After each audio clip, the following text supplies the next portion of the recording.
and welcome in Java for Complete Beginners. I'm Hussein Rouai. I have a Master in Software Engineering. I have worked as web developer for 8 years in different companies, and I have a lot of experience with writing code. And I want to share this knowledge with you. So do you want to be Java programmer? If yes, you come to the right place. In this tutorial, I'm gonna teach you Java from zero to hero. We will start with no programming experience. We will teach you the basic of programming, like variables, then loops, then we will go to the condition statement, then we talk about functions, then we talk about object-oriented programming and how we could separate the concept of our project. Then we will talk about the databases and how we could use relational database like SQLite in our project and how we could save data and get it. Then we will talk about UI and how we could design UI in Java and how we could use or how we could design user experience layout so user could interact with this layout. Then we will talk about parallel processing and how we could execute multi-process in our process. So why you have to take this course? Java is one of the most popular languages in recent years, and there's many jobs posted they need Java programmer. So I would say if you learn Java, you will have high expectation to get a job in different companies because most companies are looking for Java developer. So what are you waiting for? Click on roll and start with me. We start first install JDK. So what does mean JDK? Whenever you want to work with Java, you have to install JDK in your computer because JDK have all the libraries that will be using by your Java app. So to get started with JDK, just open Google and look for JDK.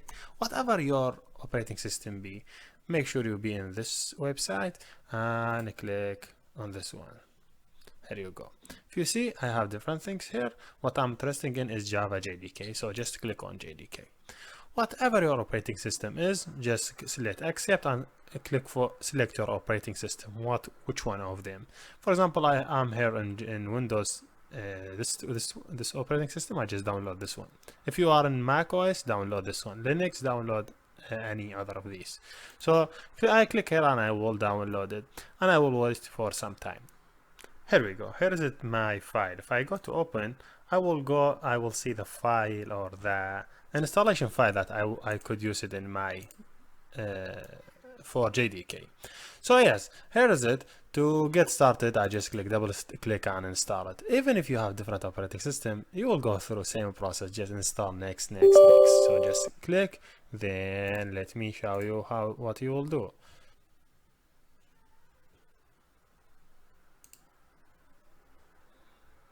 Here we go. I will see this screen. I click next, then next. If you see this is, he say, okay, I will install Java in this path. C file program Java JR8. Make sure that from this path. So install it. Cool. By the end, you will see the screen. That's mean he done. You click close. To make sure the Java JDK is installed, make sure you go to the terminals. I will look for command windows. Command windows or terminal, every operating system defined in different name. For example, in Windows you have command windows, in Mac you have terminal. Make sure open the command windows or terminal and type just Java. Then enter. If you see this result, that means you create the Java is installed. By any chance, if you did not see this one and he say, hey, I cannot, Java is not defined as internal external command, it's easy.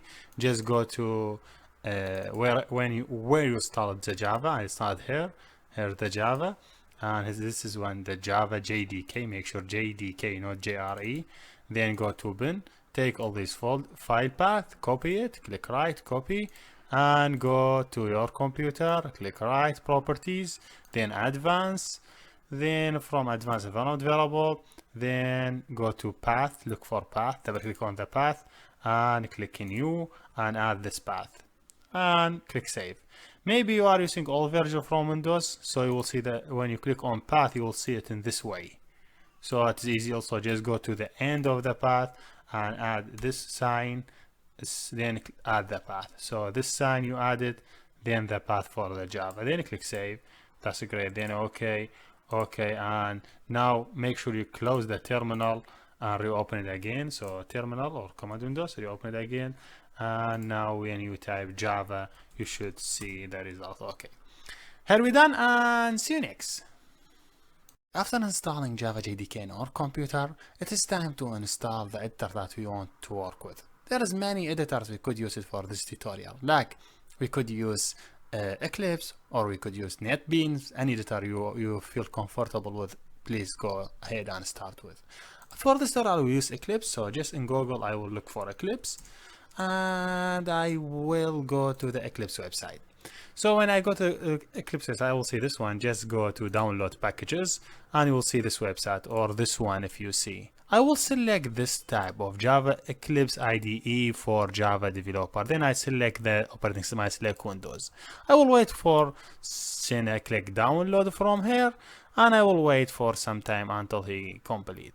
After a specific time, you will see this screen. So he downloaded it. I just open the folder. I will see it in Windows. You will see it as something like zip file. You just need to click right on it and unzip it.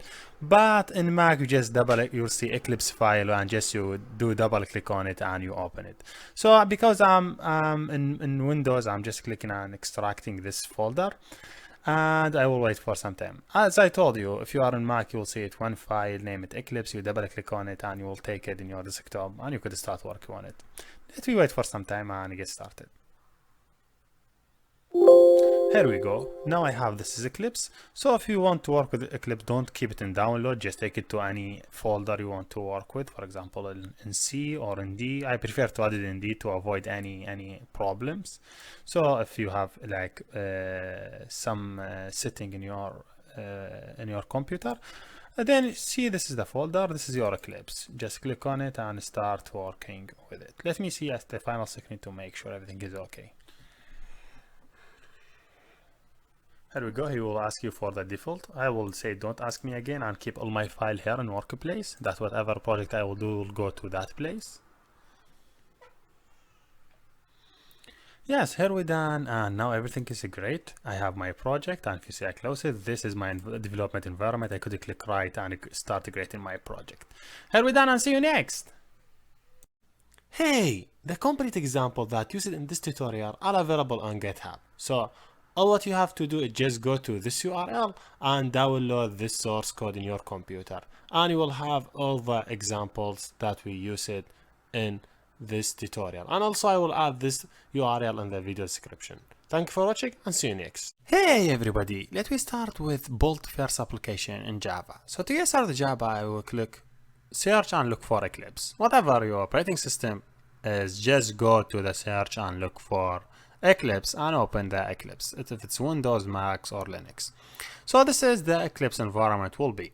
So to create a new project, just click right here and click new and select Java project, or you could go to file, then new, then Java project.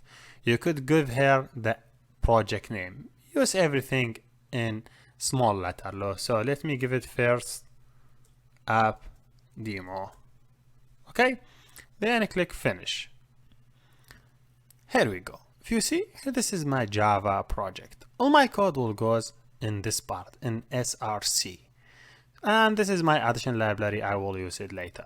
So to get started with Java, you have to know one thing. Java project will be from number of packages, and in every package you will have number of classes.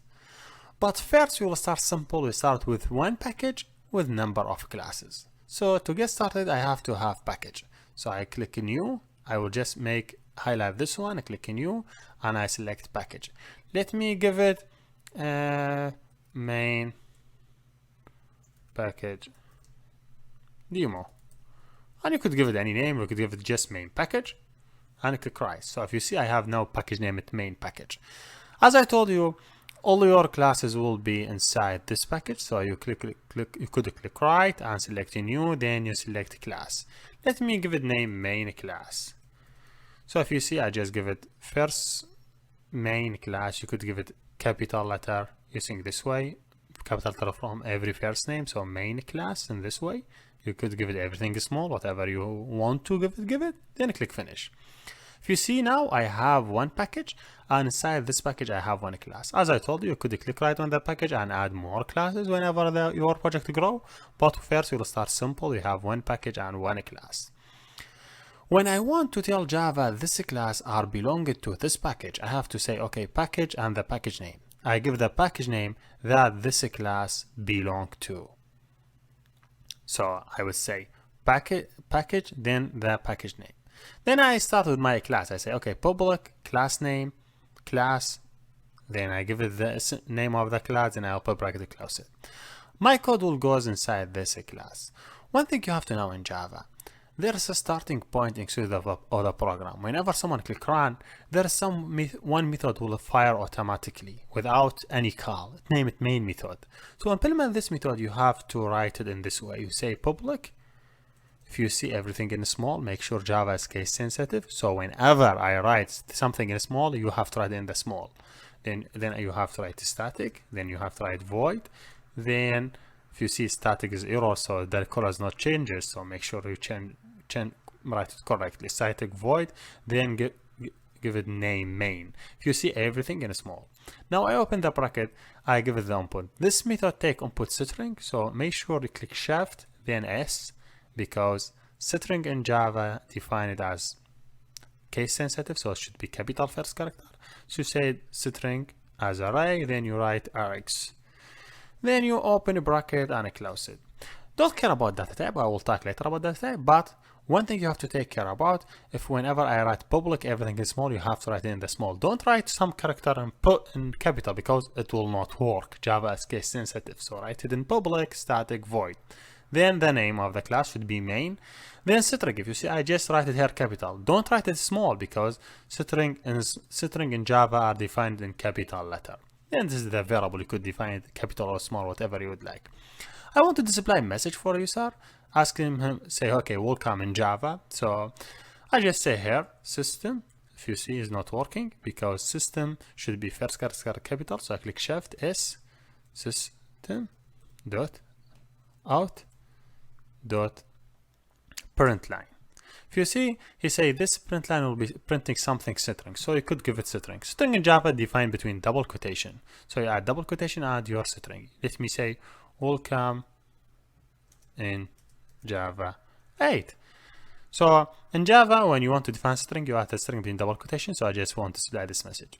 So now, whenever anyone executes this class will start the execution from this method, because this method will execute automatically without any calls. So our first line will execute this one. He will print welcome to Java.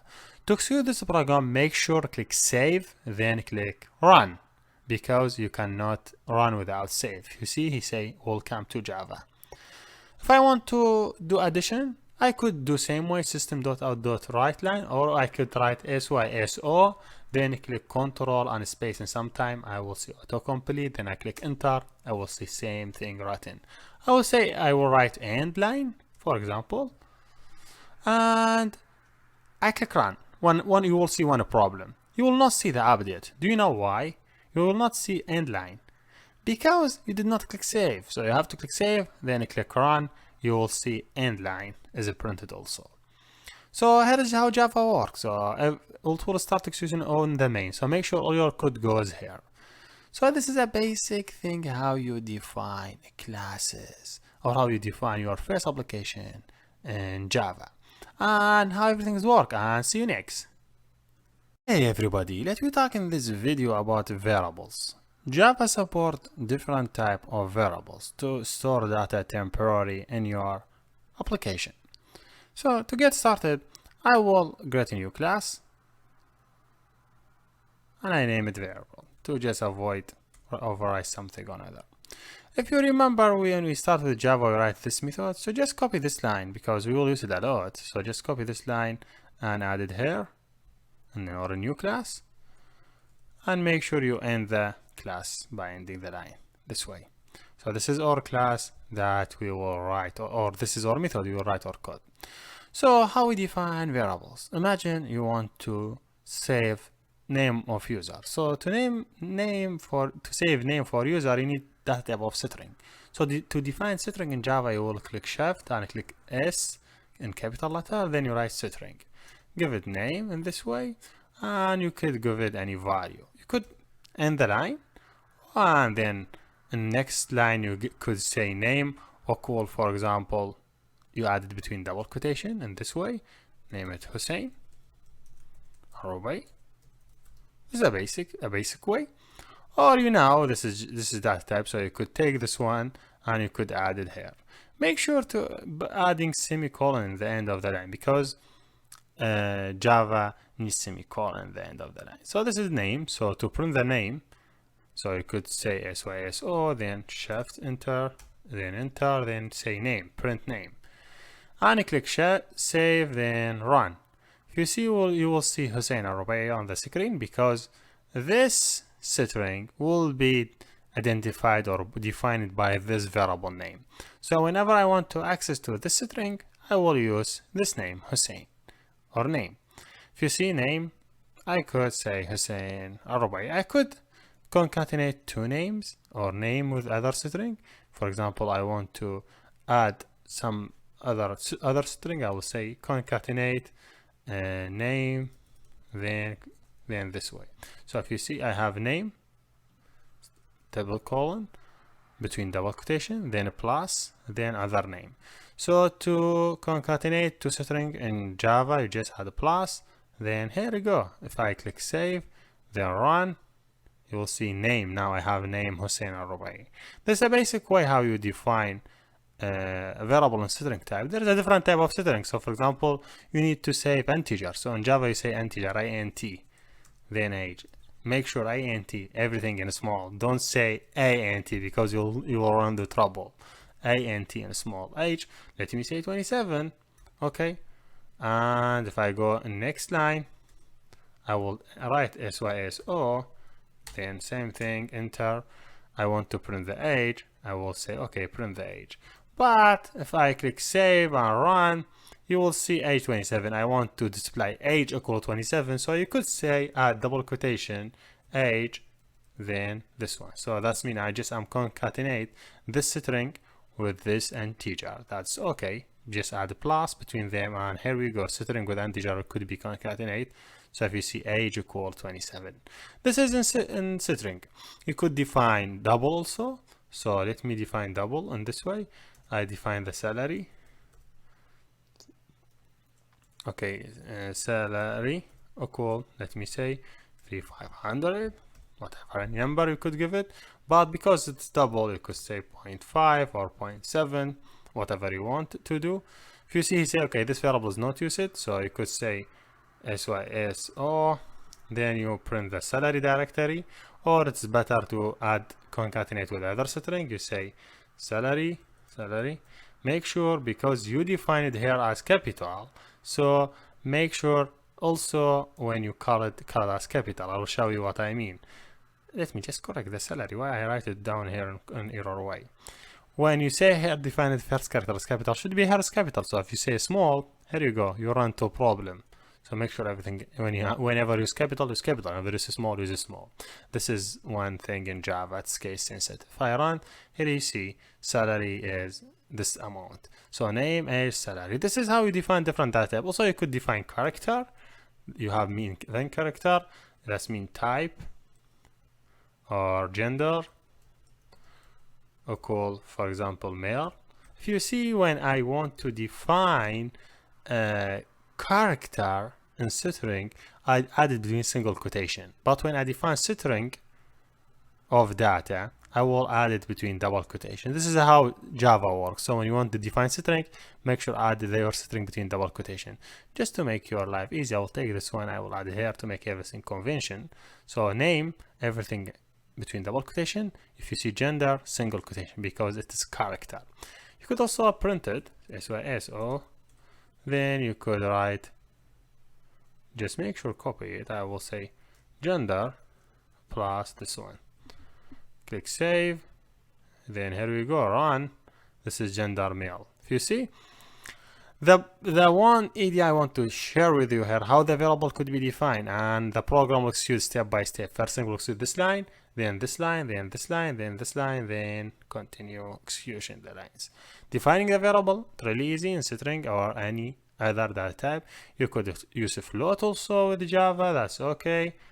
Float, f, whatever. You know how you want to define float. It should be, for example, 3.5 for f, because it is using float. So when you spy or not by, any other variable type of float, you have to add f in the end of the variable.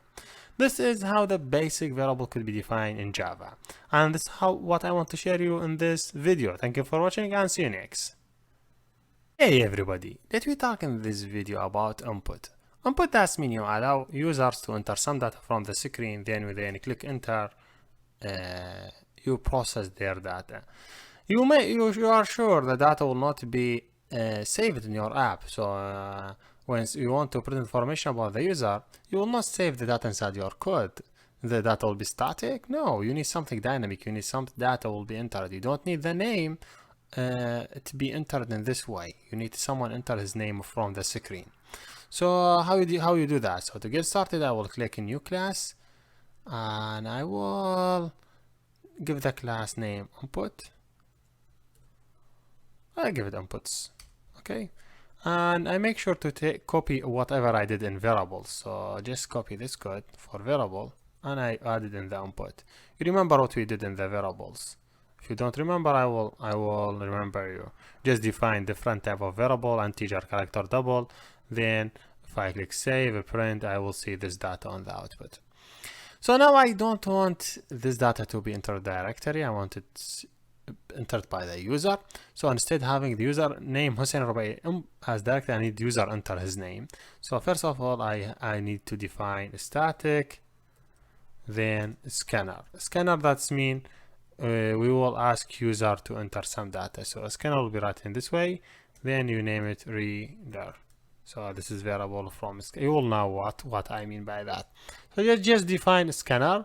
Then you say, okay, this one will be equal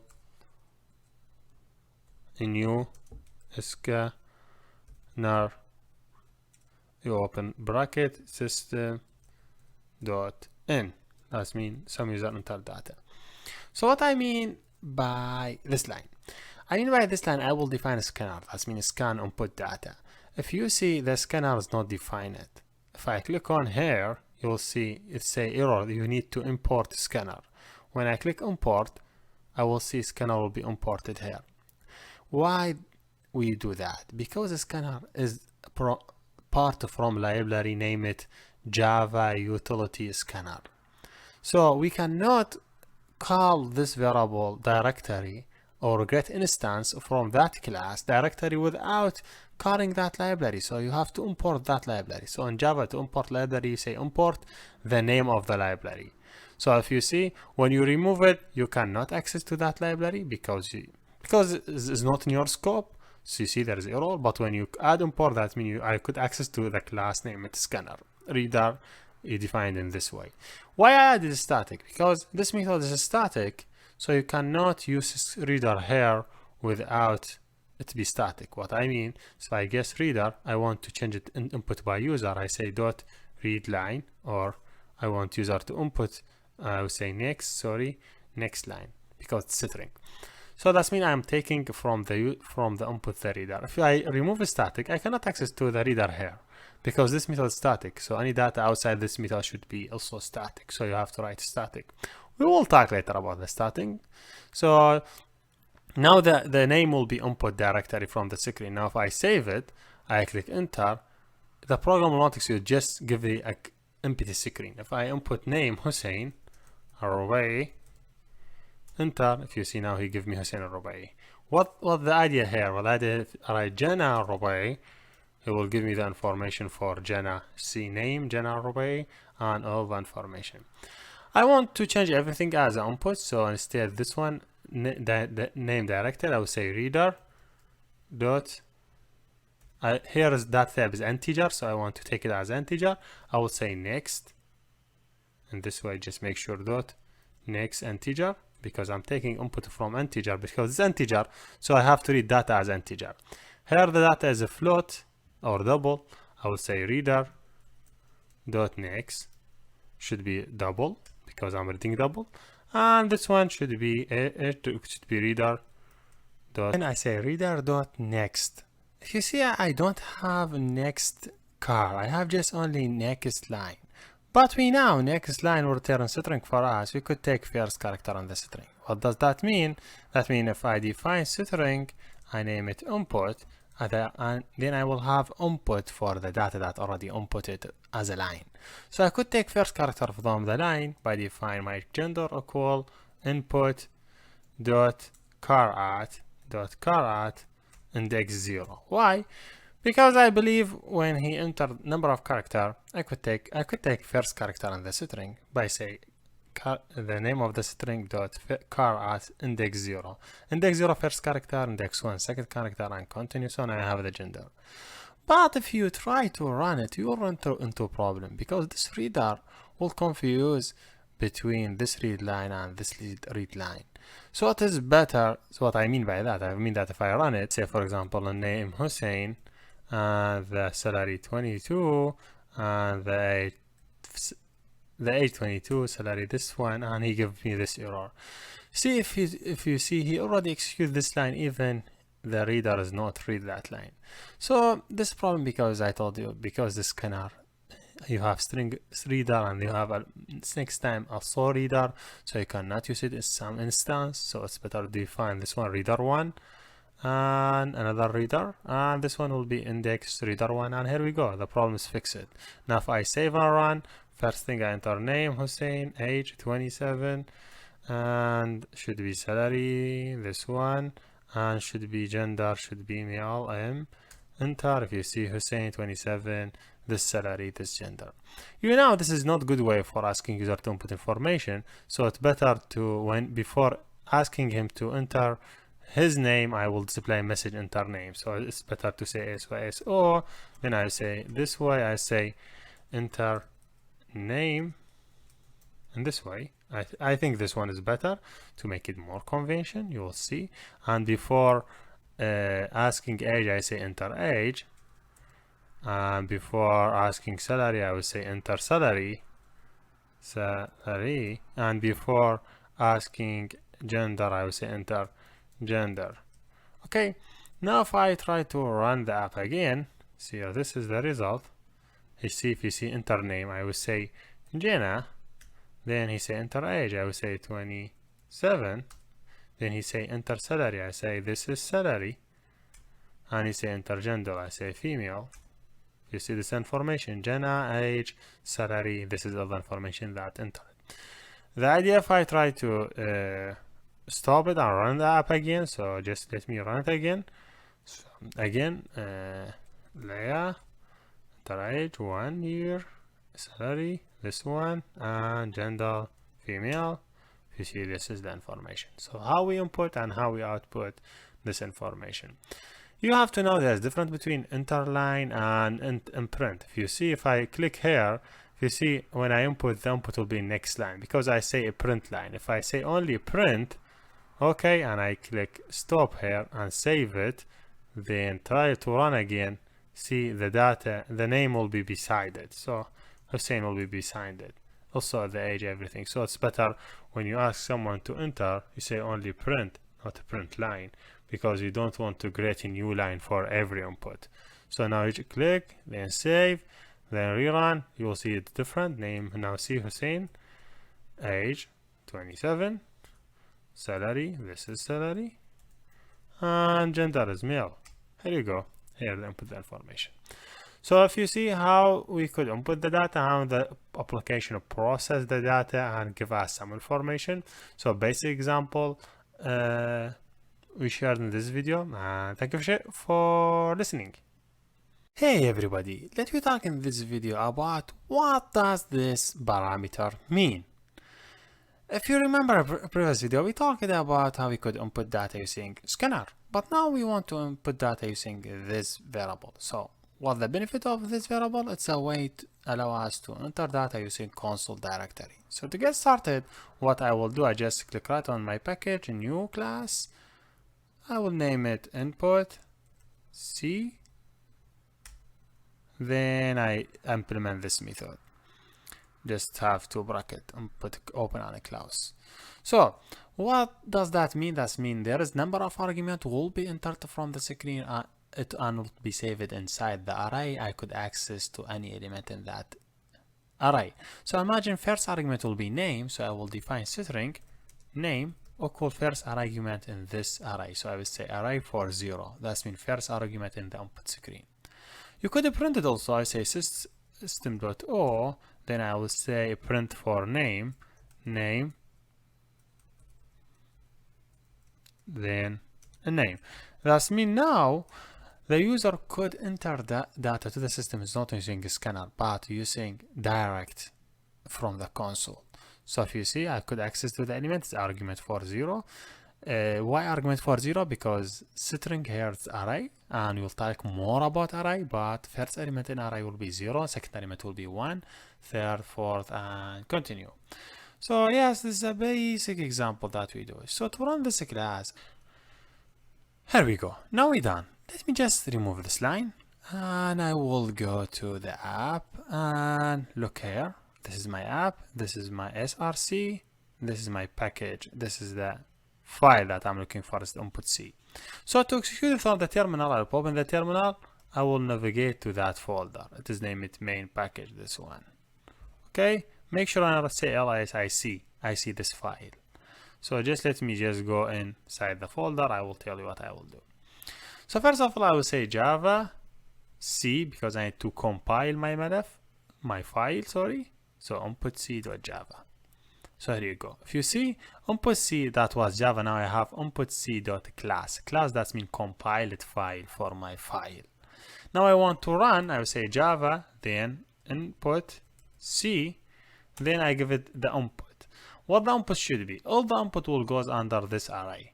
It's array of argument. That means I could say Hussein, this first argument, then second argument age, third argument salary, whatever you want to do. I have one argument now to send, only Hussein. If I click enter, you see he write me his name equal Hussein. How he done that? When he get argument, have only one argument, Hussein, he take Hussein, and it's argument for 0, he added, and then he display it. As I told you, you imagine you have two parameters, so I mean age, then argument 1 will be provider, then just print both of them, just print the provider, and to make it more clear for you. Now I just update it, so make sure when you update it, just compile it first. So make sure Java C for input, compile it again, then name, I have Java C input Hussein, then compiler Jana or provider Jana. Now you see the name is Hussein and provider Jana, because now I said in two input for my method. I said Hussein and Jana. Now argument here have to input Hussein and Jana. First argument Hussein, second argument Jana. Should be first one as the name, second one as the provider. If you see how it's complex to compile then run, but in Java all you have to do, just click here, he will compile all these files and move them to bin. You see all the bin here in same name, and he compiled all the file. So yes, this is the basic. This is the benefit of this one. He will be done, and thank you for watching. Hey everybody, let me talk in this video about comments. So this is your application, but if you come across this application after 1 month, you will not understand what does this line mean. So you need to add documentation for your lines. You need to give a note for every line. What does this line do?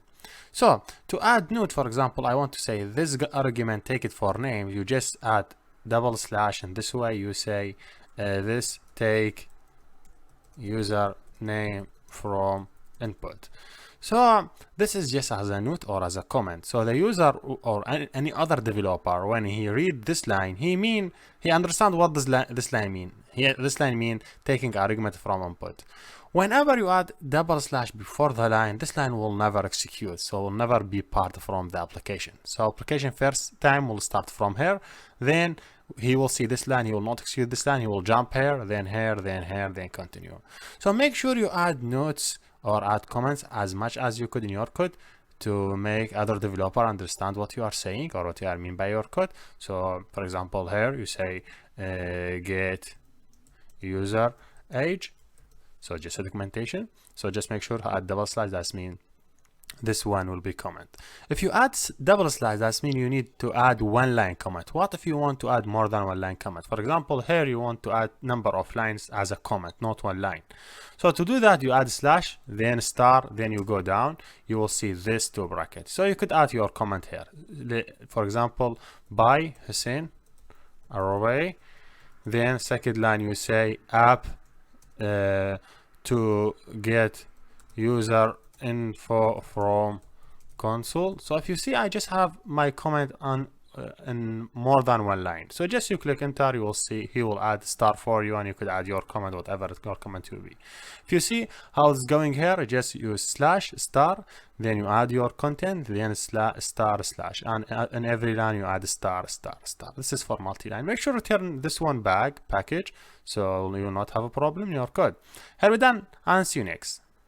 Hey everybody, let me talk in this video about how we could convert data type from integer to string, string to integer, double to integer, and different data type. You will use this conversion a lot in your project. So to get started, I will just click right here. I click in new class. I will name it convert. Okay. Then click terminal. I will get my method that I want to exclude everything in its main. So let me suppose I have one integer character, name it age, equal 27. Okay. And I have salary, it is double. Okay. Salary equal 3.5. Okay. This is two data type. I want to convert them to string. So imagine I want a salary to be a string. I would say, okay, string in new salary. Let me suppose that.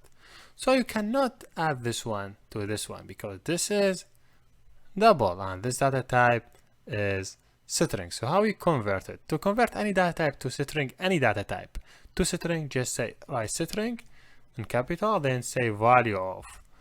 So then you could add any data type here. For example, salary. Hey, here you go. Now I converted salary to string. Imagine I want to do same thing for age. So I say new age. You cannot say directory, you cannot add a directory, as you know, because it is integer and this one string. So to convert integer to string, just say string dot value of. Okay? Then here you go. I give it the age. This is how to convert a string. To add note, I will say double slash, I say convert to string. So to convert any data type to string, just say string dot value of. I just missed from first video to tell you about boolean also.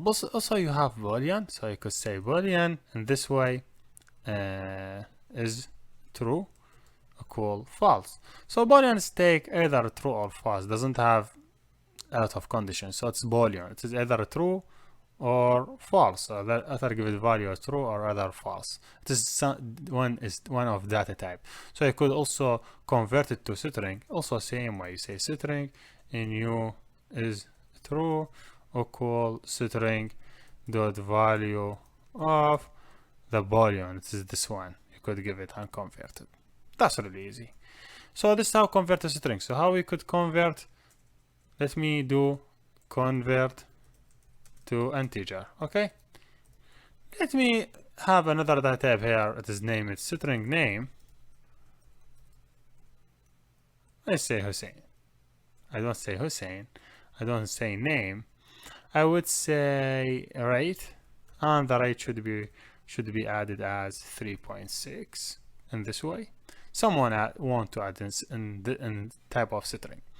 So I want to convert the rate to integer. So I say okay, integer in new rate equal. You cannot say new rate equal rate. Why?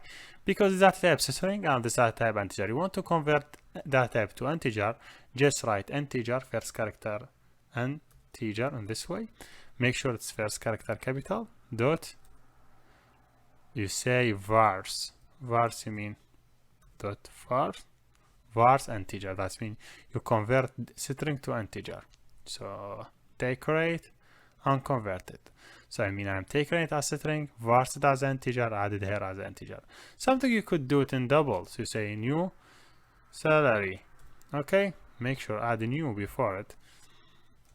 You want to take only the integer part. You cannot say salary directory because Do you know what? I cannot say salary directory because salary is double and this one is integer. So when I want to convert from one data type and another data type, they are belong to same field. That's mean integer to float, float to integer. I could do casting. What that mean casting? Casting mean I have this integer float. It's have some additional information, like for example 3.5. I want to convert to integer. To do casting, take first data type, add it here, just open a bracket, add the first data type, close it. That's mean, hey, take this salary, convert it to integer, and added this new salary. You know the salary is 3.5, so because I converted to integer, the new salary will be only 3. The 5 will be taken off. So this is how to convert to integer. So casting, you will see it a lot in Android because you need to convert from one data type to other. So to convert one data type to other, it's really easy. Just take the first data type here, add it here between two brackets, and there you go. What about convert to double? Convert to double. Okay. If I say double, a new rate, okay, the rate should be double, so it's string. So I say double dot verse because I need to convert string this rate. Sorry, verse double dot verse double. I will take a rate, and here we go. That's mean, hey, take the string, varse it to double. Also, you could say double a new age.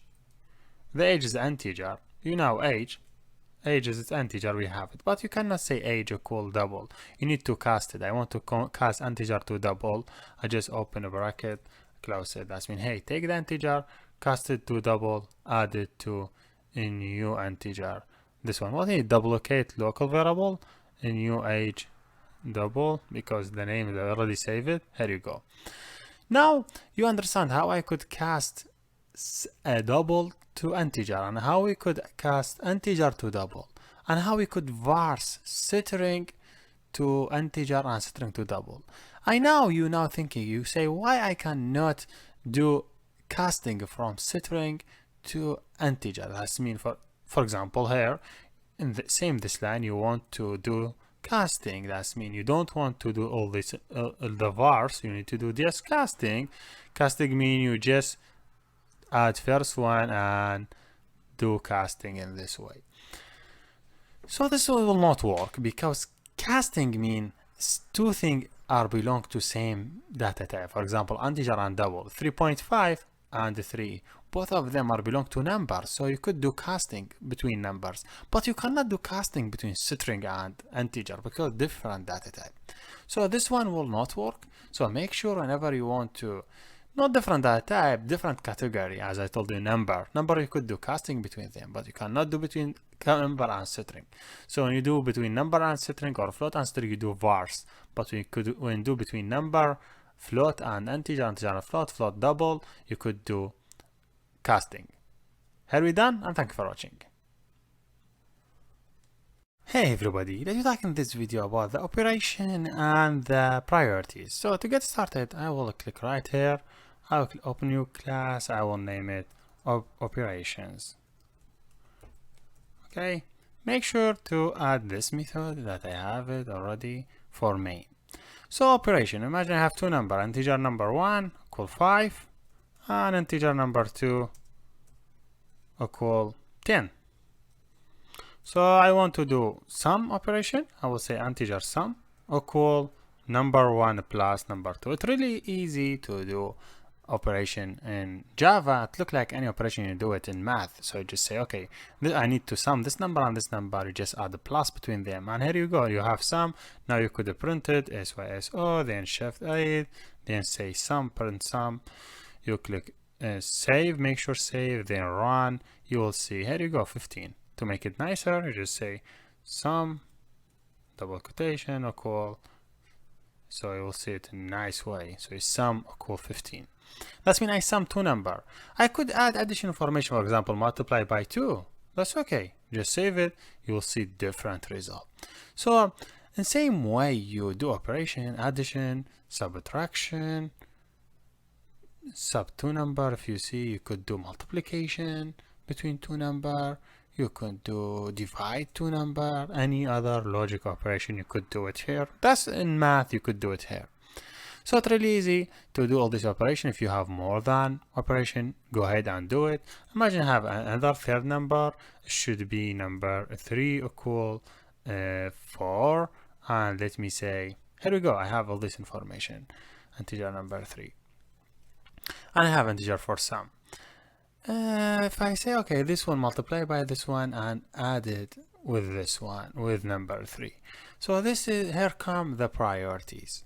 So one thing you have to know about the priorities, so let me just add this line. So just when I add bracket, then this sign, then I go down, I could add comment in multi-lines. So the priority, first priority you have to know, it is the power. So the power is have high priority. Then the second one will be multiplication and like division and multiplication. And I don't know how I could do it in this way because I cannot add, I could do mul and div, that multiplication and division, then sum and subtraction, then the less operation is equal when you're done. And here you go. This is the higher priority. It is power. Power is a higher priority. So whenever you have power, it's have high priority. Then multiply and division, lower than that. Then sub and sum. Then here you go. So what does that mean? I have this 3 operation. First number multiplied by 2, then third one. So if I click run, you expect I have 5 add to multiply by 10 is 15, add with 4, 54. That's great, and you don't have any error. What if I say, okay, I have multiply, then addition, then multiply. So you will expect you'll have 5 add to 10 is 15 multiplied by 4. That means you have 50 and 50, 30, you have 60. But do you have 60? If you see, it's 45. So why it's 45? This is come through the priorities.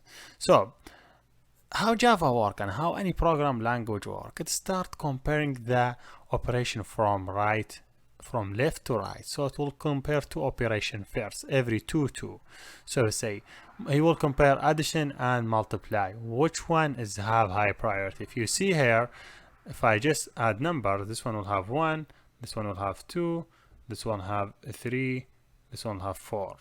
So the one with low number will have high priority. If you see, I have multiply and addition. So multiply have higher priority than addition.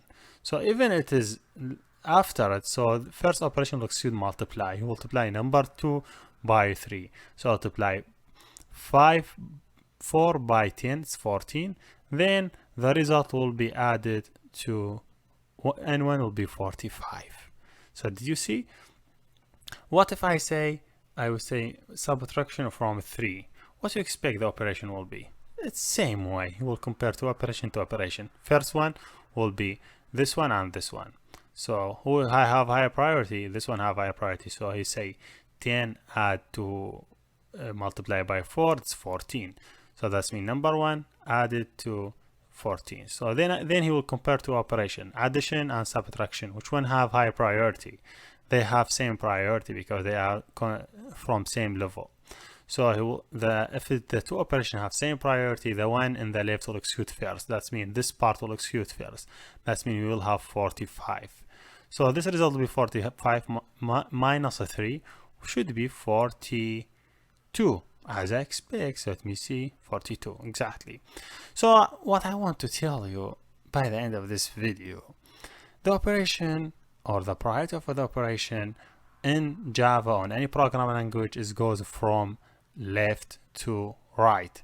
So, and it's compared to operation to operation. Compare, for example, multiply and addition. Which one have high priority will execute first? Even if you see this one second one, but this operation will execute first because it's have high priority. Then it continue to operation and find final result.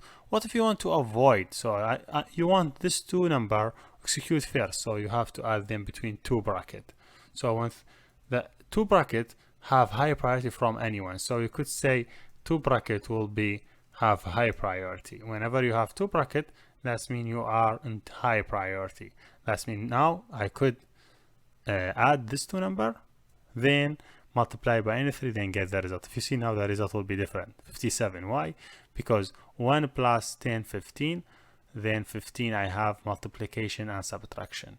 15 multiplication by number 3, then 15 by 4. I have multiply and subtraction. Which one have high priority is multiply. That's mean 15 by 4. It means 16. Then 16 minus 3 is 57. Here we go. This is a basic operation. So keep this operation in your mind. Always remember the high priority is to bracket, then power, then multiply and division, then subtraction, sum and subtraction, then equal. Equal be low priority. Later on, you will see this operation like minus minus and plus plus after. This will be with low priority. Make sure this we added as 5. Okay, I don't know this in this way, this after, and we could say if it's before, we'll have high priority from anyone. We'll have high priority will be second one this way. If this before, we will talk later about before and after. So I would say 0 1, this one be 2 3 4 5 6. So later on we'll talk about this two part. Hello then, and see you next. Hey everybody, did we talk in this video about increment and decrement? We talked in the first video, increment and decrement, if it be before, we'll have second priority. If it's be after, we'll have 6th priority. So what does that mean? So if I say plus plus number 1, that's mean, before I go here, if I say plus plus n, that's mean, this one mean n equal n plus 1. The same thing, this one will be equal to n plus plus. Both of them will give us same result. Both of them mean, if I say n plus plus n or n plus plus, both of them mean n equal n plus 1. Same thing if I say minus minus n or n minus minus, both of them mean n equal n minus 1. But this is the math operation. So, but there's a difference between plus plus and minus minus if it's before and after. So if I say plus plus n, that's mean plus plus mean with high priority. That's mean first one will execute. So first thing, number 1 will increase it by 1. That's mean I will have 5 will be 6. 6 will be added to 10 will be 16. Then it multiplied by any 3. Let me take this one off. So that's mean number 6. That's mean 5 will be 6 and added to number 2. It's been 16. Then multiply by 4. So if you say save, here you go, run. You see 64. But if I take this to one after, the operation different. That's mean even I increase number 1 by 1, but it will not execute on. It will be have low priority. That means it will execute after. That's mean when I see this one, I will treat it as origin. That means this one 5 will not be 6. 5 plus 10, it is 15. Multiply by 4. If you save it, run it, you will see 16. You will not see any different in the result. But later on, in the next step, n1 will change it. So if I say print n1, you see n1 will change it. n1 increase it by 1, even if it be 6. Even if it's n1 plus plus, in both operation, n1 will be added by 1. So both of them, you see both of them, this one or this one, both of them mean n plus n1. But the one difference between adding the plus plus before and adding after, if you added before, that means the addition will affect on the step that the number on. If it is added after, that means the addition will not affect on the step that the number on and it will affect on the next step. This is one difference. Same thing if I say minus minus, that means first of all do 5, change it to 4, add it to 10, it's 14, multiplied by 3, by 4, you will get this one. But if you say and minus minus, that means no, just take 5, add it to 10, you will have 15, multiply by this one, get this result, 60. Do you see if I have n1 minus minus or n1 plus plus, I should get some result because both of them will not affect it on the step. But the problem is when I have plus plus before the number, I will get different result. Also, when I have minus minus before the number, I get different result because it will affect on the step. Here we done, and see you next. Hey everybody, let me talk in this video about debugging. Debugging means you execute your application step by step and see what happened in every step. It is very good for beginners to understand how program flow work. So if you remember in the previous video, when you want to run the application, just click this one and we see the result. But what about if you want to execute the application step by step? To do that, you use debugging. So if you want to start from here debugging or from here start step by step, just go front the line and double click in here. You'll see this one. This one means you are in debugging mode. You could remove it by double click again and remove it, or you could return it back. So now to execute the program step by step, you will click here debug. You will not click run. So just click debug. You will see different screen. If you see, here's my application code, and here is my variables, and here is my debug mode. So now if you see I'm in line 16, I don't have any variable initialized yet. So if I see here, I have two things. I have step over and step into. Step into mean if you have a function call in your code, he will go to the function and execute the function also step by step. But step over mean if you have a function call inside your code, he will not go to the details of the function. He will just bring the function data and give it to you. So I'm prepared to use step over. I don't have function. I don't want to see the details from function yet. So I click run. I will see here. If you see, first thing, the project or the application in line 15 or 16, we define number 1 equal 5 here. But if you see now, I'm in line 17, but I don't see number 2 here because line 17 still did not execute yet. So if you click run, when this one execute, I see number 2 equal 15. That's great. If I click run again, if you see, I have number 3 equal 4 defined. Now, if you see how every variable initialized, now when I click run again, if you see sum also initialized. If you see sum 65, but also number 1 is updated. If you see, number 1 changes to the 4. And this is the basic how you could run your application step by step. If you want to see the result, if you see when this one execute, you will see the result here, summation equal 56. This is a basic operation. If I click next again, you see number 2 equal this number. So debugging is an excellent way to you to understand how program flow and how the application executes step by step, and you'll see the details, the variable data that will help you to understand how the variable data change and where is your error. Now I want to return back to normal mode, so just click this one, Java EE, you will go back to the normal mode and just you could stop the application. Here we done, and see you next. Hey everybody, let me start implement our first application. This application will ask user to enter his date of birth, and the application give the user how old he is. If someone enter 1990, he will say, hey, your age is 26 years. So how we do that? Let me start step by step. First of all, let me create a new class and we name it my age, okay? And this class should have run method or main method, so public, static void main should be string, it is as array of args. Then here you go, make sure everything is correct, then here you go.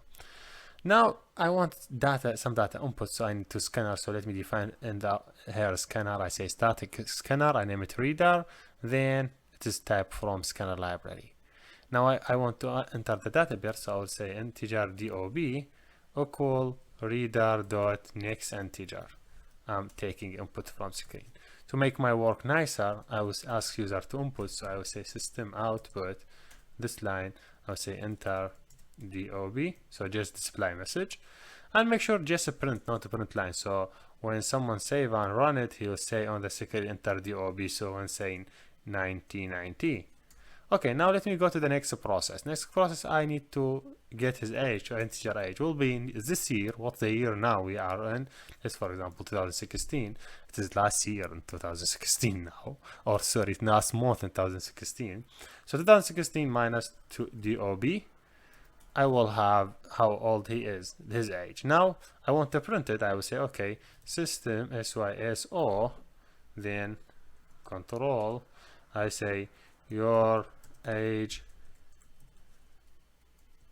I open a bracket, then plus age, then I will say close a bracket, years. Okay, so to display the message your age, then his age, how much, then be number of years. If I save it, I'll run it, enter data here, 1990, he say your age 26 years. If I rerun it again, I say 1992, he say your age 24 years. So you understand now how this simple app will work. If I want to execute step by step, I just add breakpoint here, try to execute step by step. See, first of all, I am here, so there is nothing in the screen, nothing in the output. If I just go a step over, I would be here. If you see, he say now enter SM message, but there is no input request until this line execute. So if I execute this line now, hey, enter your data birth, I will say 2008. I click enter, he already go to the next line. Then if you see now, I have the data of birth is 2008 because I inputted 2008 from the screen, so it should be this one, 2008. So now 2016 minus 2008 should be 8 year. Then if you see, when you execute this line, you will see on the screen your age is 8 year. So yes, this is the basic, and we're done. So stop it down and go back to the normal mode. Okay, adding the year directory here is not a professional way to work, because next year if someone want to use this app, he need to update the code to 2017, then 2018, and this is not work. I need to make my app take here the year from the computer. So let me define integer year, and this year take the year, occurred here from the computer. To take occurred here that available in my computer, or according to the data time in my computer, I write calendar dot get instance dot get, then I open a bracket, I say calendar, I will write the same way, calendar dot year in this way. That means I'm taking the current year. Now this one will have current year. If I replace it by this one, here you go. If you see, I just imported here, import SQL data because I need it, and SQL scanner. But scanner will be the tool you're using now. If I save it, rerun it again. Now if I enter 1990, he say your age is 26 here, but next year if someone want to use app, that's okay totally, because he will take the data time that in my computer. He will depend on the time that available in my computer. So whatever my computer data time, he will take it and give me the current year and give me the result. So to take current here, you just say calendar get instance get calendar.year. If you want to take the current day, make sure to dot day, and if you want to, if you see there is a day of year, and if you day of year, if you want to take the month, it is the same thing, you just say month. So yes, this is how you could take all the information or current information from the computer. This is the basic what I want to share with you. Here we done, and thank you for watching. Hey everybody, let me talk in this video about logic. So to get started, I will just open here and create a new class, and I will name it logic. So I'm saying logic in this way. And this class, I just defined my method. It is for main method. Logic result will be either true or false. So either you have the result as true or false. Let me just say SYSO, then print. So the result will be either true. So if you click it, you'll see the result true. Here you go, I did not save it, let me save it, see here is it, or the result will be false. You don't have another result on logic. Whatever number of condition you have, the result will be either true or false. So make sure save it, then run, you'll see it false. So how I could do that? For example, 3 greater than 1. Is it 3 greater than 1? Yes. So the result will be true. If you run it, you will see true. Is it 3 more than 4? No. It's not more than 4, so the result will be false. So this sign we'll use it to compare two operation, and this is the logic. So when you use greater than or less than, it's logic. So is it 4 greater than 3? Yes, the result is true. Is it greater than or equal? That means someone greater than or equal is not written in this way, should be in this way, I think. Yes, greater than or equal in this way, if you see, or in this way. That one less than, this one greater than or equal, if you see. So greater than, less than, greater than or equal, or less than or equal is just operation to compare two data. Whenever you want to compare two data, the result will be either true or false. Imagine if I want to check the equal, is it 3 equal 4? Is it equal? No, false. So is it 3 equal 3? Yes, the result should be true. Is it, if I want to check not equal, I use this sign for not equal. Is it 3 not equal 3? False, because 3 equal 3. If is it 3 not equal 4? Yes, true, because 3 not equal to 4. So this is the basic: greater than, less than, equal, not equal, and this is what we use it in our operation. Sometimes we need to combine two conditions. For example, you want to say 3 greater than 1 and another condition, and get. So you'd use this sign in Java, and then you say another condition, for example 4 less than 1. This is the basic condition that you combine two conditions. What I mean by that, I mean that I will take it part by part. Is it 3 greater than 1? Yes, so the result will be 1, true. Is 1 greater than 4? False. No. So I have true and false. You know the AND operation. AND operation should be true only if the two condition is true. Now I have true false, so the result should be false. Make sure before viewing this video you go and look and try to understand what mean and what mean OR gate and what mean NOT gate. Make sure to understand the truth table for 3 of these. So a truth table, and how is it? So for AND, for example, only true and true equal true, otherwise everything is false. Okay, for example, for OR it is different. You see, OR is only false or false equal or equal false, other true. It is the opposite for not. Not, it is opposite for, sorry, for not. Yes, not for AND. Not, if you have true, the not for true will be, the not for true will be false. The not for false will be true.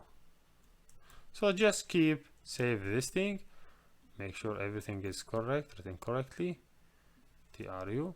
So save this truth table. So and all the condition will be false only if you have true and true, the result will be true. So and or all the condition will be true only if it's false and false, the result will be false. Not if you have true, you do not, it will be false. If you have false, you do not, will be true. For example, I have now true and false, the result will be false because this one ending. If this one 5, so this one will be true and this one will be true, and so if true and true should be true, so the result will be true. If I talk about OR, so the OR, if I want to write OR in Java, I use this sign, to operation. So OR, if I true or true, the result will be true, should be, yes. If I say true or false, this should be false now, and this one should be true, the result should be true still, because only if it is false and false, the result should be false. Now I have false because this one false and this one false. Not, you just do opposite for something. So if you see, I have this result for this one should be false. If I want to do not, I just add this sign for not. I just click it to convert it. If it's true, change it to false. So just remember this point I just discussed with you. So again, I just would add them as a note here. We have operation or logic operation. You could name it logic operation. It is greater than and greater than or equal, then less than, then less than or equal, then equal, then not equal. And we have some logic gate. It is AND gate, and we have OR gate, and we have NOT gate. This is 3 gate we use it, and make sure from the truth table for everyone. This also there's bits. If you use only one AND, not two AND, that's mean bit by bit. It is like if you binary bit between bits, not by all the statement. If you say in this way, if I do ANDing, that's mean I'm doing between all the statements. If I use single one between the bits. So just remember this part, and let's go next. Hey everybody, let me talk in this video about condition statement, if statement. All things that we learned before, the application is started step by step. If you remember, for example, the get my age app, the application will start first step, then next, then 3, then 4.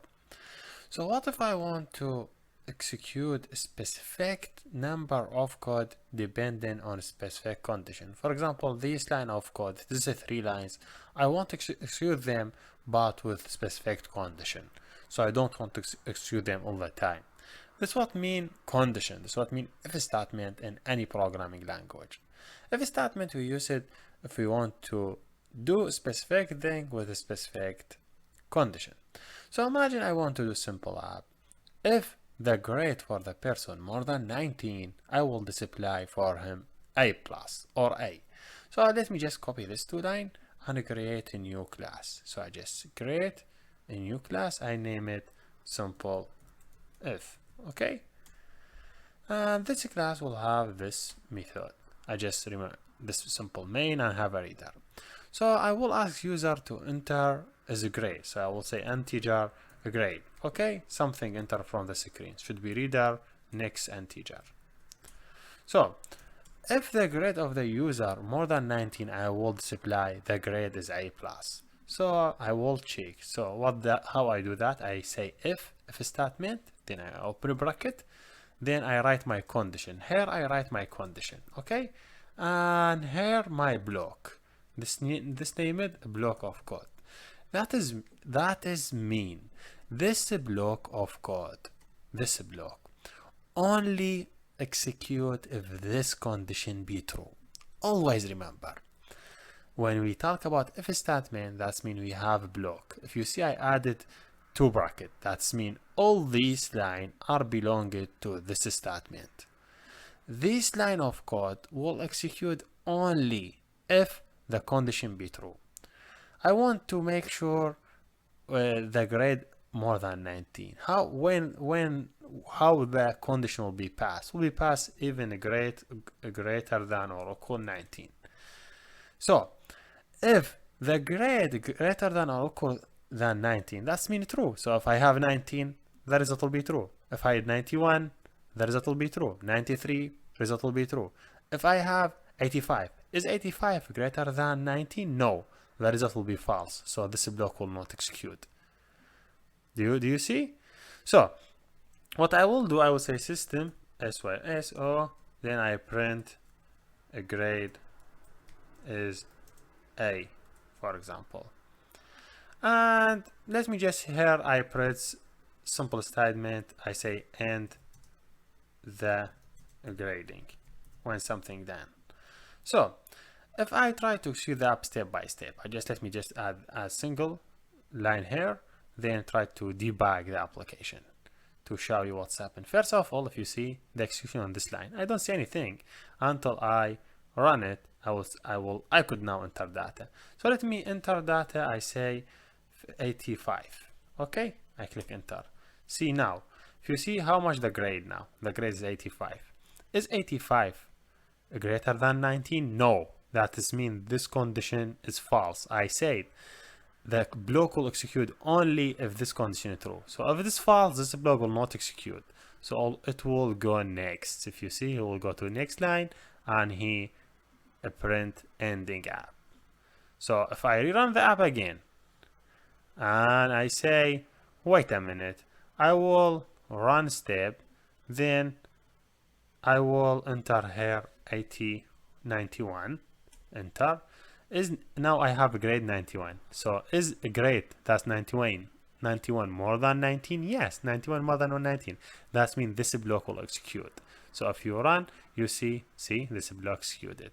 So if you see he print grade is A, then he went next in the grading.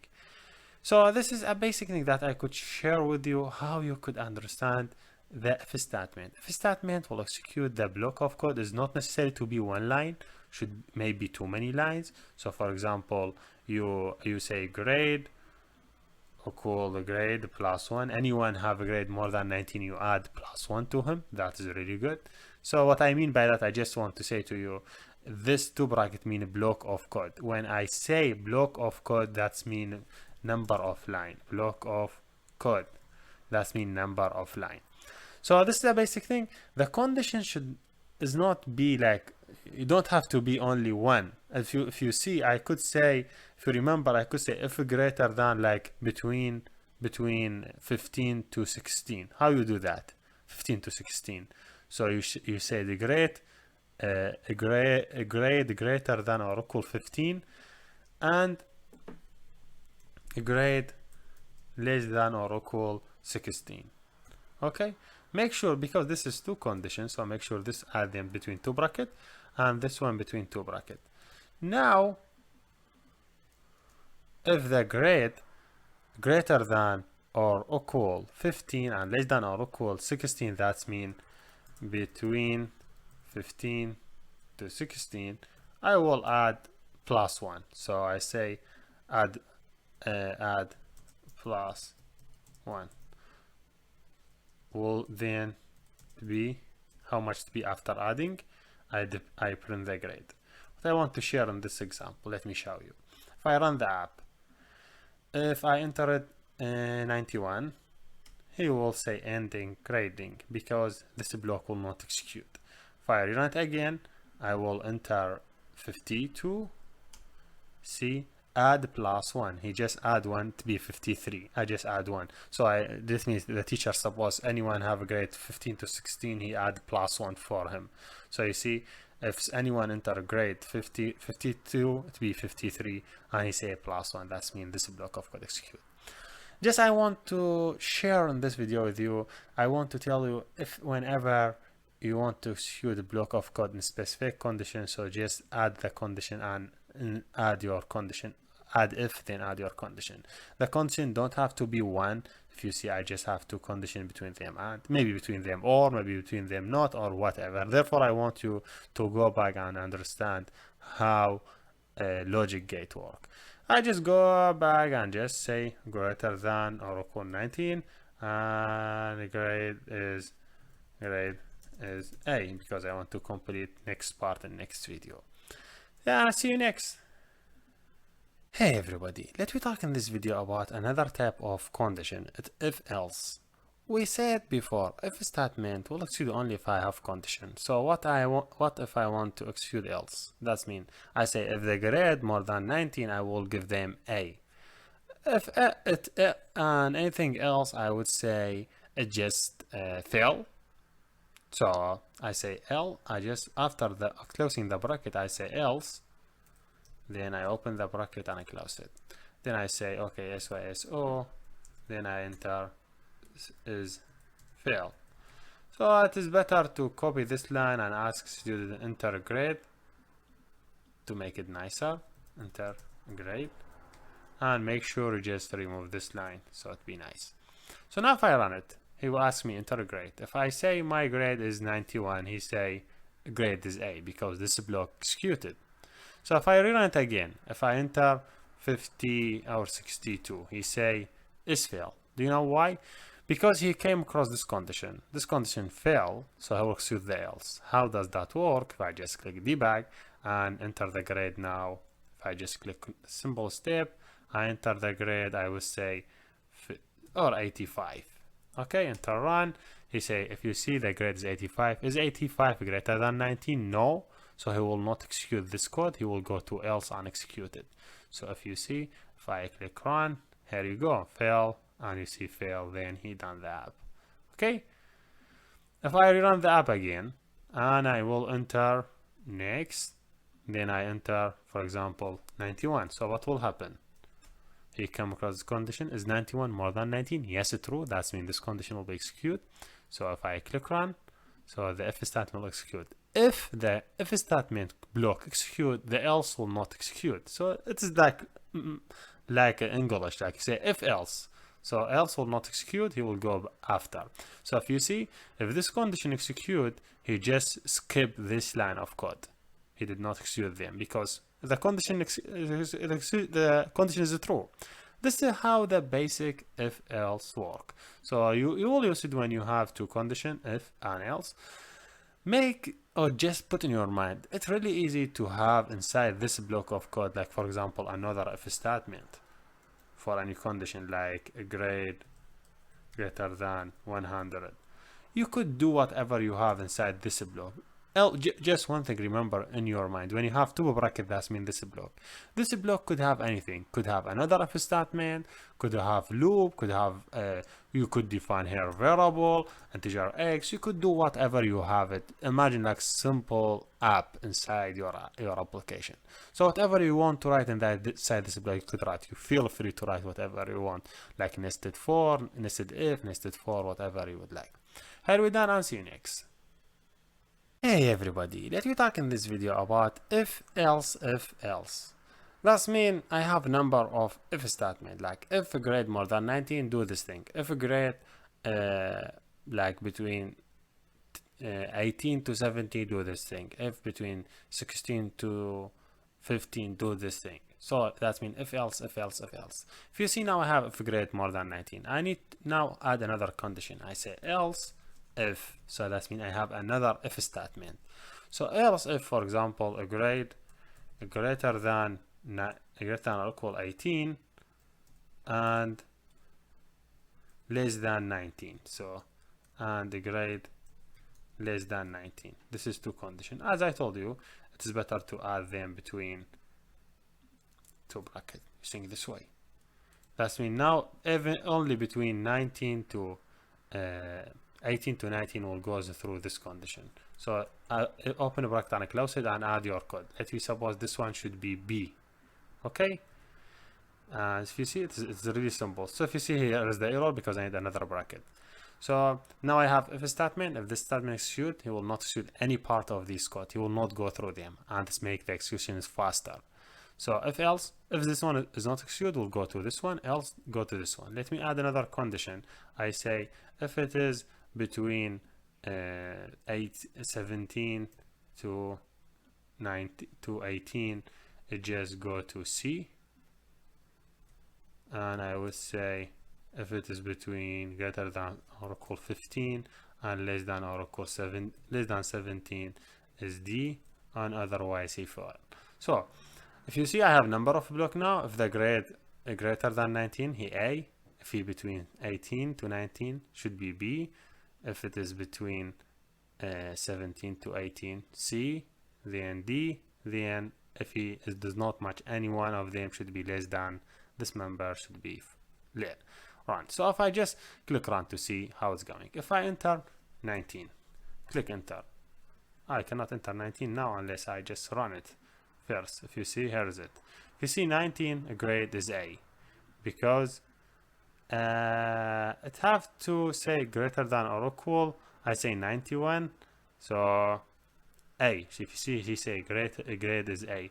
He will not execute any part of this code. If I click next, he'll just go directly to the end. He will not execute any line of this code because it is else. Whenever you have else, will not execute if the if first if executed.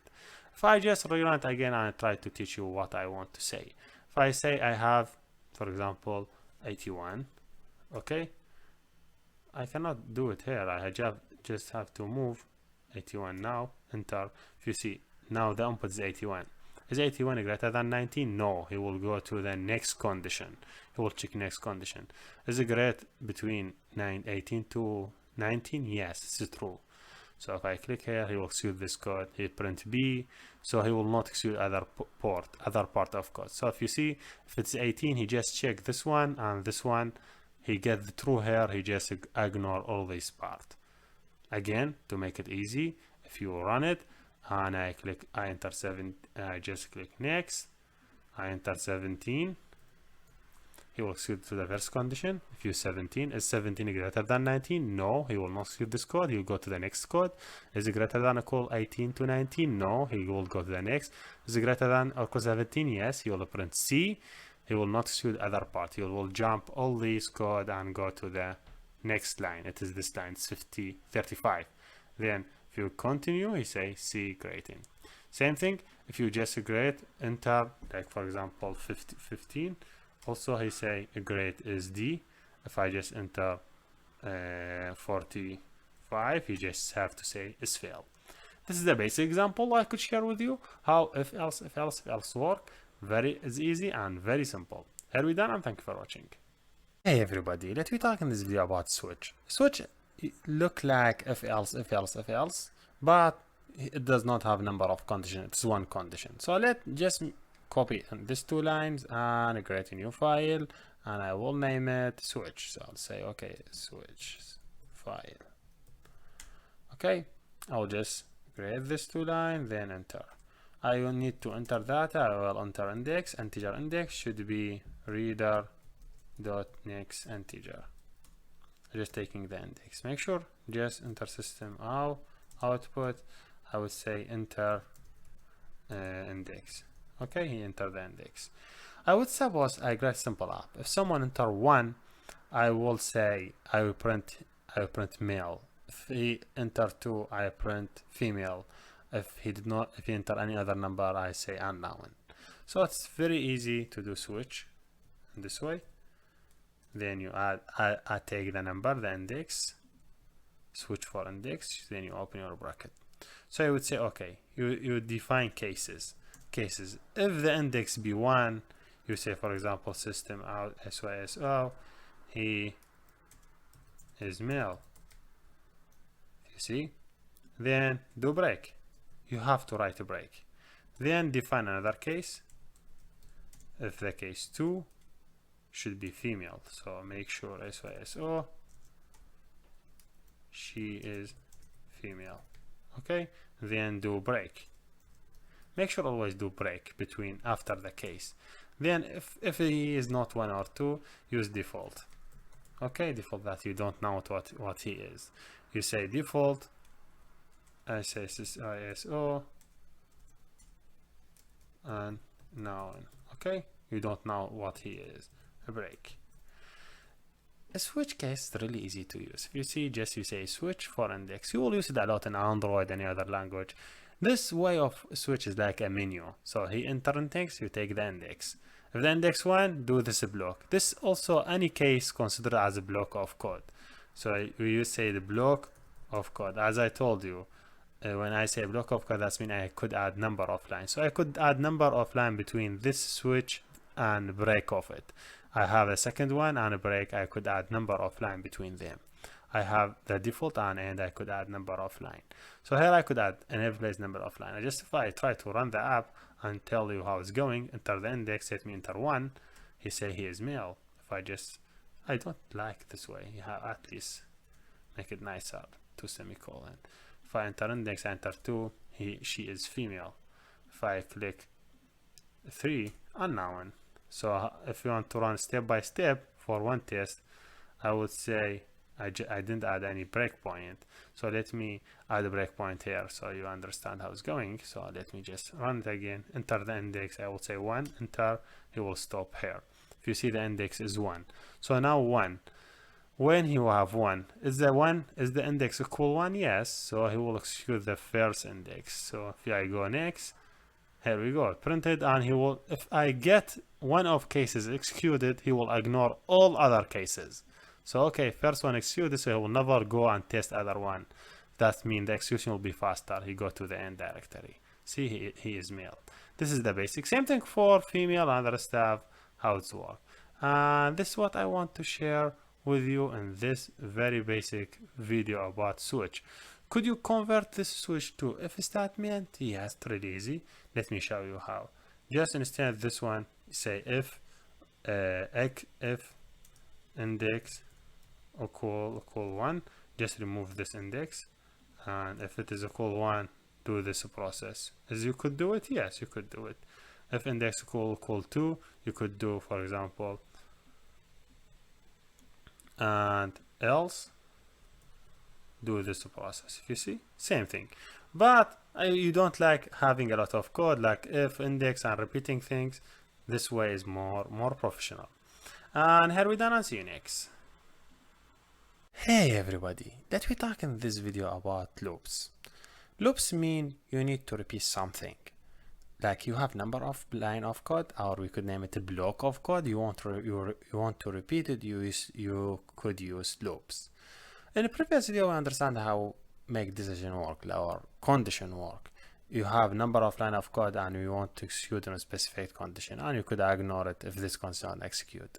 But now I have a number of line of code, and I want to repeat the execution of this line of code. I will show you how. If I click here, new file, I would say class. I will name it simple if. Okay. The simple if will have this method as main method. I have this system output. This message I want to say hello. I want to display this message 5 times. So what you will do in normal without loop, you just repeat it 5 times to execute this message. You just run it, you'll see it 5 times if I'm right.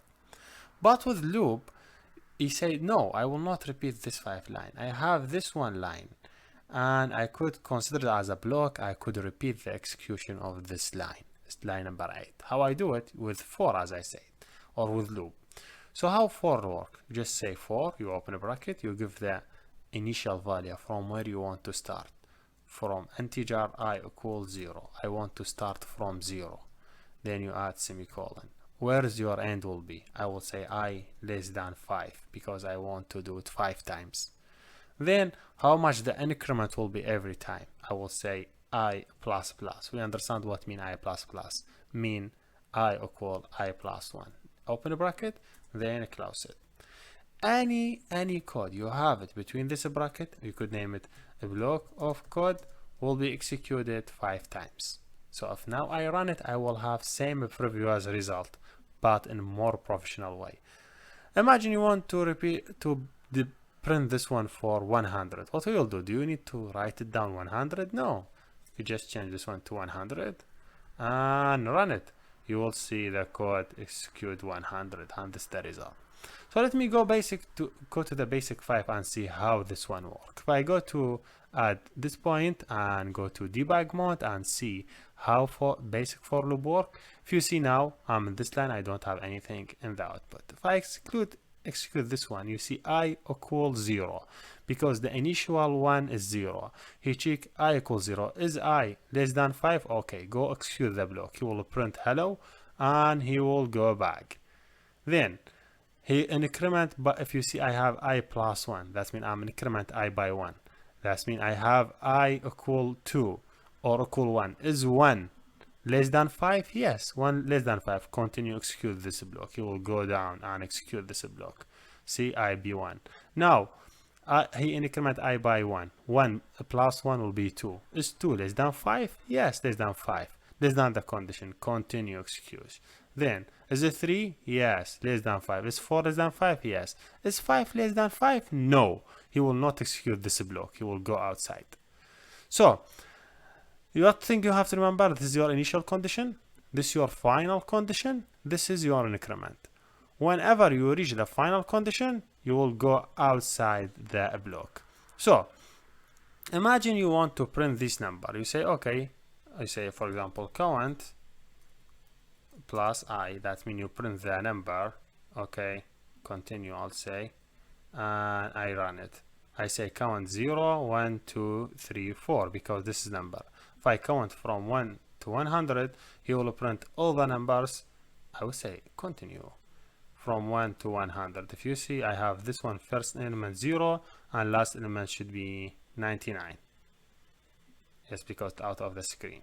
99, now I could show it to you. Here you go. This is 99 is the last element. Imagine you want to print only the even number. So if you see now, I'm printing all the number from 0, 1, 2, 3. If I want to print only even number, that means I will not print 1, I will not print 3, I will not print 5. So should be the increment not I plus 1, should be I plus 2. So say I plus 2. That means I will print only the even number. So if I continue, I don't know, I will restart it later. If you see, here's a 0, 2, 4, 6, 8. So now I'm printing only even number because the initial value is 0, the final value is 100, the increment by 2. So first one will be 0, second increment will be 2, then 4, then. If I want only odd number, so you say if I will start from 1 and continue and run it. If you see only this odd numbers. This is the basically how it's work. Imagine you want to add something inside this block. Go ahead and add it. For example, you say if I mode like remaining division on 4, print the number. So I say equal 0. Let me say I would print the number only. So ISO, go ahead and do it. You could do this part. You say mode by 4 is, I just want to see the number that accept the division by 4. I would say I. Let me just take this line. So now inside the block, I just added simple block, and this code, and whenever I come across this condition, only if the number division by 4 equals 0, I will print it. So let me say what's the number between 1 to 100 accept, let me increment by 1. So to see all the numbers between 1 and 100 that accept the division on 0. So if you see I have 4, I have 8, exactly 8 equal, the division of 8 by 0 by 4 will be 0, then 12, 16, 20, 28, and all these number accept division for 4. What I want to show in this one, that you could add number of line, number of code in this block. When, as I told you again, whenever I say a block of code, that means you could add anything. If statement, you define variable, whatever you want to do, go ahead and do it inside that block. Here we done, and see you next. Hey everybody, let me talk in this video about nested loop. That means I could add 4 inside 4. As I told you, this is not big deal because we said block of code, this block could have 4 inside it, could have any if statement or anything. But just to make it easy for you, I will do example for you. I say I will open a new class, I will name it nested 4. Okay. I just make sure to take copy from simple if. I just take this line and just keep only this method. Okay. So let me go by simple, do a simple loop like for loop, integer I equals 0, then I minus less than 10, then I plus plus. Then I will just open a bracket, then I say system.output, I just printing a star. Okay. If I save it, and let me just close other tabs, I just keep save only this tab, I just run it, you see number of stars here. Here you go, number of stars in every line. This is what we do it. But imagine you want to do another work. You say, okay, I need to do another for loop inside this for loop. Let me say I define for loop, another for loop equal integer, j equal 0, then j less than 10, then j plus plus. Then when I say, okay, when I have this condition, I will say system.output, then I not printing line, I just printing a space. So let me say what this code will do for us, or let me see what this code do for us. And just before this one, it is better do it in this way. Yes, I would say yes. First of all, I print the star, then take some space, then go down. It's better also to remove this one just to show you what I want to do. Then by the end, when we done, I just print /n and mean new line. Okay, so now let me execute this code. What I have, for sure, I just have printing star, then I go to the end,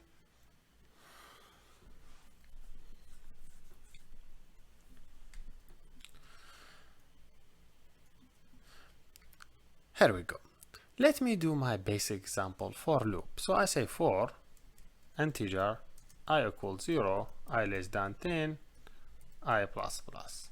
Then I will print star, for example. I will say, hey, print star for me. That means he will print star 10 times. If you see, I have 10 star. Imagine I want to add another for loop inside that loop. I say, okay, I have another loop.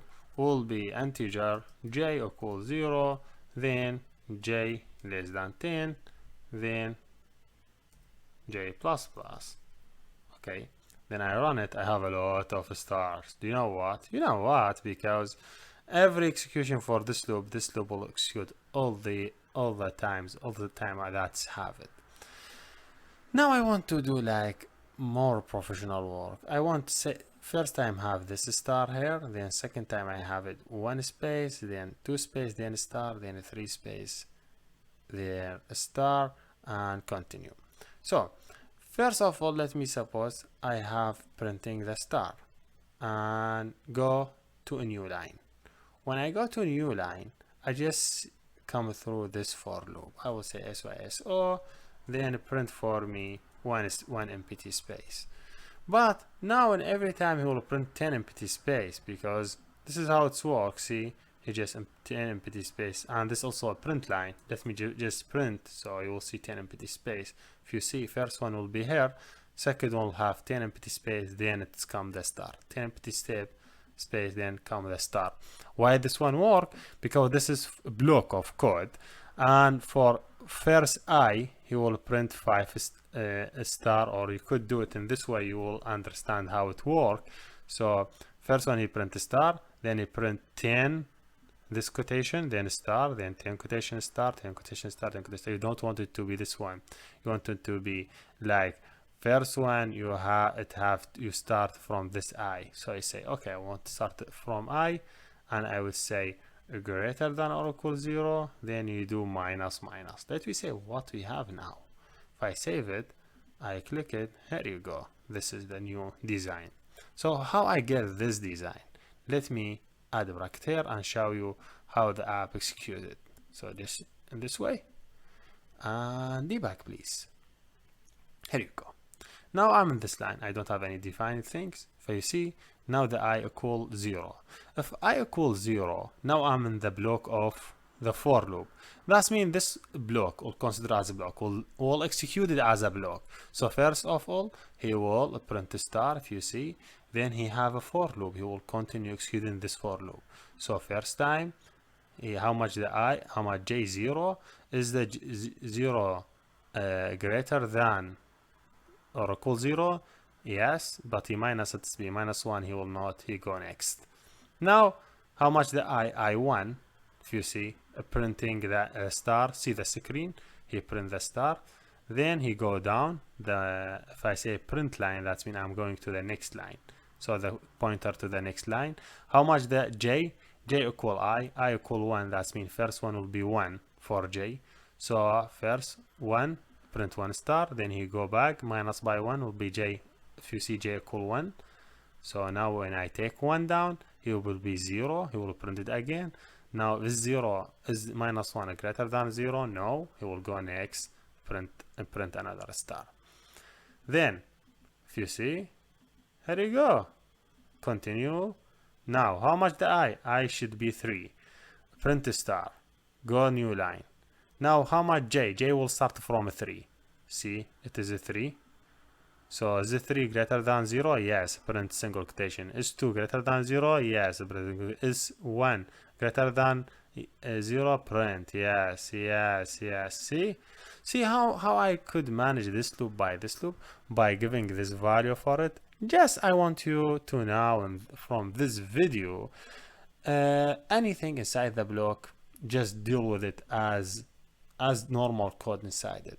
So don't think about this loop will affect on this loop. No, this is loop have a block, and anything inside this block will treat as a normal code. If you show the for loop continue executed until it is done, then it's go back. Then when this one take next time, this one continues and then go back. This is basicness it for. Here we done, and see you next. Hey everybody, let me talk in this video about while and do while. While and do while, another two control, we could use them for loop. They are working in same way that for loop work, but in different like structure. So to get started, I just will create a new file. I will name it while/do. Okay, make sure while/do in this way. Okay, then I will take the code that I have it here for the if stat or for the normal loop and add it in the while.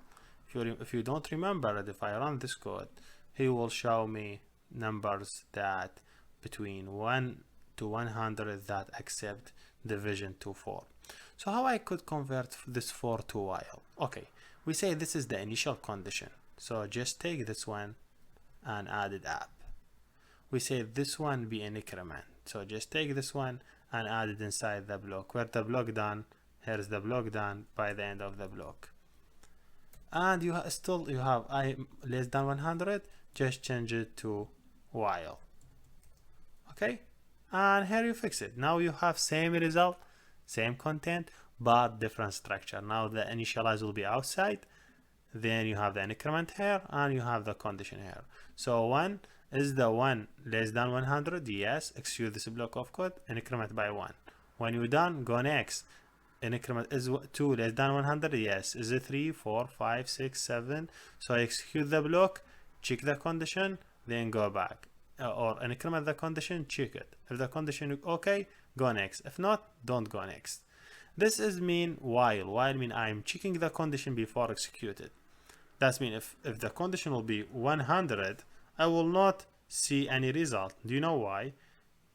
It is normal because 100 is 100. Less than 100, no, he will not execute this block. He will get here, so say SYSO app, or say app is done, because this block will not execute it because the condition is not true. Now, how do while work? Do while is really easy, just taking this while, adding do instead it, and added the while here, and add this one here. So different between do while and while. Do while execute the block of code, then check the condition. If you see now I have one result at least. If you see I have one result at least.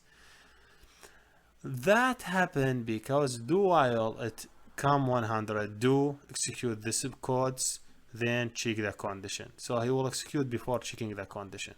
But while no, he will not execute the block unless checking the condition. This is not error, but it is different structure for data. Sometimes you want to do the code, then check the condition. You always do while. Sometimes you need to check the condition before execute the code. You will use while or for loop. While and for loop, both of them, they check the condition before execute the code. But do while is do the different. Are we done? And thank you for watching. Hey everybody, let me talk in this video about break and continue. We talked about condition and we talked about the loop. There's still two things missing, break and continue. So imagine I want to do this example of break and continue. I will create a new file. I will say name it break underscore continue. Okay. I will take all the code I have it in simple for statement and add it inside it because the code work here. I have simple app. It is doing or writing code from doing loop from 1 to 100 and printing any number that accept division by 4. I could remove this one. I just activate this line. I would say no. I will print any line of code. Just let me make sure from the condition that I have the bracket that I have it. So yes, here we go. So I say no, I want to print all the number between 1 to 100. If I save it, run it, you will see all the number between 1 to 100. 1, 2, 3, 4, 5, 6, 7, 8, 9, to 99. Now what you want to see? I want to say, hey, if you get any number that accepts division by 4, just ignore it, don't print it. Or don't execute this code. Imagine I want to print this one, and then I would say count is printed. That means I just have at least 2 lines of code. So if I run it, I have 2 number count. I just want to show you I have more than 1 line of code. don't want to execute this line of code if the number accepts division by 4. So I would say, okay, if I mod 4 equal 0, continue. What does continue mean? Whenever you add continue in the for loop, that's mean when you come across that statement, ignore any code after it and go back to the for loop. If I save it, run it, I will not see any number except division by 4. If you see 1, 2, 3, I don't see 4. 5, 6, 7, I don't see 8. 9, 10, 11, I don't see 12. So why this one happened? Let me show you why. If I just add a breakpoint, I run it, I just see this simple code. First of all, is the 1 accept division by 4? No. So print execute this 2 line. Go back. Is 2? No. Execute 2 line. Is it 3? No. Execute line. Is 4? So you see, I now have it 4. Is 4 division by 4 equals 0? Yes. I will get into this line. Whenever I have this line, whenever I reach this line in Java, it means continue. That means ignore any code after it and go back to the loop. If you see, he directly go to the loop. So this is the idea. He ignore the other code. That's what I want to show you in a break or in the continue. Same thing in a break. But if you say break, the operation is different. The operation means you break the loop. You go outside the loop. That means whenever reach this number, go outside the loop. He will not execute any other code after, and he will not continue. That means when he reach 4, he will go outside the code. If you see 1, 2, 3, he went out. Why? Because a break. Break means break the work. Imagine you're looking for a specific number from 1 to 100. So you want, when you reach that number, you just go outside the loop. I will show you how. I will just take this one. I will say I'm looking for 15. I will say if I equal 15, just go outside. So just I'm looking for 15. I want to print 15 between 2 brackets. I just take this code and add it here. See, just looking for 15. Comment equal, comment is printed. That means he will continue looking for 15. Whenever he finds 15, he will print it for us, then he break down. If you see now, I have only 15. The idea in this code, when he finds the 15, he will not continue looking for other numbers because he already found it. While he continue, saving time. So just break it. So I could show you how this one works by add a breakpoint here. I will not execute it 15 times, but I will add a breakpoint here.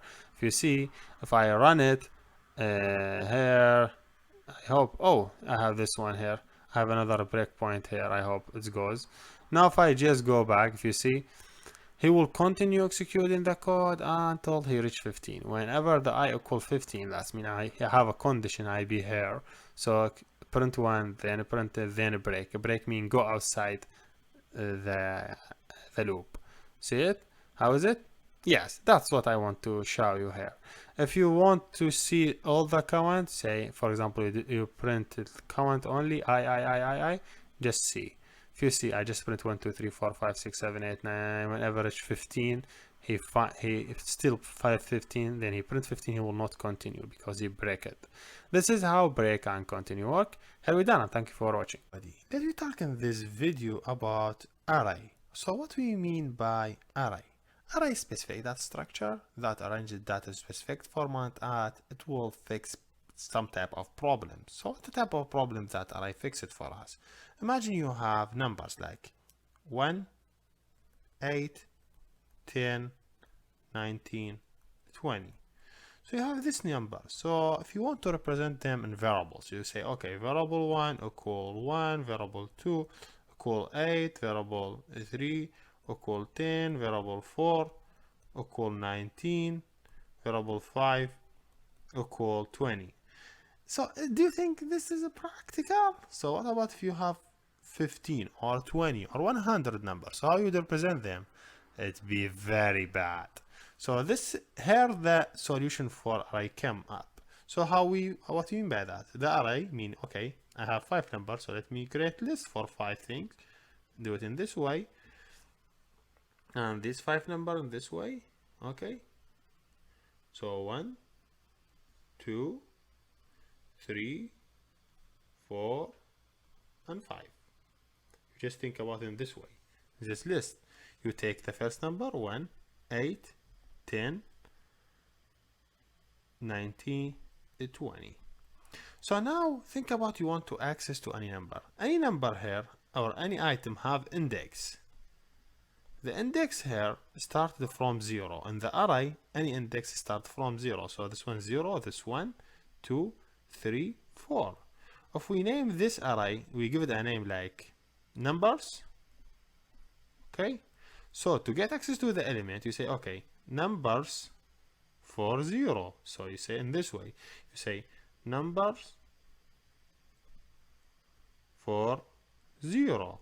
When you say number for 0, that means, hey, you are pointing to this element. Okay, if we go next, when you say number for 1, which element you are pointing to?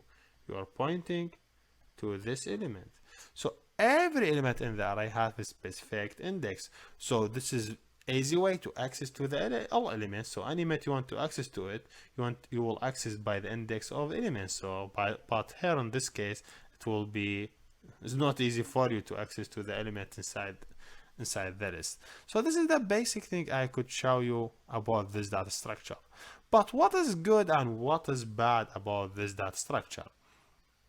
The good thing about this data structure is arranging your data, but the bad thing, it have fixed size. So what do you mean by fixed size? Let me just clear this part and just keep the list for you and you understand what I mean by that. Imagine I don't have 5, I have 4 number. But when you define your array, first you have to give it array have fixed size. Okay, fixed size. So when you define it first time, that size will never change. You say, okay, I have array, you define array, you say array size equal, for example, 10. That's mean you say, okay, you define array with size 10. So let me just suppose deleting this thing. You say, okay, I would define array in size 10. So you just say, I will take this one in this way, hopefully. I don't know why I'm using red. I don't like the red color, but yes, okay, I just draw it. So you say 10, so that means you have 10 box. 1, 2, 3, 4, 5, 6, 7, hopefully 8. You still have 2 things. 9, let me just double this thing, and 10. So now you define array with 10 element. So what's the problem you will have in this array? Imagine you have only 5 numbers. You have 1, 8, 15, 16, 12, this number. When you have only 5 number, you just reserve it 10 memory location while you use it only 5 use it. That means 5 of them is never use it, but you book them. No other program could use this location because you have defined your array size. So the problem with array, only one problem. When define the size, you cannot change it. So you will define it first time and that is. So if you define 10, you use 5, you just lost 5 memory location for maybe used by other app. So this is the basic problem we could discuss it about array. Hey everybody, let me talk in this video about array. Array, if you study it in math, so it is sequence of location that reserved under one name. Imagine you have 10 numbers, so you will not define 10 variable 1, variable 2, variable 3, variable 4. It's not make sense to make all these variable. So it's better to have array. Array, if you define array and define the size for your array for 10 number, and you will okay now. You could save 10 number under one name and you could access to this number by index. So to get started, I will create a new class and I will name it my array. Okay. I make sure to take just only this line for creating a new method for creating, and I'm okay now. So how I could work with array. Array, I could work with it in any type. So I could define array of string, or array of integer, or array of float, whatever. I want to define array of string for jobs. So I will define string. Then I will do in this way. I open and close the bracket. Then I will say jobs. Then I will say equal a new string.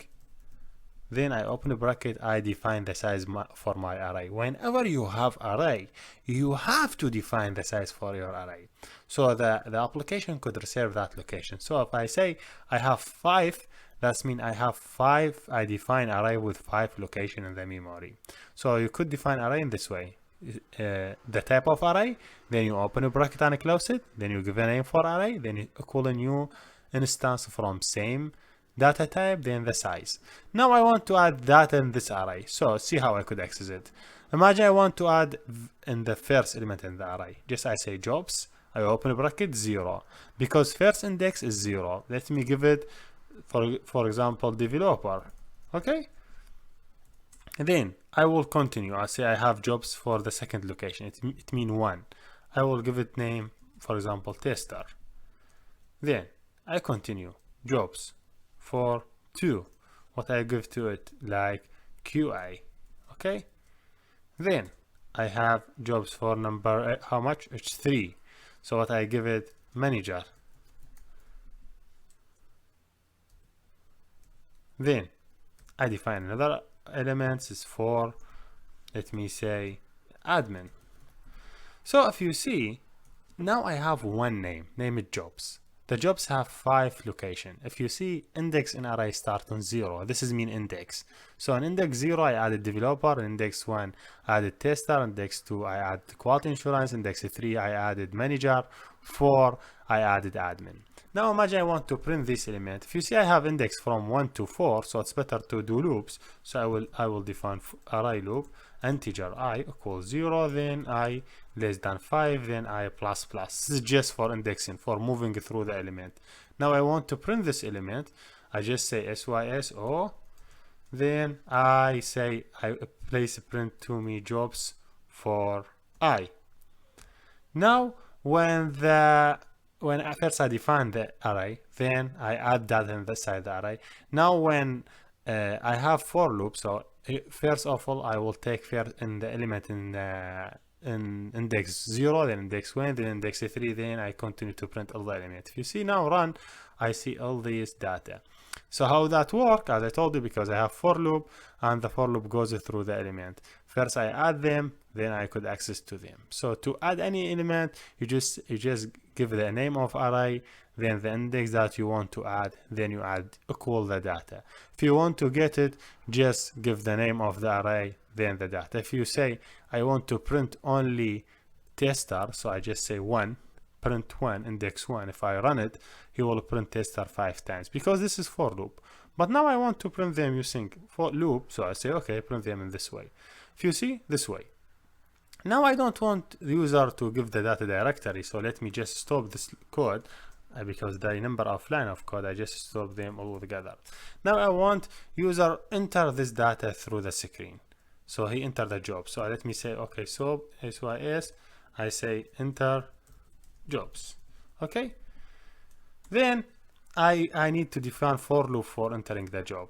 Then I have to have a scanner. You remember how we could work with the scanner when we worked before for input my age? This was the scanner, if you remember it. So now let me just add it here, take it. If you see it is scanner, so I just import the scanner. So I'm reading. Okay, so I want to add data inside the job, so I say jobs for I equal scanner dot next, and next line, it means not scanner, should be reader dot next line.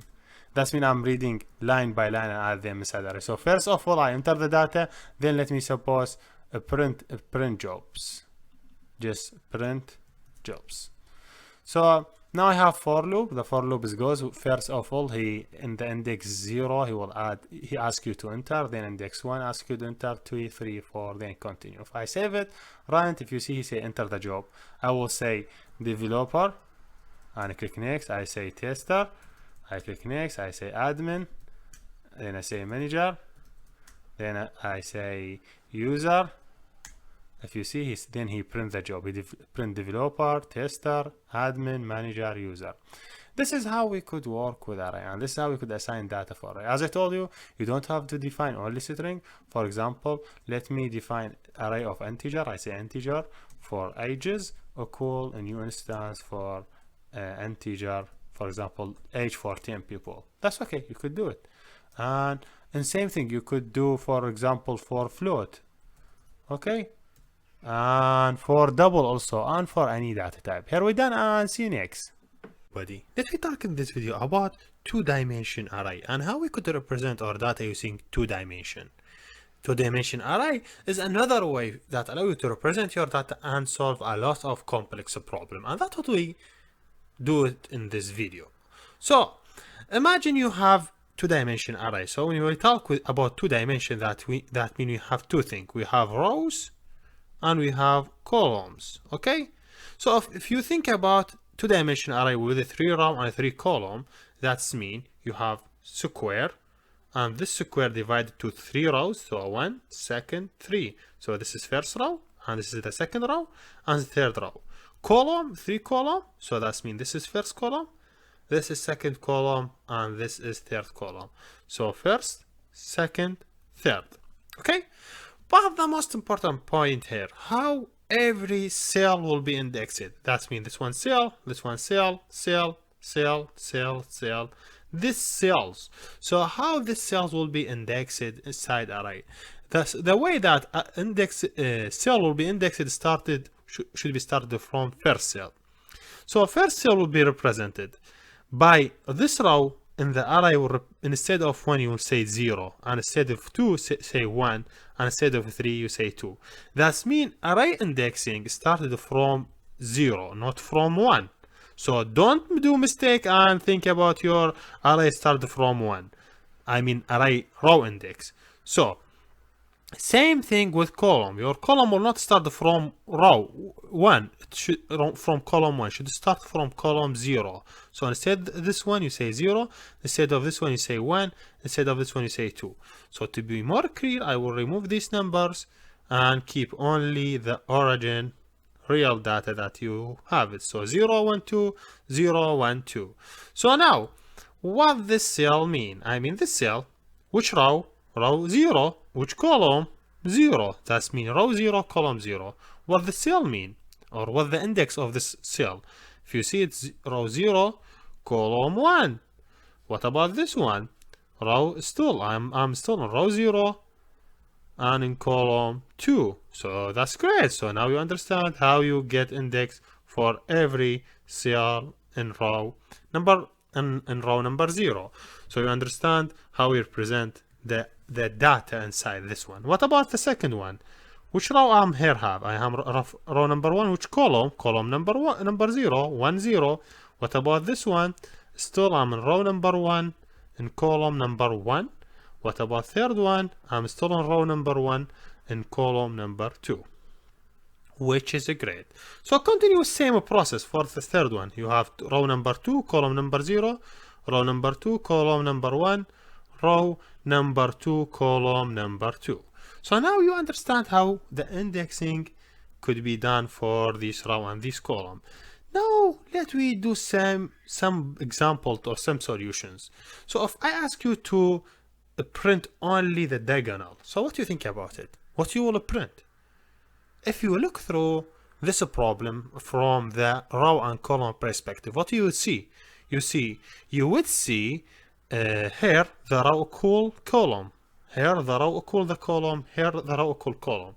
So if I say if row, so that I don't have enough space here, I would say here, I would say if row equal column, that's mean you print diagonal. If this one is take too much from space, so let me suppose in this way. So this one represent if row equal column. So whenever row equal column, that means you mean the main diagonal. This is the basic problem I would share to you. What about if you want, I want to print the triangle under the diagonal? I mean when I say triangle under the diagonal, I mean this data. So what do you think about this data? What you see? Let me think about it. Let me use a different color. Here I have 1 in row, 0 in column. Here I have 2 in row, 1 in column. Here I have 2 in row, 0 in column. So if you see, always the value for row greater than the value for column. So always you have the value for row greater than the value for column. So I would say I could print this data by saying if row greater than column. Okay, it's a basic way how you analyze the problem and how you solve it. So same thing if I say, hey man, print the upper diagonal. So I say, okay, let me first select this part, then let me do second, think about this problem from the data. So I have here 0 and 1, I have 0 and 2, 1 and 2. So always you see the column here is greater than the row. Always you have the value for column greater than the value for row. So you would say here if column greater than row.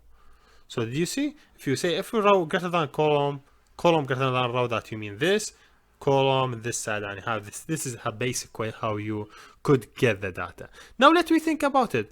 How you could represent it in the code. So really easy in different language. So same language as Java. You say if you define the array data type. You say, for example, integer, array of integer, number row, number column. Let me name it numbers, and you say equal new integer. You give a size, like for example 3 row, 3 column, and you try to access to any index. For example, if you want to access, let me say this is 3 by 3. So if you want to access to this cell, this cell should be 1 1. Is that right?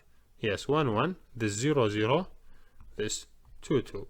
So if you want to access to this one, you say number, because I have it here, number for a row number 1, column number 1, add 5. That means, hey, I'm adding 5 in this place. If I ask you to add here data, so what the index here? You have here row number 0, row number 1, number 2, column number 0. So here the cell is 2, row number 2, column number 0. You say number for row, you give the row index. Row here I have it 2, and the column I have it 0. For example, add any value. Let me say add 20. That means you add 20 in this cell. Is that right? Yeah, you add 20 in this cell, and you add 5 in that cell. This is basically how you work with two-dimension array. But this is a basic example that I'll share with you. So what is the problem that you could solve with using two-dimension array? There is many problems. Let me give a basic.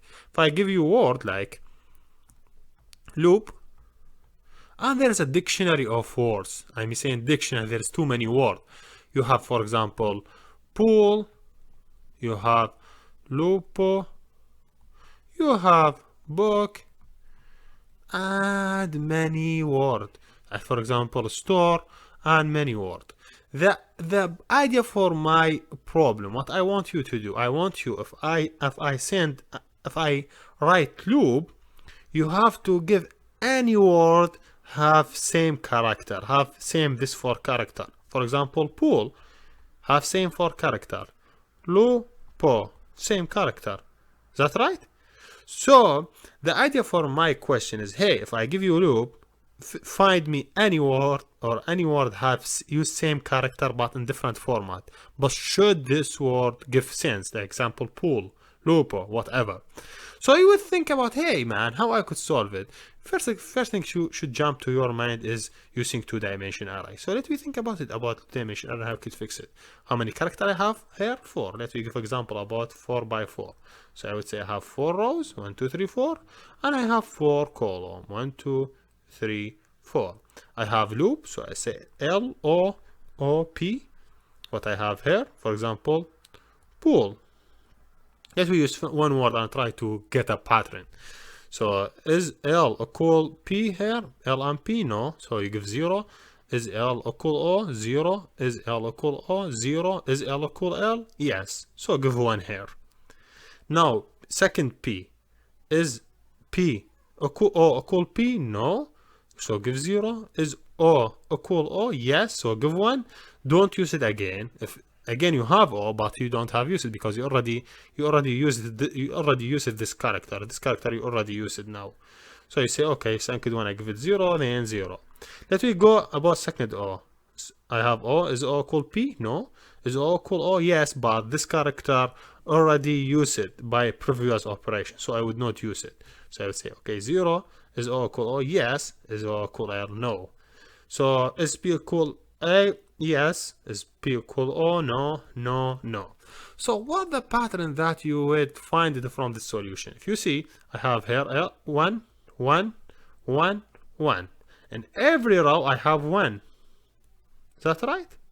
So I would say I'm using this operation. If I find in every row single 1, that's mean yes, this is the word I have.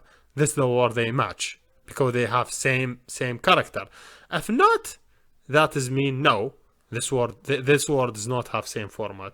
I could give you example about 2 words like they doesn't have row in every column. Let's use basic example. Let's use here another word, but this word, for example, I would use this one, book. So let me use book. I would say, okay, let me just delete this line. Book. So is B equal L? Is L equal? No, no, no, no. So I don't have anyone here. So from first line you say not equal because from this first line you detect you don't have 1. Second line is the 1. No, yes, no, no, no. Yes, but already used it here, so I give it no, yes, no, no, no, no, for no. So you see I have only here 1 and I have only here 1. But this one missing and this one no and this one no. That's mean this 2 character, that's mean this character or this word and this word is not equal. So this is basically how you could analyze a problem using 2-dimension array. So you understand how to find it. So I would say this question I have it when I was in job interview with a company.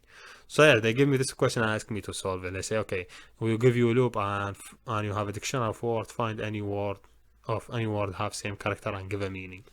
Yes, here we're done. Thank you for watching and see you next. Hey everybody, let me talk in this video how we could do implement for 2-dimension array. So I would just create a new class and I would name this class 2 in this way 2-dimension array. Okay, I make sure to remove the constructor and create only main method. So to define 2-dimension array, you just describe also the data type. You open 2 brackets because this is 2-dimension. So if the data type is integer, you say integer. If data type character, you say character. If string, you say string. So imagine I want to do array 3 by 3 in this way. So I would suppose I would do this array. So this way. Okay. This is my array. So this is what I want to do. I have 3 by 3 array, 3 row, 3 columns. Okay, that's mean I have 3 row, 3 columns. So what's the name of array? Let me suppose this data equal. You initialize it. To initialize, you say new, then you give it the data type. Also say integer. You give the size. The number of rows, I would say 3. Number of column, I also say 3. So first one for row, second one for column. You ended the line. So let's start. Initialize the data. I want to add 1 here, 2 here, 5 here. Okay, so in the first line, so I would say data for the row number 0, cell number 0. What I mean by 0 0, I mean the first one, this one. So I would say 1. Okay, then I continue. So let me 0 1, I would add 2. Is that right? 0 2, I would add 5. This is first row. Let me continue with the more rows. So I would suppose, here you go. I would go to the second row. So let me suppose I want to add here 5. So let me just start the drawing tool. I would say 5, 8, 12. Okay. So Now I'm going to the second row. So second row should be row number 1, column number 0. Is that right? Yes, I would add 5. Then go next. Row number 1, column number 1. I would add 8. Row number 1, column number 2. I would add 12. Going to the third row, I would add here, for example, 0, 0, 0. Is that right? 3 zeros. You say, okay. You would copy this one and you go down 3 of them just to make the life easy. You say row number 2, 2, 2, column number 0, so you add 0, column number 1 you add 0, column number 2 you add also 0. So I just initialize all my array with these data. Now think about it. I want to print all these data. Okay, because I have row and column, so I have to have two loop. I say for integer I equals 0, I less than 4, or I less than 4, I less than 3, then I plus plus, because I'm starting from first row. Then you have second loop, you say for integer j equals 0, j less than 3, then j, why j? I'm saying j, then I write I. Then you say j plus plus. That's cool. Now you want to print the array, you say okay, SYSO, then print for me the element in the AJ. I would not say /n, I would say data for row and column. Okay, print it, then I would supposed to add /t to add specific place. Then when he done from every row, before he go to the second row, I would do /n to display it in the same way that you see it in this screen. So if I print now, if you see, here you go, I have 1 2 5 5 8 12 0 0 0, same thing. Do you know what this line did? It just taking every row, add this one line and this one line and this one line. This one print line. So this is the way how you print over elements. So let me think about this problem different perspective. Let me suppose I want you to print only the main diagonal. Do you know what I mean by that?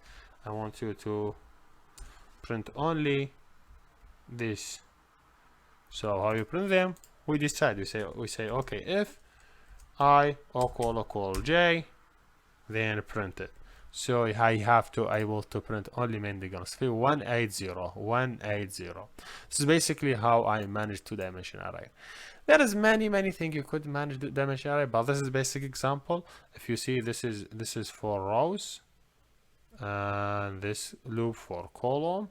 So he every time move in a specific column.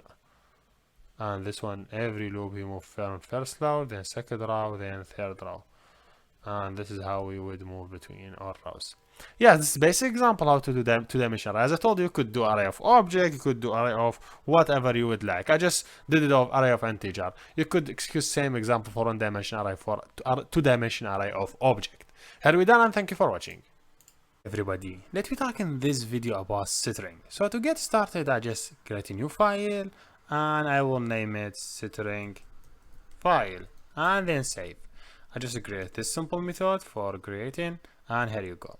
You remember first when you define string, you could say string, for example, name, and you give it data, for example, Hussein. Alright, that's great. But we did not talk about some method that we could do it with string. Imagine you want to print the length of the string. So you say SYSO, so you say string name.length. If you say name.length, you will get the length for the name. If you see how many character you have it. This one have 16 character. 1, 2, 3, 4, 5, 6, 7. This one will be considered as character. So that means 8, 9, 10, 11, 12, 13, 14, 15, 16. That means 16 character I have now. So to print length, so let me just say length to make it more nicer so you could understand it. So you will see the length is 16. Imagine now you want to print only h. So how you print it? So if I say SYSO, for example, I want to print first character. So you would say, if you see name, if I say name dot car at. I'm looking at character at specific index. If you see, this method asks us to give it the index. You know, in the array, this one will be index 0, this 1, 2, 3, 4, 5, 6, and continue. So index that we're looking for h, that means index 0. So print the index 0, and here we go. If I save it, run it, you will see first character is h. If I want to get last character, you could do it by string.length -1. Why -1? Let me just go back, make sure from what I did. Just let me copy it to make it easy for you, so when you follow the character or the code, last one will be equal name.length -1, because we start from 0. This one's 16, but the index of this one is 15, because 0, 1, 2, 3, 20, 30, 40, 50, then 15. That means this one will be 15. So I save it, so you have say -1 if you see first character and last character. Now you understand how you could go through the characters. Could you print them? Yes, you could. If I do for loop, integer I equals 0, then I less than the name length, the length of the my string, then I plus plus, so you could print them. So you say SYSO, then make sure this both you want to print them, you say name dot car at specific I. Now he will go through all the character. Let me just print message for you, print car, just make it nicer. So now this loop going from 0 to the last element and print them element by element. If I click run, you see this is the data that I have it. So now, could you print them in one line? Yes, just remove this one, print line, he will print them in one line. If you see Hussein away because I didn't get a new line. Could you print them reverse? Yes, you could. By start from the last one. So you say, I want to do reverse. So let me just copy this one. I print car, I say reverse. So to you understand what I did, I will start from in the name.length -1, because -1 will be last one.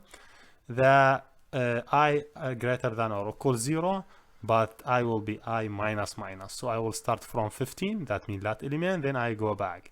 If I click run, I would see this is the reverse one. So now you understand how you could get length for any element, for any string, how you could access element by index, and how you could do like first character or last character. Let me suppose I want to split specific string. For example, let me suppose I have this string. So I would say I have this string will be text, and this text will be he go to home.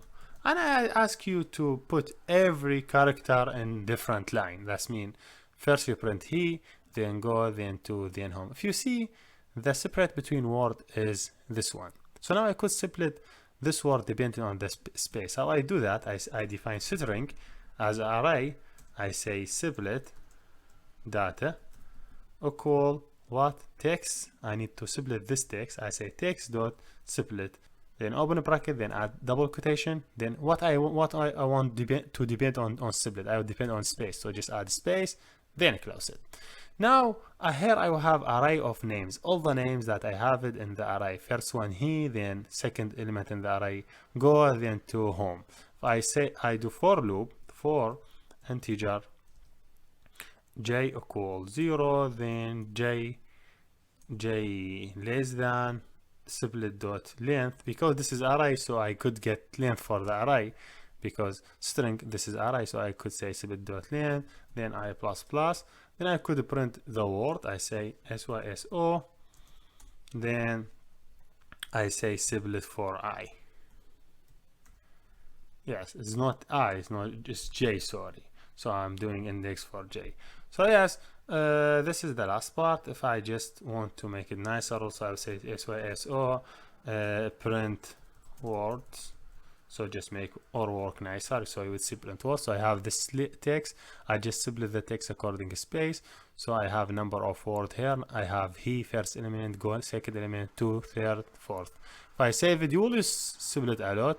If you see, this is the name I have it, the word. But I think there's a problem, because here I start from 9, should be 0. Save it and run it again. Here you go. So if you see, I have he, go to home. If you add more in the morning, he will say he go to the home in the morning. He go to the home in the morning. So did you see how I divided? Yes, here we done. And see you next. Hey everybody, let me talk in this video about function. When we talk about function, we need to do a block of code, or we call block of code more than one time from more than one place. So we don't want to repeat it, so we add this block and function, then we call it. Like example function, you do it for some operation, multiplication and more. Let me show you what I'm saying by that. Let me create a simple class. I name it function simple, and here you go. I just create this one method. If you remember from previous example that we did in nested for, this example was this two loops for draw something. So if I run it, if you don't forget, I draw this thing. So let me just take this code and add it in my function. So now I want to run this code. I will see this stars. Imagine I want to repeat this draw 4 times. That means I have this one draw. So I want to repeat this one 4 times. So how I do it? I should do 1, 2, 3, 4. So when I now run it, I will see the graph 4 times. This first, second, third, fourth. And this does not make sense because you have 4 code, and now if you want to update in one of them, you need to go through 4 blocks and update it. This will cost time for maintenance. So it's better to do it in function. So how to do that? Let me remove all this. And let me take this code. I say, okay, this code I called for more than one time. Just take this code, I define function. So how I define the function? First of all, I define which type of data this function will return. This function will not return anything. So I will say void. Void means this function will not return anything. Then the function name, I will say draw. Okay.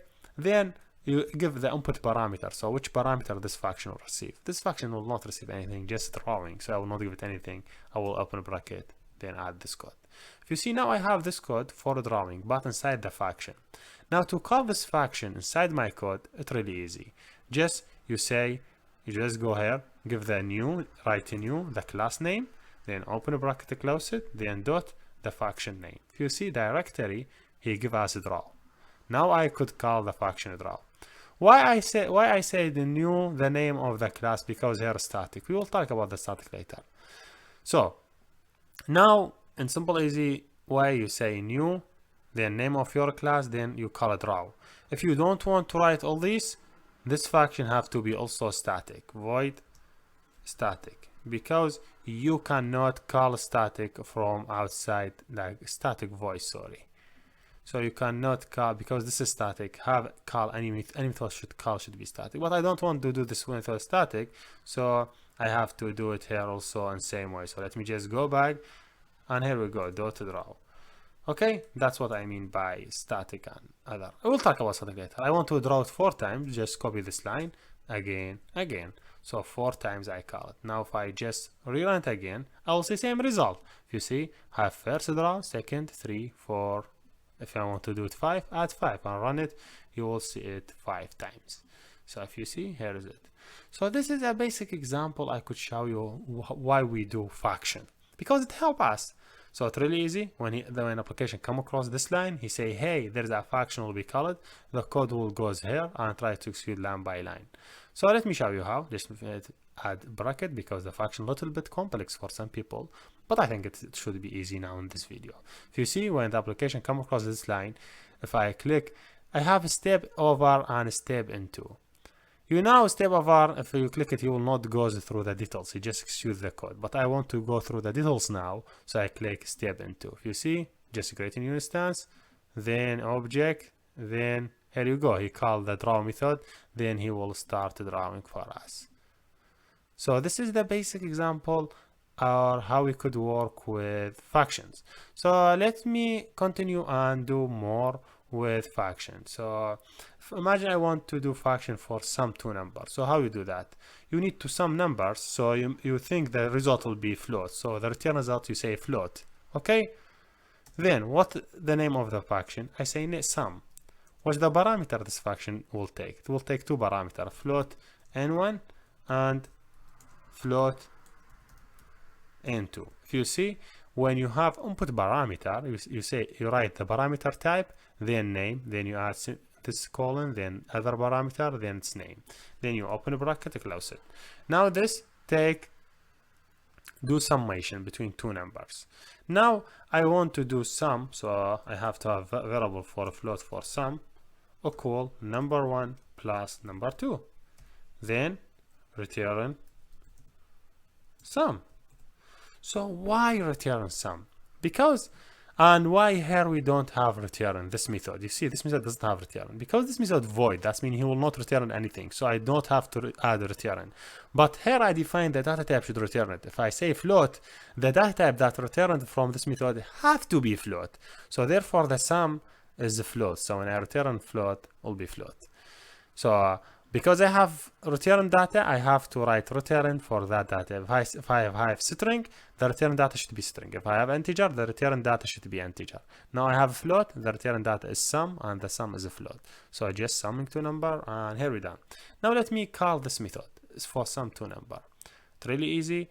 You just now to sum to number. Let me add it here. This for draw, and let me write for sum. Okay. You say dot sum. You need to sum. If you see, he asks you for two number 1 and number 3. Let me suppose I will sum 3 with 9. Okay, and the result should be float also. There is a result coming, so I say r equal. Why I say float r? Because there is a result coming from this method. When I call this method, I'll send two number 3 and 7. This 3 and 7 should send it to the sum, and sum take 3 and 7, add them, and will return for us the result of the summation. All this line will have a result, so I will take this result and add it here in the r. So now if I say SYSO, I just save it. I say sum equal, then add a plus for the r. If I run it again, now if you see, just go first line, sum equal 12, because 9 plus 3 is 12. I say 9 plus 9 should be 18. If I go up, sum equal 18. So if you see simple function, now you want to repeat this operation for more than one. Let me suppose do another summation, but the result between 9 and 12. That's really easy, and you print it. If you see, I now have first sum and second sum, just calling method 2 times. That's easy. That's okay to call method more than 1 time, and that's okay to have more than one method. If you see I have a draw now here and I have summation here. So the basic thing you have to remember about the method, just you say, if you don't have return data, you say void, then you give the name. If you have return data, you give the data type that you want to return it, then the name of the function. If you have input, you say input data type name, input data type name, then continue. If you don't have input, you will not pass anything. Then because you have return, you have to return something. We could add any code here. Also, if you see, when I called method doesn't have any input, I just call it directory, saying, for example, draw open bracket close, because I will not set anything. But this summation now will receive 2 numbers, so I have to say, I have to send the 2 number. Here we done, and see you next. Hey everybody, let me talk in this video about overload. Overload means you have same function with the same name with different number of parameters. Like, for example, you have sum, maybe you want to sum 2 number, maybe 3, maybe 4, maybe 5. This means override. So to get started, I will create a new class. I will name it function, fun, overload. Just to make life easy for me, I will not do many work here. I just copy something from simple functions, the main method here. So here you go. Now what I have, I want to do summation method. Imagine I want to do sum, or let me do subtraction now because we just said summation. So I will subtraction, I will have float result, okay, and should be sub, okay, and the sub will subtract 2 number. Let me say float for number 1 and the float for number 2, okay, and open a bracket, close it. So because I have return data, so I say float, okay, r equal n1 minus n2, okay. This is the basic method. So then you say return r, because you return result from this method, therefore you have error now in the method, return r, okay.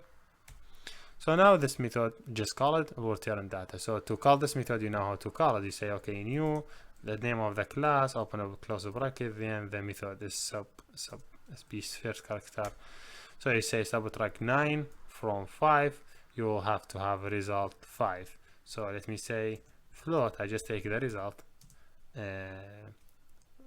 S1, cool. And I want to print it sys, or then print this one. I say s1, then plus, I just say s1, print the value. This is just simple method to subtract 10 from 5. Just call it and say, okay, it's 5. Now you want to do overload. Overload means you have another method with same name but different number of parameters. That's mean, okay, I just copy this one. I have same name, but now I want to do 3 parameters. I say float and 3. That's mean. Then I say number 1 minus number 2 minus number 3. If you see, I did not change that return that type, and I still have same name, but the number of parameter here I have 2, here I have 3. It's not you don't have to have same data type here. It's the third one, could be any data type, but I just for make it example to make it easy for you. Now imagine you want to call that method. You call it the same way. How we call this method? How we call it? You say s1 equal override sub. This one will call directory this method because we send 2 parameter. If I want to call the second method, let me say -2, he will directly call the third method.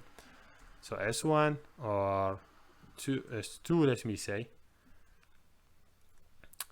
So just to make life easy and we don't do mistakes, so I say s2.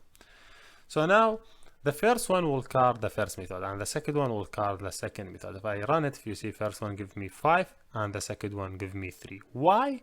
Because this one have 2 parameter and name it sub. He will look for sub with 2 parameter. He will call this method and execute it. Then he still have sub, but here 3 parameter. He will look for sub with 3 parameter. Is this 3 parameter? No, he will not go here. He see, okay, this one is the sub with the 3 parameter. He will execute it. And here we done. Hey everybody, let me talk in this video about polymorphism. Polymorphism mean you have more than one method with same name and with same return data type and with same number of input, but the input will be different data type. For example, first one take 2 integer, second one take integer and character. That's mean polymorphism. So to get started, I just will create a new class and name it function polymorph in this way. And I just create this one. Okay, let me suppose I want to do a div. So I would say I have double as return result and say div. The name of the method, it will take 2 double. So I say double n1 and double, okay, n2.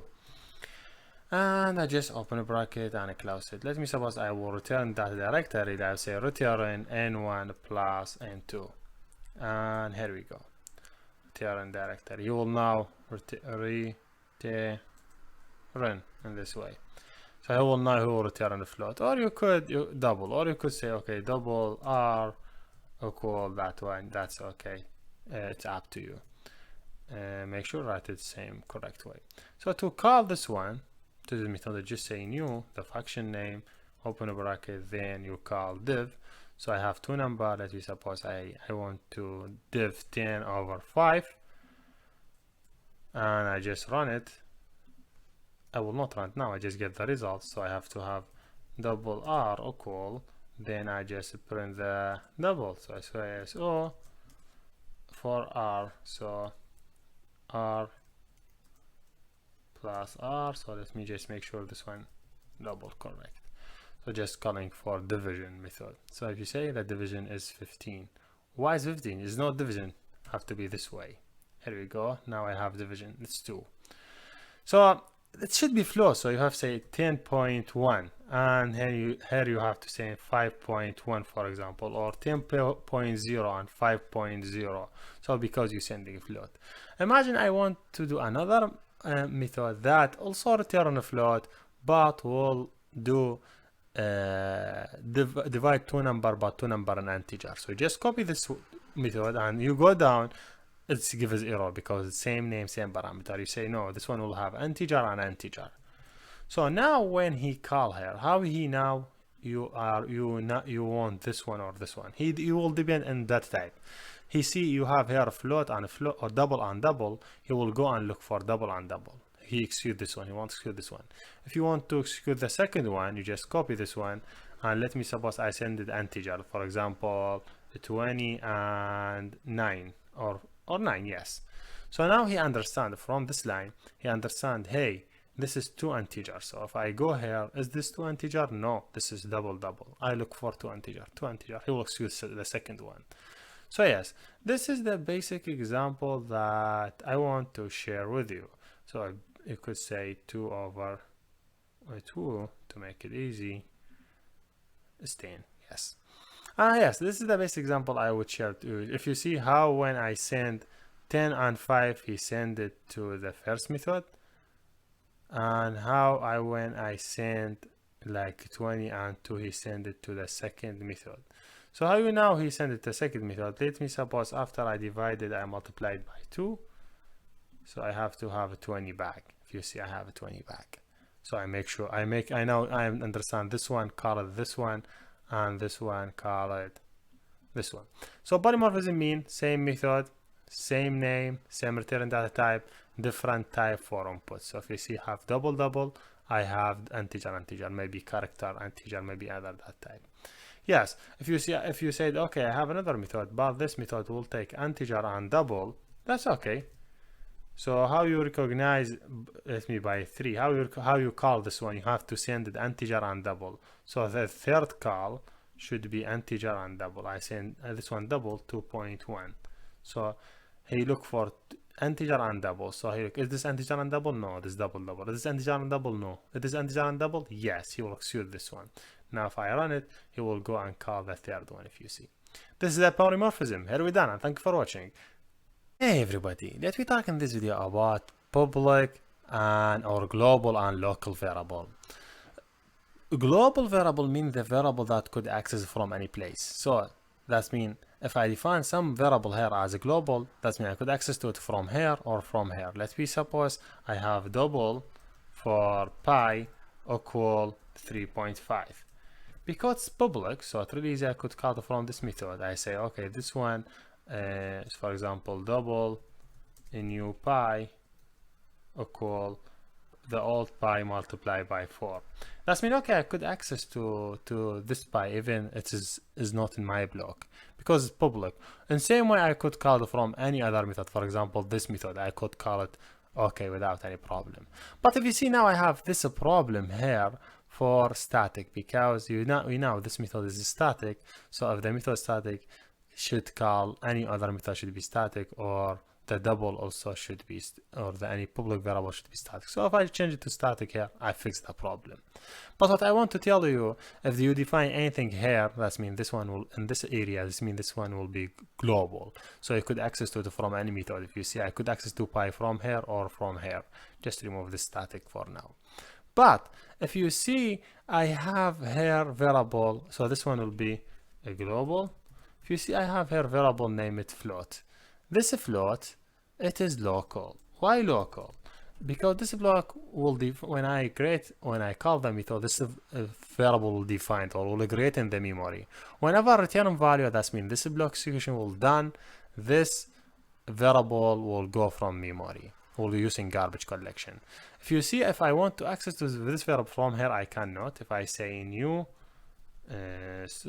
or float, a new float or a new sum equal sum, you cannot access to it. You say error. Who is sum? What do you mean by sum? Because sum is not public. Sum only defined here. So whenever you want to anything defined inside any block for loop, block for function, that's mean local. So see, this one is local variable inside this block.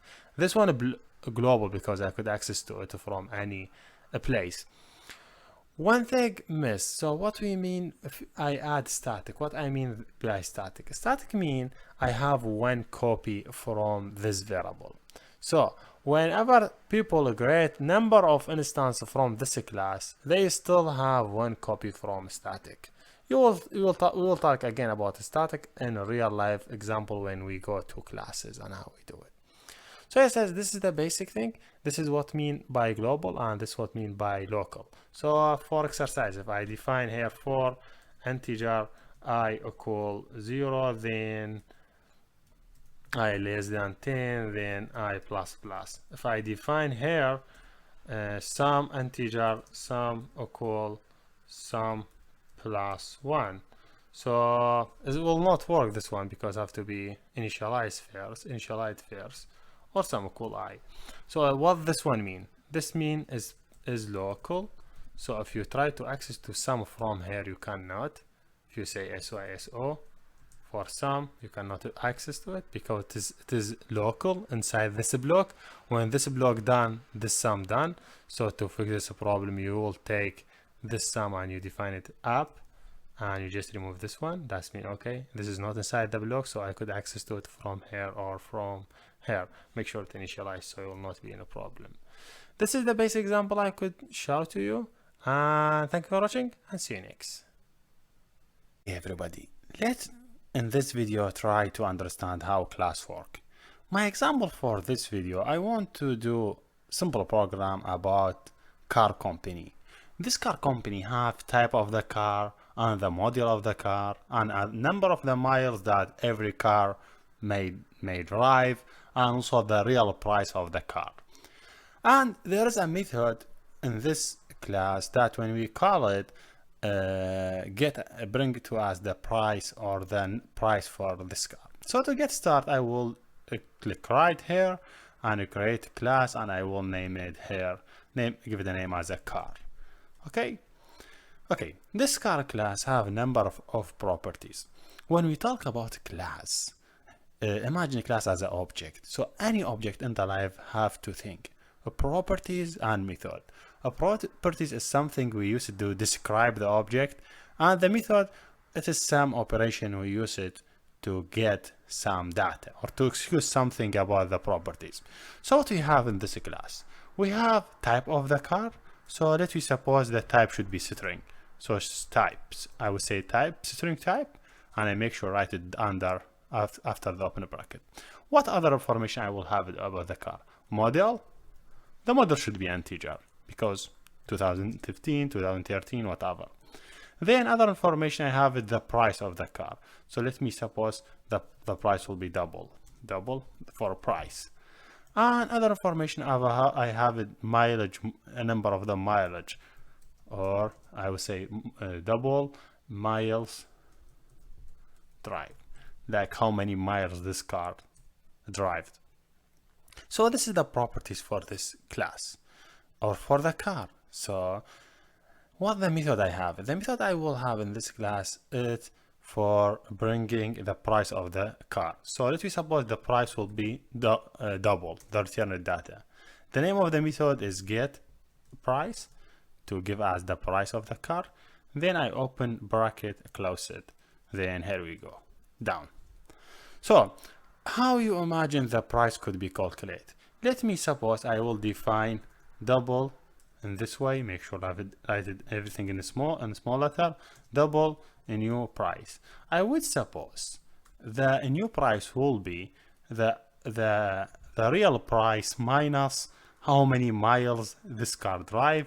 So I say miles in this way, miles drive, like how many miles this car drive, multiplied by, for example, 100. The idea here is work. That means if the car drive 10 miles, I will take for every mile 100. Just specific function we used in this company. So if the car price is 10,000 and the drive and it's used for 10 miles, for example, the new price will be 9,000 because we take for every mile we take 100. And this method will return the new price. Okay. So very basic example, very basic class, have number of properties and number of methods. So if you see, you could define more methods, just define them. You are very free to define your method, and this is the way you define the price. So how I could work with this class? If you see, to get class, so let me say open new class and name it car main. That's mean main method that I call the car from. Let me suppose this is the main method that I should call the car. So first of all, I need to get instance from the car.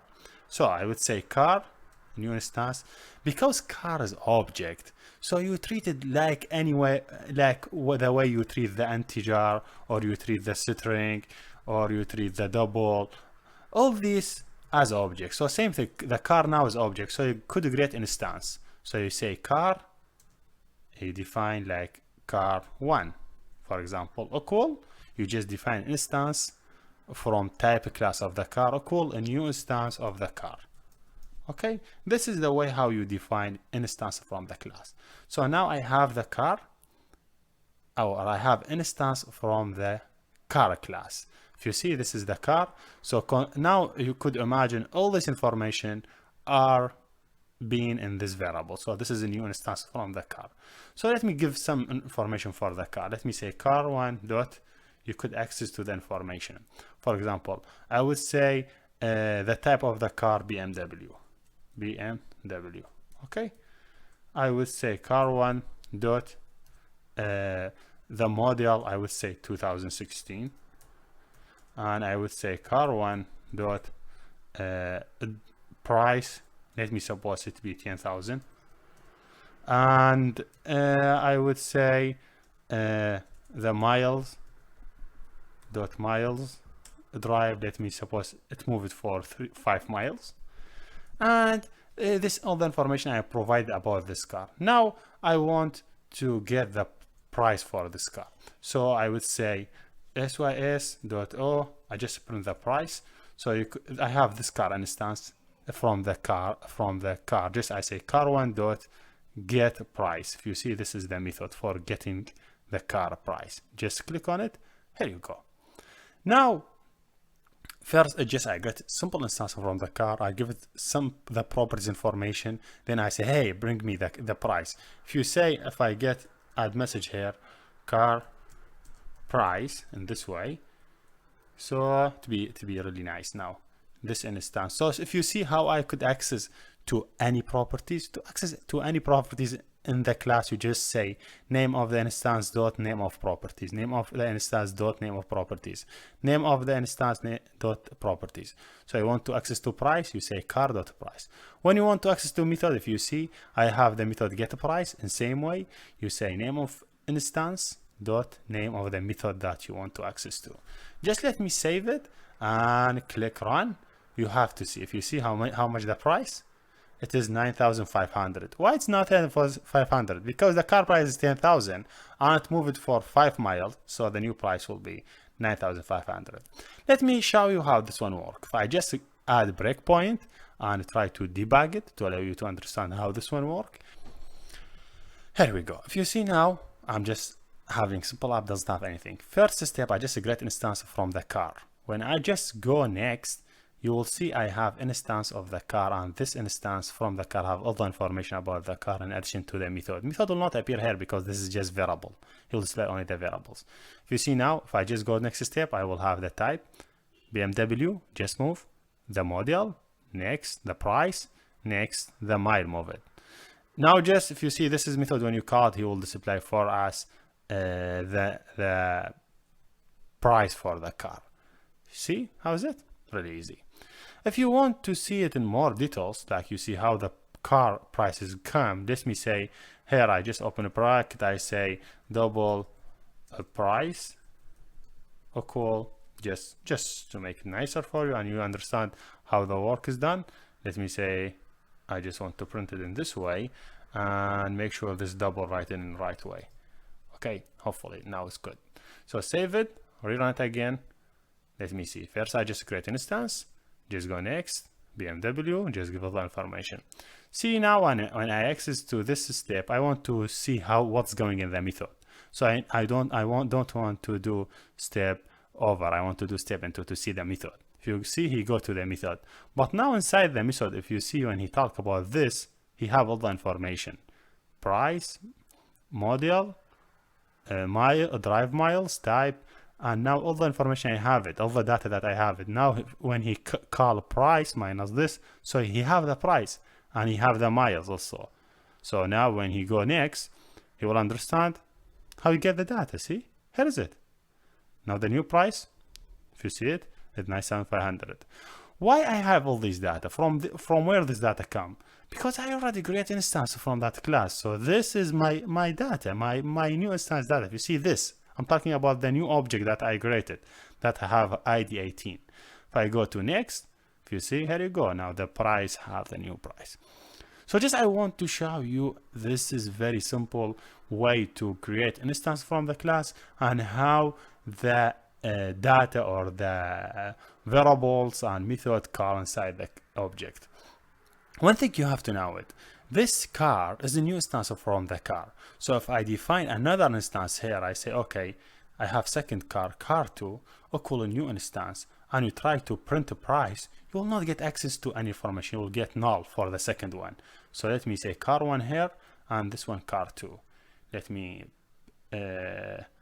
price, I would say this one also getting a price for the car, or I could say, yes, I could say this one, double price. I don't want to define it because I already defined it, car2. So just I defined instance from the car, and I want to get a price for car2.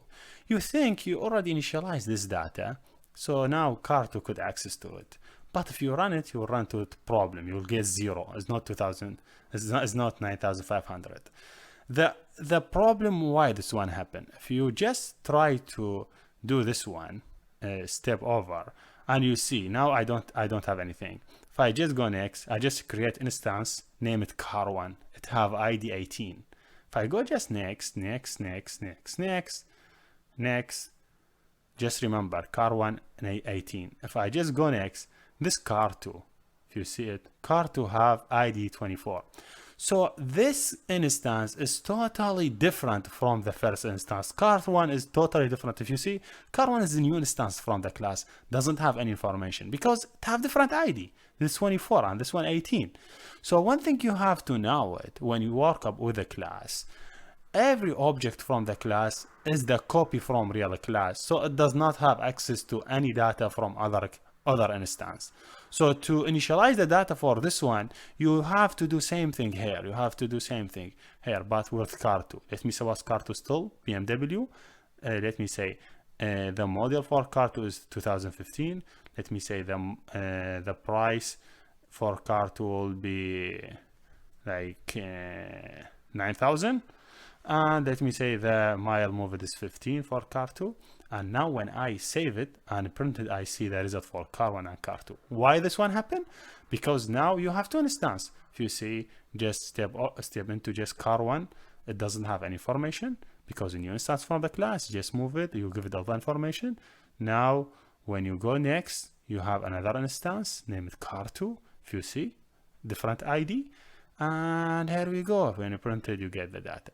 So just remember, any instance from your class will be totally different from other instance. So don't do like access to other properties like initialized by other instance you want to access to it. You cannot do it because this one is totally different from this one. And you could create instance as much as you want from the class. Here we done, and see you next. Hey everybody, let me talk in this section about OOP or Object-Oriented Programming. When we talk about OOP, we mean we need to separate the concept. That means we will make our project from number of classes with number of interface and enums and more. That means instead of having one God class, you'll have number of component or number of class are communicate together or are connect. One of them to depend of another one. That means we separate in the concept. So when we have problem in any place, we will go to that class and we'll fix it. Instead of having one God class and we'll go through the big around, like for example 1 million line and looking for the error and fix it. So object-oriented programming is the concept, and it will use it in every project. So because you need to manage your project and make it easy to modify in the future. So how object-oriented programming work? Object-oriented programming mean you treat everything as object. Let me give you an example. Car is object, and also the home is object, and this animal is object. Every one of these objects have specific properties and specific methods. Let me tell you about the car. What do you think about the car? The car as a properties, what properties this car could have? Could have type of the car, for example BMW, could have model of the car 2015, could have the price of the car 10,000, or could have miles that drives or miles user drive this car like 405, and the owner of this car Hussein. So all these are properties of the car. You describe things. When we talk about properties, we mean we describe things. So the car as object have number of properties, but also this object have number of methods. For example, you need to get the price of the car depending on the how many miles drive it or how many the real price. For example, if it's 10,000 and drive it 5 miles, you cut something for driving time. Also, I need to get owner, because the owner it be in the database, and the database maybe there's too many owners, so you want to go and filter and look for the last owner and bring the information of it. So what I want to tell you, or what I want to show you from this simple example, the car as object has number of properties. Also, it have number of methods. So any object in object-oriented programming, you will treat it as object, have specific properties that describe the object, and a specific method to do some operation on that object. So this is the class that we described for a few seconds. And when you want to write it in the code, will be in this way. So you will have a class, you say public class, you define your class. So public class and give a class name car, then describe properties for the class by number of variable, type, model, price, mile, owner, and you have two methods. One of them get a price, getting a price depending on the miles. He will take 100 for every mile drive, take it from the real drive price, and get the owner return will return to you the owner name. So did you see this is how the object described and how we could describe in the code.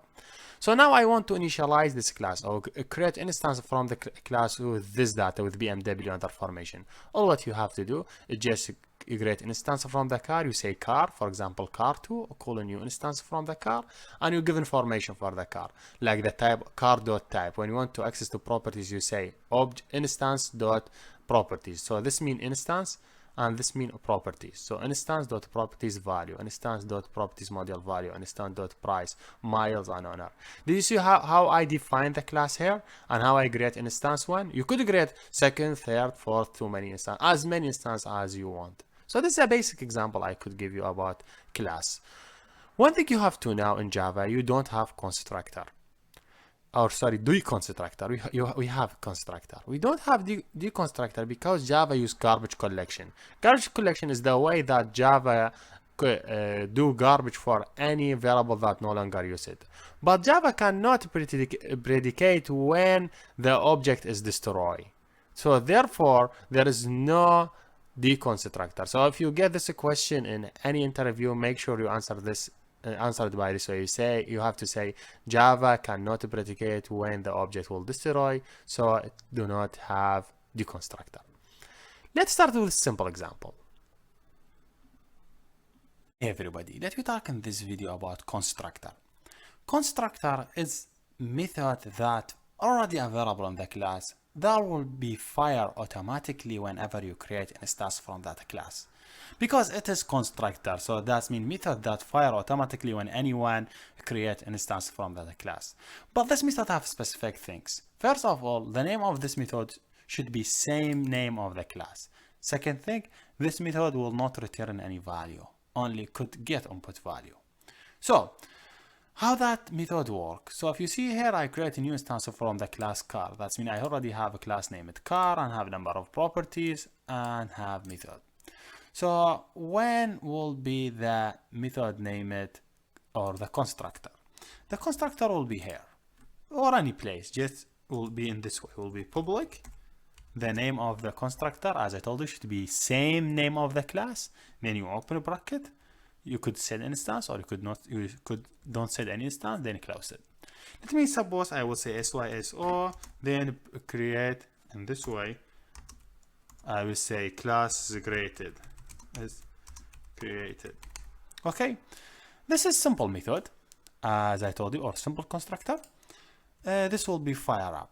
So if you see, no one called this method here here no one called this method, but let me do something. Let me just run. See, is this method fire? Yes. If you see, class is created when I create first instance.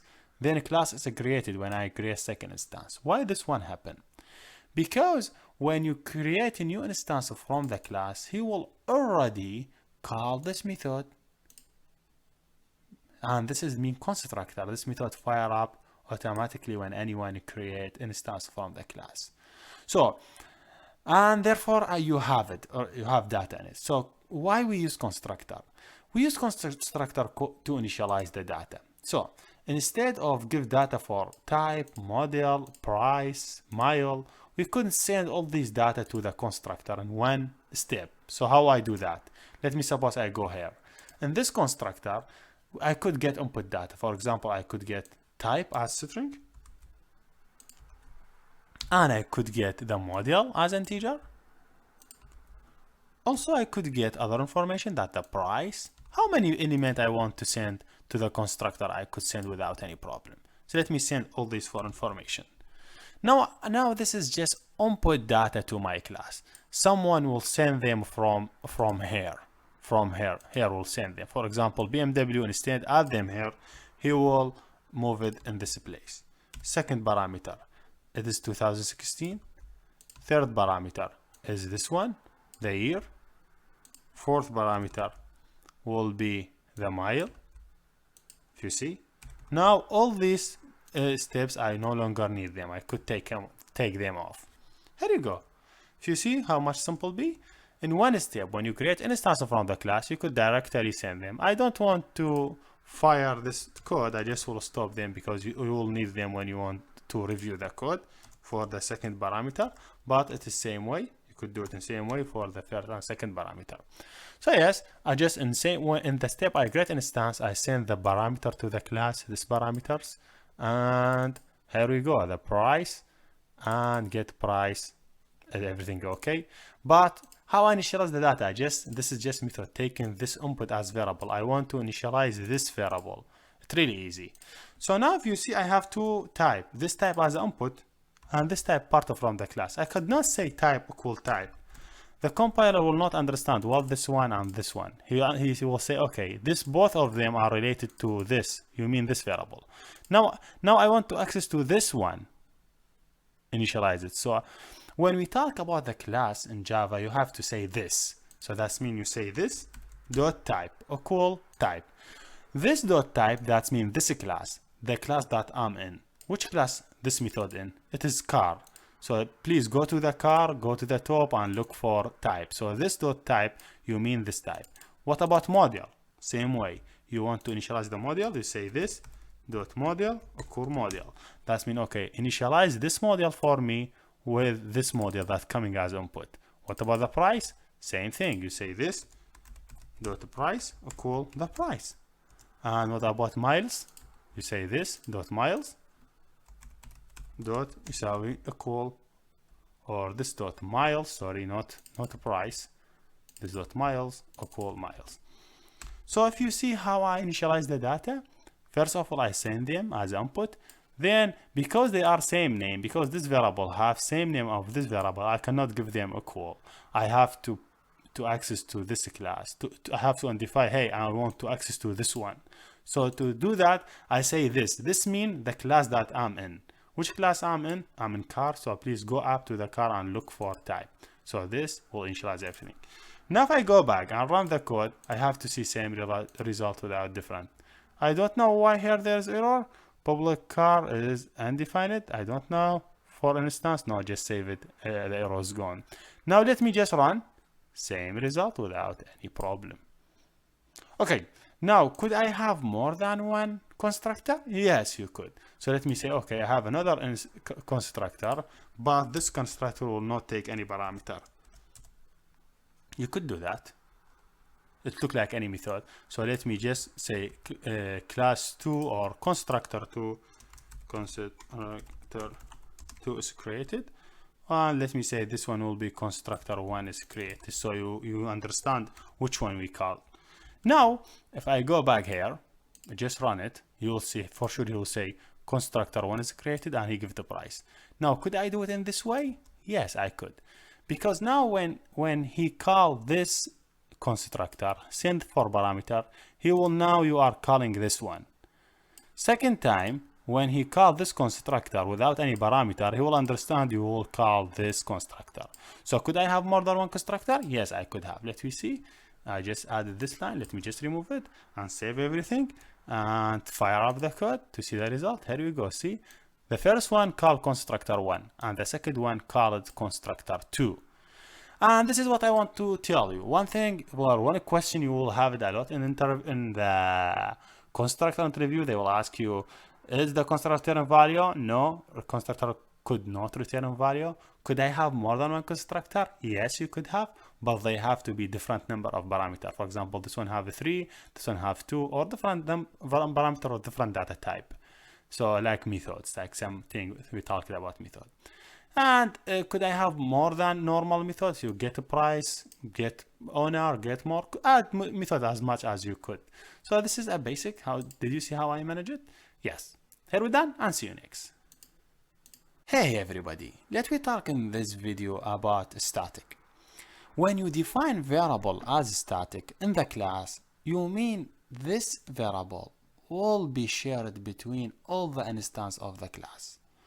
Did you remember first when we define variable in first class and we try to access to it in the second class? We cannot do that because every class have to be copied from real class. So if you define price in first one, you cannot access to the price in second one.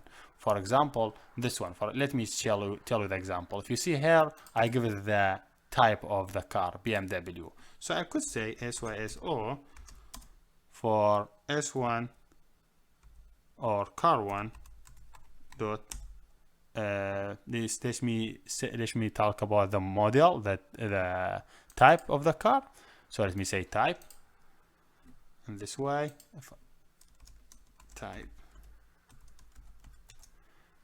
So yes, I hope this one will work. So if I take this one and try to do same thing with the second one before printing the car type this way, and say okay, for the car 2 price, and imagine in the car 2 you did not send the model, the type, you did not send it. So and you run it, you see the type for first car, you see it BMW, but the second car type is null. Why? Even you define the type here, because this instance car 1 is totally different from the instance 2. So the second one have to have also type because they are different. So what if you want to share some information between the instance to save memory? I'll give you a simple example. Imagine you have 10 channels. All these channels belong to same owner. So if we define, if we said okay,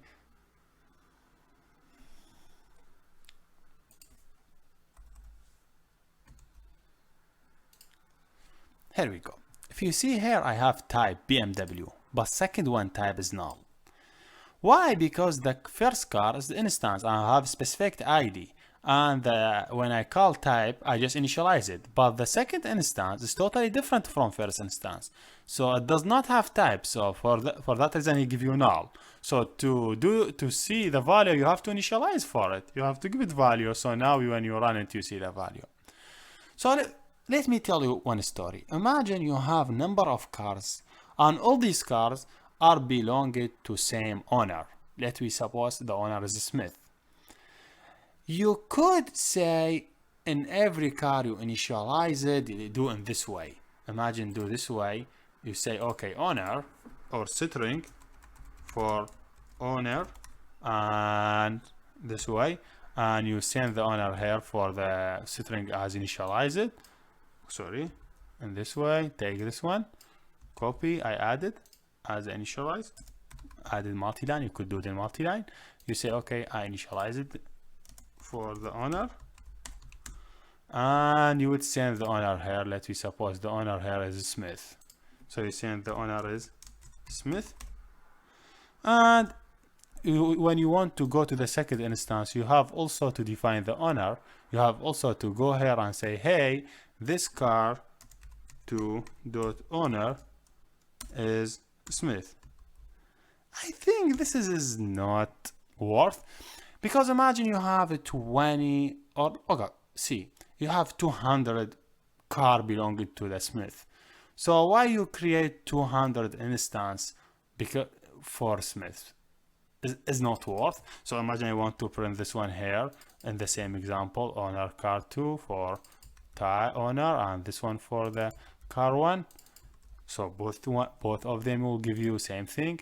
I now add C car 1 or to owner. I don't know what the problem here. Owner cannot be. So make sure you save it here before you go back. So now you could access to it. Yes, now just saving. Here we go. Now I have Smith. As I told you, I suppose Smith is shared between all the classes. So a basic thing, you just define Smith as static. When you define this is something static, that means this thing could be accessed directly by class name. So you could access to Smith before create any instance. From here, you just say car1.owner. You could do that, and you could give it name, any name you want. Let me suppose I give it Smith.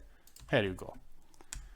And you don't have to send value for Smith here, and also you don't have to initialize Smith here, because he will be shared between all the variables. Make sure you remove this one, because you no longer need it. You no longer need to initialize it from here.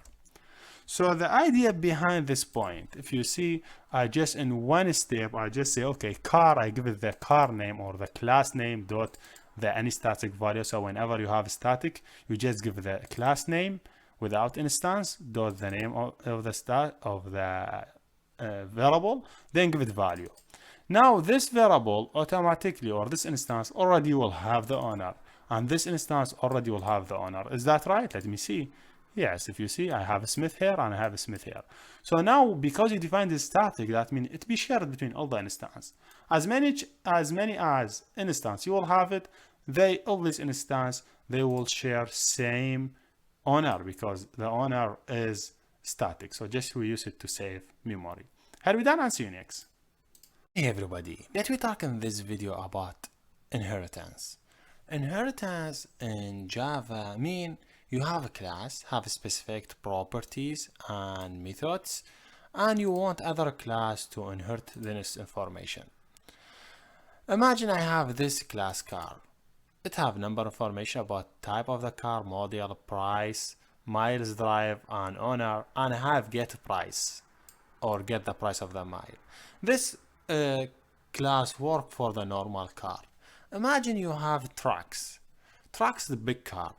It have all this information. In addition to, it have also the number of trucks that this truck could have. So let me suppose I have a new class, and I say car truck this way, and this car truck could have all the information for the normal car. So let me go to the normal car. I say it have all this information, all these properties by the way, and also this car truck also have this method, and in addition to this information, it have a truck or a trunk that added to the end of the car. So let me suppose I have string or integer or boolean has a truck or not. It's just properties. So if you see these two classes, the normal car class, if I take this one, have same properties I have it here, and this one have an addition one addition properties, and this one have method, and this one have same method. So it's not good to repeat the information if I have it. So why I don't inherit all this information from other class instead of writing it down? Because they are shared. So it's better to just say here extend. When you want to inherit another class, you just write extend in this way, then the name of the class that you want to extend it. I want to extend the car, so I just say car. That means I'm inheriting the car. When you say extend car, that means you inherit all the information that available in the car class. So that means you don't need to repeat this information, and also you don't need to add this one. So did you see? I just get all the information from the car class in addition to this line by just adding this one to the end, just extend. That means I'm getting all the information that are available in the car class. And this will be great to reduce the line of the code that you have done. Also do relation between the component. So do you see how much it's easy? I know you have some basic thing you think is not easy. So let me show you what I will do. Let me just create an instance. I will name it car track main to show you how I create an instance from this class. Now in the main, let me do same code that I have in the main here for the main method. So I don't need to repeat all the information again and again. So here you go. Now you want to create an instance from car track, this one. So you say, okay, car track in this way, car track, a new instance equal a new instance from car track. So let me say I want to give the model dot. If you see, I have a model. What? I don't see model here. So from where the model came? Model came from this car because you already extend car class. So all the information here you will have it. Model, price, mile drive, and everything. So you could say model, for example, GSM, and you say car track dot has track. You say equal true. Yes, this one has. You say dot miles. Let me say 100. And this one dot price, the price of it. I think the model should be integer. I will update it now. The price that we say this price, and the model should be integer that we suppose 2016. And also car track dot the type of the car should equal to, that we suppose GSM. And let me just print something about the price. I say system sys. I say car track dot get price. See, also I have the method, so I could get a price. So I say price, and here we go. Let me just save it, just run it. You will see I just called constructor 2 and I get price. So how this one work? Just I get instance from car track, and car track, if you see, doesn't have only this one, only has track have it as properties. As I told you, we initialize all this information for this class. We give it all this information, then all this form that initializes that already we inherited from this car class. And also when we call the method, this one gets track we already inherited. So imagine the car track, a new car, will have all the properties and method that are available in car as a public. Make sure public, not a private, defined as public. We will go through public and private next. And all the method also that defined as a public. In addition to the properties and method have it here. It's easy to have this one, for example, void, for example, get owner. You say just display the owner, and this one you say syso. You say you just print the owner. If you see, you don't need to do any information about the owner. Just you say the owner directory. Do you know why? Because owner already available in the car here. Where is it? Here owner. So when you inherit the car, so you think owner is already available here, just normal variable, just call it. So let me say owner in this way. Make sure do it in this way. So see, I could call the owner. Here we go. Now if I save it, go back here, run it again, you will see the owner also. Constructor, price. Oh, I didn't call the method for get owner. I could say car track dot get owner, I think. Yes, get owner. So he will give us the owner name. The owner, he give us Smith. If you see owner, I don't have owner. Do you know why? Because I never initialize owner here. So you could say, now this is a good thing. How could I access to owner? Yes, you could say just from beginning, you say car track by the name of the class name. Say car track. Make sure car track, I give it the correct name. This one, car track dot owner, because already will be, let me say Smith is the owner. And yes, see, I did not get any instance directory. I give it the information because he already inherited. So here you go. Owner is a Smith. Did you see? Yes. All the information in the car class, I will have it in the car track for the owner, model, miles, price, and type, and get track. In addition, the method that I have it here, name it get owner. Owner, it's not correct. This get owner. Yes, this is a basic thing how you could do inheritance from any other class, and how you could get all the information or any information defined as a public in the original class, and you could use it. But one thing you see I call it here the something called name it constructor 2 is created. Do you know why this one happened? When you create instance from car track doesn't have any constructor.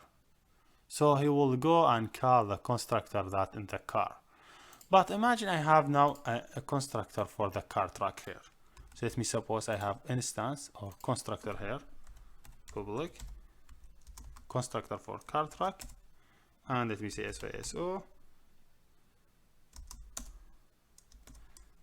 constructor of car track. What will happen?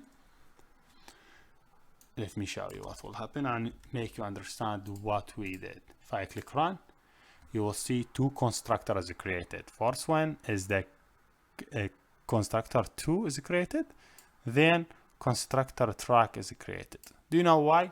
I will tell you why. First, when you create instance from the car track, he will go here and see, I will create instance from car track. He will directly extend this car. The car, he also, when he extend the car track, that means he will get other information for the car track. One of them is this one, is the constructor here. This one will be executed automatically because it is like by default. I didn't give any parameter to it, so it will be executed directly. So he will give you this result. Constructor 2 is created.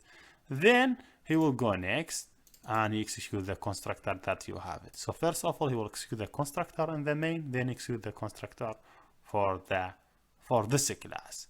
Yes, this is basic. Then he continue to print this one and that one. Here we're done and see you next. Hey everybody, let me talk in this video about encapsulation. Encapsulation means you limit access to some variable or same method using private or public or protect. So what does that mean? If you see, I have now instance from car track and I have variable name it has a track in the car track. I just access to a directory after I create an instance from the class. I want to limit access to this variable. I don't want anyone to access to this variable directory from the class. So I will go here and say, okay, this is a private. When I define anything as a private, that means this variable, no one could access to it outside the class. If you want to access to this variable, you have to be inside the class. Even anyone if inherit this class cannot access to it. If I go here, see, you say you cannot access to this variable.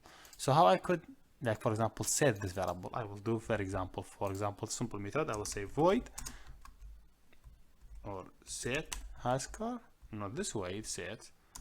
I hope set hascar. I will say boolean hascar and this way. Then I go down, I say this dot hascar equal hascar. Here you go. So if you see now, if I want to set it, I will not use this method. I will not use direct. I will use method set track. It's good to help to avoid direct access on variables. So I don't want this variable to be direct access, only by method. For example, I will give you another example on the car track. If you remember the car example, you see these variables. If you want this variable to be accessed only direct, like only accessed by the constructor, so you just define this one as private, and you do same thing for all other variables.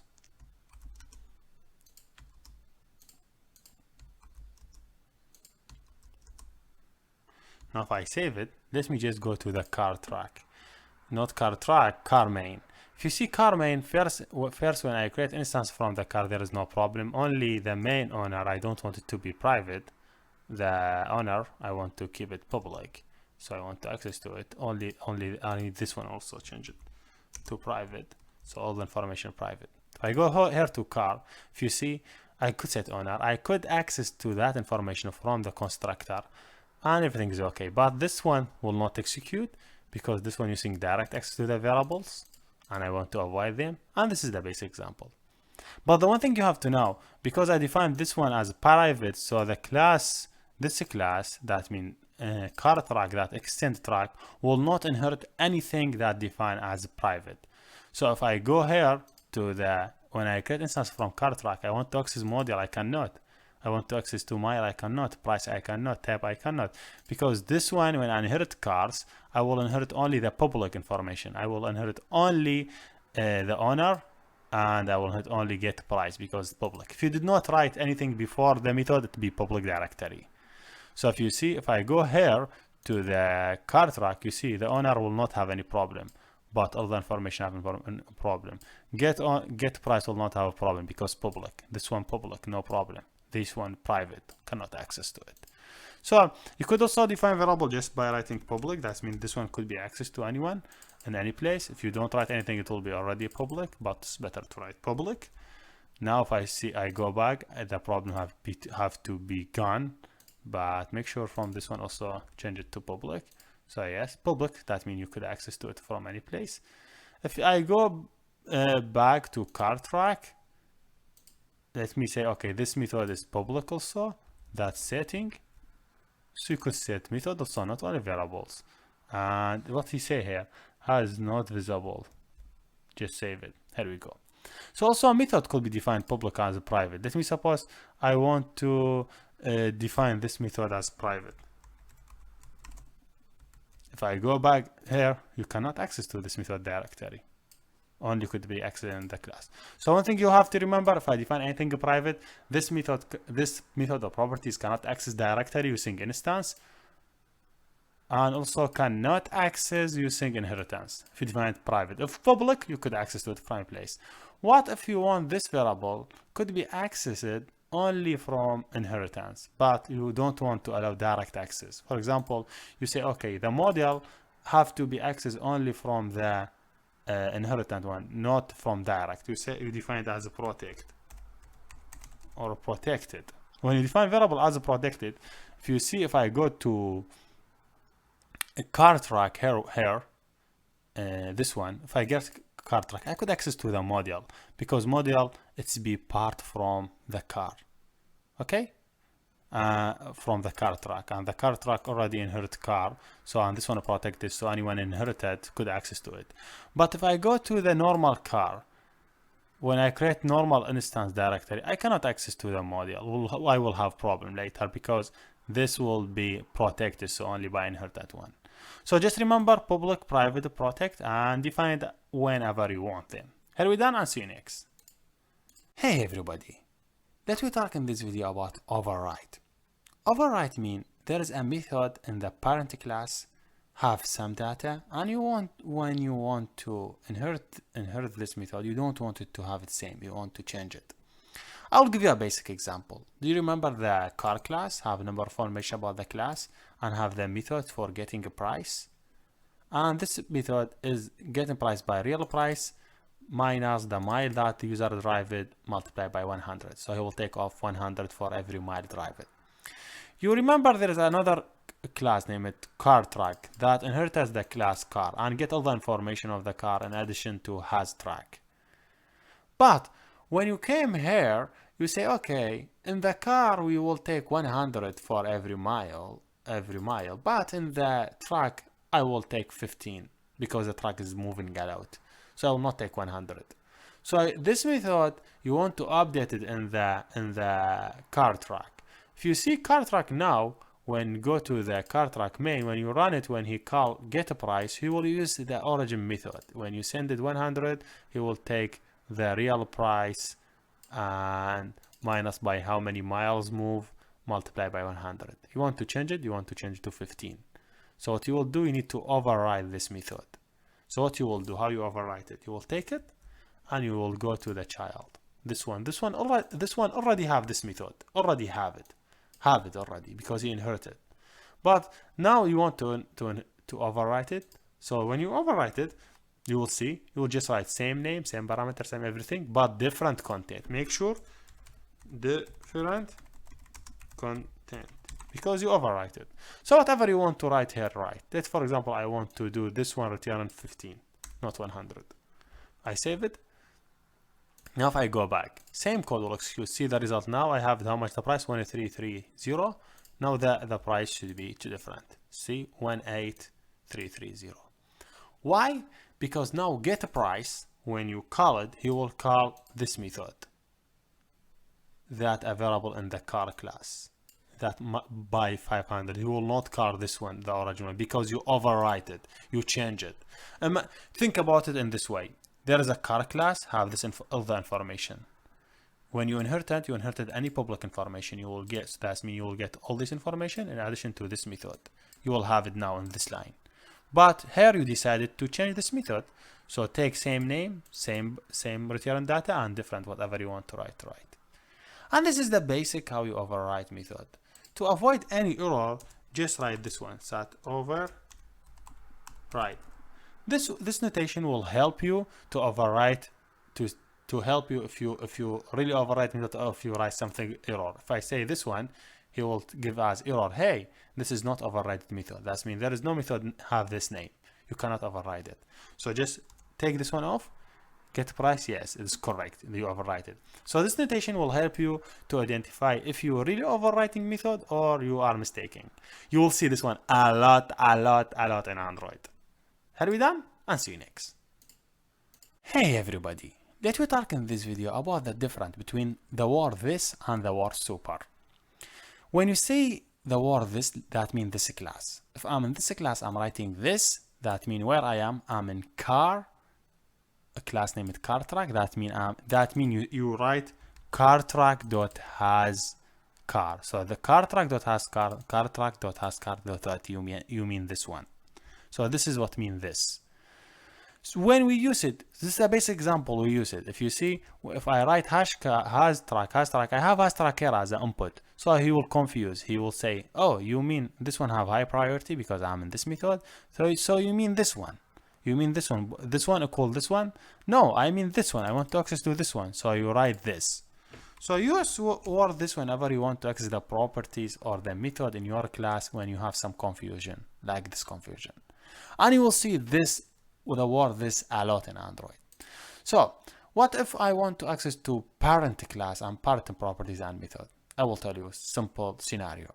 If you see, I have car track and I have car. And if you remember from overwrite, we have here price, get price. Just we are overwriting get price that is available here. So if I go here in main method, I'm just calling get price. When I run it, he will give us the price that in the method car track because we overwrite it. If you see this method, this line.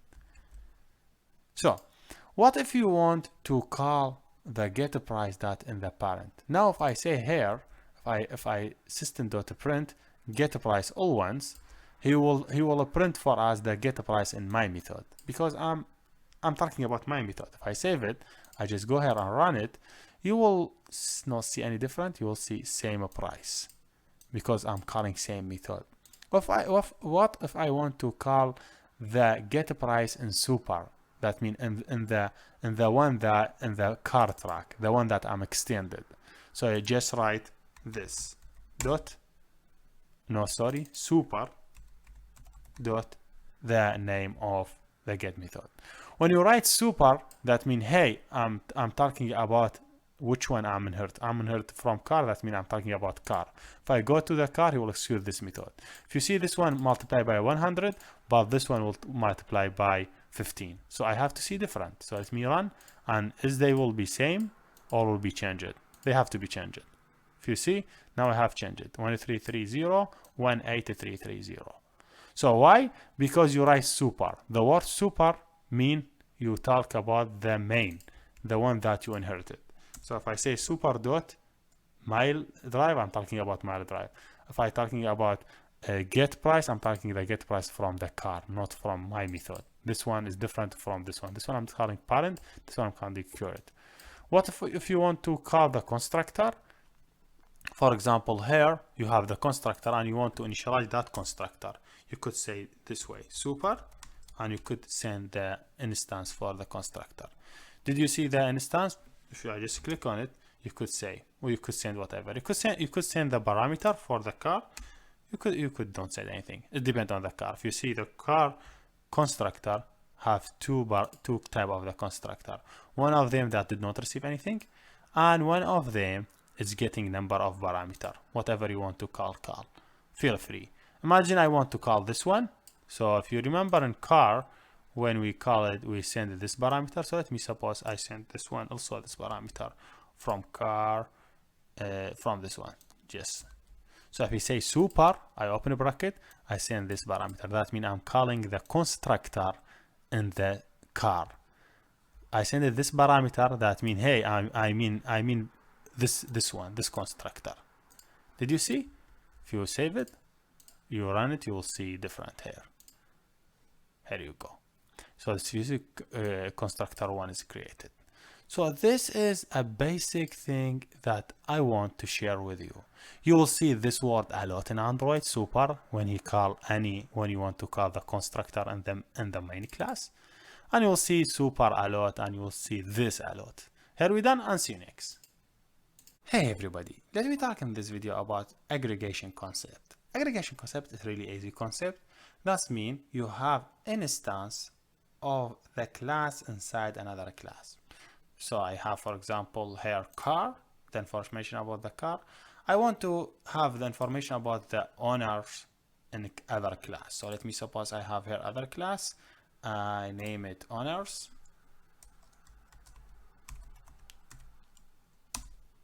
And I would suppose this owners will have first name,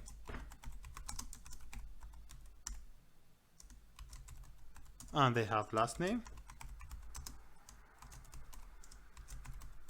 and they have date of birth. Okay, dates, that means date of birth.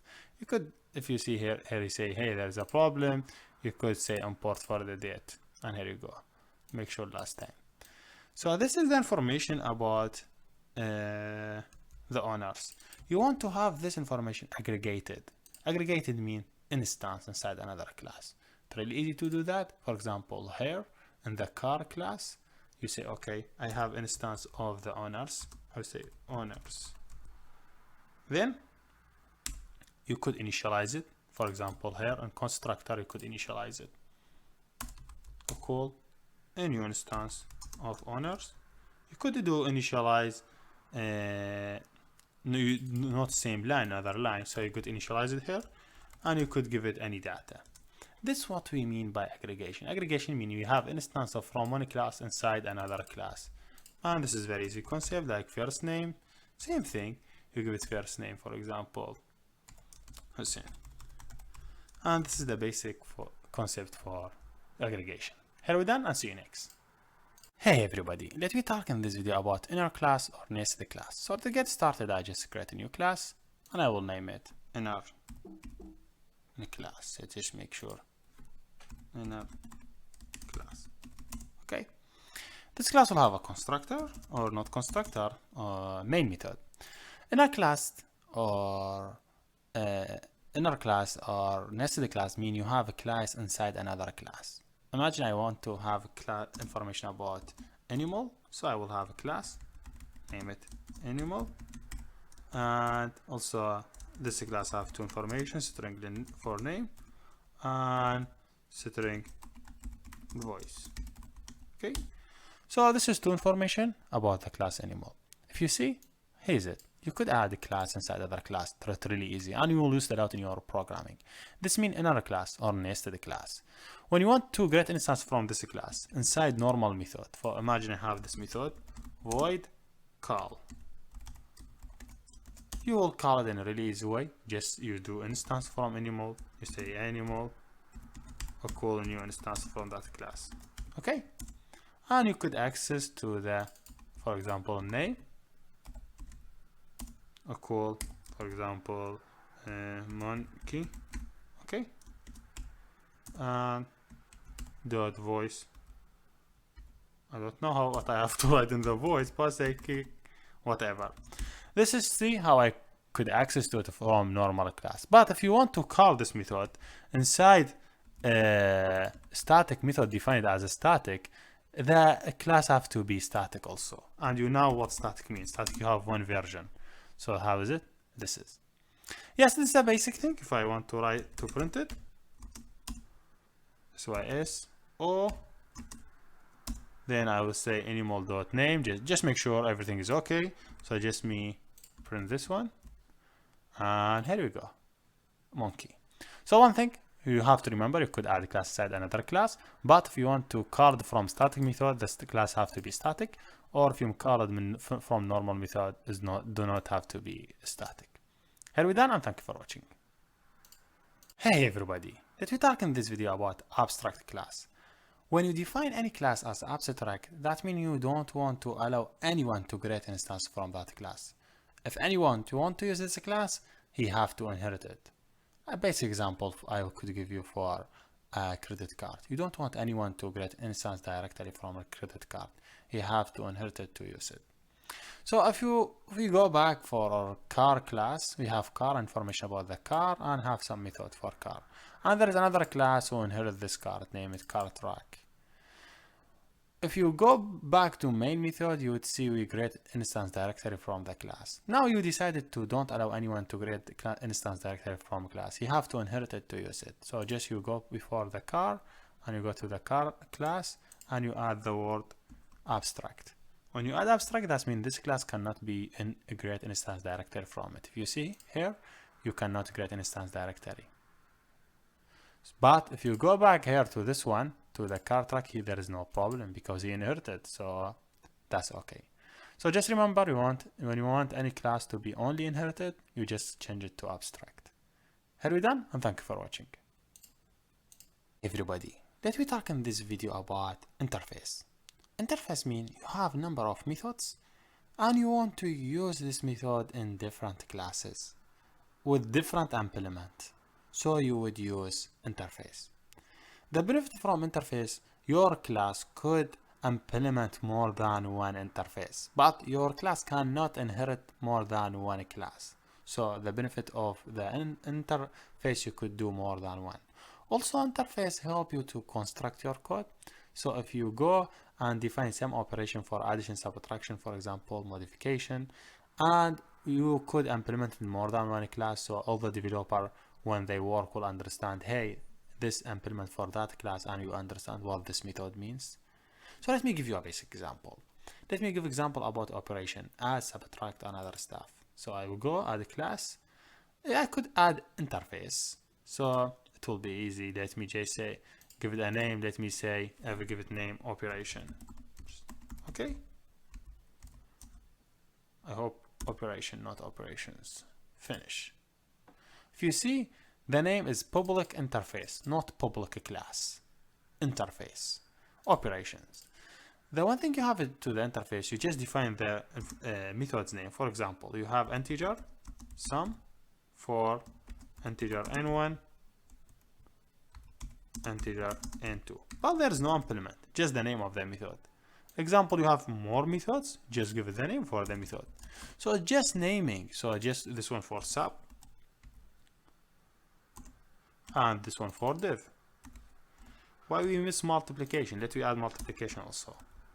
Mul. And also for sure, this one should be double because we divide two number. So did you see? You just write the method name. This will not save anything in the memory, just naming. Now I want to implement this method. Let me do basic example for you. I will just create a class. I will say operation 1 for the first operation, or first one who implement first class who want to implement this interface. To implement the interface, you write implement in this way. You write implement, then the interface name. Well, the interface name is operation. So just O, you see operation. If you see, he told you, hey, there is error. You are implement some interface, but you did not write any method.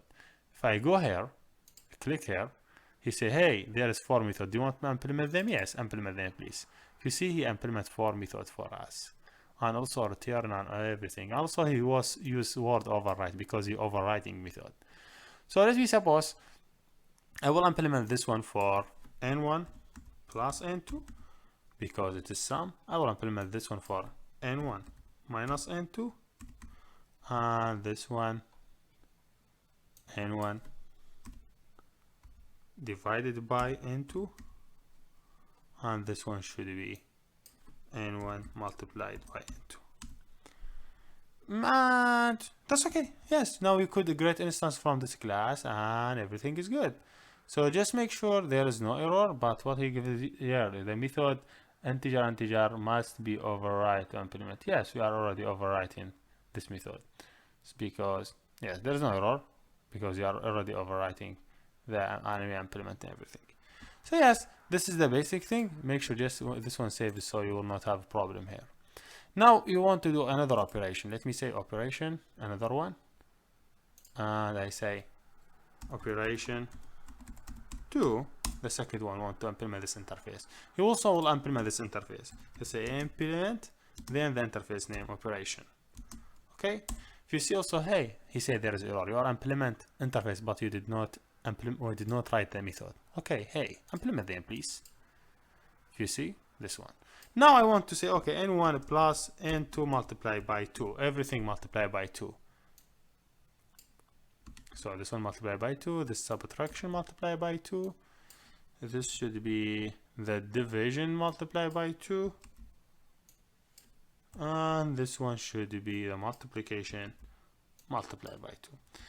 What I want to tell you, if you see, same interface is implemented in 2 methods or 2 class, but this class implements sum by summing 2 number and this one implements sum by summing 2 number multiplied by 2. So the idea behind the implement, you have method and you want to implement it in different way, and you will see implement a lot in Android because Android using a lot implementation for the interface already available on Android. So you just implement the interface and you write the method. So one thing you have to know, just the method name and you just the interface name, and you could add them and you could implement them in different way. And did you see, now when we talk about sum, every developer understands what sum mean. So here's sum, and it's already available in the main interface. Now one thing you have to know, you don't have to only implement, you could also extend. So this one could extend another class, could operation extend a class named car. That's okay. You can extend the car and implement this method. And also you could add variable here, integer x, whatever you want to do. It's just programming. Yes, this is the best thing I want to share with you. One thing you have to remember, and you will ask, and they will ask you in the interview, if you want inheritance, you could inherit only one class because you will have confusion in the constructors. But if you want to implement, you could implement more than one. So you could implement operation 1. Maybe you have another interface you want to implement it, just add and give the interface 2 and just continue. Now I have only one interface. I'm okay. Here we're done, and thank you for watching. Hey everybody, let me talk in this video about enums. Enums mean you have some data that will never change. So you will use enums. Like for example, weekdays like Sunday, Monday, Tuesday, or the year month, January, February, March, April. And the basic example, the gender is male or female. So all this information will never change, so you will use enums to keep them saved and keep the access to them easy. Imagine I have a basic enums for the gender, so either male or female. I just click here and create a new enum. I will name it gender. Okay. So to define the enums element, just say in this way, male, then add this one, female. You could add more if you have more. Continue. Just add this one and continue add. I just have male and female. That's okay. Now I want to have a class. This class have student information, first name and last name and the gender. So I will click here and create a class, and this class will be CTU student. Okay. Students, I have some information, string, first name, and I have the gender. So the gender will be typed from this one, from the enum. So I will define it in this way, gender. So I will say if you see autocomplete, he'll give us gender, it's enum. Let me say gender in this way, gender. Okay, I want to initialize it. Okay, go ahead and do constructor. Let me suppose I have the constructor is public students, and you just initialize the first name and the gender. You say first this way, name, and should be gender for gender. Okay, now this one should be string. Here you go. Now I have string and gender. You need to initialize them. Okay, this dot gender equal to gender. I have gender in this way, and this dot first name should be equal to first name. First name. This is just initializing data. Now, when you want to get instance from student, so just click right here and get class. Name it student main for just calling, and you have this main method. You want to get instance from the class of student. You say, okay, I will create student st equal new instance of student, and we give it two things. First thing of the name, so let me suppose I give it Hussein, and the second one is the gender. To send the gender, if you see here, he take an input as a gender, and the gender, it is just enum. So to send the data, you say just what type of Hussein? Hussein is gender.male. Did you see how that your data, how it's easy to use and how it's like manageable? So let me print it. SYSO print gender. So gender, just make sure everything is okay. I would say st.gender if it is correct. So st dot, I hope I will find, I cannot find the gender now here. I think I have to do it, I save it before call it here, st dot gender, I think. Okay, here you go. Now if I print, it will give me male. So I could print other information for the name. So you say name equal first name. What I want to show you in this video, how enum could manage your data. If you see, now I have Hussein and male. But how is it? See, when I get instance and just send name and send data, there will not be any error. There will not anyone enter the word for male or female incorrect. He have either to send gender.male or gender.female. If someone mistake, he will get error. The code will not execute. So enum is good. So use it a lot. Here we done, and thank you for watching. Everybody, let me talk in this video about casting. So let me just create a new instance, class, then I will name it casting. Okay. And just create main method. In main method, I just open it. You remember when we talked about casting, when we have double, the double is like x equal 3.5. We could convert it to integer y equal x, but there are different data type between x and y, so you do casting. You take the data for first one and you just open the bracket and add data and close it.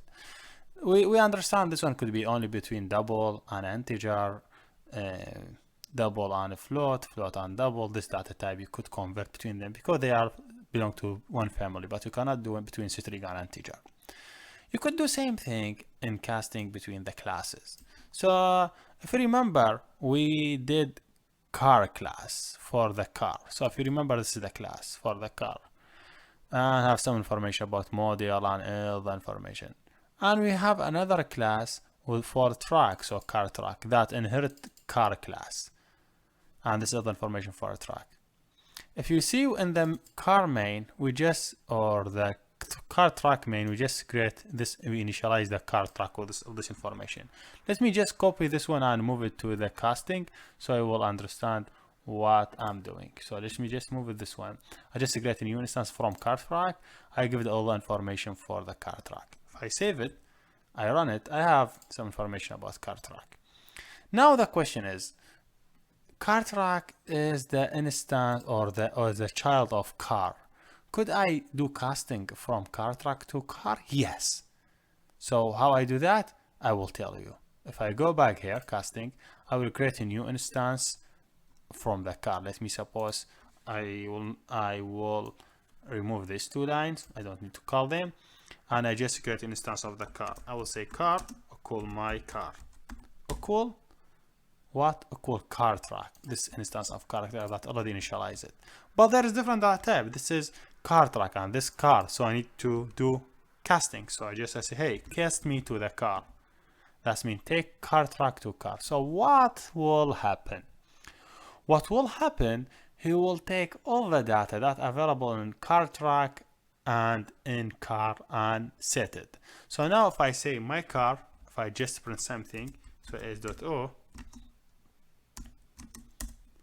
my car dot, or my car, not car, my car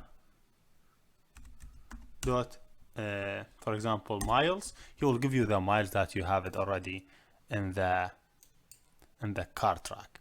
So what I mean by that, you have car track have all the information for the car in addition to its information.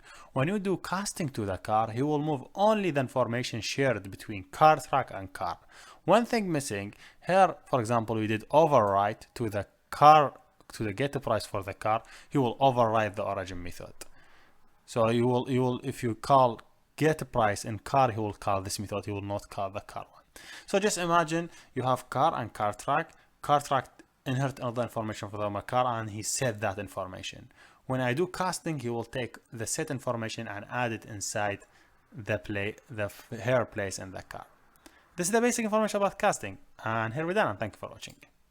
Everybody, let me talk in this video about generic class and generic method. But before we start with the generic class and generic method, let me give you a basic example that print different array with different data types, so you'll understand why we use generic. So first of all, I have array of string that named A1 have number of names. So I will give it data directory. So I could give array data directory by the right equal, then I open a bracket, then I say Alex, Dan, for example, Hussein. And imagine this is the basic array I have it. Imagine I have another array for integer and have number of numbers. So I2 will have numbers. So I will call 1 and this numbers. I have it in this array.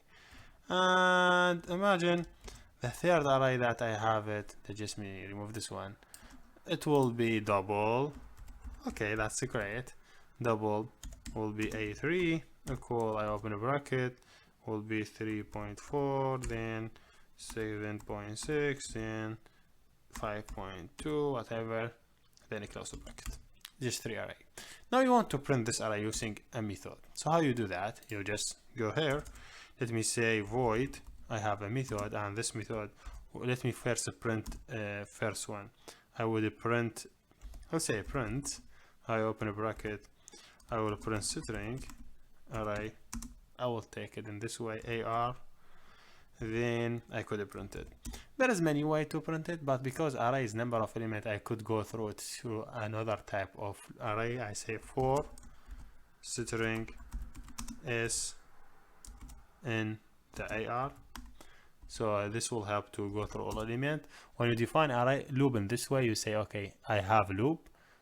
I name the variable that I wanted inside the array, which type of variable in the array string. So I will define variable of string. That means go through all the element inside this array. This is the basic way of for. So let me say syso. I don't know why this one. Okay, here you go. syso. Then this one, let me say s, just print it, and he will continue print all the names. You could print in this way, and that's okay. Or you could do it in any way you would like. So if I just call a print for the first one, I say print for A1 and save it. Make sure everything this one should be static because I'm calling it from static method. So yes, here we go. I think everything good. Yes, I have this data. If you do want to do it for the second one, you just copy it and you say no, now I that tab I have an integer, so print the integer for me. Just what they mean, I mean here also should be integer the variable because I'm going through the element. You do it for the third one, it should be also a double, so make sure you write here double and double here because you want to print them. This is same, this one named polymorphism, array with same number of elements with different data type. Now you could do print for the second one and third one, so you say A2 and A3 and save and print. Okay, see, now I have all the data, numbers and float and everything. Now what generic could do us, how we could print from generic. Generic mean you define a data type or a new data type. If you see, you have integer, string, array and everything, but now you want to define another data type that's not a variable. Let me suppose I have another data type here, name it t. I just open a bracket in the general, before a void or before data type I name it t. You could give it any name. You could have more than one variable by add this one, add another variable. I have one only, so I just have t. Now t is my new variable, but I don't know which type this variable. So instead of having string, I will say this t will be, and also I don't know what t mean. Also I say, okay, instead of string I will say t. So now t is my new variable, but this t could be anything. Could be integer, could be string, could be character, could be whatever. So if I go down, I could now remove this to method and I still getting same result. Let me say, is that right? If you see, I just get it from two methods with one final method. But if you see here, this one could work with the generic, but integer and double could not work. So to fix this one, use a new type of double by writing double in this way, and use a new type of integer by using integer. This new types could work with generic, but the old type will not work. So if you run it now, here you go, you get same result. And this is basic thing. So whenever you want to use generic, it's really easy. When you don't know the data type or you don't want to care about data type, use generic. See, instead the three method I used one method because now t could be anything. When I said integer, he will consider t as integer. When I sent character, he will consider this one character. When I string, he considered string. When I send double, he considered t as double. This is what named generic method. What about generic class? Generic class is same thing, but you added here. For example, I have m and n, two variables. And now I could use m and n in any place I would like. Whenever you want to use them, use them. For example, you define array of m. You could do that. And this is the basic thing, but you see here you cannot do it because it's static and other stuff. You could fix it by just remove a static word, but I'm on main method now. And this is the basic work that I could share with you. So you will see t before the method a lot, and you will see t here, but t here to before a specific method, but t here will be or variables will define here could be accessed in any place in the class. And this is what I want to share with you, and thank you for watching. Hey everybody, let me talk in this video about packages. If you remember, in first video we create one package, and until now we still continue adding class and that packages.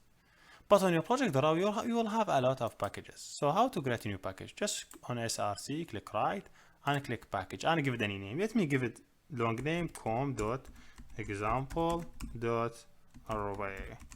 You will see this name a lot when you work with Android. So this is package, you could create a class inside it. So let me name it main, and you could create more than one package. For example, com.test, and you'll see it this one in Android. So just click right and add the class inside it. What I want to remember you in this video, you could have more than one package in your app, and these packages have classes, and you could have package inside another package by adding package inside it. Yes, here we're done, and thank you for watching. Hey everybody, let me talk in this video about try catch. Imagine I define integer x equal, I'm reading something, I say reader dot next integer, okay? And you think when you want to print it, you say so, then you say x. Just reading, I have main method, I have scanner, I'm reading data, then I print it. Then when I save it, I just try to run it. He will ask me to input data. If I input integer, okay, he will print the integer for me. But let me suppose I try to input character, he will crash. This, you don't have to allow crash happen in your app, because if the crash happen, people will not use your app because it's crashed. So you have to avoid the crash in your application. Sometimes, even if you have a crash, you want to continue, or you want to show why the application crashed. This what we come through something named try catch. So let me just take this two line. Imagine I want to try to execute some code. If I success, I execute. If not, I say why I cannot success. So I will say just try, then I write my block of code. Whatever I have block, I write it. Then let me suppose the block for me will be this two line. Then you continue, say okay, if you try execute this code. If you success. If you don't success, do catch for the error. What the error that happened? You say exception, then you say AX. So then now here you go, you say SYSO, I want to see what the error, you say EX.getMessage. So what does that mean? The application will start, he tried to execute this code. If he success to execute, he execute. If he not, he tell you why he cannot success, but he will not fail.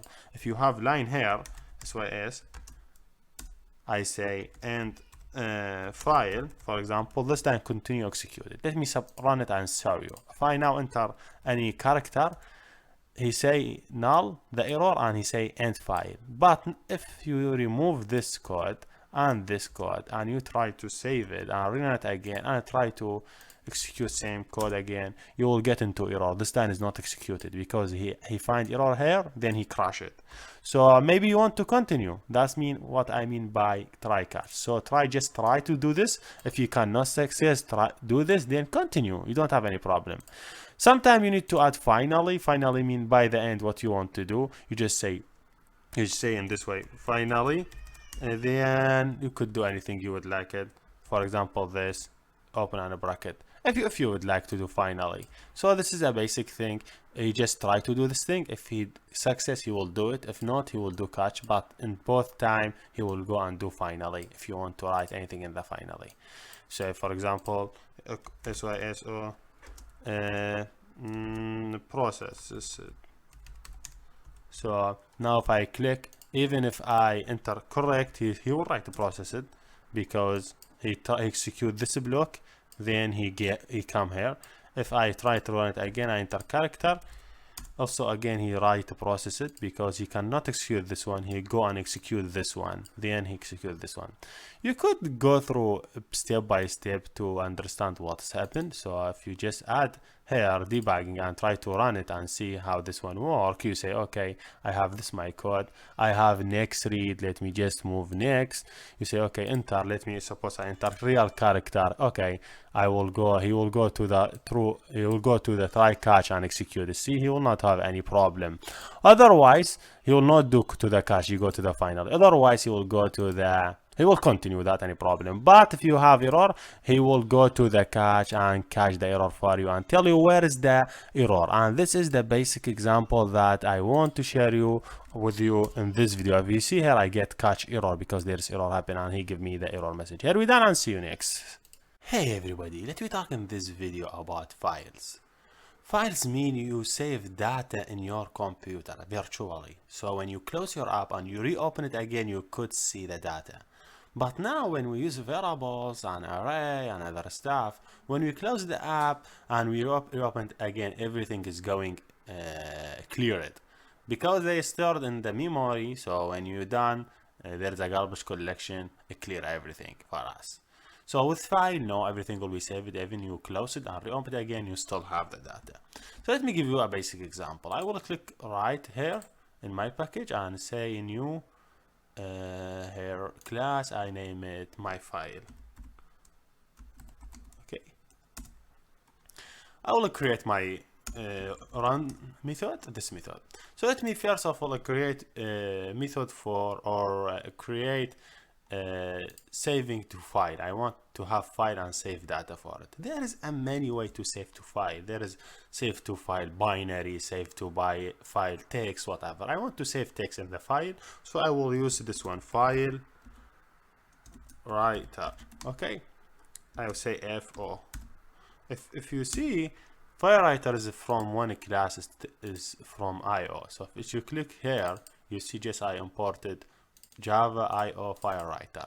So FileWriter now IFO. I could do initialize for it. For example, I would say equal new FileWriter, and I give it the file name. What's the file name? Whatever you give a name for file, you could give it. Let me give it name test.txt. Make sure give extension to the file. This one means the extension of the file. So when I say .txt, that means the file will be txt. If document, say write doc. If PowerPoint, write ppt. Every file have specific extension. I'm using text, so I would say text. If you see, oh, that's okay. Now I want to write to this file. All thing you have it, you have to do when you want to write to file, you say fo dot write.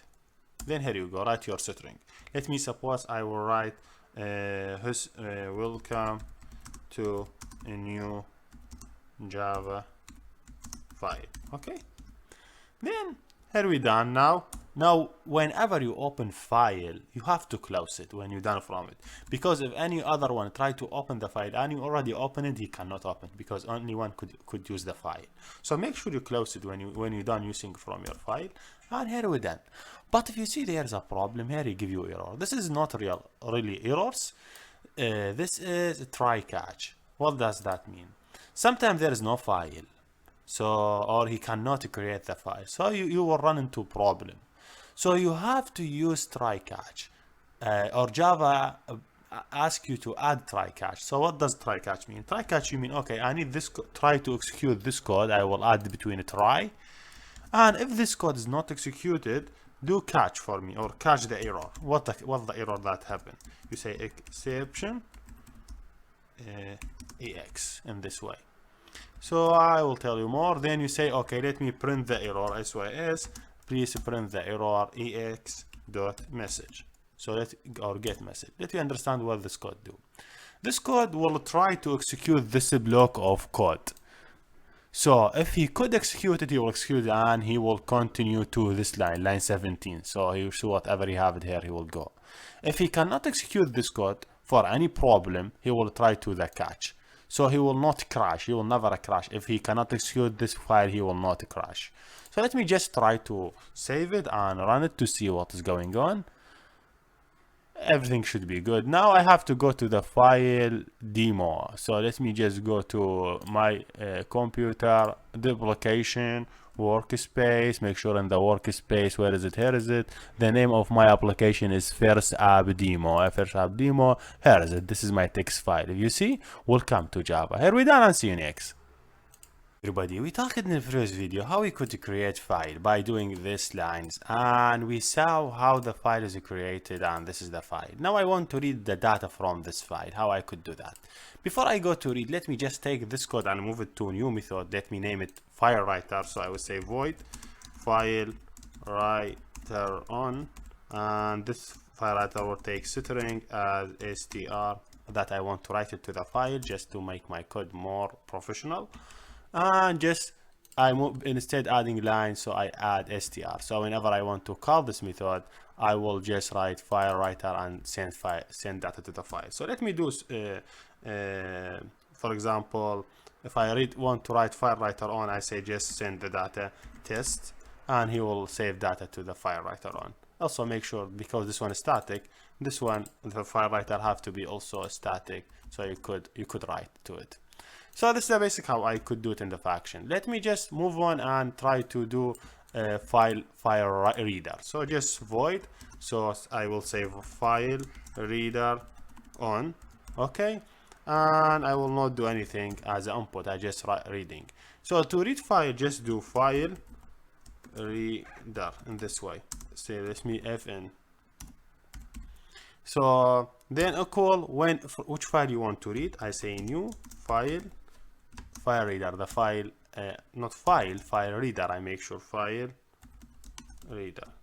Then I give it the file name that I want to read it. So the file that I want to read it, it is already, if you remember, I already created in this path. This is not have to give only file name. You could give the path that you want to read or write to it. So I just have only file name. I just read from the file name. Make sure I do it in this way.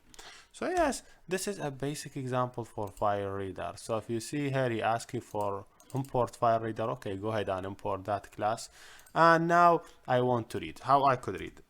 I want to read from file have number of lines. I read character by character. So I would say integer, or say char C, because I'm reading character by character. Then I want to go through all the files and read character. Just you say while the C equal fn dot read. Just still I'm reading. I just write fn dot read. That means I still could read from the file. So go next. So it's not equal to -1. Continue read data from this file for me. So what does this could mean? This could mean, hey, if you still have character in that file, so just make sure I'm doing everything okay. So this one will be moved in this place, so I will not have a problem. That means if there is a character in the file, if there is a character coming, you could read the fn.read. That means you could read, you added here. If you could read data from the file that there is not equal -1. -1, that means the file is end. So while you are not in the end of the file, this means. So please read character by character. So just say sys and print it. So how you could print it? C.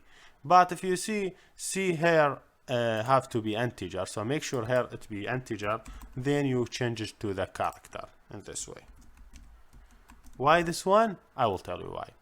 Because when I get data from the file, I will get it as ASCII code. So if it's A, it will be 64, for example.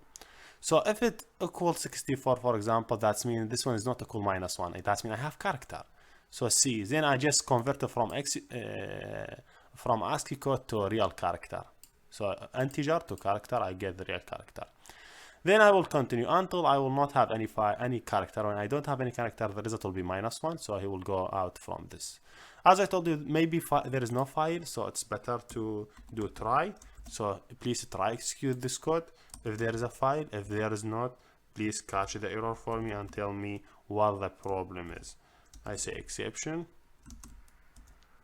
ex, then you just print it. What you have, say syso, then you say ex.get message. Yes, this is the basic. So if you see, he will try to execute this code, otherwise he give us error message. If I just take this line and try to execute the file that already I have it, let me just stop down this line and try to see, could FileReader on read the file for me? I just save it, I run it, I would see this is the file data. So if you want to see it in one line, for sure you could remove this one and execute in this way. Here is welcome to Java. If you see, this is the data that I have in the file. So now you want to do the app more professional. You say, okay, I need to do some scanner reading data from user input file. So they just go out and app and define scanner, this one, reader. So let me suppose sys. So I will say 1 to write, then /n, that means new line, 2 to read. So if you want to read, click write 2. If you want to write, click 1. So I will say integer operation call reader, for example, dot read integer or next integer, because I want to read what operation he want to do, if he want to read or he want to write. So I would do switch in this way for op operation, then I just do open this line. So if he click for 1, that's mean he want to write, so I will call write method. If he, then I do break. Then if he want to do read, so for sure for case 2, If the case was 2, that means he want to read. So I will do read operation, then I will break. For sure, there you could do for default. You could don't if you want to don't add it, don't add it. So first of all, I want to do reading. So let me just take this line of code. If he click 2, that means you want to read. Just call this method. If you want to write, I will just take this line and add it here to write to the file. But if you see, maybe I don't want to write integer. I need to write string. So for example, string text equal reader dot next line. That means I'm reading just from the input. Whatever he enter, I want to pass it to the file. If he want add any information, I will add it to the file. So here you go. Save it and make sure also this way is I say enter to save to file. So let me show you what I'm doing. If I just click now again, he say okay, click 1 to read or to write, 2 to read. If I click 2, he will give me the file data. If I run it again, if I click 1, he will ask me to enter the file I want to save it to file, the data I want to save it to file. I will say hello from Hussein. Okay, I will click. Make sure I will say hello. Is he reading? I don't know if he's reading. I just say text next line.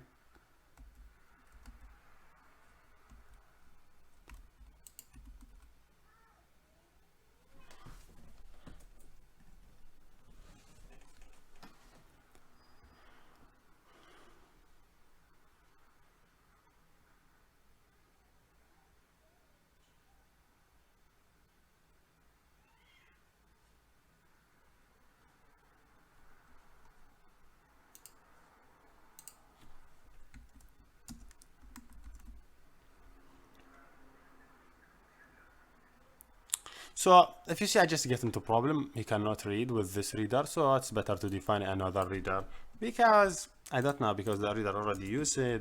This is the scanner problem, so let me name it scanner 1 to fix the problem, and I will do scanner 1 here. So if now I try to run again, I say select operation. I want to write 1. I click enter. Let me suppose I want to write hello from Hussein in this way, and click enter. He save it. You should have hello from Hussein now in the file. If I rerun it again, I just click 2 to read. See hello from Hussein. But where is the other data? He removed the other data because I did not do append. What if I want to keep save other data and add more? So to do that, you just go to the FileReader and add it true here. When you add it true, that means this file support pending append. That means adding data to file. So now I have in the data hello from Hussein. If I click again number 1, I want to write, then I say welcome Jana. So now I have 2 data in the file. If I rerun it again, now I have hello from Hussein and welcome Jana. Click 2, here you go. I see hello from Hussein, then he append welcome Jana to the file. This one you want to append. There is many work you could do it with file, and this is the basic thing. Here we done, and thank you for watching. Everybody, let me talk in this video how we could insert object inside the file using serialize. So imagine I have a class, and this class will have employee information. So I would name it employee. So make sure here I name it employee, and let me give it some information. I give a string name, say it integer age. Okay, this is 2 properties for the employee. So to allow this class to be saved inside the file as object, you need to make it implement another class name is serialize. So just say implement, then serialize. Serialize is the class that allows us to convert any object to byte. It will be very helpful if you want to send data over network, or you want to send data to memory or whatever. So when you say serialize, if I go to the serialize, this is already interface. It have number of methods we have to implement them. So yes, which is the method that we need to implement them in this interface? It is 2 methods. First of them, it is private void read object. this one. So I will open the bracket. I will say object input stream, object, then input stream. Let me save it. Oh, you could overwrite it or you could keep it as it. You did not change anything. If you see here is the error. If I click here, he say output is part of system IO. Also there is another method, name it input out, like read out or write object, not read object. It is write, so make sure write object, and this one will be output stream, not input stream. So output, so say make sure output stream.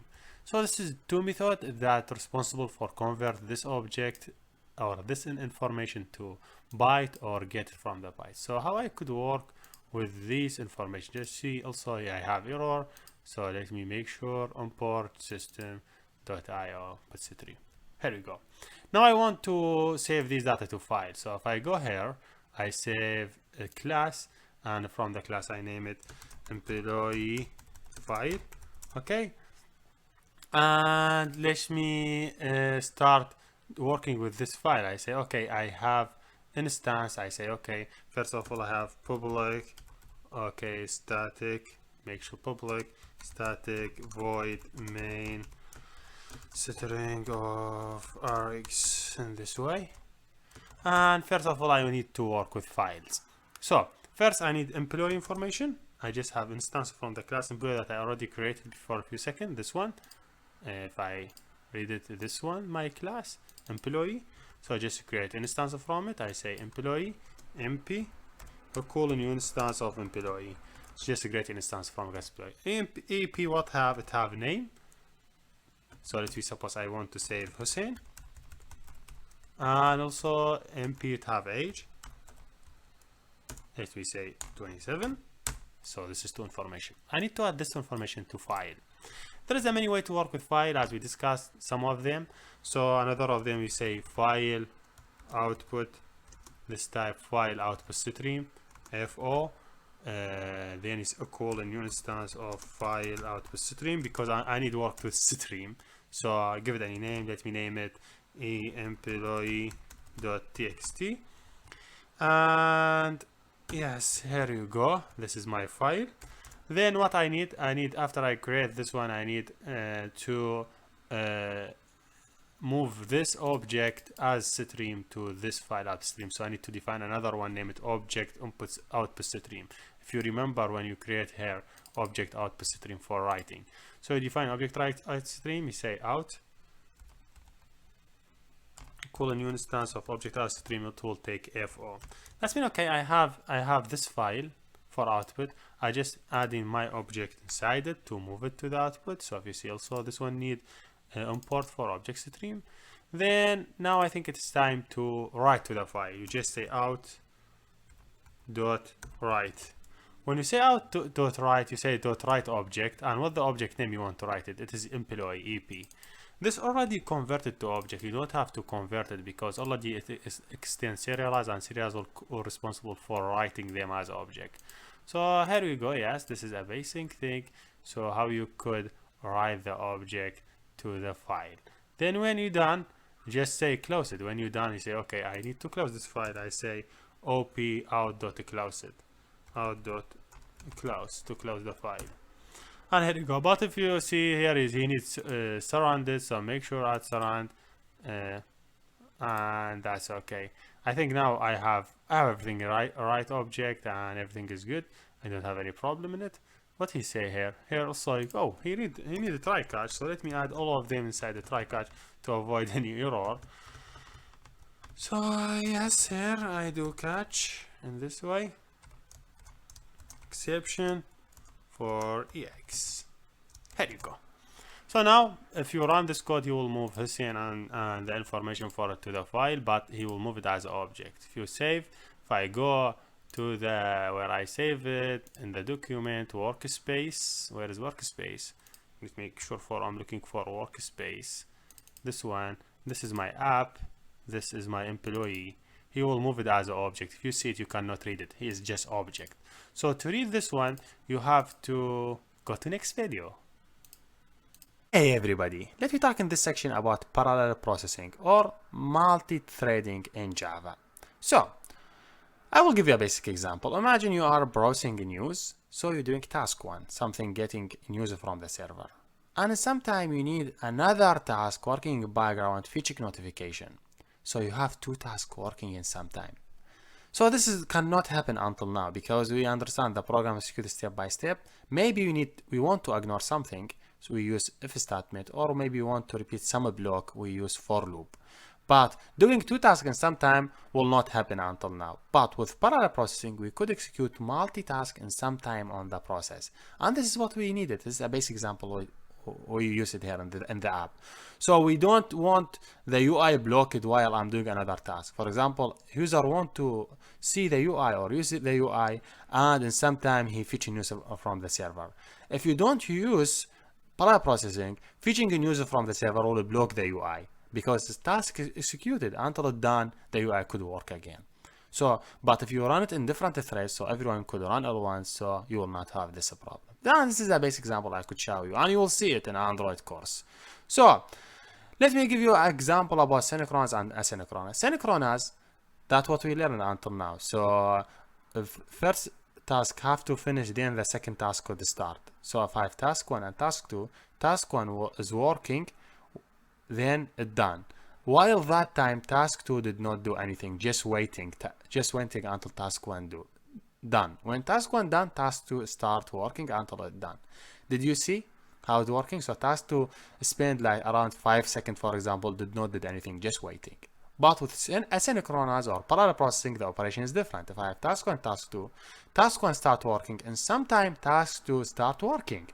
So task 2 now done before task 1, and then task 1 done. So if you see how much time we save it all this time. If you see it here, we don't have it here, all this delay time. So, and also now task 2 done first because they execute in some time. So this one done first and this one continue until it's done.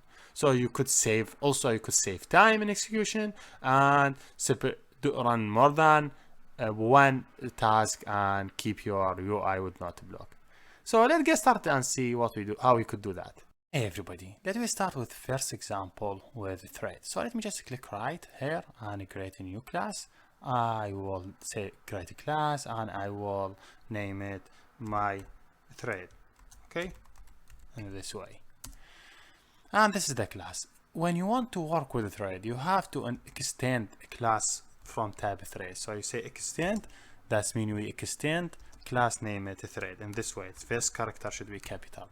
Why this one? Because thread is the class already from the system. If I click control and I go to the class, this is already class implemented by the Java, and we could use it to do some operation as parallel processing. So this is thread. So to work with this thread, first of all, we need to override method name it run. So just make sure you write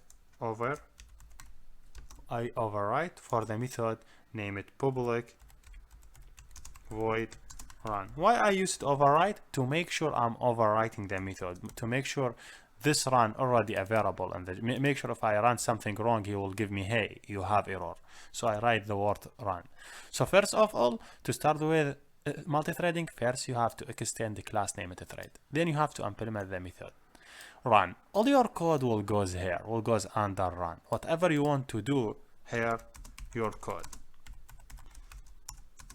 So whatever you want to do, you could do it with this place. For example, let me give a basic example. Let me define integer x equals 0. Then I want to do a specific while loop that continue will never stop. So I will say while. If I want while loop will never stop, I give it true. If it's take true, that means he always will be true. So this loop will never stop. It will continue working in background. So let me suppose I print the value for x. So I will say, okay, print x. Then I will increase the x by 1. Then after I increase the x by 1, I will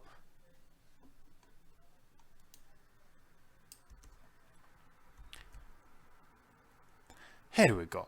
So now here I could write my code. Whatever code I want to do, I could write it here. For example, I want to do counter is just given count equals 0, and I want to display when the counter is changing. So let me do while loop that continue will never stop. So I will say while true, I open a bracket, close it, I will say SYSO, I just printing the counter, I will say count. That means just print the counter for me.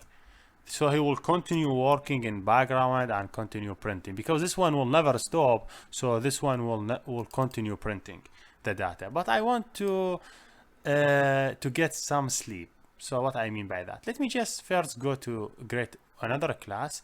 I will name it main.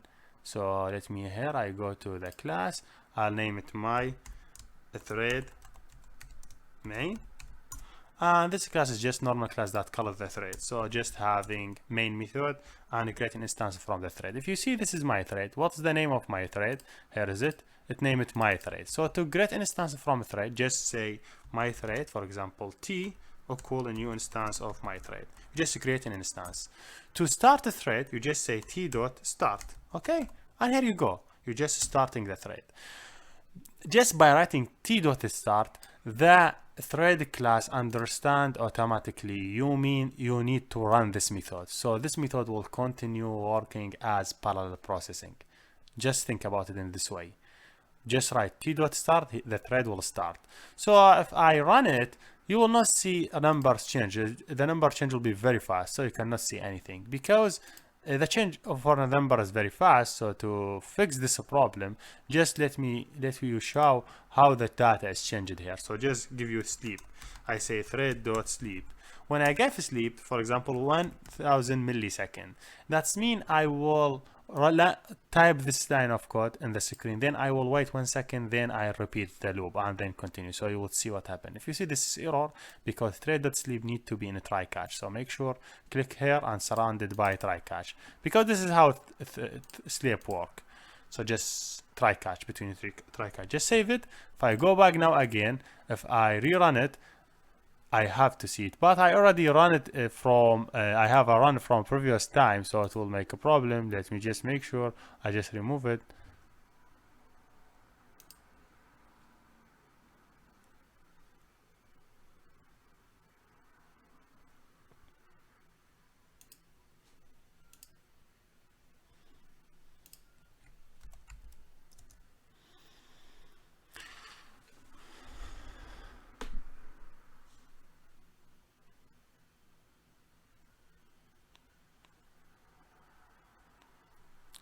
Here we go. If now I see this one, if I click run, I have to see the number C0, 0, 0, why 0, 0, 0. If I just stop it to see what's happened here, what I did change here, I just have count, print count. Yes, I did not increment the count. I have to say count plus plus, so he will continue. So let me go back here, run it. So 0, 1, 2, 3, 4. See how is it? So the thread is working in background. And while you could, in some time, for example, I could do another code here. So I say, okay, for example, SYSO thread is working. Just message. What I mean by that, what I want to show you here, when the process come here, he will continue, he will never stop while that process running. So if you save it, you run it, you will see thread is working and sometime that one working. That's mean in some time he execute this line and sometime that one working. Imagine when the cross be here, he will execute this line, then this line he will continue. He will not stop until this loop done. He will continue without stopping. And this is a basic example that I could show to you. If you see, you cannot stop this thread because you have true here. So it's better to manage the thread in Java. Java, they deprecate thread.stop. They had thread.stop to stop thread, but now they remove it. You could manage it using this way. So you say boolean is running in this way. You could just give a variable is running, and you could give it, for example, a true. For example, for first time, you allow them to be running. So you allow the thread to run. So when the thread starts, that's okay. And when you want to stop this one, just type thread.stop. Type the name of the class. It is t dot the name of the is running equal false. You will stop the thread. because he will t.stop, he will change it to the false, so this one will be false, so he will stop the threading. So but it's better to use sleep, so you don't want to stop it directly, you need to give it some time. So let me give it read.sleep, let me give it 6 seconds, 6 milliseconds, then I run this code. So I surrounded, that's mean hey, what I want to do from you are just see, and this time he uses this type of surrounded. You could use this one, and you could use try catch. They are both same, throws or try catch same. So here you go. Now he will start. He start thread running. He give us working. Then he sleep for this time. If you get sleep, that's mean the code will be stay in this line until 6 seconds. He will not move next until he be here. So here you go. If I save it, run it, you'll see that is working. 1, 2, 3, 4, 5, 6. Then he will stop after 6. See, the thread is stop working. Why? Because after 5, this line, when I say sleep, that means I'm sleeping for 6 seconds. He slept in this line for 6 seconds, and the thread continue working. When he gets 6 seconds, he went to this line, he changed it to the false. When the thread come to this one, repeating, you say, hey, this false, he will go out. What I want to tell you, you don't have to create one instance from the thread. You could create more than one instance. So how we do that? Let me suppose this one, I just have constructor, for example. I would say public, okay, and same name, I name it string name, just name of the thread, I will say syso name. Okay, just give you the name of the thread. So when you here save it, when you here create instance, you just give it the name of the thread. Let me say t1.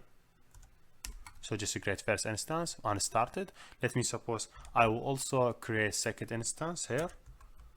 Let me say t2. You could give it any name, but just in the screen so you could understand. So say t2.start. That's okay. You could start more than one thread. There is no problem.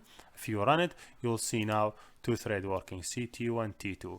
So to make it nicer for you, you could take this one, just stop this one, and say string or name string this way. Then you say name, this dot name, you just initialize it, this dot name. I hope everything is good, equal name. Then when he print, he display here in the commenter, he display the name of the thread, the name plus, you'll see t1, you see, he will give you from where the number coming. So if you run it now, you will see now, see t1, 0, t2, t1, t2. If you see here is have 2 number, so just stop it down and rerun it again, save it, so you will understand what we did. So now 2 thread, t1, t2. If you see t1, 0, t2, 0, t1, 2, t2, 2, they are running in some time, and they giving result in some time. See t1, t2 working in some time. And this is the idea. Do you know why t2 only now working, t1 is not working? Because after 6 seconds, we stop t1. T1 we give it false, so it stop it. So if you see only from 1 to 6, t1 working. After he gets 6, t1 stop working. That's last one 5. Then he stop it. Then only t2 continue working. You could make both them continue working by stopping this line. That's okay. And you could run them. And if you see, did you see how 2 process running in some time without any problem? And this is the idea that I want to share with you. Here we done, and see you next. Hey everybody, let me talk in this video about Runnable. Runnable, it is interface, same of thread, but it is interface, as I told you. You need to implement things. While thread is a class you inherited. So one difference between Runnable and a thread. Runnable, it is interface, so you could implement it in any way that you want. But a thread, it is a class, so you need to override things. So when I want to change this run, I just override it in the thread. Otherwise, they are same. So let me show you a basic example about Runnable. So just click here and create a new class, and let me name it my Runnable. Okay. And what I will do, I just take all the code that I have it here and just move it to the Runnable. But before I move it, if you see, I just make it implement the class of Runnable. Implement class, name it Runnable. When I say implement Runnable, if you see, he say there is an error. So I need to implement because it's interface. So I say, hey, add implemented method, he will say you have run. If you see this run, it's same that one run, but the one difference between runnable and this one normal thread is overwriting this method, so that means there is already code there, you overwrite it, but runnable you just did implement for the thing. I encourage you always using runnable, but if you want to use thread, use it. So let me just replace this code by this code, so make sure everything is okay.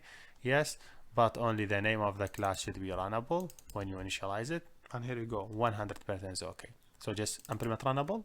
I just have is running, name of the thread, initialize the same thing, and when it is run, I do the same code that I have from previous video. If now I want to run the runnable, if you see how I could run the thread, runnable is different. So when you want to runnable, you have first of all you have to define your thread. So for example, what you will do, you'll say, okay, I have a thread. Let me t equal a new instance of thread, because we are doing runnable. Then you pass the runnable instance. Runnable, for example, I don't have it right now, so I have to implement it app. So I say runnable instance of runnable. What's the name of my class? It is my runnable. I name it r equal a new instance of my runnable. So I just create a new instance and give it name. Let me give it name runnable. So after you're done, just say tr.start, and just make sure you already this one also tr, so you will not enroll into any problem. So yes, tr.start, and here you go, everything is good. So on runnable you are in same place, but one thing different. On runnable you just implementing interface, thread you doing normal code. If you see here you go. Now this is what I want to share with you. I hope you understand what we did in this video. See, I just have missing something here. Just save it and rerun it again to make sure everything's okay. So here you go.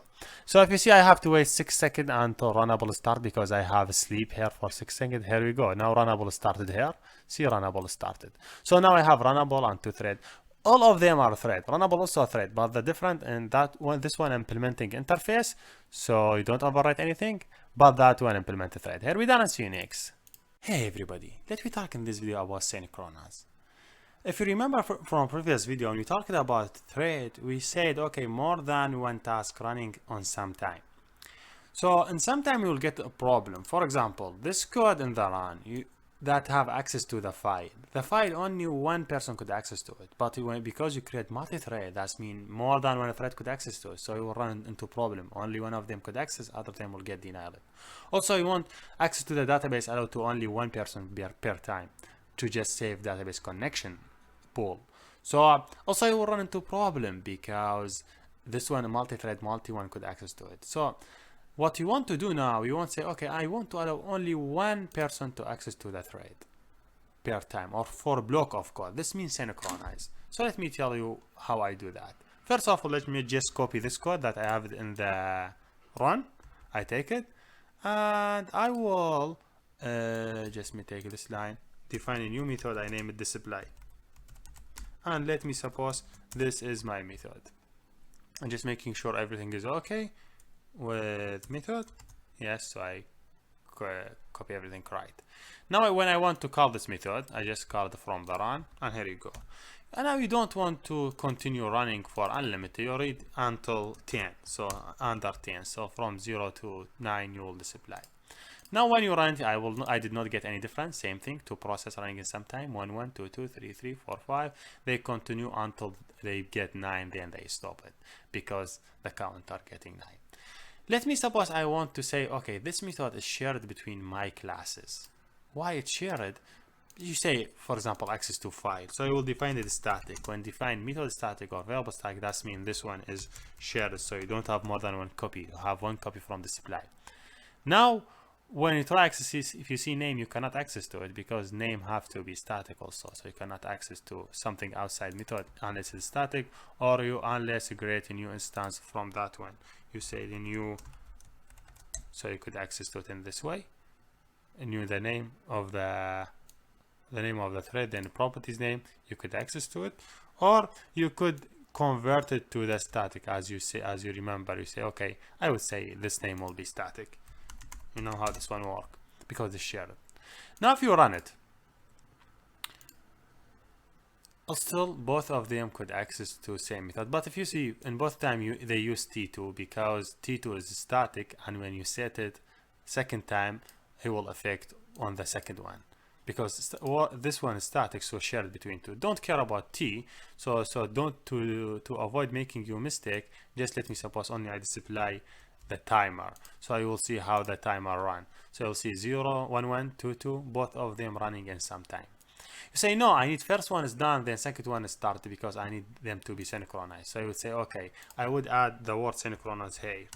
So when you add synchronized before any method, that means this method only one person or one class could access to it per time. When any other one want to access, have to wait until the first one done. Now if I run it, you will see he start 1 2, he start the first thread. When the first thread done, then he will start the second thread. See 9, then he will 0, he will start the second one. That means you allow only one per time to access to it. You could do synchronous for method, you could synchronous for block of code. You say for example synchronous for block of code, but you give it the variable name that you want to do synchronous. For example, instance to connect to database, file name. You won't allow only one to access to it. So yes, here we done, and see you next. Everybody, let me talk in this video about deadlock. A basic example of deadlock I could give you: if you have a bridge and there is two cars, one on the left and one on the right. The car on the left waiting the car on the right to use the bridge, and the car on the right waiting the car on the left to use the bridge, because the bridge have only one line. That means both of them are waiting. So that means deadlock case. It happens in programming if you have a resource and two of them are waiting to another one to release it. So that happened deadlock. So to get started, I will just create a new class here. I will name it deadlock. Let me just go here and get a class. I will name it deadlock. Okay. In this class, I will just create simple constructor or run method. Let me suppose I have two instances. Final, that means he will not keep it every time same thing. String, I mean passenger one. Let's say Hussein. Okay. And I have another passenger named Jana. So this is two passenger. So this passenger two, name it Jana. This two passenger want to use the bus. So imagine I have a thread. So I will say, okay, I have a thread. You could use the thread directly in the code, or you could create instance. Let me suppose I use it in the thread in the code. I will say thread t or bus one in this way, bus one equal a new instance of a thread. This for sure, because you could use it in the code in this way, and you just directly implement the method. So you just say override, you override the run, you say public void run in this way, and you do your code here in this method. So what you think you want to do in this method, you say, okay, I will try to do access to the first passenger. So I will say synchronous. I will say for the passenger one, like for the passenger one, you access to it. That means bus one is located, is like is looking for the resource one. I say sys o bus one is looked passenger one. Then let me suppose after a specific time, this bus will release this user. He will no longer keep it. So let me say, okay, after a specific time, so I say thread after sleep in this way, after 1 millisecond, he will release it. So make sure this one thread.sleeps, he need to be inside the try catch. So make sure have it inside to avoid any error. So and synchronous, he will not ask you for that one. So I do have exception. I will say ex. Here you go. Yes, this is the thread. And after 1 second, he will release it, for example, because he will use it.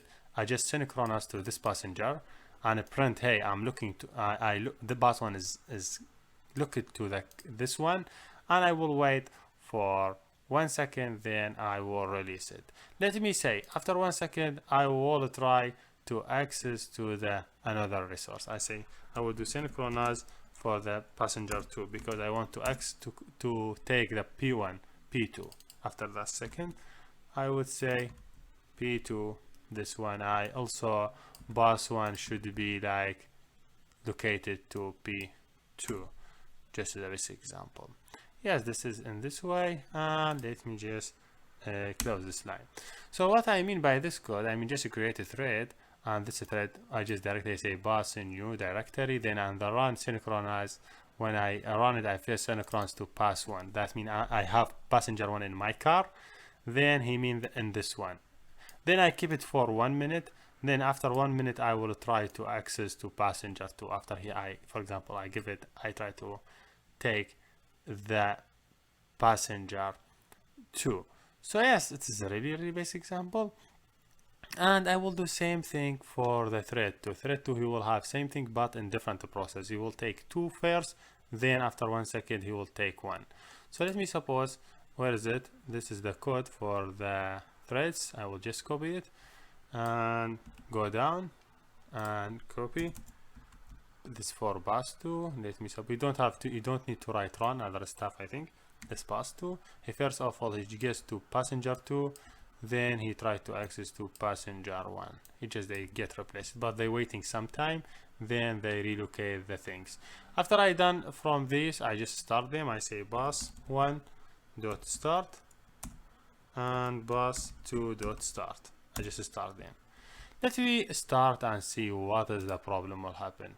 If you see, bus 1 is located looked for P1 and bus 2 is looked for P2, and no one is released their passenger. The problem is in this place. Here I just synchronize to passenger 1, and this one synchronized to passenger 2. Okay, in same time, in same minute, because they have same number of line of code, for example. Then this one get a thread for 1 millisecond, and this one also get thread for 1 millisecond. Now this one tried to access to P2, but that is still used by this one because he still did not release it. And this one it want to access to P1, and the P1 is still used by this bus because he still did not release it. So I want to access to you and you want to access to my passenger, and both of us still keep my passenger in their place. Here has happened deadlock. So now in this step there's a deadlock happen. This case name it deadlock. So you say, okay, it happened with you because you write same number of line of code, same process, so it will not happen with me. It will happen with you if you did not take care about this point. If you don't take care when you release the resource, when you get it. So this is a basic example that I could give it to you. But it happen if you have one of them located to resource, another one try to access to it, and this one he think he release it, and that one he think he will get it, and this is a problem. Here we done, and see you next. Everybody, let me talk in this video about wait. So imagine you have this example that you have from previous video. There is 2 people and 2 threads working sometime. So the first one done, then second one will start because you use it here a synchronous thing. Imagine you don't have synchronous, and this one is not static, and make sure you are just try to print it in the name again. Okay. So is there any way to fix this problem without getting into synchronous stuff? Yes, you could. So if you see now, I just to make sure every 2 process working in some time. I want first one done, then second one will start. It's really easy to do that. Just say okay, t.wait. That's okay. Not t.wait. Sorry, t.join. That means you join, you're waiting. When you add this line here, you mean, hey, stop on the line 8 until the process or T1 thread 1 done, then continue. That means process 2 will not start until process 1 done. But with synchronous, if you see, both of them start in some time. Then first one continue, then second one. That means that one go to sleep. or go to wait status. But if you see now T1 started and continue, I don't see anything about T2 because the line is stopped, the code is stopped on this line and it will not continue until T1 done. When T1 is done, see T2 started and it started continue. This is basic name it T.join. That means stop on this line until get result. You will use it if you want to wait for result from thread. Just add this line, then add line after it, but make sure avoid UI block. This is basic thing. You could use also wait and notify. That example, for example, you say, okay, I need this thread to get wait for some time. So this thread, after it's starting, it go to wait status. And if you want to restart it again, you just say notify. So for example, you want to start it here, you say notify. Okay, notify means you want to restart the thread again. If you notify all the sleep thread. That means the thread go to sleep status. And this is the basic thing. You will use allowed T.join to wait for a result. Yes, this is basic thing we could share here, and thank you for watching. Hey everybody, let me talk now about collection. There is different type of collection we could use with our application. First of all is ArrayList. So let me show you how we could use ArrayList. To use ArrayList, just type ArrayList in this way. ArrayList, this one, select it. And you could give it any data type. Which data type you want to have it in this array list. Let me suppose I need to have it everything in string. Let me name it AR. Okay, call a new instance of array list. Same thing, this one. Just copy it, add it here, but by the end open a bracket and close it and done. Now we want to add element inside array list. So just say ar.add, for example, developer. Okay. Because I string, I defined it as string, so the element that I added, I have to add it as a string. Now you want to add more, go ahead and add developer, tester, manager. Here is the way you add the element. Whenever you add any element, it will be added to the end of the array list. So let me suppose I want to print a specific element. So if I say SYSO, I want to print AR element in the index 0. Just say get and give it the index that you want to print it. Just say get the index, I need the element in index 0. So if I print it, I will see developer. If I want to the second one, I look for the index number 1. Why he's still in the developer? Yes, because I did not save it. Now save it, tester. So do you have good access to any element? You could remove element, just say remove at any index, for example index 1. Just remove it. You could remove it at that element by click remove. Now I want to print them all the element, just say for example string st in the array. That means all the element, all the string that you have it in this array, bring them and print them. Now if I just run it, I will see all the element because I say string st, please bring all the string in the array and print them. One problem you have to note about ArrayList, from its name, ArrayList, that means list of array. Use this one if you have only fetching data, read data. It'll be very fast when you read data, but don't use it if you have data that need a lot of update and delete, because there's a lot of shifting will happen if you do update and delete. Example, if I say ar.remove, okay, the index number 1, what will happen? He will delete this one and he will shift this element to the second because it's array.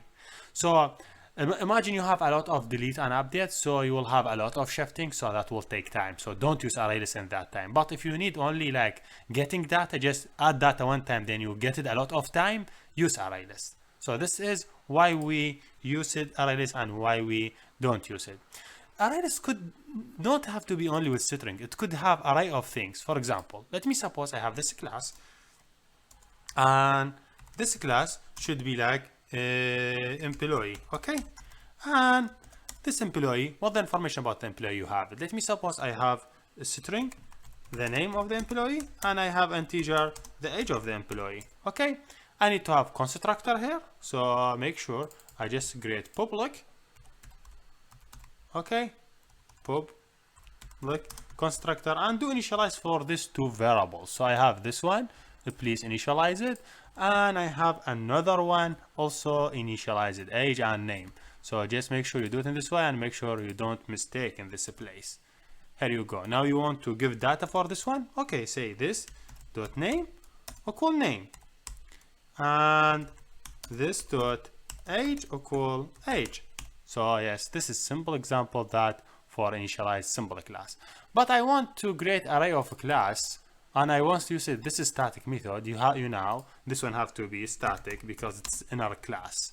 If it's different place, that's okay. So how I could do array of a class? Just say I don't want to use this one. I want to use another one, array class. Okay. Just also define ArrayList in this way. But this ArrayList will be type of E. That's mean employee. Let me name it EMP equal a new instance of same ArrayList. This one. And you could open a bracket and close it. And here we go. Now you want to add element in this ArrayList. Really easy. EMP dot add. And what I want to add instance from this class. So just say a new instance from this one will be give it an employee. Let me say Hussein and age 27.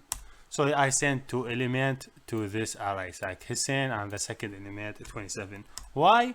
Because the data type here is employee. So I could add instance by creating new instance from employee and add it. Imagine I want to do more. That's okay. Just do in this way. The second one, third one, like Jana. In this way, 1 year, and Leia, for example, also 1 year. So did you see how we could add great string of array? And this is why we use object oriented. Now you want to print them, do same way. How you print all these elements here?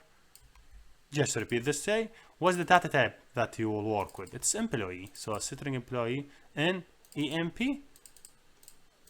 and in EMP. Then print. You st have too many information. Have name and age. So if you want to get name, just print all the names. If you want to get age, print all the age. So if you see, here is the names: Hussein, Jana, Leia. So and this is the basic. If you want to get the age, just go ahead and write dot age. If you want both of them, do print for both of them. This is a basic example I could show you. And now you could understand why we use object-oriented programming. Did you see? List of employee with their information. Here we done, and see you next. Everybody, let me talk in this video about linked list. Linked list, it is like number of elements are linked between each other through their location. So this element linking to the next location and next location linking to the next. It is that structure. So when you will use linked list and when you will use array list, if you have a lot of delete and update, use linked list, because linked list is just element linked. So if you delete one, the link will go to the next, so it'll be faster. But and don't use the array list because you now take time for shifting. If you need to read data a lot and one time you add data, use array list because it's faster.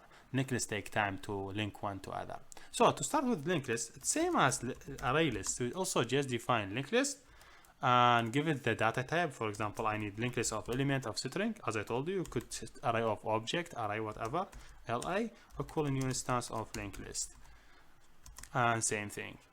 You now do it in same thing here. Say give it string, or you could don't give it anything. He will work because he know which element you are pointing to. Now I want to add element to a linked list. ls I will say dot add. Let me say Hussein. If you want to add more, go ahead please and add more. For example, I want to add next to element. ls dot add Jenna and Leia. This is 3 elements. So now I want to read the element. You cannot read the element through index. You cannot say get ls dot get because this is linked list. You have to get through elements. So you have to use iterator. If you look through iterator, look for this one. It is iterator. This one. Don't use this one. Use this one. Iterator. You Java util that import Java util iterator. Which data type you will move it through? String. If it is employee as a class, do write employee as a class. You say itr equal ls or ls dot iterator. I need to move through element. Now I want to read all the elements. So because they are linked, I need to use while loop. I say atr dot has next. Please print the element. You say syso atr dot next or next element. So he will check if he has element next to it. He will print the next element, then he will continue. If there is no element next to it, he will not print. So he just access to element. This is a way how you work with linked list. Here we done, and see you next. Everybody, let me talk in this video about HashMap. HashMap is a way to store your data through key and value. So for example, you have a key ID for 1 and this ID refer to name Hussein. ID 2 refer to name Jenna. So you have data, your data will start as a key and value. Key could be any type, integer, character or anything. And also the value could be anything. Could be integer, string, could be also object. So to work with HashMap, just write in this way, hash, then write HashMap. Then he say, okay, which is the data type for key? Let me suppose the key will be integer. Any type, you could do it in string. What the value will be? Let me suppose I'm doing ID for people. That value should be a string. I will say map equal instance of HashMap. Make sure do it same data type. So when you just copy it. Also this one have to be integer, not ant. Integer. You see, because this HashMap don't work with ant. You need a integer. Also instance from that element. Now you want to add data to map, so you say map dot add. But when you add the data, or you use put, not add, you put data in two way, key and value. So when you open a bracket, it will ask you for the key. Let me say key number 1 will be Hussein in this way. Okay, so whenever now you look for key 1, he will give you name Hussein. If let me suppose I have this key, let me suppose this key will be for Jana. You have to have unique key 6 or up. I don't know why all this number goes. This is by keyboard. So let me layer. So you have unique key. You have to have unique key. You cannot have two people have same key. Now you want to print. Let me suppose SYS. I would say map dot get.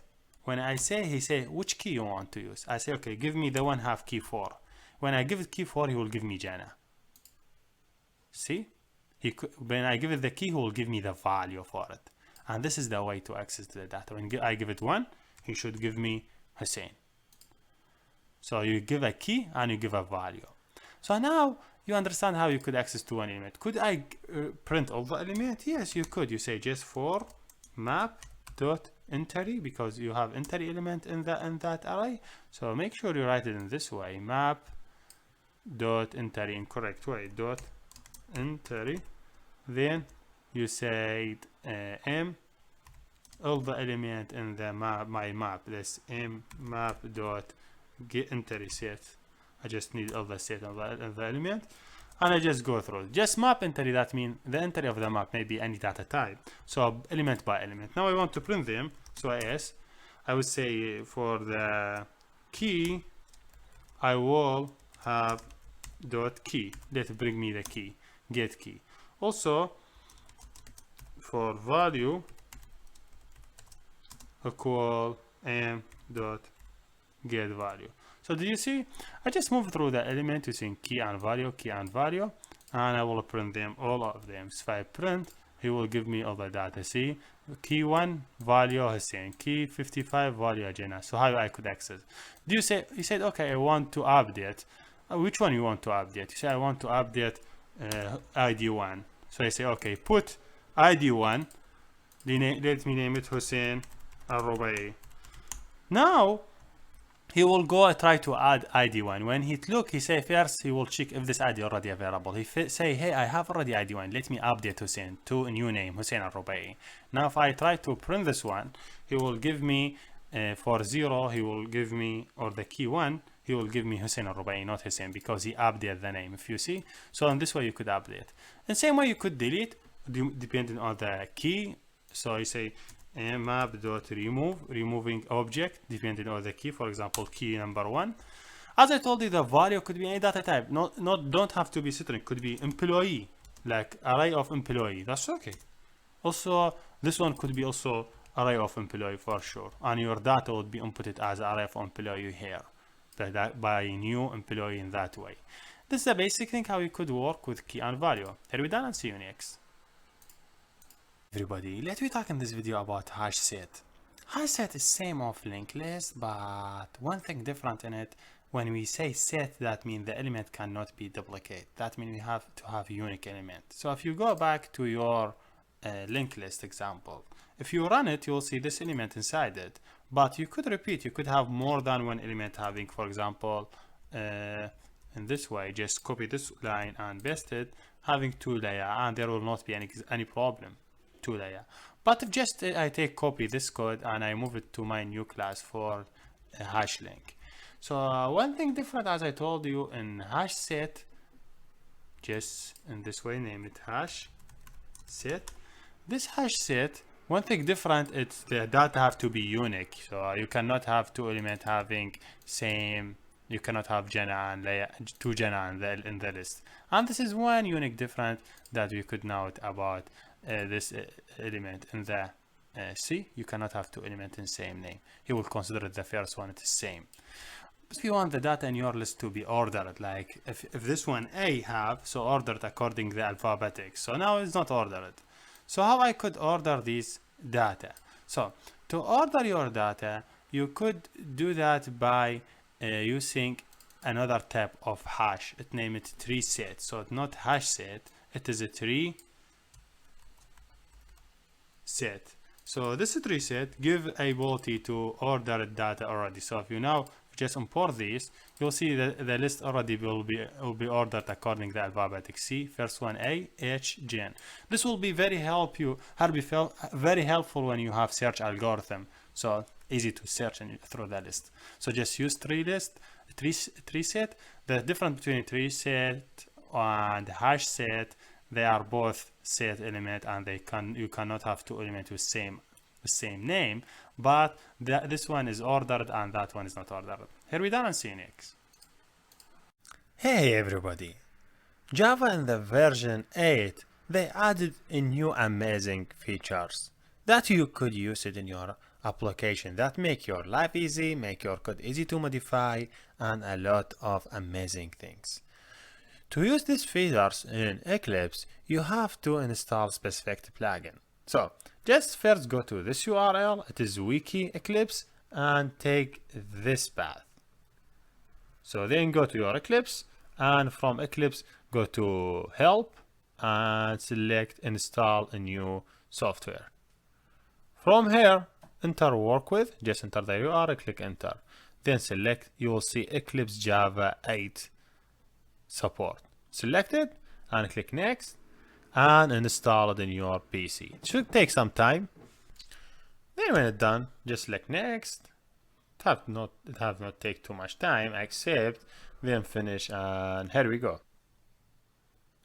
Here we go. When I got this step, that means I already installed Java 8 now in my Eclipse. To make sure Java 8 is installed, let me just create a new project just for testing. I select a project and I name it Java project. I select Java 8. Then I click, here is it, click finish, just create Java 8. Inside SR, I just click create a new package. Don't care about what I'm doing. I give it any name. Let me just give it the by default Java 8. Inside I will add a new class, and I add this class. I name it main class, and I just click public static void just to create specific method. Just check out this one. Click finish. I see this method already created. So don't care about the code. I'm not interested to teach you here on this point about the code. Just to make sure interface working, just add notation, then add FU, then click Control and space and some time to see this autocomplete. Select function interface. If you see it now, there is no problem in this line. That means you are good. Java 8 is installed. Don't care about this line. So if this line is not okay, that means Java 8 is installed. Yes, here we done, and see you next. Hey everybody, let me talk in this video about Runnable.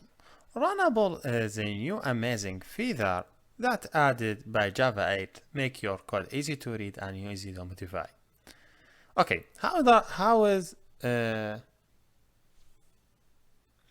Hey everybody, let me talk in this video about Lambda expression.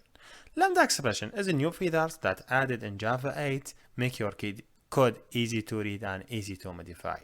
So how does Lambda work? So if you have interface and this interface have single method, let's name it as functional interface. In functional interface, you don't need to implement a normal way with Java. You need to implement it and do a lot of work. So let me show you a basic example about functional interface and how we implement it. About thread. So basic example about thread's runnable interface. It is functional interface. So when we say functional interface, that means interface have single function. So I will define class my runnable.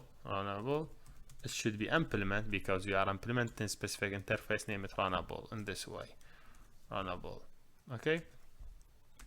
So this is interface, and because the interface it have a specific method, we have to implement it. What the method name? It's public void so run. This is the method that we have to implement it.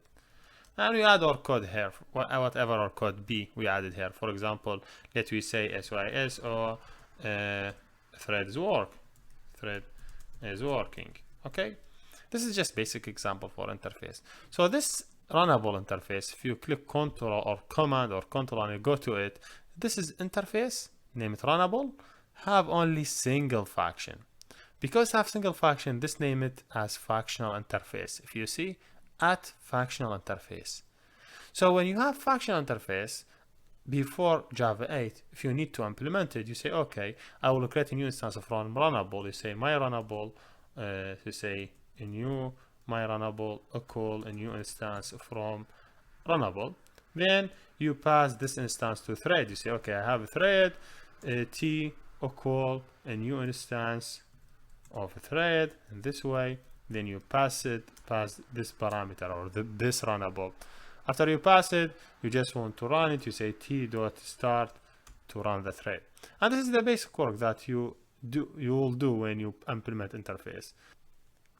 Here we go. If you see, I just have simple problem here because I'm just creating instance from this class, and this class have to be static to fix this problem. But I don't prefer to do this way. I prefer to create a new instance or a new class for runnable. So just create a new class for my runnable and just move your code there. So just make your code nicer and readable. So just move your code here, and here we go. Just make sure it's public. So yes, this is basic runnable, and here we implemented, and if I run it now, I have to see thread is working as output, and that's what we're looking for.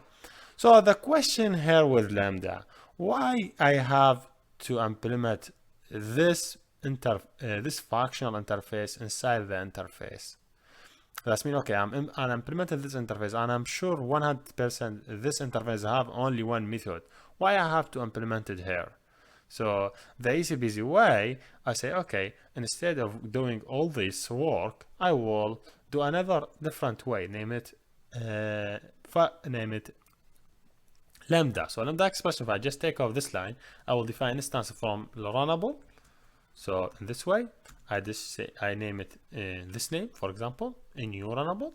And this one, instead of creating new instance from that class, and I go and implement that code here, all this work, addition work, I say, okay, I could do it in this way. I just open a bracket, close it, then I add this one, then this way, this sign, then I could add one line of code, and I'm done. So now I could get some result and without any problem with Lambda expression. So this could be one line, or could be added between two brackets. If you have more than one line, you could add the work here between two brackets. So what does that mean, or how Lambda will treat this code? Lambda will say, okay, now this sign mean you have functional interface, and you understand what we mean by functional interface. That means you have interface have only single method. So I know by this sign that you need to pass all these data and extend this function in this class. So if I go to this class, which function it have runnable, only this one method, and also it's abstract. That's great. That's mean, okay, that mean you need to pass this code inside that method. And here we go. So make your code nicer and easy to read and save time. So what about this part? Well, this means the input parameter for the function. For example, if runnable here, if this run, take instance, for example, integer x. So how you pass x, integer x, you have to go here and pass, for example, 5, for example, as x. But here we don't have integer x and we don't pass anything. But in the next video on functional interface, you'll see it more. So the basic example and the easy busy way I could teach you in this video, that whenever you have any functional interface like this one, interface, name it function interface, have only single method, and you could treat it as Lambda just by creating an instance from that class and just implement the method directory. Any code you added in this Lambda will pass it instead that single method. Hey everybody, let me talk in this video about functional interface.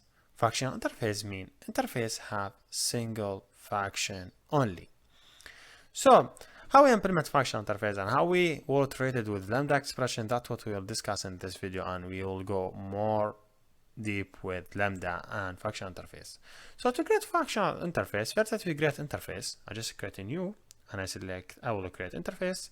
Let me name it play game, okay, and I click create. This is basic interface. I say okay, this is functional interface, so I will just add notation, then I say F, then I just click control space. If you see, make sure F first character is capital, then select it. When you run this one, say hey, you say this is functional interface, but I cannot see any function in your work. Okay, I would say okay, I have one function I will implement. I would say public, this will not contain anything, public void play. Okay, just have single method, name it play, and that is. So when you have interface having single method, this interface will name it as functional interface. So how we implement this method or this interface? I just create a new class.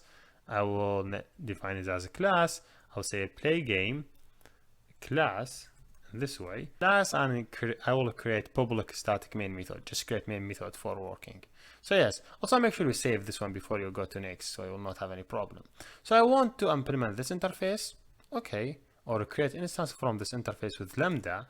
I will say okay, player play game, my play game, cool. You just open a bracket, close it, because you see this single method does not take any input. So just open it, close it, then you say this sign, then you could implement the code. If it's one line, you could write directly. If it's more than one line, you just open a bracket and implement it any line of code.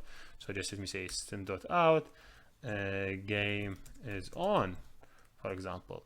So yes, then you close it. Here we go. What does that mean? That means okay, I get an instance from that interface and I implement the method here directory with this line of code.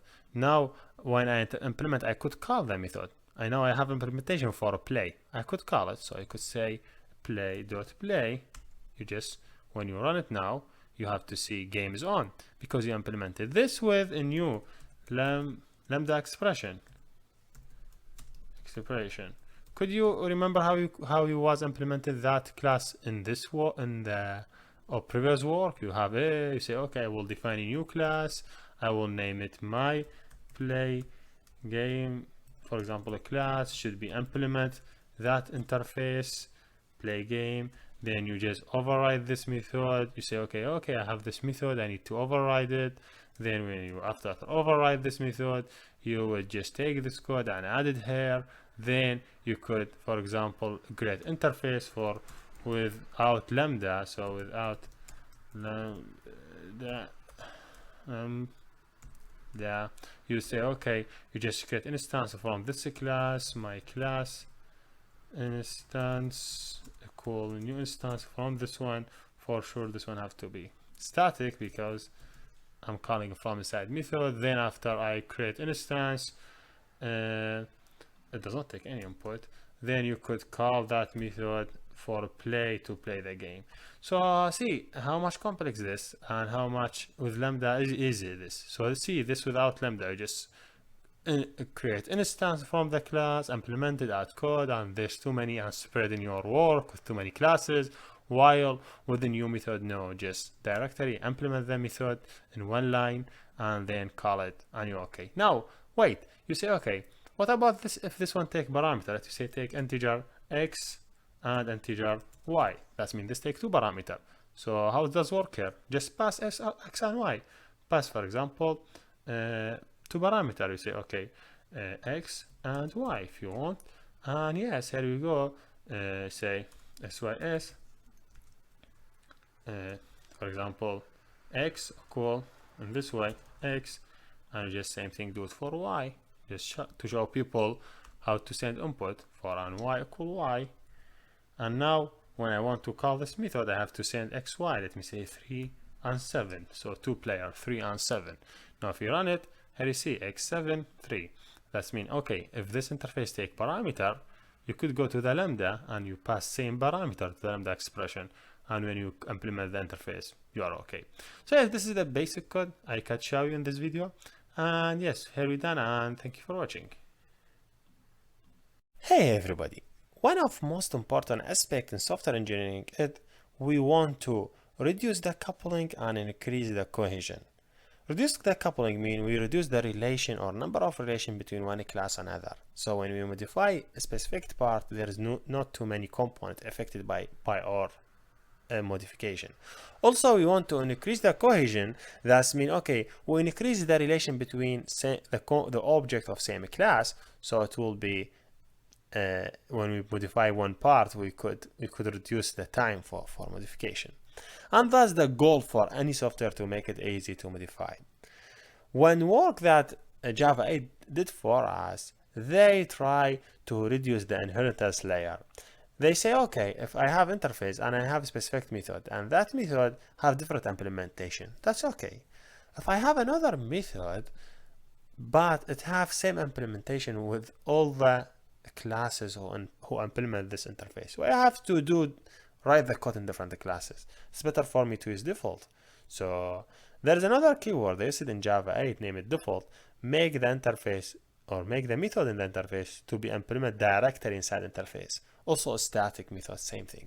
So let we do what we talk about. I know it to be a little bit confusing for you. So let me suppose I create a new interface, and I will name it operations.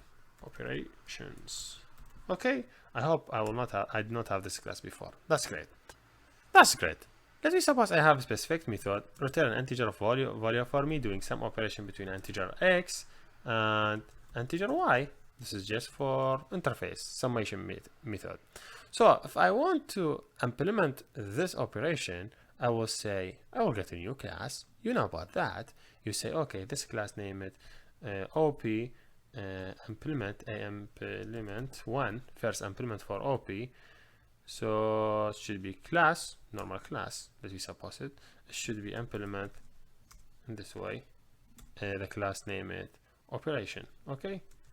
I just implemented this one. If you see, hey, you have error, okay, I know you need me to implement specific method, is this one for summation. So it should return value, it should return, let me suppose I will say this one return n1 plus n2, which is great, and or not n1 x plus y. So yes, this is just doing summation.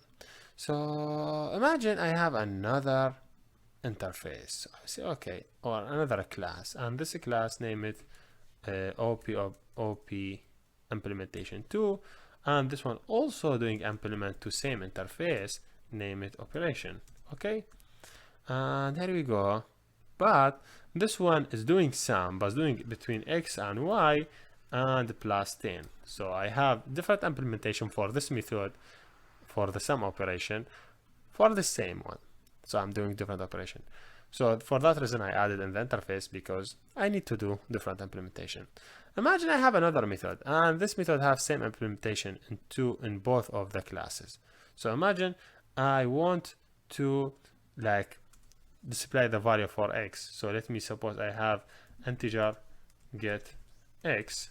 Okay, this is just simple method. I want to display this value. I will say void display. Okay, I'm sure I have some implementation for this method, so it's not necessary for me to do implementation for all the classes. So I will say, okay, so so in this way, hopefully void sys o. So he say, okay, there is error, you need to add another word here. I say default. So what I mean by default, when I add default before any name method inside the interface, that means, hey, this method will be implemented inside the interface. We know we cannot implement method inside the interface. If you see here and see here, we implement it inside the classes. But if you add keyword, name it default before the name of the method, that means you could implement it. So let me say, okay, I have here this one, I will display get x. Okay, inside it. That means any class who inherits this method, it will be already implemented. So let me implement this method. So okay, I'll say okay. You say, hey, you need to override same method. I know. I need to override method named getX. Let me suppose I will return X, and let me suppose here I have integer X equal 10, and I have integer Y equal 15. So yes, this is returning X. This method will return X for me. And there we go, same thing for this method. Also I say, hey, you have error. I know I have error, so just add them. I will return an X.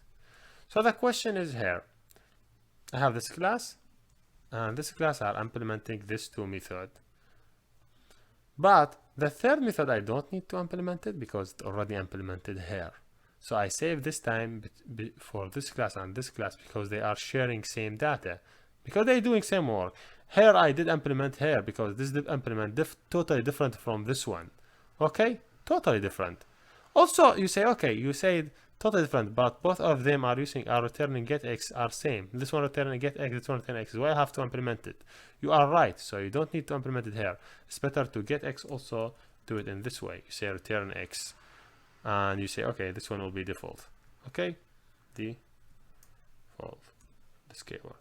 Let's return X, but you cannot use X here because X here is not identified. For that reason, I just get a getCall method. So for that reason, this one will not work because you cannot define variables here in the interface. So yes, you say, okay, I'm implement this method and I go implement it inside that places. Now, anyone want to use operation. So operation is implemented by this one. So if you say, I have public, okay, static main, this is for the main method. I now have string and have args. Okay, this method, hopefully it will work according to what I plan to. Public static void main, this method. So if I want to call the method name it this interface display, I have to be able to call it here because I'm already implemented that method. I have to be able. What's the problem here? You say, hey, you have problem. They change this static. You say, okay, this method is not static. You cannot call it from static method. You know this is static. So yes, you cannot call it directly. If you want to call it, you have to say, okay, I want to get a new from this one dot the method name, so I could call it. So yes, if you see, here you go 10. So if I do something here, operation dot, I could get X. I could say get X, have to give me same value. What? Get X. Here you go then. Why X did not return anything for me? Because X did not print anything. I have to print it. SYSO. I have to print X value on the screen in this way. Just want to share with you what I'm doing and make sure this one will be just something different. Say X, so people could see what I'm doing. Yes, here you go. Now if I print it, you say, okay, see, this is coming from this implementation and this coming from interface implementation. If you go here and do same code for this operation too and try to run the code, I think you will see same result because both of them have X same value. Here you go. So the idea behind what I'm saying is that I'm saying, hey, you could implement specific method if it's shared between the classes. So you will reduce the inheritance layer. Not only this one, you could define another method as a type of a static. You know what the static mean? Display y. So I would say get y. You could say get y, or you could keep it. You could display hello from static. Okay, just to show you what I'm saying. When you define method as static inside the interface, you mean that if this method if this interface implemented by too many classes, so it's implemented here, all of them, they are shared same method. They are shared same static method. It is totally different from default. Default mean everyone have a specific method, but when you say static, all the classes who inherited or who implemented this interface, they are shared same class. So you could define that static, which is amazing. So which is could access to it by two-way. We could access to that method directory by say operation dot the name of display y directory, and we could see hello from static. That's what I want to share with you in this video. So thank you for watching, and see you next. Hey everybody, let me talk in this video about something about how we could reach element in the collection. So let me just create a list of user name and password. So I will just create a new class. I will say login. I have some information about users. So this login will have two properties. So it has string user name in this way, and it has string for password. Okay, and I just have a constructor for these. So I say public. I want to just initialize these two properties. I say, okay, I'm doing initialize for the username, and also I will do initialize for the password. So yes, this is two properties I would like to do initialize for them. So to do initialize, I say, okay, this dot username equal this username, and I have password. So I will say, okay, this dot password equal password. Just simple class, two properties I want to implement it. So I would declare a new class for implementation. So I would say user login info. I just have information, and also I implemented a public static just for create this method for me.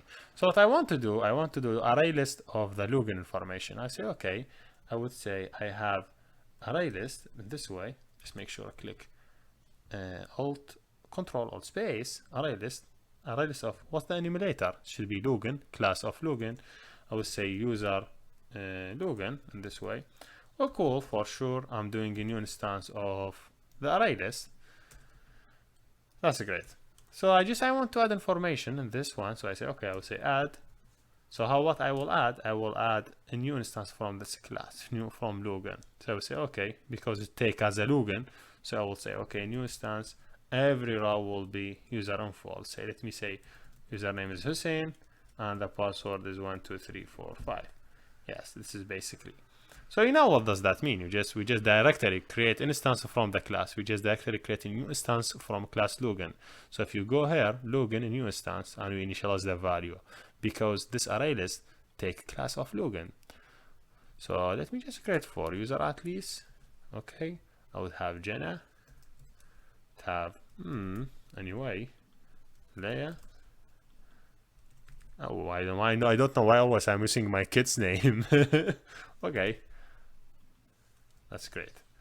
So yes, I have all this data in my user login. So how you move through this data? Let me use for each. You know, for each is just I have for each. That means I have number of objects. I want to move through all these objects. I will use for each. I say for each in this way. Let me just click control space. You will see, hey, do you want to implement this method? Yes, I want to implement this method. See how what he told for me, what he told me? Say, okay, I will do this way for you. So what he will do, he just understand that I just have only one object, so he directly understand what I mean by that. I mean, okay, for each logic or login as a login or single login, you could name it single login in this way, single login, and this single as an element of the user login. That means, okay, wait, single. I'm sure it's also this one wrong, but okay. So that's mean, okay, for every element in this list, iterate through them. So the single login first will select first element, then to be second element, then to be third, then to be fourth, because it's class of items. So now if I want to print them, I will say, okay, let me suppose user name is, I just add a plus user login dot taking username, because this is the way. I'm just creating an instance of class, and that's why we use object-oriented programming. If you see how to make life easy, single dot password. So yes, I do iterating and I move through element by element. See username, password, username, password, username, password. This is how we do for each. If you don't know for each before, so this is a new topic added. So if you don't have this one, you will use iterator, and iterators make your life is too complex. What I mean by iterator, I mean use iterator. You say, okay, I want to iterate through this element. So I will say, okay, I will define iterator in this way. Iterator in this way. Which one of them? Iterator. Yes, I think this one. This one work. Yes. I will iterate through the class name or the class type. It's Logan. So do iterator for Logan class. Name it, for example, I. This one will iterate through this list. What the list name? User Logan dot iterator. That means, okay, give me first element in this list and add it here and do iterator. Iterator look like linked list. It will take first element, then go to next. So how I move between the element, I will say, okay, while how is it working? While I dot has next, there is element next. Okay, print this one for me this way. You say, I just take this two line and I just print them. I say I'm doing iterator, so okay, iterator dot next. I will say not this time, sorry. I will say syso a dot next.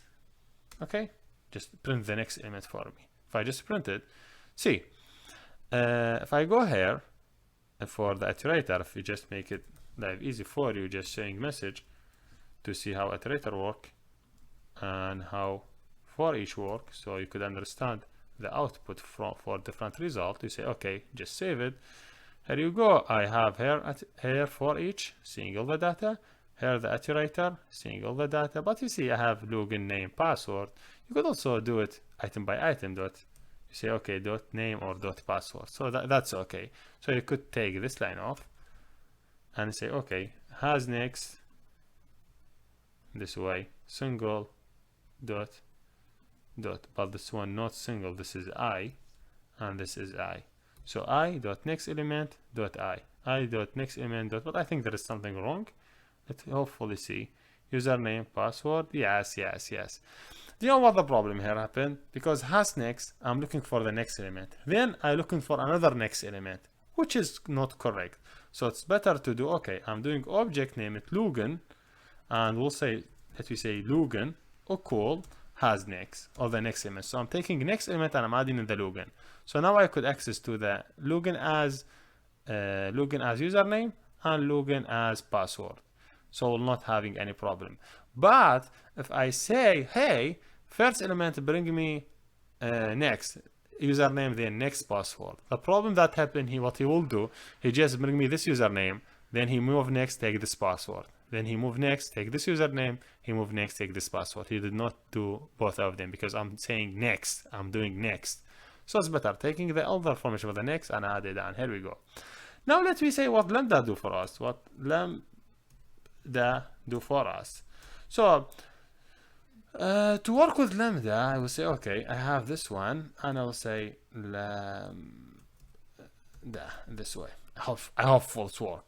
Lambda say, okay, you have element, and this is your element, user Logan. This is number of elements you have in the user Logan. So it's the easy way, say user Logan dot for each element in the user Logan. You say, hey, you're saying for each, that means you are doing iterator on the list. So what the iterator type that you will, or what the iterator name you will do it in this list. You say, okay, I'm doing a Logan. You could name it any name. Logan, let's say info. Then okay, this is the iterator. So this is like the input parameter. So then what the output will be, you say, okay, iterator in this way. Let me say, okay, I will print SYSO. Then print it. Print user Logan for me. For example, this way. User Logan dot password. And yes, here is it. User Logan dot password, and here we done. For sure, you will not use this one. Yes. So now run it. See, I'm just taking all the information. So see how Lambda make life easy. Just that means there is already, what does that mean? For each. For each means there is interface, name it for each. It is functional interface having single method, and this method takes single parameter, and the single parameter could return this data. So what does that mean? You say, okay, to make it easy, that means this is the single parameter that method take it. So make sure add it between two brackets, and this is what you will do with the data from that single parameter. You could do anything you would like. So you could say, okay, I'm taking all these line, I want to display them here. Instead I having them login, so this is user login. So just to make you understand what for each mean. For each mean, there is a method, or there is interface or function interface having single method, taking single parameter, and we override by this code. You replace by this code. You see how I move it and I just get same data for Lambda. Yes, this is basic thing I could show in this video. Thank you for watching and see you next. Hey everybody, let me talk in this video about a predicate. A predicate is a new way that Java 8 added in the collection that allow us to do searching inside a collection with specific condition. So just going backwards to the previous video, we talked about how to create login class and how we implement and how we add data and how we print this data.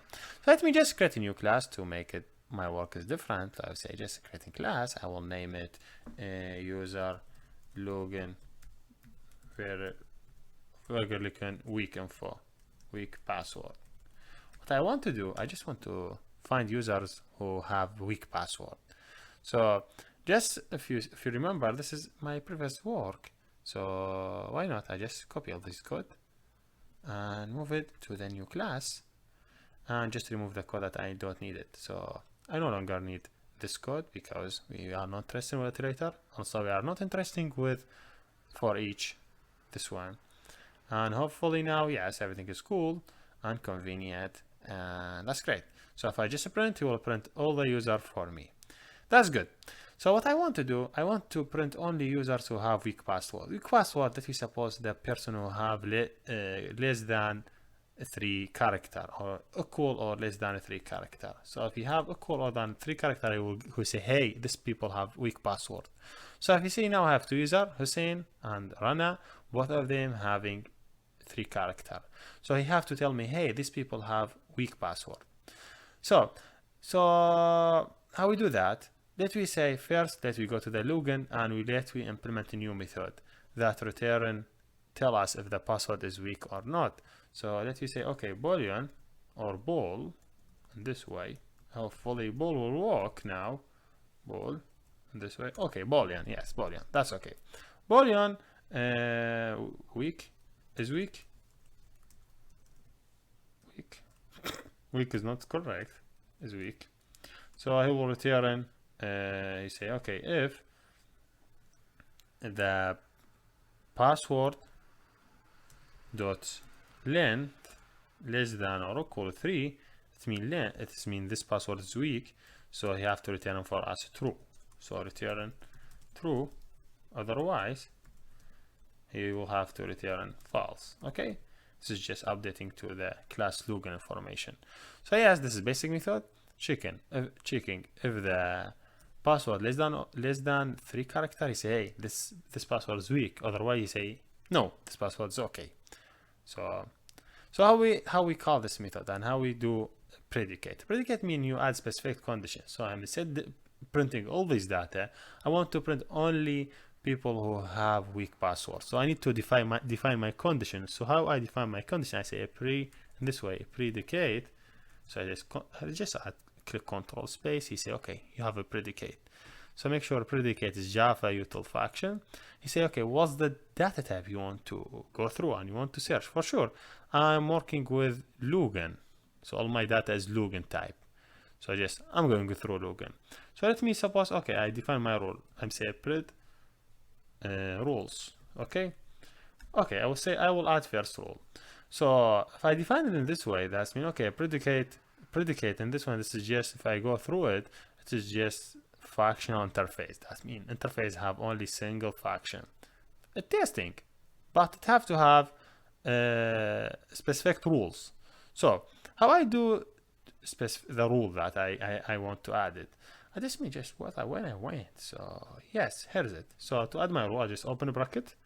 I say, okay, my P, then the P in this way, dot get password. I have to be is weak equal to true. In this way, true, TRUE. Okay, so he say, okay, my rule, it have to be bring the people who have is weak true. So this is first rule I added. You could add more than one rule, that's really okay, but I'm just wanting to add only the people who I need to add people who have is weak is equal to true. So just a predicate, and as you see, it's lambda expression taking a single parameter. If you see p, he will directly consider this p as a lookup, because how predicate work. He will take, if you go to it, you see this one t, it is as generic. So because it's generic, so I'm sending here lookup, so this one should be lookup. Same as a for each. When I'm sending any information I'm sending in for each, he will consider this one as the type, that type of this element. Yes. So now I want to check my rules. I say, okay, now good. I want to print only people who have weak. So if you see here, have some method named test. I'm testing the item. So I say, okay, if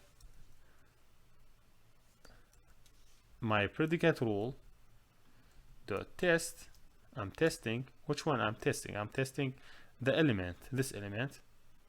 That's mean, hey, the rule is true, just print it. So now he will print only the people who have who verify this rule. See, lambda, he say people with weak password. Okay, to make message more clear. I don't like to have my code is not clear. So people with weak password should be Hussein, because his password 3 character, and Rana, his 3 character. If you see, he did not show up Jana and Leah because they are more than 3 character. As I told you, this is the predicate rule. You could add more than one rule. If you see, this is my simple rule I added. You could do anding between the rule, and that's okay. Just and add more rules. Just having one rule is just I'm checking if is weak true. Here we go.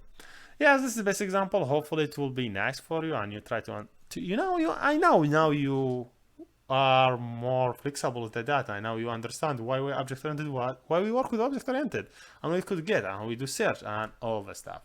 Here we done, and thank you for watching. Hey again. One most interesting feature that added in Java 8 that you could run JavaScript code by using Java 8. So imagine you have a specific text, have a number of line written in JavaScript, just pass it to a specific parameter that we will show here, and you could run it. That would be amazing, and it will open the door to many type of research, like doing simple editor. You could easily do simple editor with JavaScript, because you could run the code for JavaScript from text and you run directory, and there is many work. So yes, let me do a basic example for you. I will say create a class. I will say JavaScript run. Okay, let me just create this method.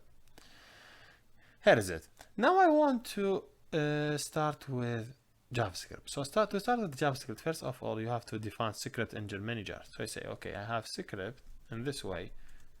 So script engine manager, this one. So I say, okay, I have script in this way, or manager. So you define the manager that could access to the script engine manager. Then you say, okay, I have a new instance from this script engine manager. The second step, after you define your script engine manager, you have to define like the engine that you will want to use it. So you say, okay, script engine in this way, and I say engine this way equal manager dot, you select get engine by name, the one engine now available in JavaScript, name it Nashorn in this way, NASH then ORN.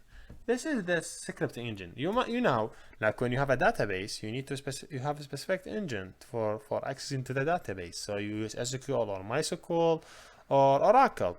For the same reason, with Java, when you want to access JavaScript, you need to have a specific version, or specific engine. So this is engine that we could use it, that available inside Script Manager. Now we have the engine. It's really easy. You could run any code. That's great. Now it's really easy for me to write my script. So imagine I have script as string. So I say, okay, my script, whatever you want to write in your script. Let me suppose I define variable, name it name, and then said name, I add Hussein. All right, this way. So yes, Then you could add more line, just add semicolon and add more line, whatever you want to write. I don't have anything to write. That's great. So just close the bracket and just want to run this script. So to run that script, I have the engine. Just say, okay, I have an engine name. Say engine dot eval. We know what eval mean. Eval means something. Evaluate in JavaScript. You need to run something. So okay, run the script please for me. So this engine will run the script and give me a result. But if you see there is error, because this script may be failed, so you have to add it between try catch. That is great. Now wait, I want to see this result on the screen. So let me see the results. How you would see it? You don't know what the result will be. Maybe string, maybe character. So it's better to define it as an object. So okay, I have an object. Object is a new type. That if you don't know the type of the incoming data, so you say, okay, I define it as an object because maybe class, maybe string, maybe character, any type. So when you define it as an object, you did not verify which type will be. So if you say, okay, that's great. If we want to run it, I will see run. I will see run and see null. The problem I did see null because I just defined variable and there is no more thing. So if you want to see this variable, you have to say, okay, just add the name here. So he could print it for you after he done. If you click run now, yes, here we go. So yeah, imagine you write something wrong here. So let me say age. There is no variable named age. If you click run, you will see that it's thrown to the error. So the problem, he will go to this point. The application is not crash. So yes, this is basically what I want to share with you. And thank you for watching. Hey again, let me talk in this video about one of most popular question in job interview, which is string concatenating. So think about, I have just simple example. So I just create a new class here. I will name it a class. I will name it here okay, and then I select here create public constructor. I remove this one. I don't know why this one he added, but just I add public constructor. Okay, create in okay. So when I select public when I added this selection, the select option, he will create this method for me. I don't have to create it by myself. So here let me think about my problem. Think about you have number of names. So you say I have strings. Okay, this string contain names, and this names I suppose should be, I have Hussein, and I have Jenna, and I have Leia, whatever, and Rana. Okay, this names that you got, that you have it. And someone asks you to concatenate all these names to one string. So I will say, okay, the simple solution, you will define a string. You name it all names, okay? And the string first you initialize with empty. Then you do a for loop around your array. You say it for each, that which is better, for each string in names. No, or you say for each name in names. So any names you have in name, you add it to this string. How you add it? You say all names plus equal name. Okay, because you have one name here, then you add the name here to this string, then you add the second name, third, fourth, and continue to the end. Finally, you just print it. You say SYSO. Let me just print this one for you for all names. Okay, if you now run this example, what you will see string one be one inside another. I don't want to create it in this way. I just want to be maybe more professional by adding a bracket here, then add between one string and another this value. Then when I'm done, I will add to this string, I will add like end bracket plus equal this way. Okay, so I just run it again. It's not something new. You just make it like more professional. See, names between semicolon between one another, because I had semicolon here in the beginning. I added this one, and in the end I added this one. So this is a simple solution, but do you know if you do this solution in your job interview, you will get failed? Do I? Because string is defined in Java as immutable object. When you hear about immutable object, that means the value of this object cannot be updated. So when you hear he have initial value, this bracket, when here he add a new value to it, you think he have a bracket, then he add Hussein to it. But this is not the real thing. He will not add it to it because it is immutable. He will create totally new object and he add that value to it. Then when he had this one. For next loop, he get Jana, so he want to add Jana. He will not add Jana to Hussein. He will create a new object, have Hussein and Jana. Then he will get a new object, have 3 of them. Then 3 this object. So finally, by end of this loop, he will have 4 objects. He will not have only 1 object. So if you have 1 million element in this array, you will have memory crash because he will have 1 million object in the memory. So how to solve this problem? The best solution for this problem using StringJoiner. So what you do, really easy and simple process. You said, hey, I want to use StringJoiner. So how I would use it, I will tell you in a second. So he said, instead this case, I will define StringJoiner. Then name it is J. Equal a new instance of StringJoiner. Okay, this is your initial value. So did you see what I did? I did a bracket at the beginning, a bracket at the end, then add semicolon between all. I could do this process here, a bracket in the beginning, semicolon between one other, and I will add like a bracket in the end. Really easy thing. You said whenever when you started add a bracket between an object and another, add a bracket. When you're done, add this a bracket, and that is totally done. So I will take this part and this part because I fixed this thing, and I solved this one. Now I want to add the content or the new string. Really easy. You say sj.add, then you add the name. Then you will get rid of this part. Now you are able to add the content of the new name. So finally you could print sj. What if you don't have anything like initial value? Think about someone he did not add anything. So you say set empty value. That means if it's empty, show me no value. This is just for avoid a crash. So if I just run this question or this solution, you will have this one. But what I did, wait. He did not add the bracket between in the beginning. In the beginning he add this one. That's mean instead of this one I have add open bracket here, and here I have add the semicolon. That's mean between one object to other, this one. In the beginning what I have to add, in the end what I have to add. So save it, rerun it. Here you go. He add in the beginning this bracket, in the end he add this bracket, between one object and another he add this semicolon. So now he is not creating 4 objects, he just create 1 object because this one is immutable. When you define something immutable, that means the value could be updated. So in this case for add, he will not create an object. Here we done. Thank you for watching. See you next. Hey everybody, let me talk in this section about connection to relational database. So Java support connection to different database engine like SQL, MySQL, and SQLite, and more. So but this databases doesn't have built-in function. That means I cannot do direct connection from my Java code to these databases. I have to use or add specific library to my code. So let me start and discuss how we would use local database like SQLite. So to get started, I really encourage you to first go to SQLitebrowser.org and download SQLite for your system, maybe Windows or Mac or whatever your system will be. Just download it and start use it. So if I open it, this is SQLite. So I just say SQL browser. Here you go. This is SQL browser, not MySQL. So just waiting for some time. Here is it, my SQLite. So if you see, this is SQLite. I will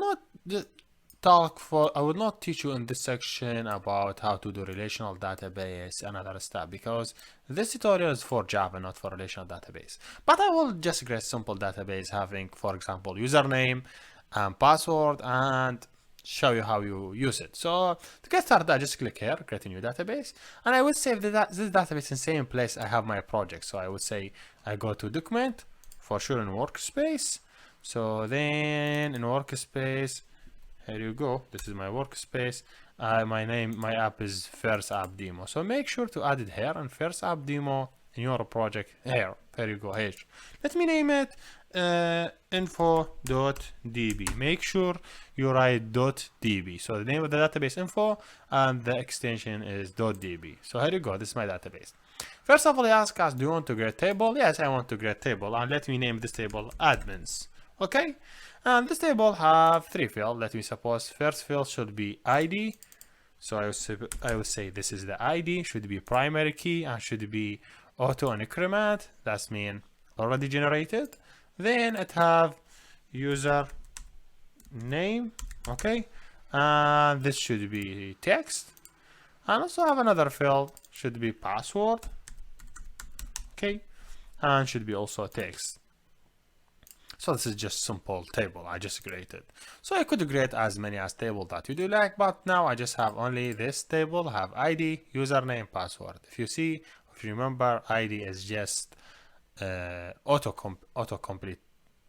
So if I go here to my workspace again, I would see in my first app, here is it. I would see this is my database info.db. This is my local database. So when I talk about SQLite, SQLite is just local database. So database that be bolted inside your project. So how I connect to this database from my Java code. So now I have here Java, and I want to connect to the database. So first of all, let me just create a new package, and I name it db. Okay, or com.db, and here you go.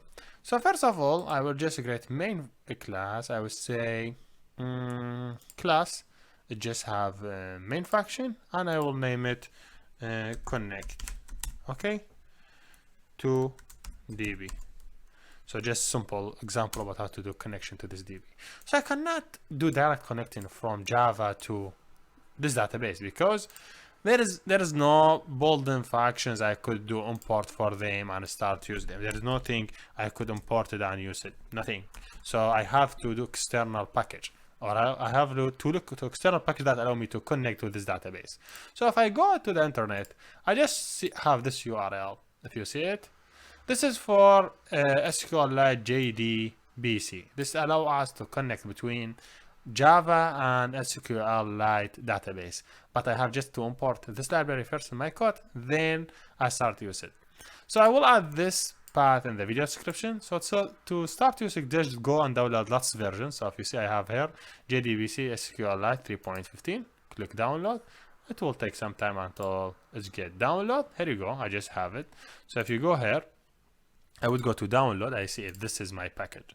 So to add any external library to your code, make sure copy this library, go back to your projects. If you see, this is my project, this is where my database is located.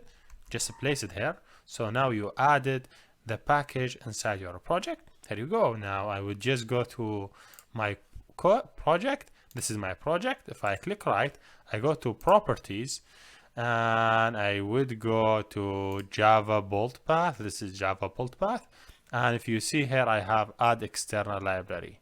Okay, just click on it and go and look for the library. Where's the library? The library in the same place where your project located. See, or workspace. So where is the workspace located? I think here you go. This is my workspace. Where's my project? This is my project. Where's the library? Here's the library. So I just add the workspace. See, here the library is added. So now I could use this library in my code. So if I just try to import this library to my code, I would say just here, I would write import.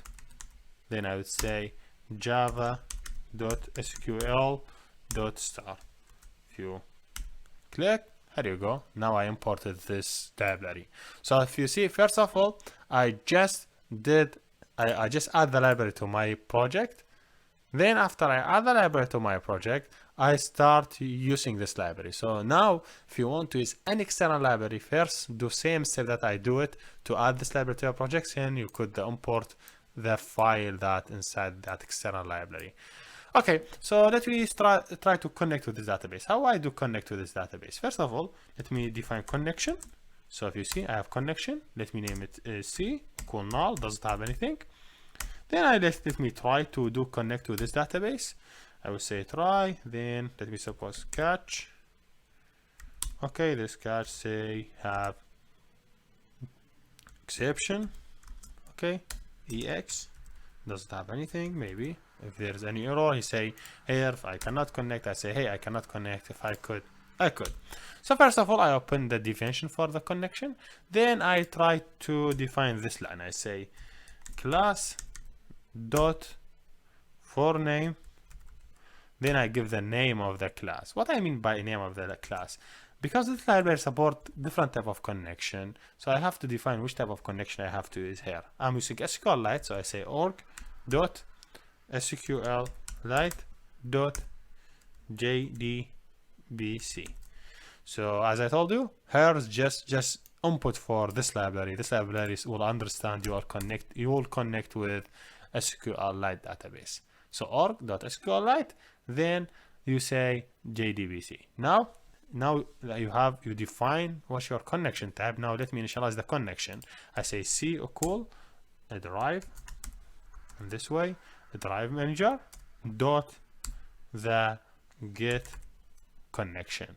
So get connection, I give it the URL. Now what the URL I have it here. So the URL will be JDBC. So if you say what's JDBC, JDBC is just this library for connect to the database. You say SQLite or definition for library. If you see this one need multi-line, let me just take it down so you'll understand what I'm doing. So JDBC, then colon, then SQLite, then you write colon, then the name of your database. Well, then what's the name of our database? If you remember, info.db, you say info.db. You will understand directory you are loading this database from same extension that this project located. So yes, this is how I connect.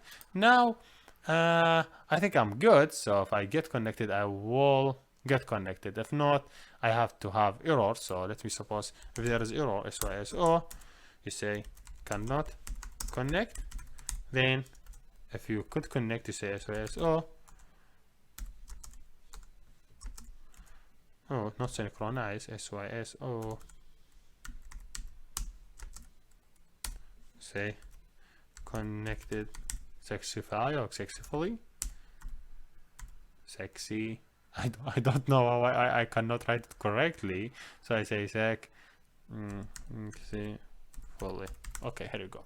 So yes, basically just open connection. Then you define the type of connection. Then you initialize the open connection to this database. That's mean, hey, you create the connection. You have now to open. Now that you have to, if we pass this step, that's mean he connected to the database and you are good. Otherwise, you have to say, hey, error cannot connect. Or if you say system, it's better to say system.exist, so he will not execute the remain the remain step. So you say not in this way. You say system.exit. Hopefully exit, then give it 0. That's mean exit from the app, so he will not continue. So yes, here you go. Now if I just try to run it, he have to say, hey, successful connection. Otherwise, if he cannot connect to the database, you have to give us a reason why he cannot. If he say, hey, successful connection. If I just give it wrong in the name of the database, you have to say cannot connect. Why he still gives successful connection? If I go back here, I don't see anything, but he still says successful connection. Do you know why? Because if the database is not available, not created, he will create the database for you. If you see, he tried to connect to the database, but he didn't find it, so he created database with the same name. Yeah, see, I name it info.do, he named it info.do and create it for us. So I don't care about this database. I just care about the database, name it info, because I create table inside it, because this new database, if you open it, doesn't have any table inside it, just empty database, empty from any tables. See, here's this table 0. But the database that I'm interested in is my database that already, let me just do this one. Database is this one that already have tables, so you would understand how I could insert and read from this table. So this is basically how we work. And yeah, here we're done, and thank you for watching. Hey everybody, let me talk in this video about how to add data inside the table. So if you remember, we create admin table to have a 3 field, ID, username, password, and we did connect using library, external library, name it SQLite JDBC, and we did this connection. and he gives us successful connection. Now I want to add data inside the database. That means, okay, I have ID, username, password, and the table admins. So you know how to add data using SQL. So I really encourage you to study SQL before complete this section, before study this video. So please, before study this video, go and learn about SQL command and how to run SQL command and what we mean by insert, what we mean by delete, what we mean update. So it will not be something obvious for you if you study this section. So to insert data in the database, so we have to do insert statement in SQL. So how the insert statement work is very basic. If I say add user, I say string for SQL add. Let me suppose this is how the add operation work. So to SQL for add will be in this way. You say insert into the table name. What's the table name? The table name is admins. Did you remember? If you don't remember, I will remember you. This is the table name, admins. What's have to have ID, username, password. I don't care about ID because primary key. I care only by username and password. So you say insert into admins. You open a bracket. You say user underscore name, then password. So you give two field, username and password. So make sure write it in the same way that I'm writing here. If you see insert into admins, you give a username and password. You close the bracket, you say values, then you open the bracket. So you could just go down here and give the username and password whatever data you would like.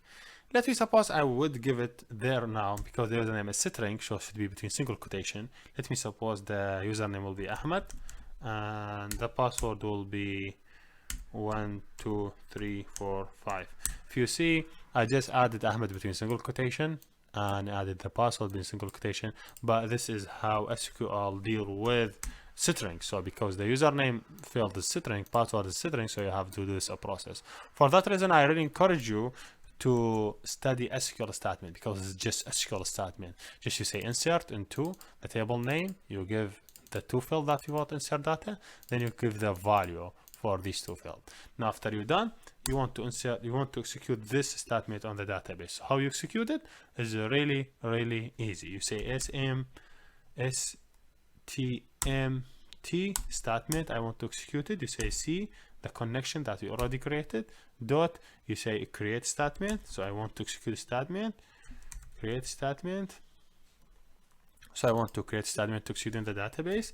So then you say, hey, make sure this one should be statement. You have to define it. You say, okay, this one should be statement. You say statement. Here you go. You define, okay, I have a statement. This statement should be SQL. He give you error because you need to give it null before. Oh, you need to add it between try catch.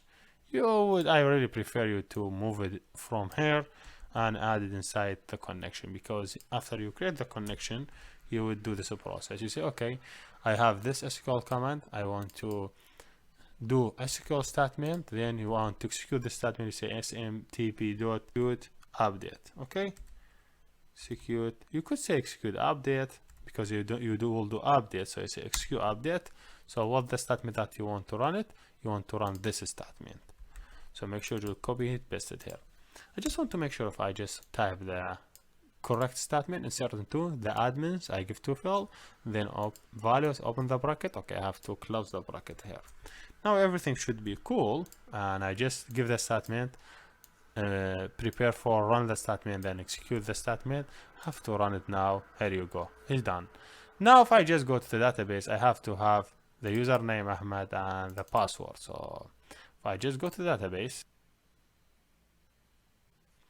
here you go. You see, he add this record and he already give it ID. If I just try to run the, let me suppose Hussein, okay, and I give it this password, save, run again. If I just go back, I have just to refresh to see the data. Maybe I cannot see it. I just want to go close it and no, and just go back to the real database and try to read it, because this is how SQL works, because to work with data that's saved locally. Hey, wait, just close it now again, run the statement, connected. Make sure you did not open any connection to the database. Now you run the statement. Now you open the database again. You have to see. So make sure you close SQL before you run the command. So if you see, I now have Hussein, this one. So now I want to run it again. Close it. Go back. Right here, Jenna. Give her this password. Run it. Go back again. Open the SQL browser. Make sure you close SQL browser because SQL browser doesn't allow you to modify anything. So okay, go back. Here you go, Hussein, Jana, and everything. Now I don't want the process be in this way. I want to be just more professional. Allow user to input the username and password. So just process be automatically. I would say yes, adding user. Let me suppose I will do this process. I would say, hey, first of all, I say SYS,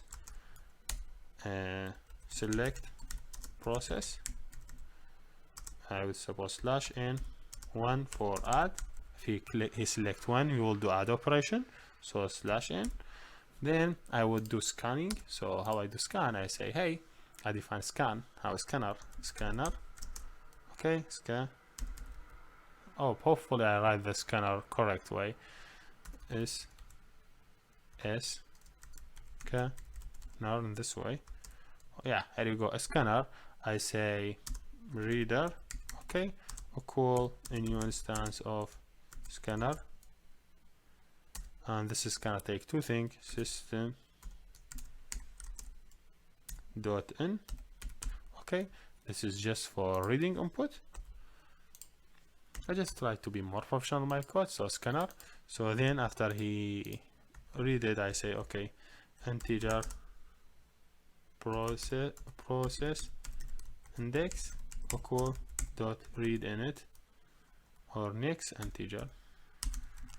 Next init, I'm just reading the value. Then I say, hey, switch case. I'm doing a switch case. So switch statement for process. I just taking the process. So if the process being 1, that's mean he do add. So here I was supposed to add. So next time when I do the delete, you will understand what I mean. Add. So just take the code for add process and move it here. Make sure this one just correctly. Here you go. This is the add process. Again, this one just have a little bit. I don't want to move this one also. This one have to be in the end. Yes, just cover it. I just move only this part. Yeah, this is add process. I'm just adding username. Now I want the username also scanned and password is also scanned. So let me just define two things, two scanner for username. Hopefully I don't want to do it to scanner, but just to avoid any error, to password. So I suppose, hey, here you go. I would say SYS SYSO. Say the username. Then I have to read the username, this username. So I will suppose string user name equal username dot next string, or next line, whatever. The same process for the password. So just copy these two lines and just move it down and say enter. Stop. Say enter password, and this one should be not next. You define as password. Let me suppose password in, user in, because this is scanner. So make sure user in, and this one should be password in, so it could recognize it from the string password. So now I have username password already entered. So take username, replace it by this one. So how we replace it? Double quotation, added. So double quotation plus added, then plus, then double quotation. Again for the password, same thing. Remove this one, close it, plus added, plus double quotation. Here you go. Now I think everything should be cool, but I think I just repeated this one 2 times. Just remove it 1 time. Yeah, here we go. Now I think everything is cool. So I just run it. he will ask me about select the process one for add. I will just click one, enter. He say enter username. I will suppose Hussein. Okay. Let me suppose Hussein Ahmed. Okay. Hopefully it will work. He say enter password. I will say enter this password. Here you go. You have to done. But I didn't see any done, and it will not be added because I already opened this one. So make sure to close it, and before close it, when you're done the process, you say syso record is added, just to make our work more professional. Now I just close it SQLite, so now I run it, add one process with the username. I say Hussein Ahmed. Okay, here you go, and the password. This is the password. Here you go. He say record is added. If I just go back here, I have to open it again, make sure if he already added. I just want to make adding a process from the console. Here you go. This is Hussein Ahmed Talib, and yeah, this is adding. See, some way he will add the record, and other ways he will not add. So make sure always when you want to add or want to play with the database, close the SQL browser and rerun it again. So if I run it again, select the process one for add. I will select one, enter username. I say Leia with the password. Here you go. He say record is added. Here you go. So yeah, if I just go back now, open SQL browser. Here you go, Leia and the password. Here we done, and thank you for watching. Hey everybody, now let me think about how we could read this data from database and display it here in the output. So I just want to add another option in the query here. Instead he say one for add, so I have to say /n2 for selection. Okay, so I have to add another process for selection. So make sure this was one. So I would say okay, I would say case. If it's case 2, if you select 2, that we do selection process selection. Okay, data from table. There you go. So I want to take data from table. I will do same process exactly that I did it with the previous one. So first of all, you would define this line for execute. You want to execute specific statement. Here you go. Second statement, after you define it, if you see, say, hey, you cannot define it because you need this name already defined it. So you could use different name, or you could both of them assign me and them same one by just move it up and make it use it by two of them. And okay, you say okay, I define my SMTP. Now I want the result. I have a statement, but this is statement, for example, SQL string SQL read. So how you read data from SQLite? Just you say select star from the table name from the admins, for example. Here you go, and you done. So if I just take this line and try to run it on SQL browser, he give you all the data. If you just go here, I say okay, I want to run this one. He give you all the data. So all the data, ID, username, password. So this is how SQL, you could manipulate any way in this SQL. You could search, you could change it. Make sure you understand SQLite so you would understand how you do searching and how you do all the process by writing where and other stuff. So define your statement. Now let me read. How we read? First of all, this result have to be saved in a specific data set. So this is just, if you look at this, is just set data set. You need to take it and save it in the data set. So first of all, you need to define your data set. So you just say, okay, result set. So then you name it rs equal. Then you say smtp that stmt dot execute. But now you execute a query. You did not execute update, and you take this line and add it here. You want to execute the query. So when this query will run on the database, so make sure smtp2 because this one 2. When this is query execute the database, he will bring data set. He will bring all these data and add it inside this data set. So now I want to read this data set. Okay, just very easy. You say while this data set, that means rs.next has next. There's a next data in this data set. Hey, I want to print it. So just you say what you want to print. ID, you say integer ID equal rs.get. What's the data field and name? Is integer, is that right? Yes. Well, the name of the field ID is ID. If you look here, the name field is ID. Cool. Now how we get the ID. Next, let you suppose you want to get username. So string username with the field. You say rs dot get string, well, the name of the field, user name. Is that right? Yes, this is the name of the field. Do same process for password, string password. Okay, you say, well, the name of data field, args dot get string. It depends on the data that you would get you to bring it. Name of the field, password. Here you go. I just reading the password. I'm done. So just read for every line, username, password. Make sure, see, he say, okay, this password you already use it. You cannot use it again. So make sure the password are, username are. So you want to print them in one line, say sys. Print them in one line. You say, for example, if first you want to print the ID, then you say plus /t. You want to print the username, then you say okay plus /t. Then you want to print the password. Cool. I would just take this line and add it before execute the loop. So just adding head title, I say okay ID equal this, and hopefully this one makes sense. Username equal this, and password equal this. Just adding title on the line. So now if I just run it, if I just select 2, I have to write select 2. See, this is all the data, ID1 Hussein, and this is ID2 Hussein, Jenna, and other stuff. But there is a problem here. I cannot do 2 processes in some time, and the database now is still open. The connection is still open. So I have to make sure to close the connection when I'm done from my process. For example, here when I'm done, first of all, I will close my internal connection. That means rs, the dataset. I just clone it. So I say close, because this is dataset, so I need to close it.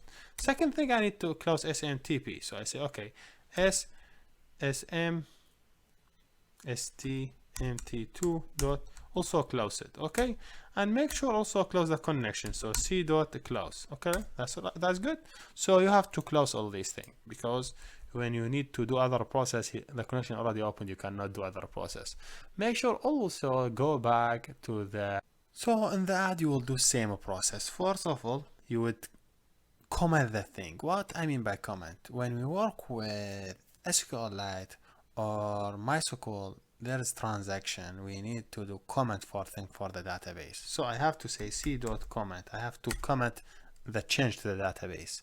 Second, I would close. So I say st, the one that this one stm.close. You could close it now because I no longer need it. Also, you would close the connection. You say c.close. So make sure whenever you have add operation or delete or update, you would write comment, c.comment, then you close the SMTP, then close connection. Hey everybody, now let me think about how we could read this data from database and display it here in the output. So I just want to add another option in the query here. Instead you say 1 for add, so you have to say /n 2 for selection. Okay, so I have to add another process for selection. So make sure this was 1. So I would say, okay, I would say case, if it's case 2, if you select 2, let we do selection process, selection, okay, data from table. Here we go. So I want to take data from table. I will do same process exactly that I did it with the previous one. So first of all, you would define this line for execute. You want to execute specific statement. Here you go. Second statement, after you define it, if you see, say, hey, you cannot define it because you need this name already defined it. So you could use different name, or you could both of them assign me and then same one by just move it up and make it used by 2 of them. And okay, you say, okay, I define my SMTP. Now I want to get the result. I have a statement, but this statement, for example, SQL string SQL read. So how you read data from SQLite? Just you say select star from the table name, from the admins, for example. Here you go, and you done. So if I just take this line and try to run it on SQL browser, he give you all the data. If you just go here, I say, okay, I want to run this one, he give you all the data. So all the data, ID, username, password. So this is how SQL, you could manipulate any way in this SQL. You could search, you could change it. Make sure you understand SQLite so you would understand how you do searching and how you do all the process by writing where and other stuff.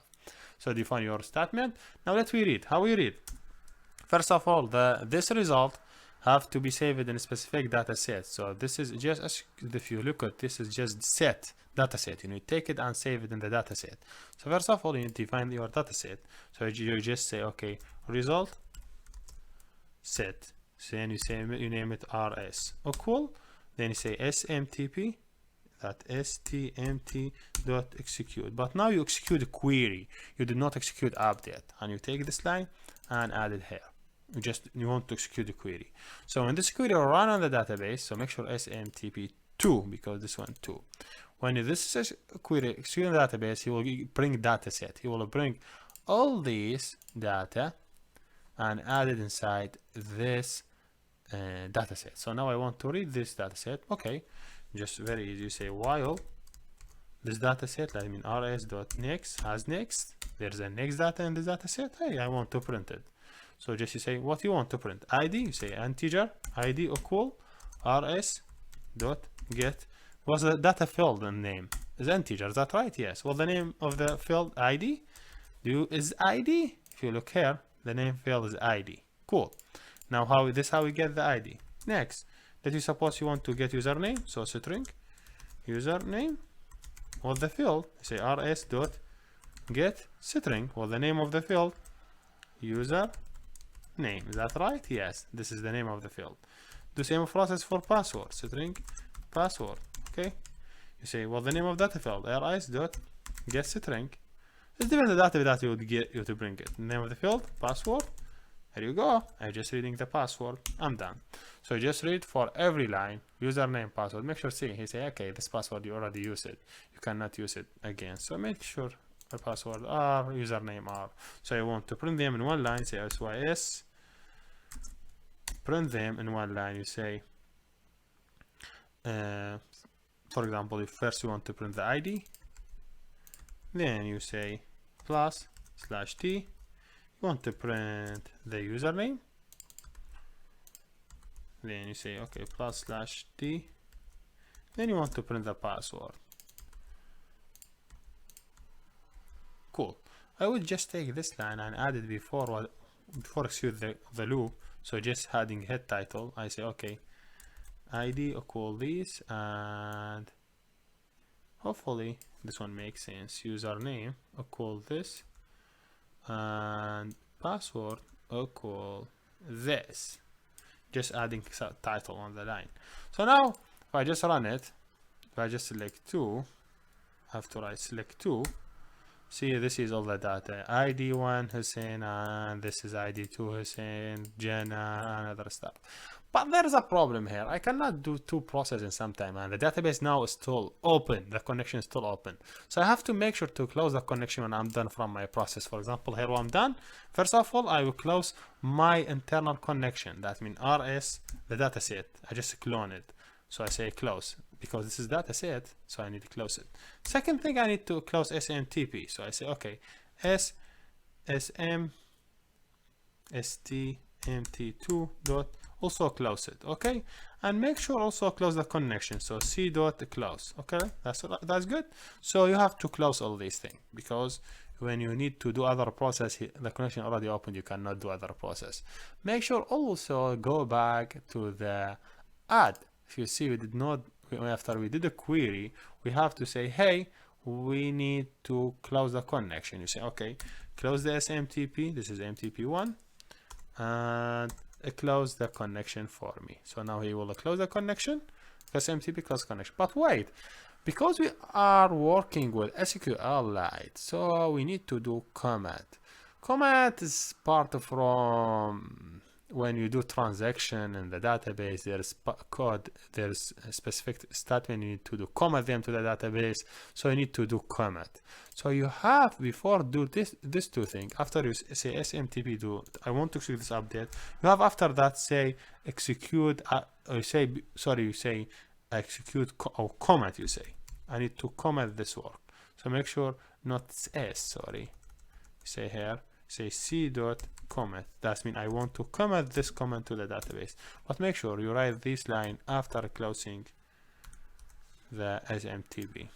Here you go, smc dot comment. So make sure you comment your code. So this is overline. You have to mention it when you run any query, because you cannot execute the query unless you have them. So now let me just try to do my process again. You say one for add. Let me add what I want to add. Let me add Alex. Okay, with the password. This is the password. Here you go. Cannot connect. Okay, yes, because the SQLite open it. So make sure close the SQLite and run it again. So let me, I would say Stevani. Okay, wait, first of all I select the process. I select one, then the name is Stevani. Hopefully the number of errors that we got it when we run on the database, when the SQLite browse open it, you just get benefit from it, and you do not run it on when you have the SQLite open. So make sure to close it before run the code.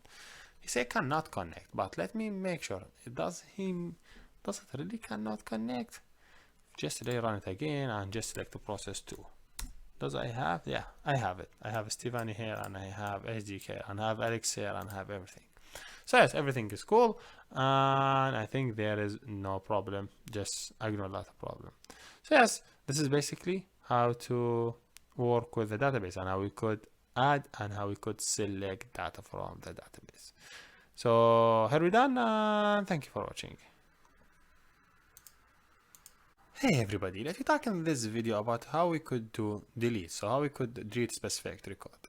So I would go back to the selection. What I have here, I have selection 1, 2 selection. Let me add 3. I would say okay /n, and if you write a 3 you would delete. Okay, here you go. I just want to make my code more clear. What I will do, I say okay, instead of having this one repeated in this one and this one, and I have to repeat it in the delete, I would just take this line over. So I just take this line up, okay, and just add it here. Let me find my selection here, SMTP statement, and I just make sure remove this one 2 and just change all the name to 1, okay, without any naming. Yeah, I think it is better. Just reduce the line of code. So now let me think about delete process. What do you think if you want to do delete? So let me suppose I have case 3 for delete record. Okay, then I would break it. Okay, let me just go back to add and copy all the code. So what I have it for add, this is the code I have it for record is added. Here you go, this is the code I have it. Just copy add and just go back and add the code here. Let's start line by line. I need a scanner, but I don't need 2 scanners, I need 1 scanner. So let me just remove one of the scanner. I just support this scanner, which should be ID in. I'm just taking the ID, reading the ID. I would import the ID, enter the ID. I would delete, when I delete any record, what the unique thing always record? Something that never repeated, the ID. Everyone have a specific ID. So I would delete over ID. Okay, I would not need this part, these 2 lines. So I'm reading ID. I say okay, I'm reading ID. So I say integer ID equal next integer. I just reading integer because the ID should be integer. So what do you think the statement for delete? If you want to delete, how you delete? You say delete from the table name. So from admins where this is statement ID equal the ID that you wanted. I will not add the ID between double quotation because the ID is integer. So I just say where ID equal that ID. So if you send ID 4, the statement will be deleted from admins where ID equal 4. You will delete 4 for you. So yes, this is basically how SQL statement. He just say, hey, you cannot repeat this SQL. Let me suppose this one should be SQL delete. Okay, make sure and add it here. And this one not in, it should be ID in. Okay, something. Okay, just scanner reading in the ID, whatever the ID he enter, he want to delete it, I will delete it, execute the query, then close connection comment, then say record is deleted. Okay, and I'm done. Make sure close your SQLite. If you have it open it SQL browser, SQLite browser, if you haven't closed it, then let me run.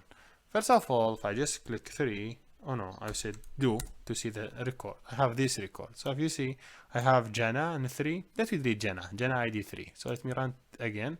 I will select process number 3. I will delete record number 3.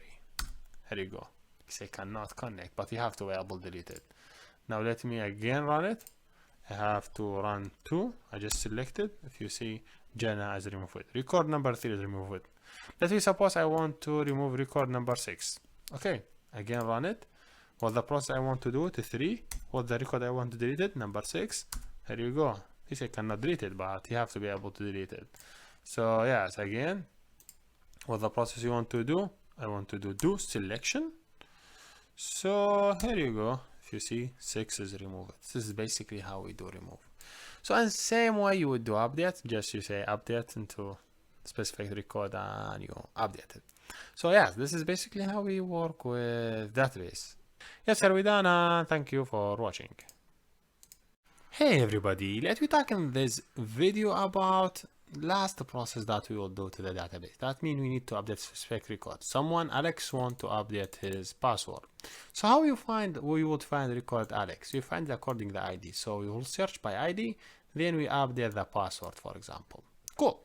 So to get started, I will first go to the code app and just what I have here an app. I have a 3 for selection. I would say /n write for update password. Someone want to update password. Okay, so what I will do, I just go here and add new case for update. So I say case for update password. Okay, then I say break. So what I will do, I just copy the code that I use it for add process. So yeah, this is insert. I just all the code before break and after add these lines. Just go down and here I am. How do you do? Yeah, I just have 2 scanner. So which scanner I would have it? I would first look for username. I'm just looking for ID. So I'm looking for scanner ID in delete. So and I have also another scanner look for user name delete. Okay, or in delete, so you understand. So 2 scanner. So first of all, I will ask you to enter username.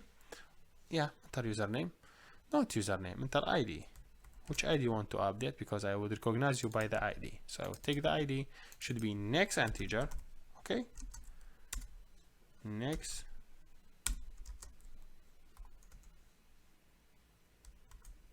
init, just taking the next integer. I'm taking the ID, so the ID should be integer. So I say integer ID update. So ID update, the ID that I want to do update. And or could you say only ID? Hopefully this name is not, no, this name is used in the case statement. I don't know. I think this is still bugs in Java. So why this block still have effect on this block while they are different, totally different, case different from one case. I think this bug in Java. So give it different name. Let's say ID1. Also he say enter password or say enter a new password, and you'll ask for the password. So it is supposed password 1. I'm taking password 1, and this one taking a scanner. Oh, I'm updating the password. So I will say password. Okay, password ID in, whatever, a JSQL update. So what do you think the statement for the update record? So you say in this way, when you want to update the record, you say okay, update the table name, say admins. You would set the column, say okay, I want to set the password to the new password. Let me suppose call in new. So what the condition, you say okay, where the ID equal that ID. So wait, this is the ID. So yes, I have it. I am to want to update this ID, but this is the password. So here's the new password. I just take it and replace it by this one. Double click it, add it, then here you go. Yeah, I'm done. Hopefully I'm done. Hopefully, yeah. So yes, you just say if it's too much for you, just take this line here and move it here. You say okay, update admins set the password with this new password where the ID equal this ID. So I want to do the update, so take it, execute this update, and yes, I'm done. So wait, I want to update the Alex password. If you see the ID number 7. So for all the process update, so I say for what the ID number 7, what the new password, let me suppose name it admin. I change the password for Alex to admin. Hey, now he say cannot update. I will just try to fix this one later. He say now I want to see the data. I will select 2 to see. If you see Alex password, let's change it to the admin. Yes, here we done. Thank you for watching. Hey everybody, let me talk in this section about one of most interesting feature in Java, that's JavaFX. So what I'm saying when I'm saying JavaFX, that means I want to design application with UI. If you remember, all the videos that we discussed in the previous section, we just was using a console. Someone enter information from black console and he will see the result from a black console. So everything was through the console. Now I want to design a UI. What I mean by that, if you go here, open the calculator on your computer, what you would see, this is a UI. So user could interact with this UI. So for example, 75 multiplied by 5 equal this number. So what the UI do for us? So UI just basic easy user experience. So user could interact with this UI and you send the code, still the code sending to your Java code and you process this code. For example, if I'm saying 4 plus 6, I'm just interacting with the UI. But when I'm click equal, 4 and 6 will be sent to the Java code and the Java code do additional operation and return the result for me as 10. So this is basically what I did in Java. So everything behind the scene is Java, but just a UI, user could interact with it. So to start with this section, I really encourage you to download NetBeans. So just go to this URL, netbeans.org, and make sure you download it here and keep it in your PC. So when you're done from download the NetBeans, just open NetBeans, yes, whatever. Still you have a Java installed on your computer, you have Eclipse, so there is no additional information, just you download NetBeans and you will be okay. So just imagine I'm opening simple NetBeans without any complexity. You would see how it would be easy to develop apps with NetBeans. So why I did use NetBeans? Because it make working with Java UI really easy and they are supporting too many tools in Java UI. So if you see this is NetBeans, so I want to create a project, just I click here, create a project. So if you see this is the page, if you see I have Java here, I have here JavaFX. So make sure you select JavaFX, then FX application, then next. Then see, he just already selected Java 8. If not, make sure to select the JDK 8. Select the project name. Let me suppose UI demo. Okay. And make sure, select this place that where you want to save it. Then finish, waiting for some time and he will have a complete app for you. If you see, this is my project, UI demo. If you see, this is my packages and I have only one package named UI demo and I have only one file. If I just click here, run, I would see simple UI. So wait for a second, let me see this UI. Okay, here you go. This is the UI. If you see, this is Java UI. What I have here, I have simple one form. If you see one form, the title for the form is hello world and have single button. So how does this one work? Let me just go through the code and teach you everything. If you see here, I have a start. If you see here, I have a button. This is button. So to work with this button, first of all, in line 24, you see I just defined button equal instance of btn equal instance of the button. That means there is already class named button. This class of button, I could create an instance from it to create button for me. So I just create button btn equal a new instance from button. So just creating button.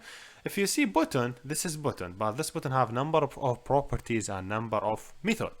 So what I mean by number of properties and number of method, when I'm saying, hey, this is a properties, that means For example, title. If you see the title here, say hello world. So to set this properties, I just have instance. So I'm saying instance from the class dot the properties. Set text, I change the text, say hello world. For that reason, if you see the UI, I have here say hello world. So I have properties. Now I just want to do some processing. I need to, when someone click on the button, do some process. If you see when you click the button, you would see here hello world. Whenever I click here, I would see here a new hello world.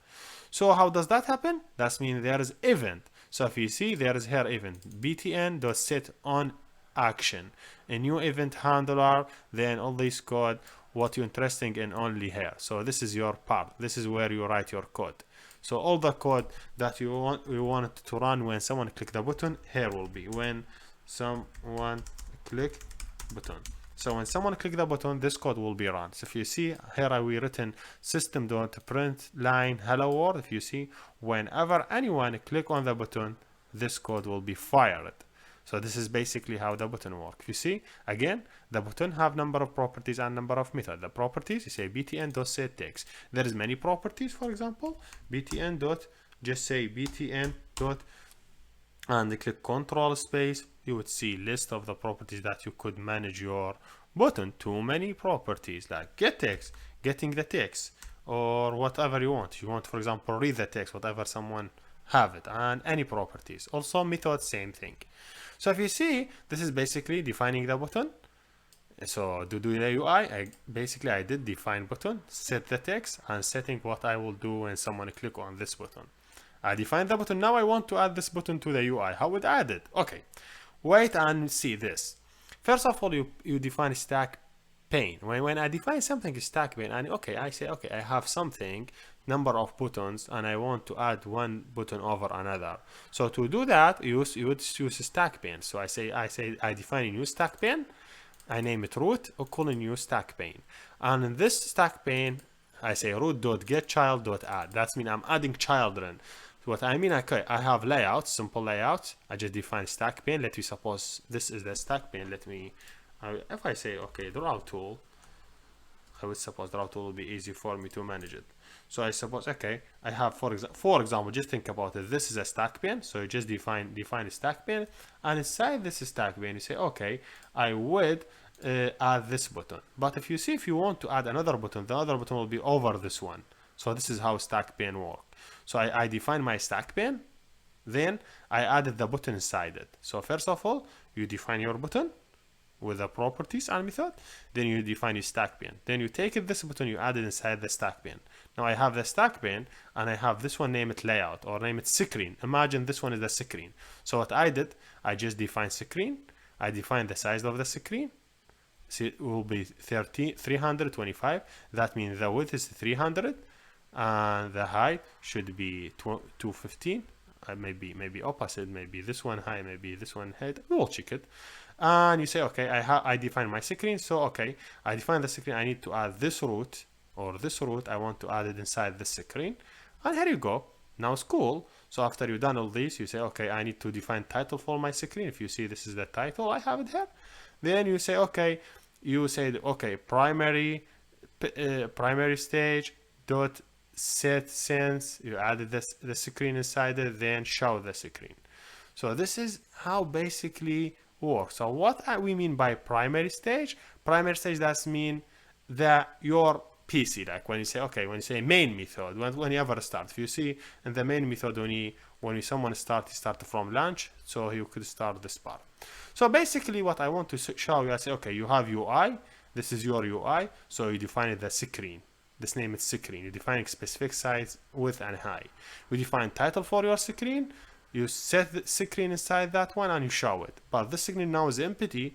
You want to add something in it. First of all, you define your button with the properties and method. You add button inside stack pane, then stack pane inside the screen, and you all set. Let me do some change. So let me just stop it from here. I will say, I want to change the title here to click me. So I say click me. So now if anyone run the app, the button title should be click me. Is that right? Are you agree? Yes. You agree because this button. Now I want to just modify this code. If you see, you will not like this way of writing method. We have another new way in Java 8 we discussed it to write method. Even so, I say okay, btn, let me write the new way, dot, hopefully btn dot set, hopefully set will be right correctly, btn dot set on. Make sure when you write on, you write it capital so you could get it. Don't write it in small on, maybe you get a problem. Make sure you say on capital, because Java is case sensitive. So okay, set on action, and it's ask you for the value.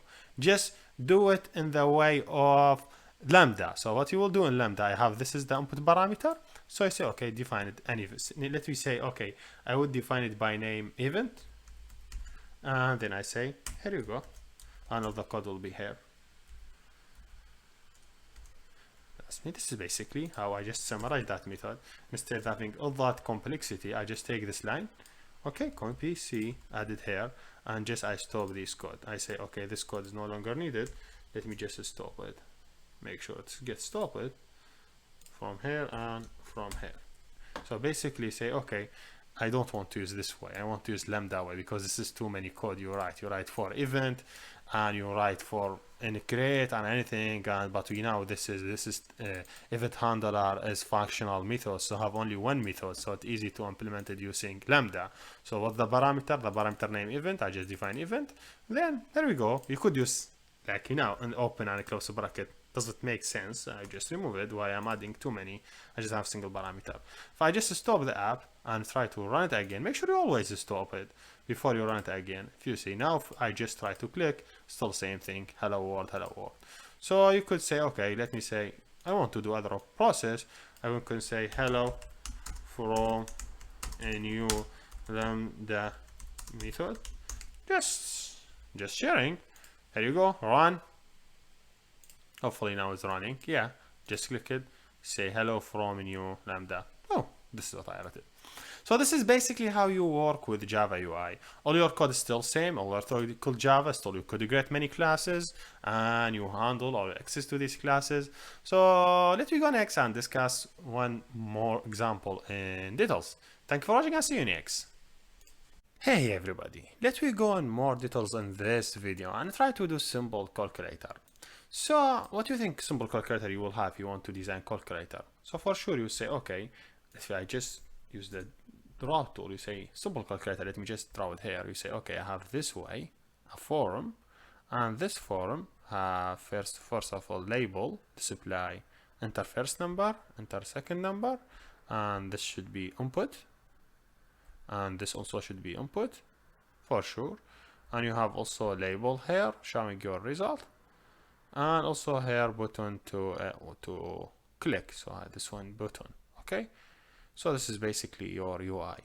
So if you see what you have just a grid. So if I just want to use stack layout to manage my UI, I cannot do that with stack pane. It will not solve my problem.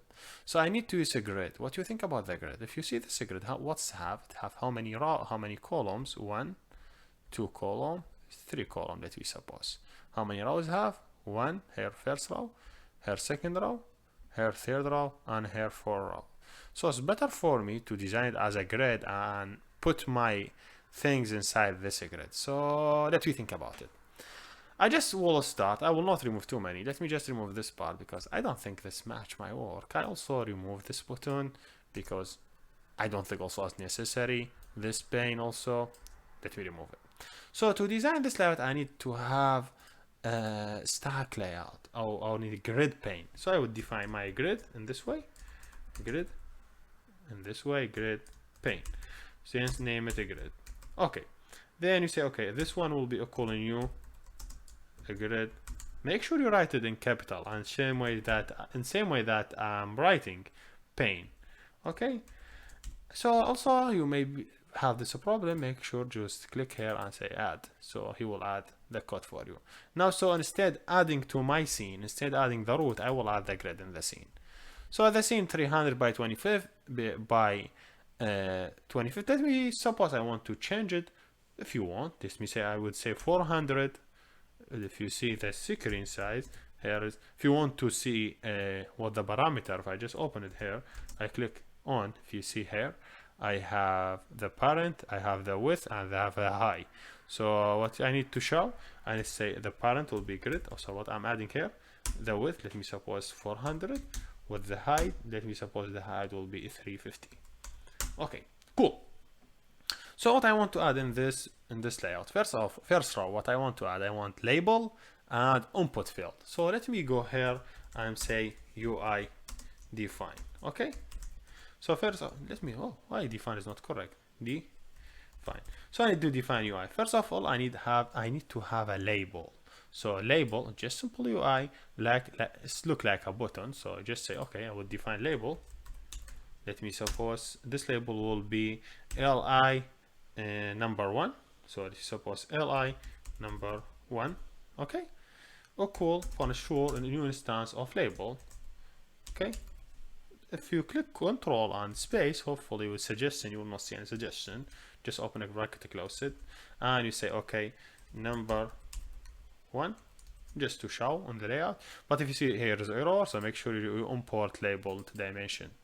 Here sure, hopefully he will import it again. Here sure, why create constructor? What's the label? Oh, and I don't know why I always write label incorrect. So label will be in this, should be in this way, LIBEL, not IL. So then make sure you click it again here. What you have, add import JavaFX scene. So you would add label. So for sure now you have a label. I'm done. So for first line I have a label. So what I have to define next? Wait. I have to define label. So again, I have here input field. So how I define the input field? You say, okay, I have text field. That's right. Text field. If I click Control on space, you would see I could import. So I could import this one. So I would say text field. So I say text txt number 1 equal a new instance of again text field. Okay, you would see I would say text field doesn't have any input. That is, so I just define my label and define my text field. I want to add them to first line. So how I would add them? If you see, I have a grid here. So I would say, okay, a grid. I could have to do it after defining the grid. I would say, okay, grid dot. I want to add child inside this. So I would add it. Dot add just directory. Okay. So I say, okay, what you want? You want to add child. So basically, what the child I want to add it, for example, this one. So in which row and which column? Let's we suppose row number 0. So if you see, if you just, again, if I want to show you in details what I'm doing, if you see, first of all, the column index, then row index. So which column? This one will start from 0, not 1, because we know the array starts from 0. So this one should be 0, 1, 2. So you say, okay, 0, row number 0, or column number 0, row number 0. Let me just make it this one. So to make that track easy, let me suppose this one will be 0, this 1, this 2, this 0, 1, 2, 3. Okay, so this one will be in column number 0, row number 0. That's cool. I don't have any problem here. So what about the second one? A grid dot add. You want to add the second. What's the second one? It is text field. In which column? If you say I just move it to the second column, column number 1. Which row? I'm still on row number 0. Okay, here you go. Now you are all set for this first row. But I want to do some additional information for my alignment and the gap and other stuff. Because now if I just run it, you will not see it in the such way that I want you to see it. See, everything is up. You have input number 1. You could input data here. But I want to do some changes for this one. Because first of all, I want to manage my grid. So I would say, okay, grid dot. I want to set alignment to add it in the center. So I would say set alignment. If you see, it select position to the center. That's mean now when someone run the app, all the content will be in the center, not on the front. If you see, just see, I just moved to the center. This first point I would do this layout. Second point, what I would do, I would add some gap in vertical and horizontal. I would say, okay, set horizontal gap. Let me suppose I want to add 10. So just space and 10 horizontal gap.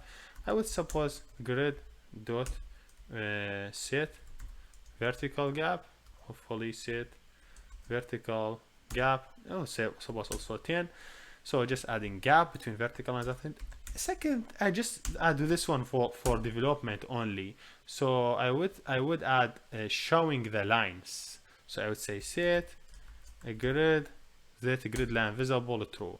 What I mean by this one, when I'm adding this one true, that's mean I'm just showing grid lines, so just help me in development mode. So you see, okay, I have he defined a grid with this box and this box. Just I will remove it for development only.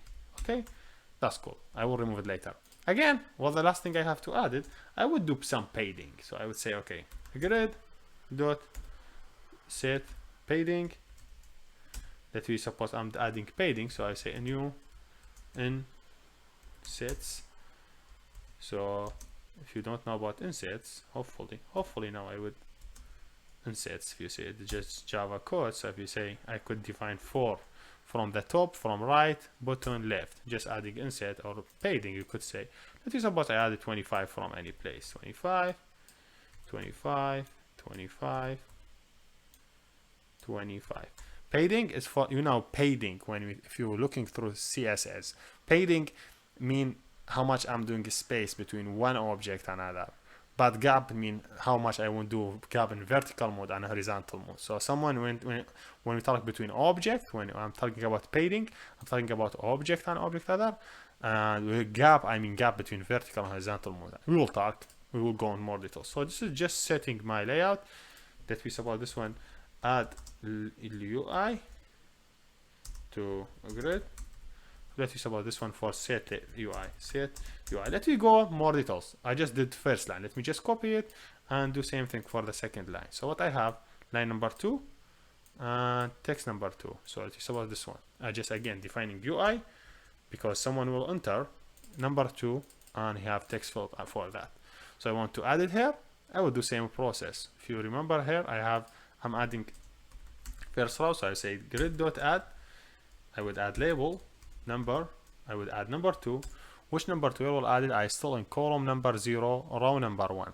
So I say column number 0, row number 1, and I'm done. Then I say okay, grid.add. Again, the node will be the node name should be txt for number 2. I would add it in the row number 1, column number 1. If you see here, here row number 1, here column number 1. Hopefully now everything should be cool or a little bit cool for the first 2 rows. Yeah, here you go, number 1, number 2. If you see how the grid works, just help me to see how I'm developing. So what I have more, I have another label. So let me define my another label for showing the result. So libel, hopefully li results, just showing the result for the user. Or call a new label. I will suppose this one will have some call just showing label. So I want to add this one to the grid. It's really easy. I just go here, I say okay, a grid dot add this one. Which way, when I want to have to add it, I just went to this row. Let me suppose I want to add in column number 1, row number 2, because I have row number 0, 1, 2, and I want to add in the second cell, not in the first cell. So I will show you. Just stop it, run it again. Always make sure you stop it. If you see how it works, if you see I didn't add in the first cell, I add in the second cell. So row column number 1, see this column number 1, cell number row number 2, so this one. Now I just want to go more details. I want to add the button here, because if you see the button goes here, so should be define the button. Now you know how the button works. So you say okay, I'm defining the button. Hopefully the button already btn equal new instance for the button. You're just defining your button. It's not something complex. Say define my button, and this button doesn't have any input. So now I want to btn dot set.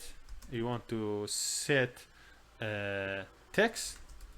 That we suppose you do some operation. Someone click to sum, or you could say sum to say click to sum. So summation. Now I want to set. Do I have to set the event right now? Yes, I have. So I say ptn dot set action because someone set on action. So we say we have event. So I say okay, event. Then we use the new methodology. Here you go. So now what I would do here before I'm doing some operation, let me add this button to the UI. So I have btn, I have to add it to the UI. So I have it here, the UI. I would say grid dot add. I would add the button to the UI. How would I add it? When I want to add it, I want to add it in the row number 0, 1, 2, 3. In the row number 3, so let me just move here and say I would add it to row number 3. Which column? I don't want it to add the column number 0, not 1. I want to add it in the 2 because you see, I just move it next. So 2. And I'm done. If I just stop it, just see my UI before running my code, hopefully now everything cool. If you see when you create a new column, he directly creates the grid for you. And this is very, very interesting. So you see, this is my layout. Number 1, number 2, some results. See, this one I added in the column number 2, cell number, row number 3. So see, 0, 1, 2. This is column number 2. Cell number 3, 0, 1, row number 3, 1, 2, 3, 4. So you see how he defined for me? Really easy, Alisa. Now you say, okay, I no longer need this grid. Just really easy, just stop it. And now when you run it, you would not see a grid. See, no grid. Okay, grid just help you to see your layout. It's basically helping you to understand how you manage. Now someone enters information here, then I would click and see the result here. Wait, who is responsible for the, if I just to remember you, who is responsible for this one? So for the draw, let me just open the draw tool. Okay, who's responsible for this text field? It is this one, text number 1. So I could take number 1 from here. Who's responsible for this one? Text number 2. Who's responsible for showing the result? Is it li result? So now I understand what I have to do. I have 2 fields and I have the result. So I take from this one, and I save them here. Cool. So you say, okay, to start working, I would define my number 1. I say integer number 1 equal the data that inside this text. So I say, okay, this one dot get text, bring the text inside. So get text, if you see, dot to string. Just I'm changing this data to string. You have to change it to string because if you see, this is a UI, this is input field, and any data that user input in the input field is considered as string. So you have to take it as string. Okay, but here is integer, so I have to do casting. You say, okay, integer dot parse integer. That means, okay, I'm parsing this integer. So I'm taking this data as a string and replace it here. Cool. I would do same process for the second one. So just copy this line, move it down. You say number 2 will be equal number 2. Here you go. I would do integer for sum. Hopefully now we're doing only integer. So number 1 plus number 2. Now I have a result. I want to show this result here on the sum result. I say, okay, sum result dot set text. Also make sure when you set text inside label, you cannot add integer directly. You cannot say sum equal because the sum is, you cannot add it sum directly because the sum integer, and this one take only text. So make sure take string. So make sure you say string dot value of, you know that string dot value of this number. Okay, it's just sum. But now we could do it in this way. I just want to show sum also. I could say sum equal, here you go, because I'm doing string. Now the result is string. So stop it. Hopefully now everything is cool. Yeah, here you go. I say 33, 22, click, sum 55. Cool. I say 5 plus 4, 9. Yes. Here we're done, and thank you for watching, and see you next.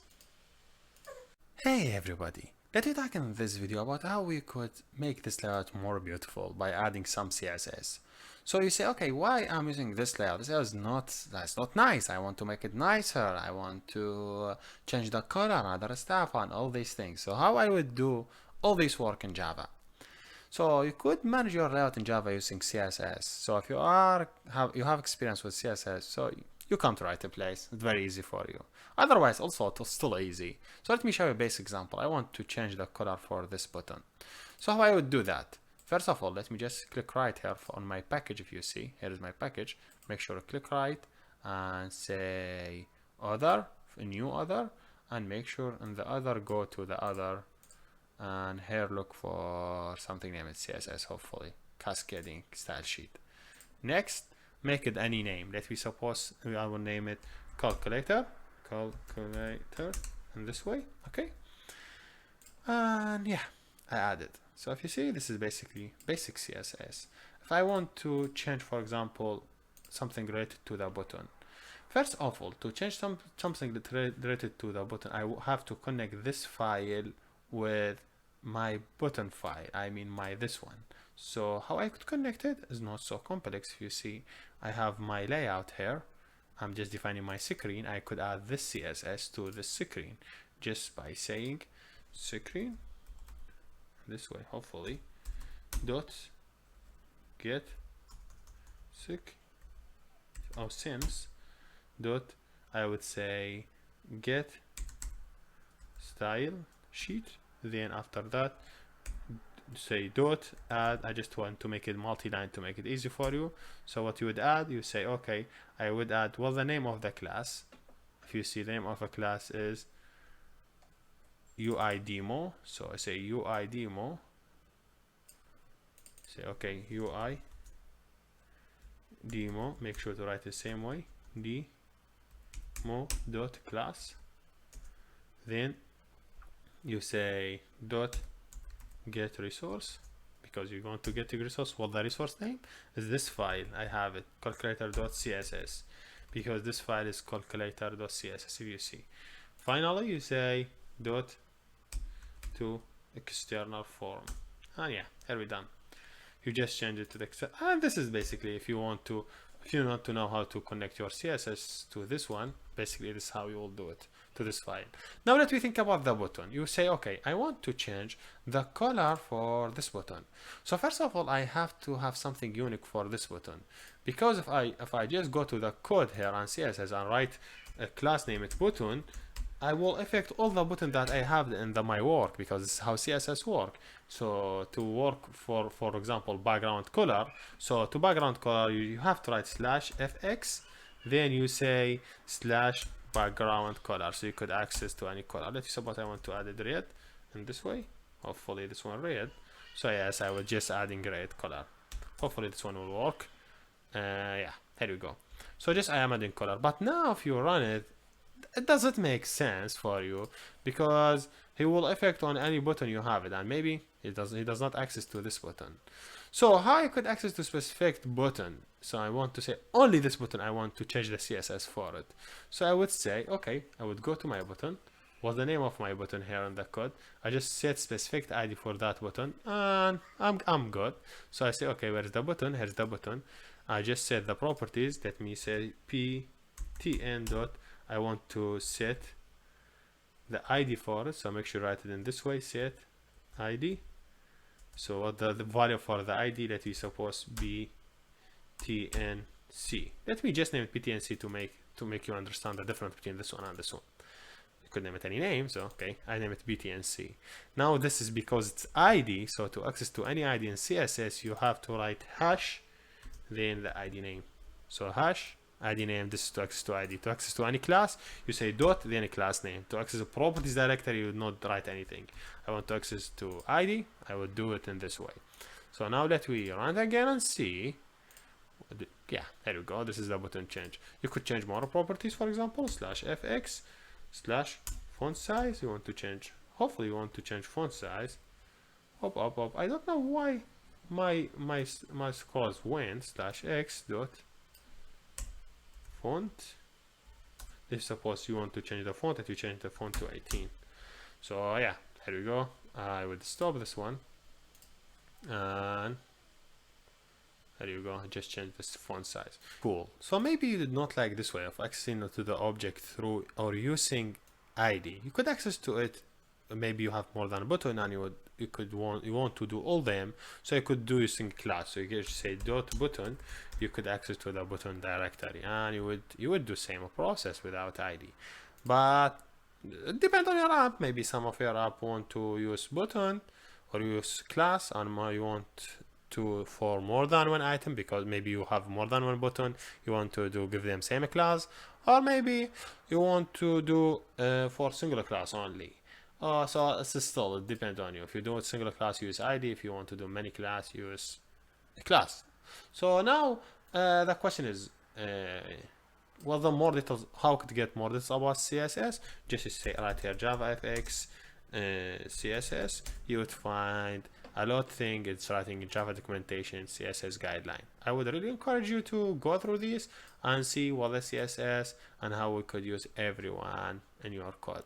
So what I did teach you here really easy. Just tell you how you get specific object and how you give it properties value, and you continue. And this is how CSS works. But it depends on you. If you want to go more details, please go there and read how it's going on, do more details and change anything you wanted. So here we done, and thank you for watching. Hey everybody, let me talk in this video how we could do implement for ListView, and we talk another layout named the flow pane. So I would create a new project, JavaFX, make sure, next. I would name it ListView demo, okay? Then I would say finish, taking some time until I have this project. If you just run it, this is your project. It's very, very simple. Welcome, and you're done. So let me first try to think about the new layout. How you think the new layout would be? If I just go to the draw tool, okay, I would suppose the new layout will work in this way. I have the new layout, okay, and I have just display label here, then here list view, listing of thing. So if you suppose this list, and here when you click anyone, he display it for you. When you click here, he display it for you. So I have 3 items, one under another. So no button now. Let me take off this button. And now let me think about the new layout. The new layout should be different. So I would suppose I have a new layout. I would name it flow pane. Flow pane. Okay. Make sure in this way and just control space to just import it. Let me name it also root. Or call a new flow pane. Okay. Just really simple. So one of most interesting features in flow pane, it show you how it allow you to arrange the items inside it. So if I want to arrange the item inside, let me suppose this is flow pane, so I want to arrange item vertical inside it. So I say root dot set orientation. Okay, then I suppose orientation dot vertical. So he will arrange the content vertical. If you want to do it horizontally, you say okay, orientation dot horizontal. He will arrange them that horizontal. Let me suppose first show you as a vertical, and you will understand. So I'm saying okay, I'm defining new flow pane. I want to arrange item inside it as horizontal. So if I define label here, let's suppose I define label. Okay, hopefully now I write it correct. Hopefully label. Let me say all li title equal a new label. Okay, I would suppose this label have this title, select admin from list. Okay, suppose just have this one, and I have another item or another label, name it li selected admin. Okay, just display. You say tell you select, for example, you select. Okay, here you go. I just have 2 of them, so I want to add them inside root. I say just say root dot, I want to add inside it. I say add because I want to add this new item inside it. Hop, not this way.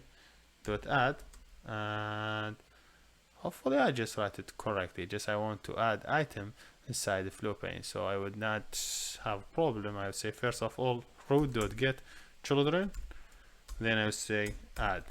Okay, I'm adding new children. Well, the name of the first one, I want to add this one. Here you go, I added.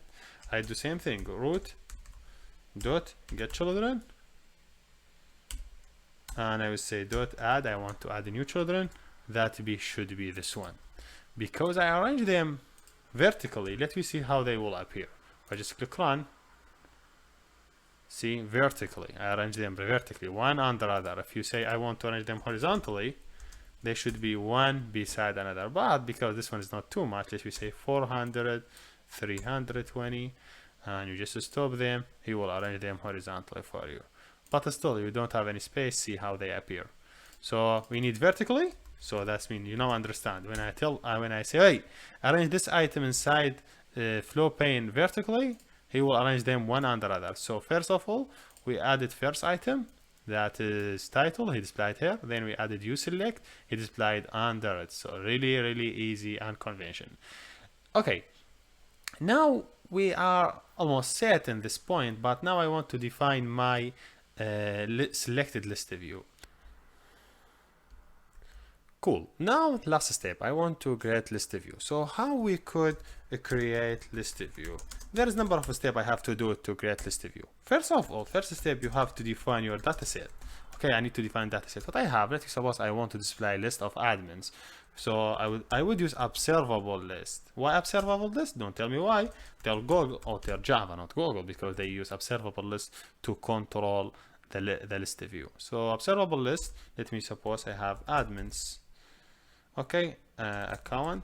Or let me suppose not admins, I suppose accounts. Accounts. I have list of accounts. So should be this one should be FX collection, because this one work with ABS selection. Use observable array list. This observable array list should be have a list of account tab. Let me suppose I have admin, I have tester, I have manager, and I have a QA. Okay, list of the account I have there. So just I define my account, then let you go to the next step. After you define your account, let you define the list view.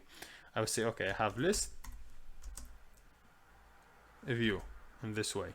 So I have to define list view. Let me make sure list view in this way. You say I have list view of string, because the list of item that I want to display them is string. Let me suppose the list view account. Okay, accounts. Okay, this list view accounts will be equal new list view in this way. Hopefully list view will work. Okay, and of string, but I'm doing casting for this list, for this account, because I'm taking this account and move them to my list. So hopefully list view here and same day list view here. So what we are missing, hopefully adding something. Yes, import Java list view. Here we go. So yes, I define my list view. This is second step. So we would say second, define list view and move data to it. So okay, we define list view, we move it our data to this list view. Third step is the final step. So define our multiple selector mode. So multi select options. Okay, I just defined it. So I would say how I define it. It's not complex. I say in this way, multiple selected. Okay, what? MULT multiple. Why what? Table selected. This one, multiple selected mode. So what I have in my list, I have string. So I would suppose multiple selected mode. So list view module that I have it. Cool. So I need to move this list view to it. I say okay, list view dot get selected mode. Okay. Hopefully I'm done. Then I say okay, list view module dot selected item properties. I don't know why I'm doing it this way. See,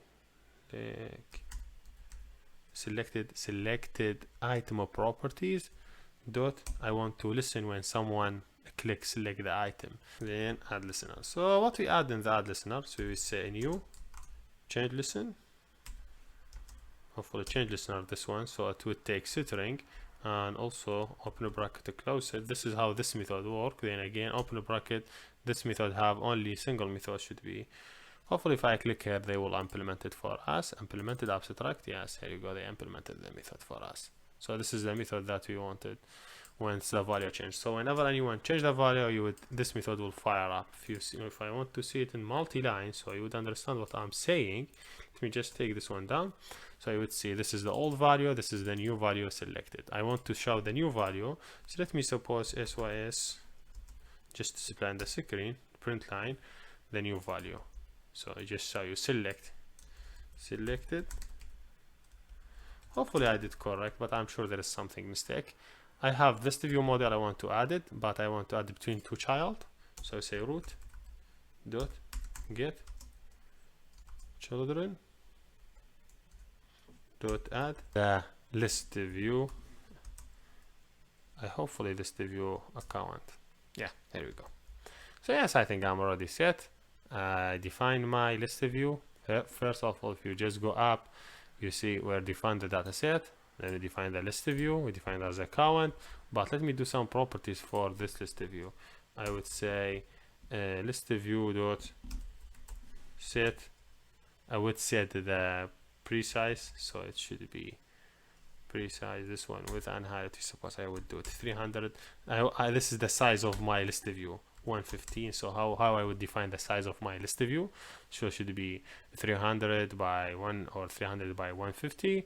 And also I would say everything okay. Now I don't think I would say anything. Yes, just you say if you suppose say LC account dot set orientation, so you could see it set orientation. Yes, here you go. And do it vertical to show the data inside ListView as vertical. Yes, so hopefully everything is good, and hopefully everything will run now with no bugs. Yeah, there you go. This is the list that I have it.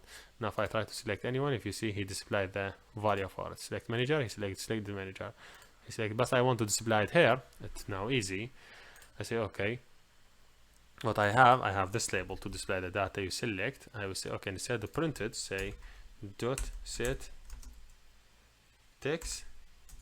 So display you selected. Hopefully this one will work. The new value, just show it to you, so he would see what he did select.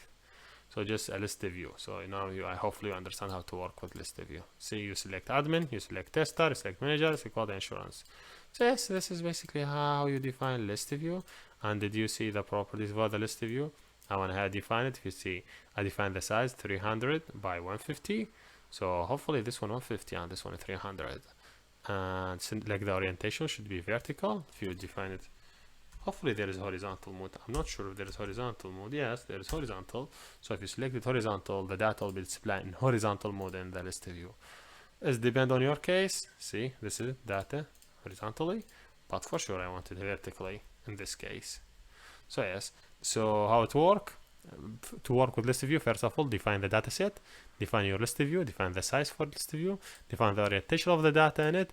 Then this way, how you access to the method inside it and how you validate the data. So you have to define multiple selection.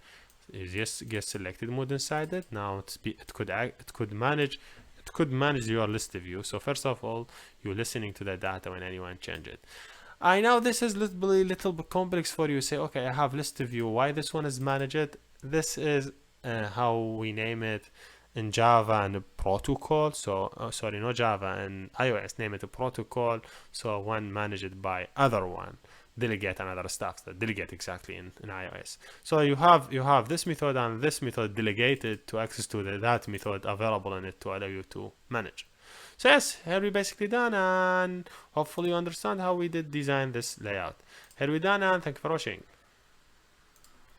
Hey everybody, let me talk in this video about how we could do implement for TableView using JavaFX. So yeah, to get started with TableView, see how the TableView look like. If I just using draw tool, I don't know why I see this one always, but say draw tool. So this is the TableView. Just look like this screenshot. It has this way. title and have number of rows if you see it. So first of all, you have to think about the table view in this way. You have title with specific thing. If you see it here, I have username, password, and account type, and I have here number of data should be displayed. So how we do this work? So let me show you. To get started, I will just create a new project. I would name it JavaFX FX. I say table view demox. Okay. Next, finish to show this project. So first I think what you have to think about it. You have to think this is table view. Hopefully this one, table view demox. This one. You have to think about the data, how your data construct. You have username, password, and account type. So you have to have a class take care about this part. So define your class, name it accounts. Okay. So what do you think the account have? First thing should have public string user name. Okay. Is that right? Yes. Public string user name. Then string for password.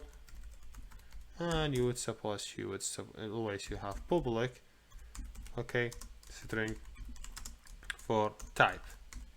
For sure you have to have a constructor here. You say okay, I have here, then I have constructor should be public with the same name of my class, and this one will get initialize or will do initialization for these three properties.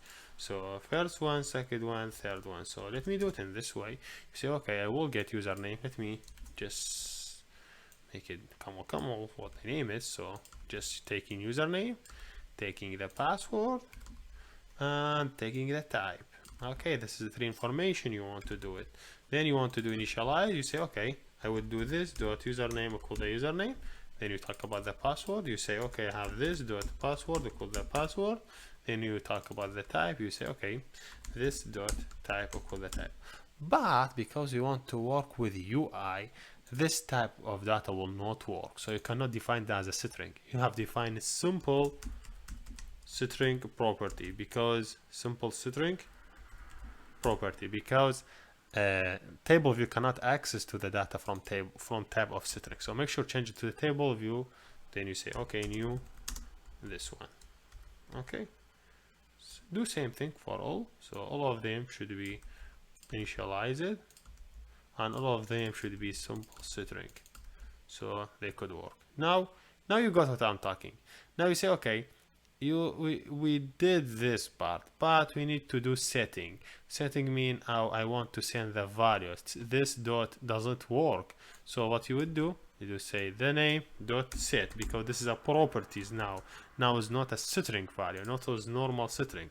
For that reason I want to show you how I could do that by code. So I say dot set. So you could set the username. Say okay, not this username, I want to set this username. You say okay, this dot the properties dot set, this dot the properties dot set, because you cannot do directory. You cannot access to that variable directly because this is not variable, this is properties. And when we have properties, you have to have either set and get to access to that properties. So I just want to show you how you do the process. How first we define normal class, how we change it to the property class, and because this is a properties, so you cannot access to it directly, you have to do set process. Now I have this part is cool and ready. Now let me go here and try to implement our code. If you see, if I just run it without anything, there's not something complex. You know about this part. You already implemented before twice times. You just have simple welcome and hey, you're done. So let's work on this part. First of all, I just go, I don't need this button, and I want to change this layout to a different layout. I name it flow pane because I need to display that as a flow pane. Okay, hopefully pane will work. Flow pane will work, hopefully. So now if I just try to import it, yeah, flow pane will work. Make sure also this one flow pane, and I don't have button children to it. So yes, this is my scenes, this is my button. I just want to change layout. That is. So what I have, first of all, I have to have list of that as we decide. Same thing to define table view. Some process that we define in the list view. First of all, define data set. Okay. So what's their data set? I have list of accounts. So first of all, let me say, okay, I have observable in this way. Sorry, observable array or observable this. What the name of observable list should be? What the type of the list should be? From type of this class, from account class. So I have list of accounts. Okay, so let me suppose I have account list of accounts. So what I have to do, I have to add it. So to add you have to do fx select collection dot observable array list, and you could add your data. So how you add data? Because I have multi rows, you say okay, new accounts. The account have 3 information: username, it is suppose Hussein, password will be 12345, account type, it is suppose admin. Okay, and this is just for one. You could continue for more than one user. So just copy this line and continue second, third, 4, 5 users. Does it have? Let me suppose this one Jenna, and Jenna have this password, and he normal user, and Leia she has this password, and she QI, let's suppose, and Luma suppose this password, and she's tester, and Alex he has this password, and he is a project manager. I just define my data set. Here we go, I'm done from my data set. Well, the next step, so next step you define your table view. You say define table view. So you say okay, I have table view, table in this way, a view of what?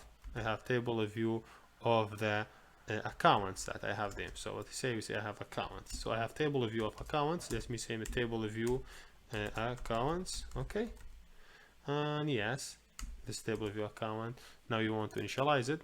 Let me suppose first of all import this part. You say okay, I want to initialize it, so I would initialize it. So you say oh cool, I use multi-line to make the life easy for you. So in new table view, same thing for account, and you do you have a list, so just make sure to take this list and initialize it. So what we did, just we have defined data set, and we assign this data set to be a display in this table of view. But this is table of view, and we didn't define which we will display in every column. We have to display, hey, we have to say this column for username, this column for password, this user column for account type, and this what we only have to do. So I define table column in this way. So what I have in the table column, I have first of all I have account, because this data is account. But what I want to display from this account, for sure I want to display string, because the data tab in this column is string. Suppose this one should be f username. Okay, cool. A new instance of table column, same thing, and same data type. You just define it. This will take what the column name. If you just go to the properties here, what the column name, username, make sure take this one and add it as a string here. I want to just display it in multi-line to make the life easy for you. So this is how we define our column. Then we say okay, I have this column. Okay, now let me continue. I say okay, the new f name dot set cell factory, or cell, so set cell value factor. I define the value that should be displayed in this cell. I say new property I don't know why does it work well, so it should be property value factory.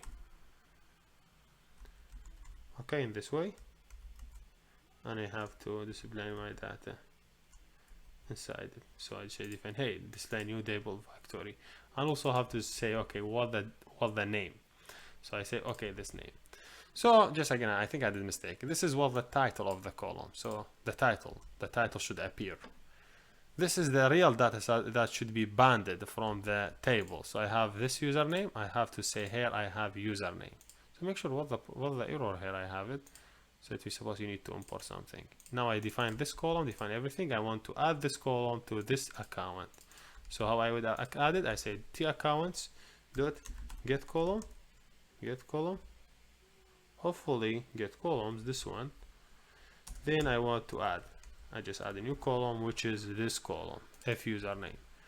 Do same process for other columns. This is for username only. Do same process for password. Let me just do it for you. Just copy it. What I have here password.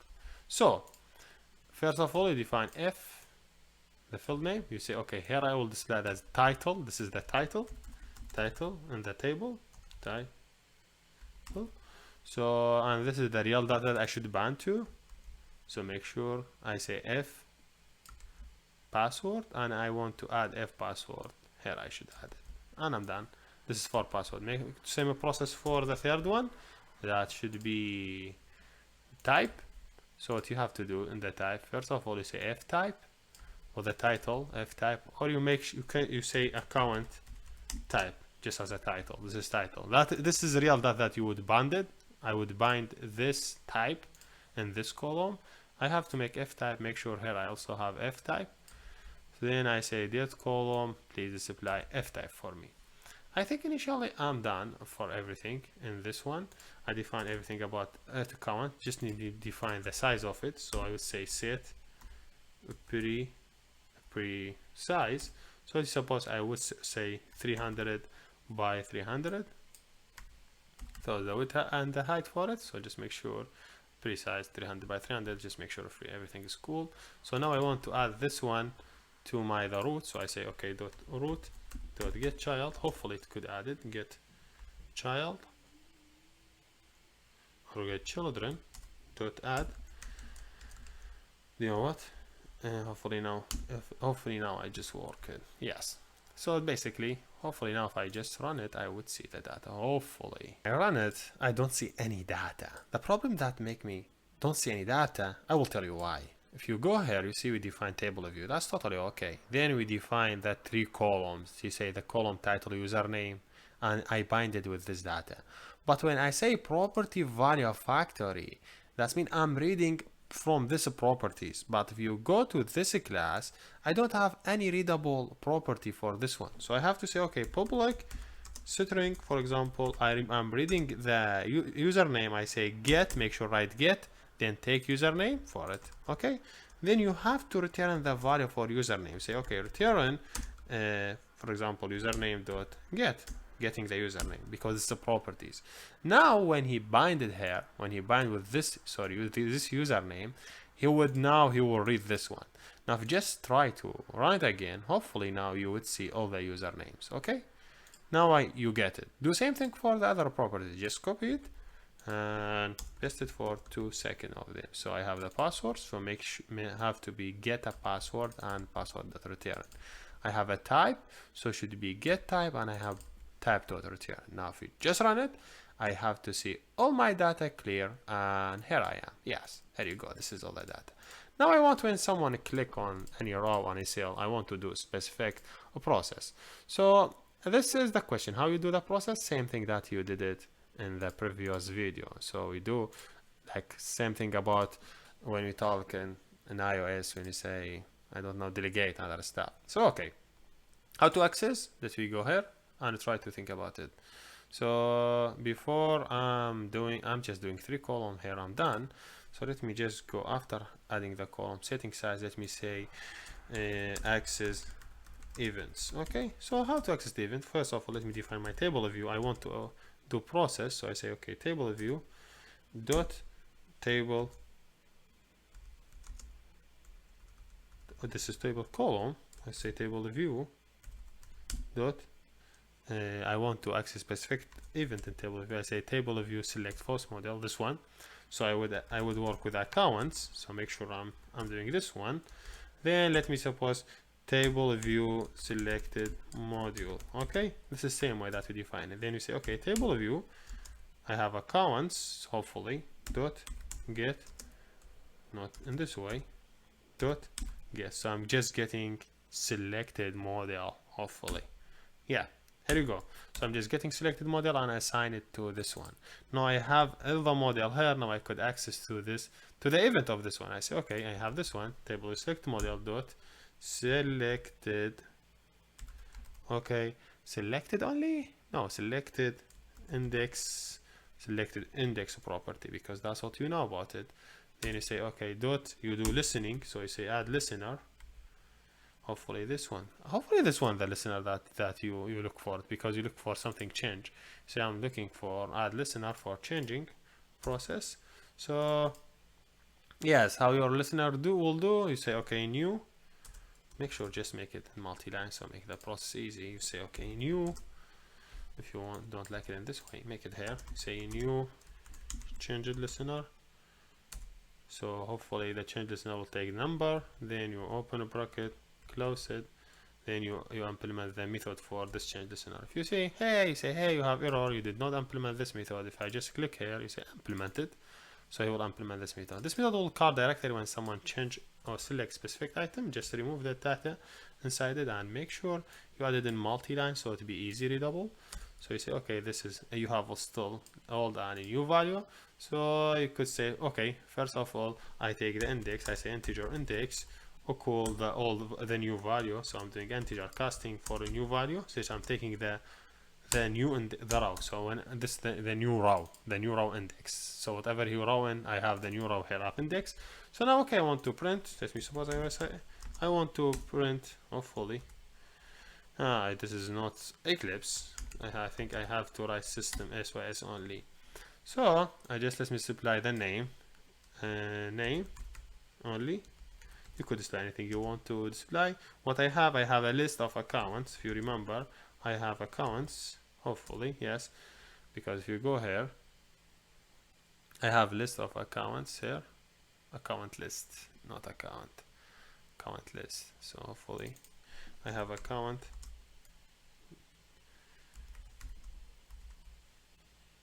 list. What the problem here? I have there account list, this account list. So I have to say account list dot, then I'm getting specific index, so make sure the index I have it. Then what I want to display, I have in that index. Let me suppose I want to read the username. So if you just look through multi-line, so whenever anyone select item, I just get a value, then display it, and yeah, I'm done. It's right on the output. Hopefully now it's will work. So yes, here we go. Help us see Luma here. Yes, see name Luma.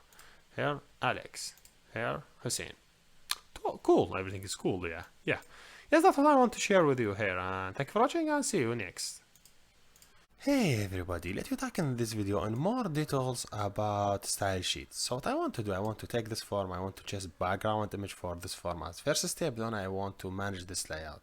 So I want to change background for this form to be an image.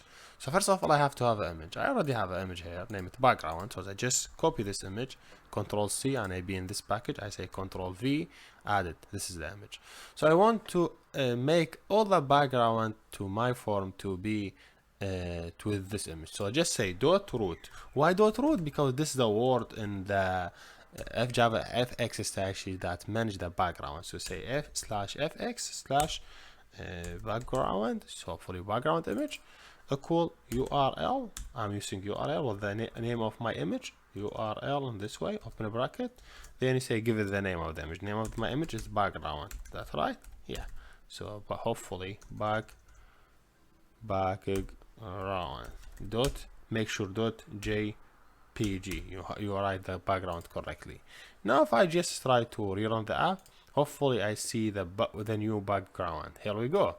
This is my new background to the image. So if you see, I would just apply this image as a background for my form, just writing properties name and the value. Here we go. I just want to also manage another thing. I want to manage this button to make it nicer. So let me go to this button and try to manage something in it.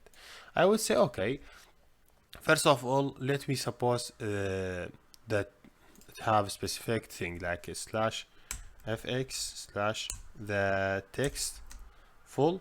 I make it full while I just make that, I mean the color inside it should be while, the color inside my this box, so it should be while. You will not see anything, just while color inside it. This is the font color. So let me go next and do other changes. Let me say okay, /fx, then hopefully why this one always doing this part? I have to add, I think I have to add there.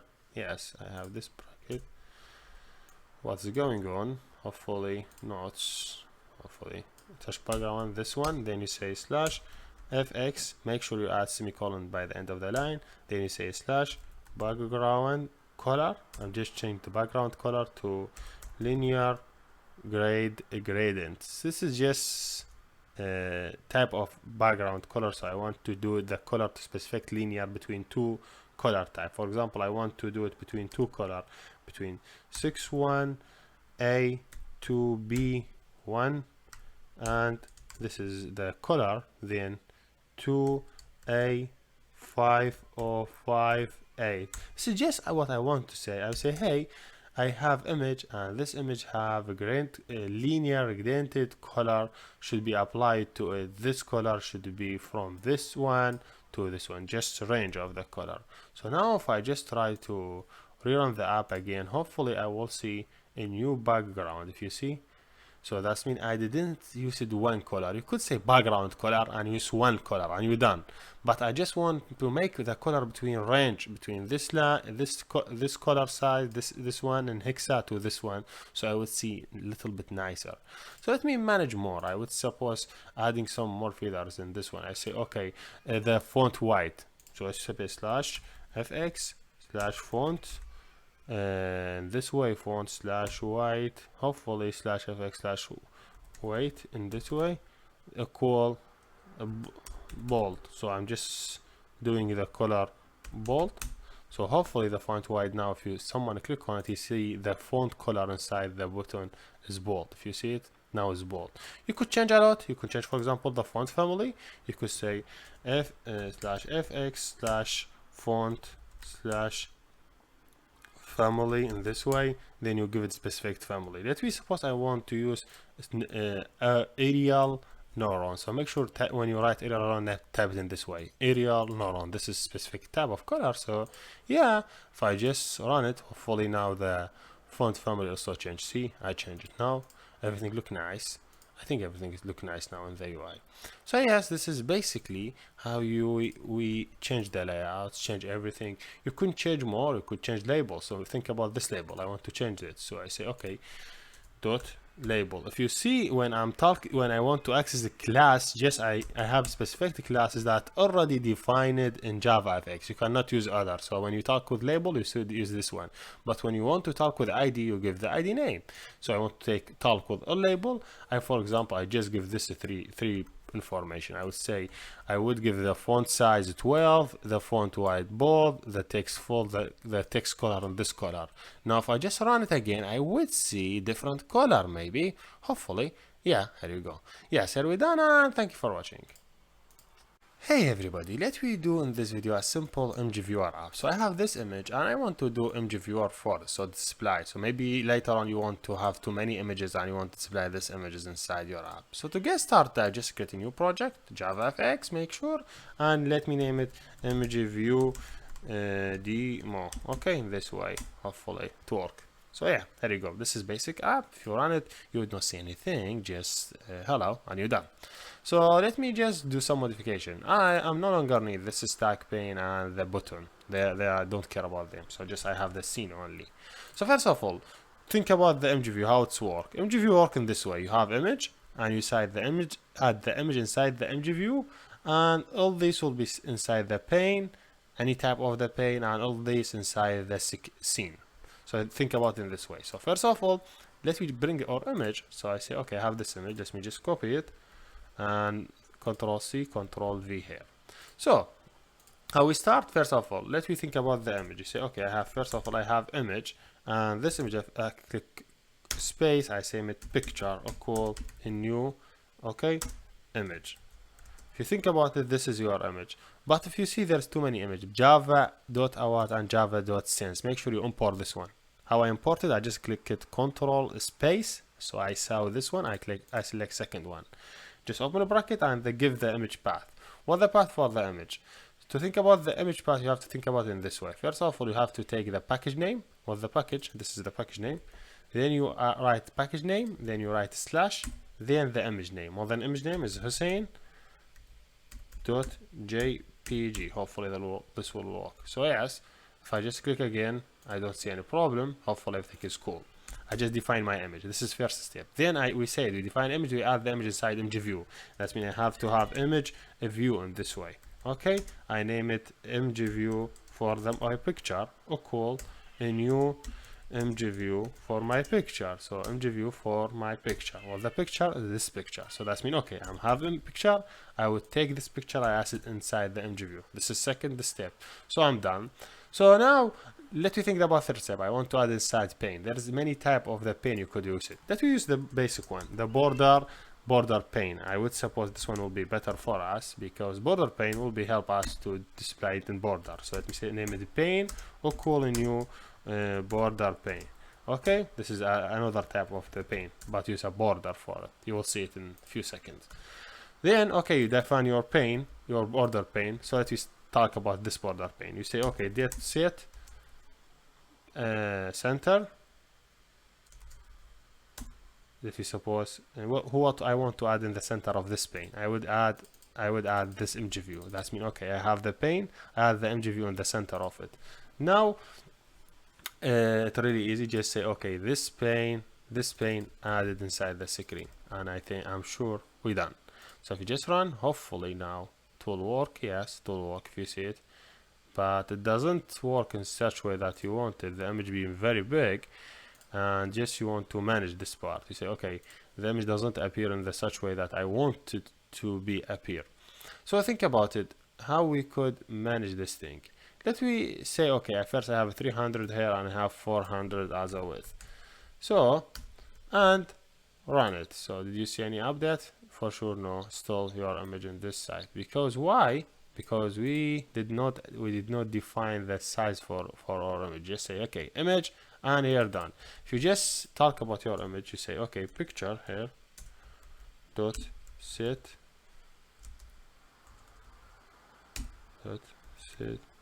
hopefully imageView, not the picture.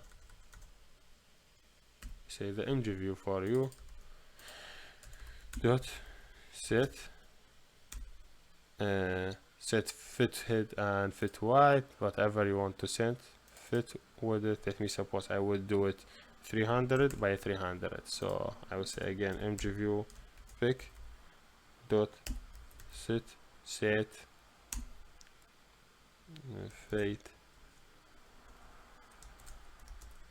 fit width. So I just define the width and height for my imageView. Hopefully now we will fix the problem for setting the image width and height. Hopefully, yeah, here you go. I just define the size for my image. I just say okay, I have imageView image. Okay, this is my image. Then I would add this image inside this imageView. Then after adding image inside imageView, I just did update. I say okay, I want to define the size of imageView to be 300 by 300, and how are done. Now let me think about if you want to do it viewer for viewer image. Well, how we do that? How you will do that? First of all, for sure you have to have a button, and this button could, when you click it, you swap between one image and another. But how you would swap the images? You have to use the imageView. So you have imageView. Whenever you have a new image, you just define your new image and you add this image inside the imageView, and you will be all set. Do you want to think about it? Think about it and do it. Not too much complex work. Really easy. Again, you just define your button. For example, you say, okay, I have a hair button, and this button, whenever anyone click on the button, you create a new image, and you add this image inside the imageView that already defined it. Okay. Yes, here we done, and thank you for watching. Hey and welcome. One of most important question you may get in job interview, they will ask you how to sort array of objects or array list of objects. So in this video, we will discuss the comparable and how we could use it to sort array of objects. So think about you have list of names like, okay, I have array list. Okay, this array list has string type, which have list of names. Okay. And this list of names should be type of a new instance from ArrayList. Okay, and if I just add the names, I will say names.add. I will add Jenna, first name. Then let me suppose I have another name. I would say Leah, and the third name I would suppose to be Hussein. Okay, this is the three names. I have them in this array list. So if I want to print them, so I will say, okay, let me just do system.out.print line, okay, and print before sort, and I do for each. I think for each the best case for me. So a string I need for every name in this list. I want to, in this list of names, I want to print that name, okay. I would say system.out.println. So I would like to print that name. This is before the sort. So if you just click run, you see you have ArrayList, have 3 names. You will print them for you like before. Jana, Leia, Hussein. If you want to sort these objects, basically because ArrayList is apart from collection, you will say collection.sort, and you give it the name of the list of the array list of names, and he will sort them automatically. If I just rerun this code after, so here, okay, or I would, if you want, write the code here, or if you want, write a method, name it void print, okay, a print, and this print take list of objects, should be, you could do it anything. You could do array list of strings. I just want to be more professional. List of names. I want just to, instead to write same code twice, I just move the code here and just call it here. I say okay, before call it and send this method to it.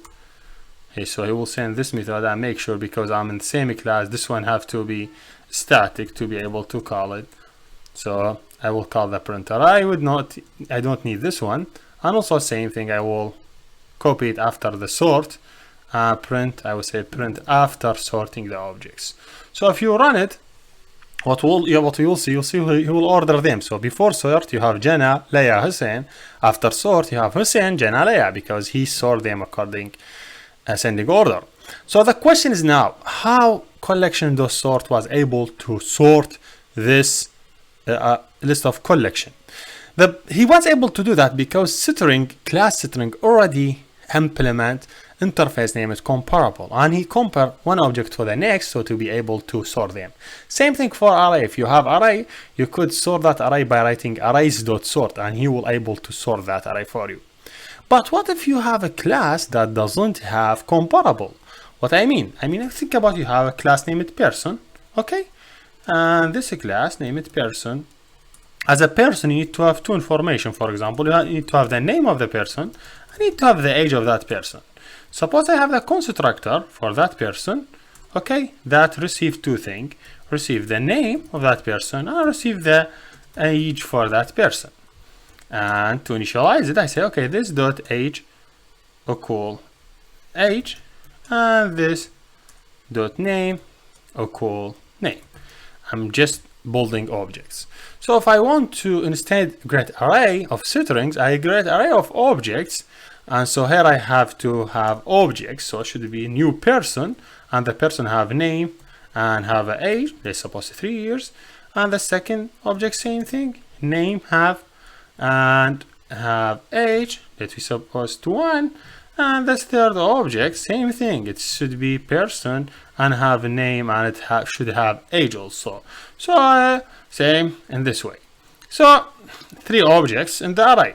If you see, when I try to print that object, I'm not able because it's string, and here I suppose I'm sending person, I'm setting string, and I supposed to accept person, because person, this one cannot be as a name, should be as an instance of the person, because here I have list of the persons.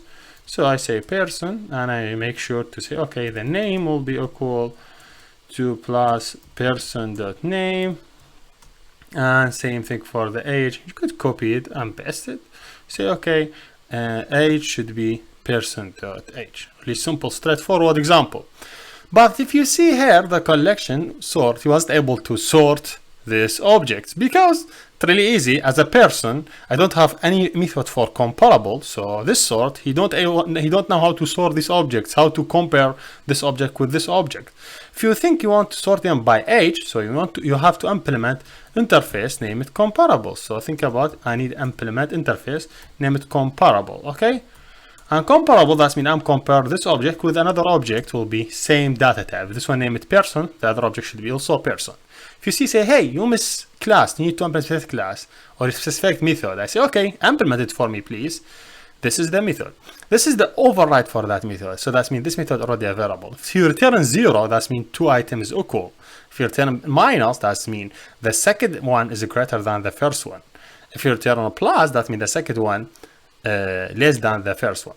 So if I want to compare my age with this class age, so that means I am compare this dot age, that means this class age, I compare to the next object, which O, that means minus O dot age. That means if my age is greater than his age, I will get positive results. If his age is greater than my age, I will get negative results. If we are equal, I'll get 0. So here, in this case, you will sort as ascending order, like one after other, small to large. So if you just run it back, you would see he sort the object by order. If you see here, after sort, so before sort, Jana, Leia, Hussein, 28 Hussein. Here he sort them. He sort them Leia, 1 age, 1 year, Jana, 3, Hussein, 28. Why? Because he compare one object with another. If I want to sort them descending order, I just do O dot age minus this dot age. So that means when my age is greater than his age, so we'll get result minus. When his age is greater than my age, I will get a result positive, so he will sort them in the opposite way. So Hussein, Jana, Leia. You have to know this. You could write any code you would like in this comparable. You could, because you have complete object, name it person with complete object, which is this object. You could compare with name and age, name and whatever you want, but just save the conditions. 0 equal, minus is less, plus is a greater, and boom, you will be all set. So this is all what I want to teach you in this video. Hopefully you will learn it and you understand how to work with comparable. Here we're done, and thank you for watching, and see you next. Hey everybody, I want to talk in this video about some tool that we're using to draw, like line, a circle, or rectangle. So how would work in JavaFX? Let's get started. I'll just create a new project, FX. I would name it draw, okay, demo, in this way. Then I would do next, and I'm finishing everything. So to get started, I would say if I just run this app normally, you would know what we will have. Just simple hello apps, just screen app. I want to just first change this code, so I would go here. I would remove this button. I'm no longer needing this button. I would not use stack pane. I would use now a group, because I'm using a group of lines and other stuff. So make sure doing a group, and make sure when you click here, you see import JavaFX group, and same thing as in your group. For now, I don't have anything to add in the group, so let me just stop it. So now I have 300 by 300 group. So I want to manage it, and I say, okay, I want to be the size of my screen 400 by 400. Also, I want to give it a specific color. So let me suppose I want to give this screen color dot sky. In this way, sky blue should be a nice color. So now if I just rerun the app, hopefully I would see in your screen, see sky color. I would say it's nice color.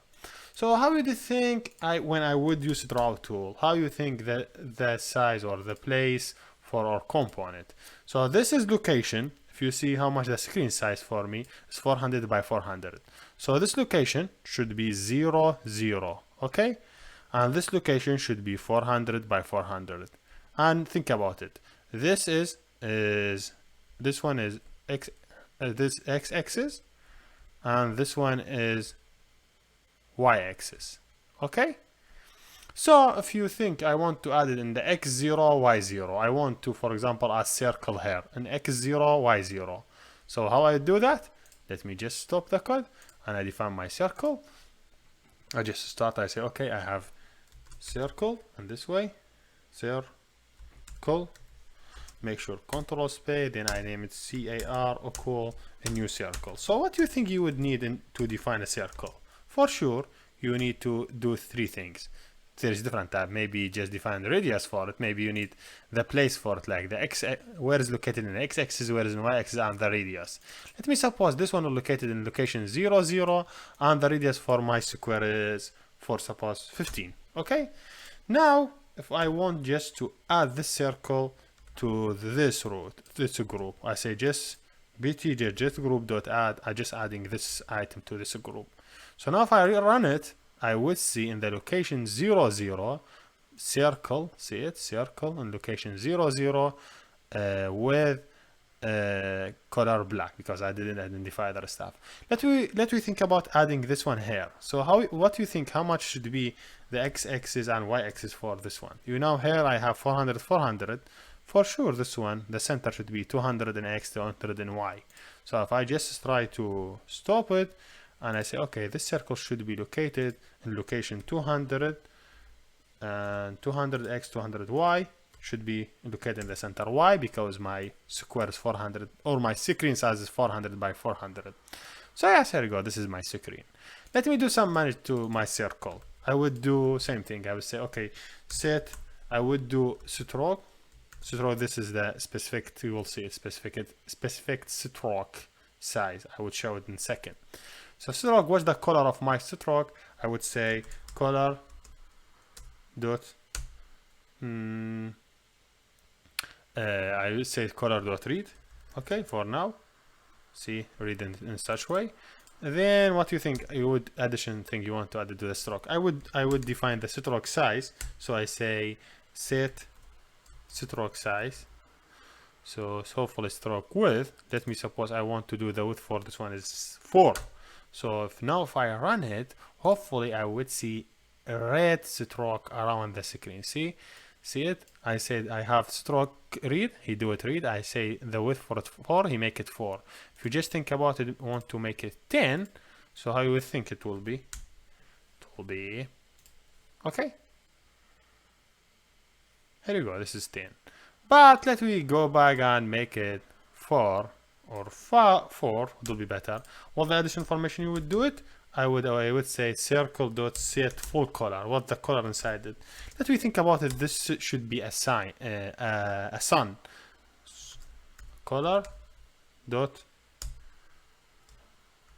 Oh, not orange. Should be yellow. The sun should be yellow. Is that right? Yes, yellow, orange. Hopefully this one will be sign color. So if you just see it here, just think about it as a sign.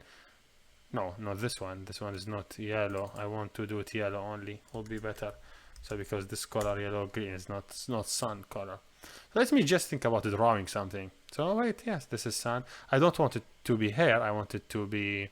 Let me suppose I want it to be in here in the center. So how I could add it in this place? I mean, how I could add it here?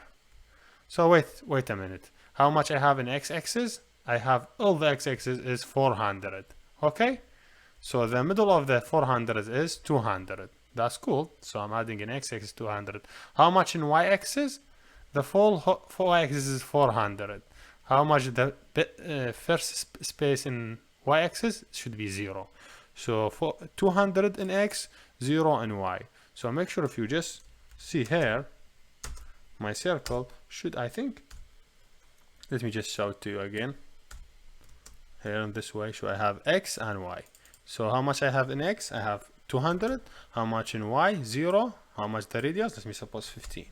Now if I just run it again, hopefully I would see, here is it, see, this is my, but y is taking over because I just say x-axis is, y-axis 0 and this one 15, so you would see only 25. So if I want to see all the one, I would say, okay, because you know why 25, because he put the center of the circle. So this is what we have in the circle. This is the center. The center located in x-axis 200, y-axis 0. If I want to just move the place, so I have it here, how much the radius is, radius 15, so half of it 25. So I could just move it by 25 here. I say, okay, move it 25 to just see all the sun. I just want to share with you. See, how is it? 25, hopefully. Yes. So do you know why you did not see other part? Because this is considered as a part of the screen, this one. You want to see it more, you could move it. Yes, this is basically how we move it. I want to, for now I want to add a 0 here and 0 in x-axis and everything. So you would see it as a sign and here is it. Okay, just in this way. If you want just move it, let me just move it in the x-axis. Let me say 25 here and 25 here. Hopefully I would see it in a nice place. So it should be a nice place. Yes, here we go. This is the sign. So this is the sign. I want just to draw another thing. I want to draw a line. Suppose I want to draw a line here. So what do you think here? Here, how much in x-axis? 200, because the middle. How much? I want to start 200 in x, and y 200, and x should be, wait, and y 200 and x should be 0. Is that right? Yes. And x, this is x-axis, and this is y-axis. So in y-axis 200 and x 0, and I want to move it until here. So it should be here. Again, here I have an x 200 and in y 400 and an x 400. Is that right? I think yes. Let you think about it again. How I get this point for this one? How much I moved in the y-axis? 200, because the length of it is 400. How much in x-axis? I didn't move anything. But if I go here, how much I have in the x-axis, in the y-axis? Still, I'm taking in x-axis 200, y-axis 200. But the y-axis changed to the y-axis taking 200, and the x-axis is changed to 400. So my line should be in this way. I would do another line. So let me suppose I'm just doing lines. So I suppose line in this way. Okay. And this line should be line equal a new line in this way, and this line should take this 4 parameter, starting in x, starting in y, ending of x, ending of y. So I would say starting x 0 in x, but in y 200, ending in x should be 400, because by the end of the x in y is still in 200. I never moved more in y. So this is basically how you define the line. I want to add this line to this one, so you could add more than one children. Instead, add here, you say add all. You have this one, this option, so you add many, more than one object. So I would add line. Now let me just manage this line. I don't want to add it just line, and here you go. I want to do something. For example, dot set stroke for sure.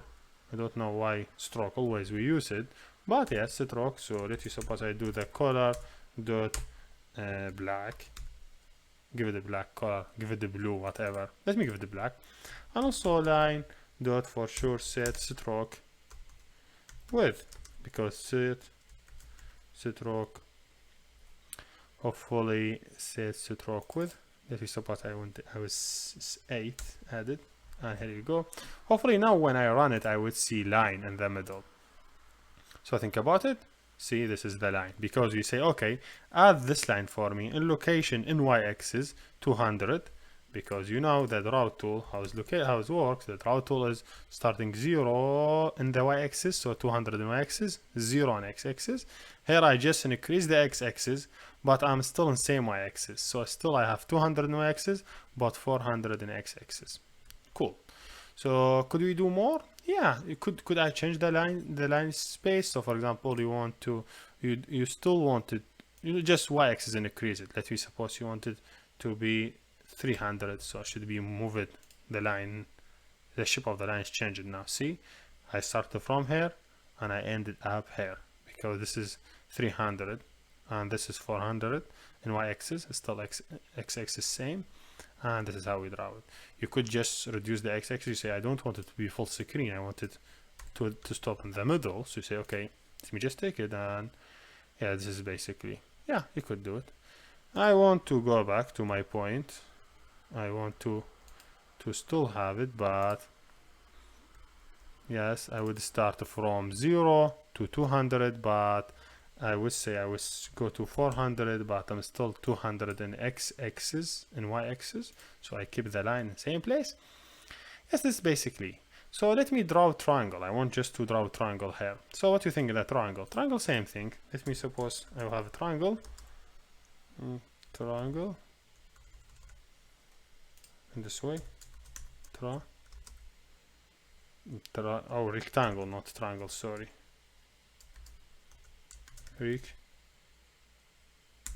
Rectangle.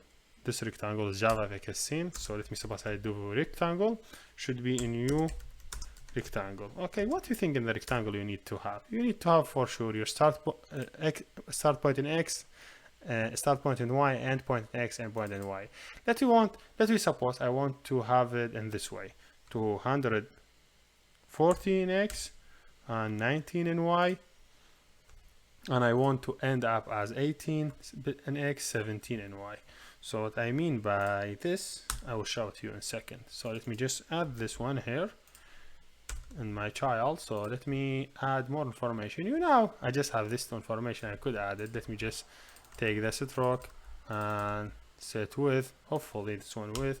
Let me suppose this one should be green.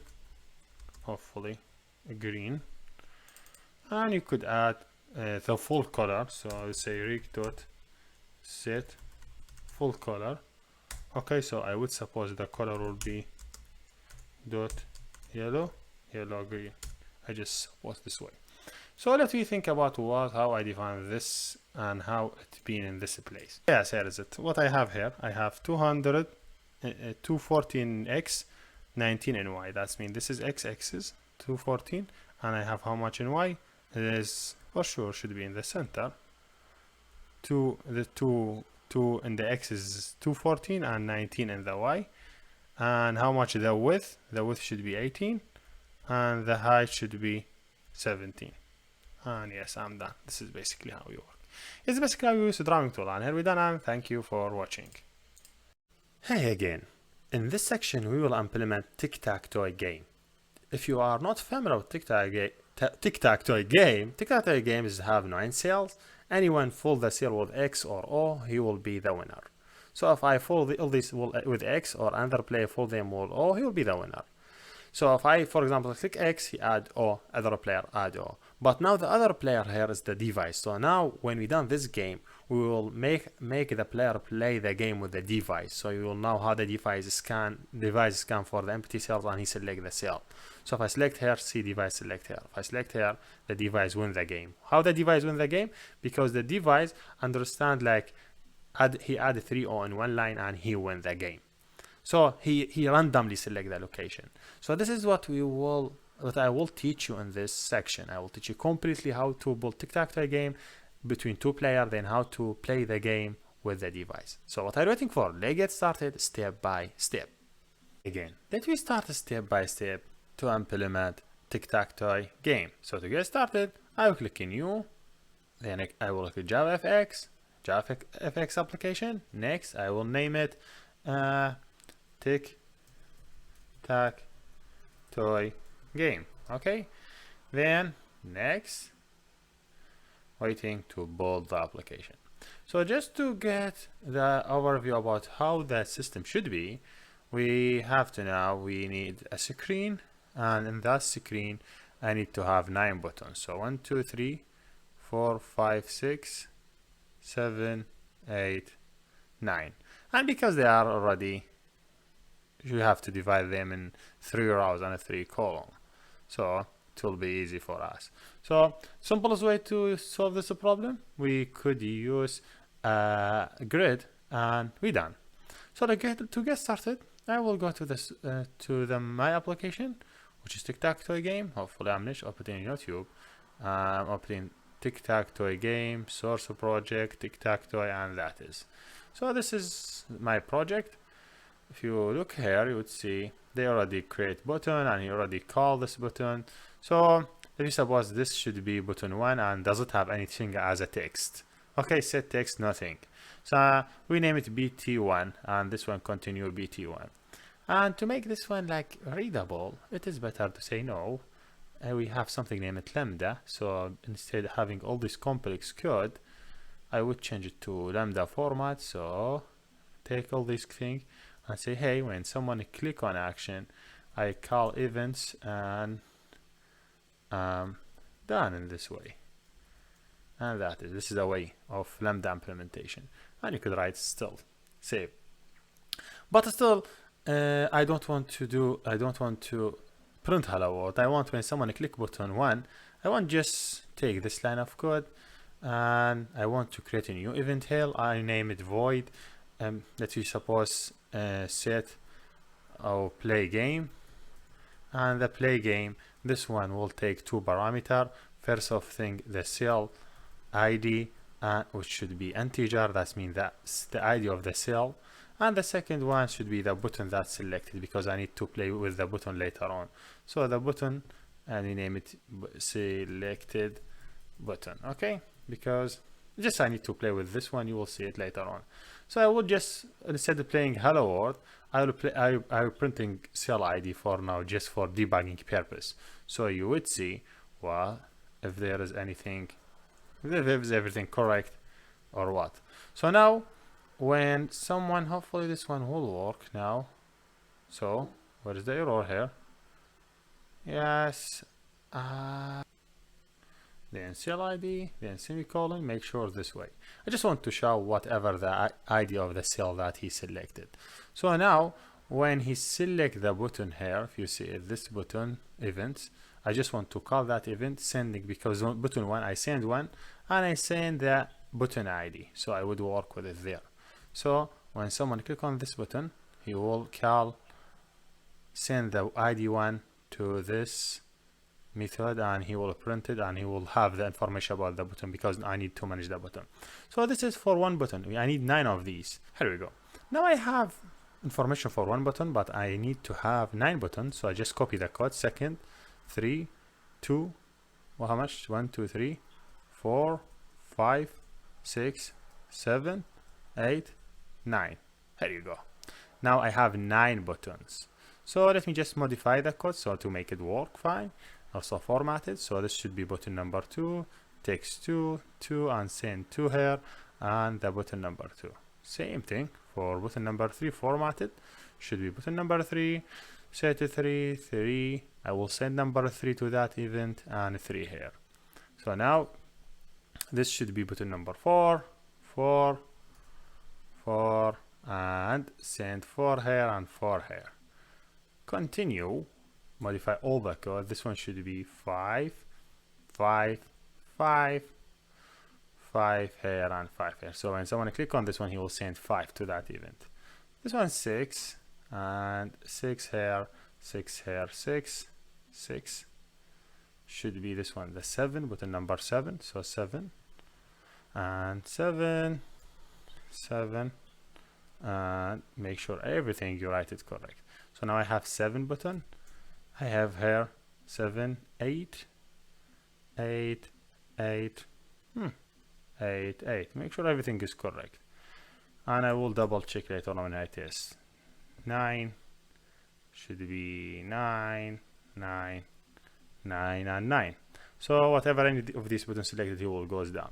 But I don't need to use now this type of the grid. I don't need to use stack pane. It's better for me to use another type of layout, which is a grid. So hey, I have a grid pane, hopefully, name it a grid, equal a new grid pane, because I need to use a grid, because I need more than one element to be added, and the number of rows and number of columns. Let me do some setting for this grid. For example, one of them set alignment for this button, set alignment, this one. So the position I would add in the center. I would add something in the horizontal gap. Let me suppose I'm adding 10, and for a grid for the vertical gap, dot set vertical gap 1. I will add also 10. So yes, I will add some padding to make it nicer. So padding, hopefully, or set padding, and I would add whatever I need to add in new insets this way. Make sure click enter so you could import the inset. Always use inset, so not inset, sorry, always use enter you don't complete write and continue. Make sure you use enter, so he will import the needed libraries. So now I have everything ready in this thing, in this grid. I need to add the buttons. So you know how we add it. So for grid dot add, what I need to add the item, which is btn1. btn1 should be added in cell 00, and let me continue for 9 of these. 3, 4, 5, 6, 7, 8, 9. So button number 2 should be in this location. So still row 0, column number 1. Button number 3, which is this one, row 0, column number 2. So continue. Hopefully I wrote the row and column correctly. Hopefully this one, he was not writing row before the column. Let me just see them, what this method mean. He take column then row, sorry. First thing column, then second thing is the row. So here I have 0, 0, that's right. Then this one, 1, 0. Then this one, 2, 0, because here we are using column then row. Then this one, I'm still a row number, this one for row number 2, so sorry, row number 1, 3 of these, and these for row number 2. Okay, so for row number 1, column number 0, column number 1, column number 2, row number 2, column number 0, column number 1, column number 2. And this is all the information that I needed about the grid. So now I'm just passing this grid to the scenes and I'm done. So this is all the things I needed to start running. Then I will continue this number 2, number 3, 4, 5, 6, 7, 8, 9. So hopefully everything is right. Just save it, run. So he will add 9 of these in 9 places. Hopefully now we will see 9 buttons, or at least this is the layouts. Yes, this is 9 button, and I want just to see if I click cell 1, 2, 3, 4, 5, see the output. 6 should be 7, 8, 9. But this is not the end of the game. I want just change the style of these buttons. So going back here, first of all, let me just, as I say scenes, this scenes, which is this one, scenes dot get style sheet. Then I say dot add, I want to add style. Then I say what the style I want to add it should be UI. What the name of my project. My name of my project name should be tic-tac-toe game. Then dot class dot get resources, and this way. Then I give it the resources name. Let me suppose style.css. I will grade this class later on. Then I say finally dot to external, because we need to change it to external. So hopefully now everything is right, but only this class is not to external forum.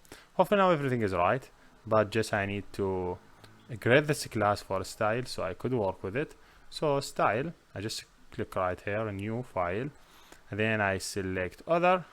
Make sure from here I look for style, so other here, hopefully HTML, CSS. Where is this CSS? Cascading style sheet. Next, I will name it style, because I said, hey, I'm using a style. So now, yes, I just define my button. I just want to give some properties for the button. So to do that, you know that, say, hey, dot button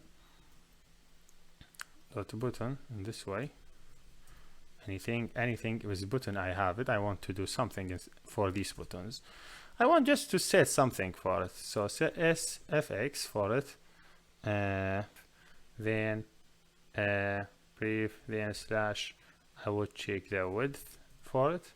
So the width, I will suppose I would have it like 16 pixel.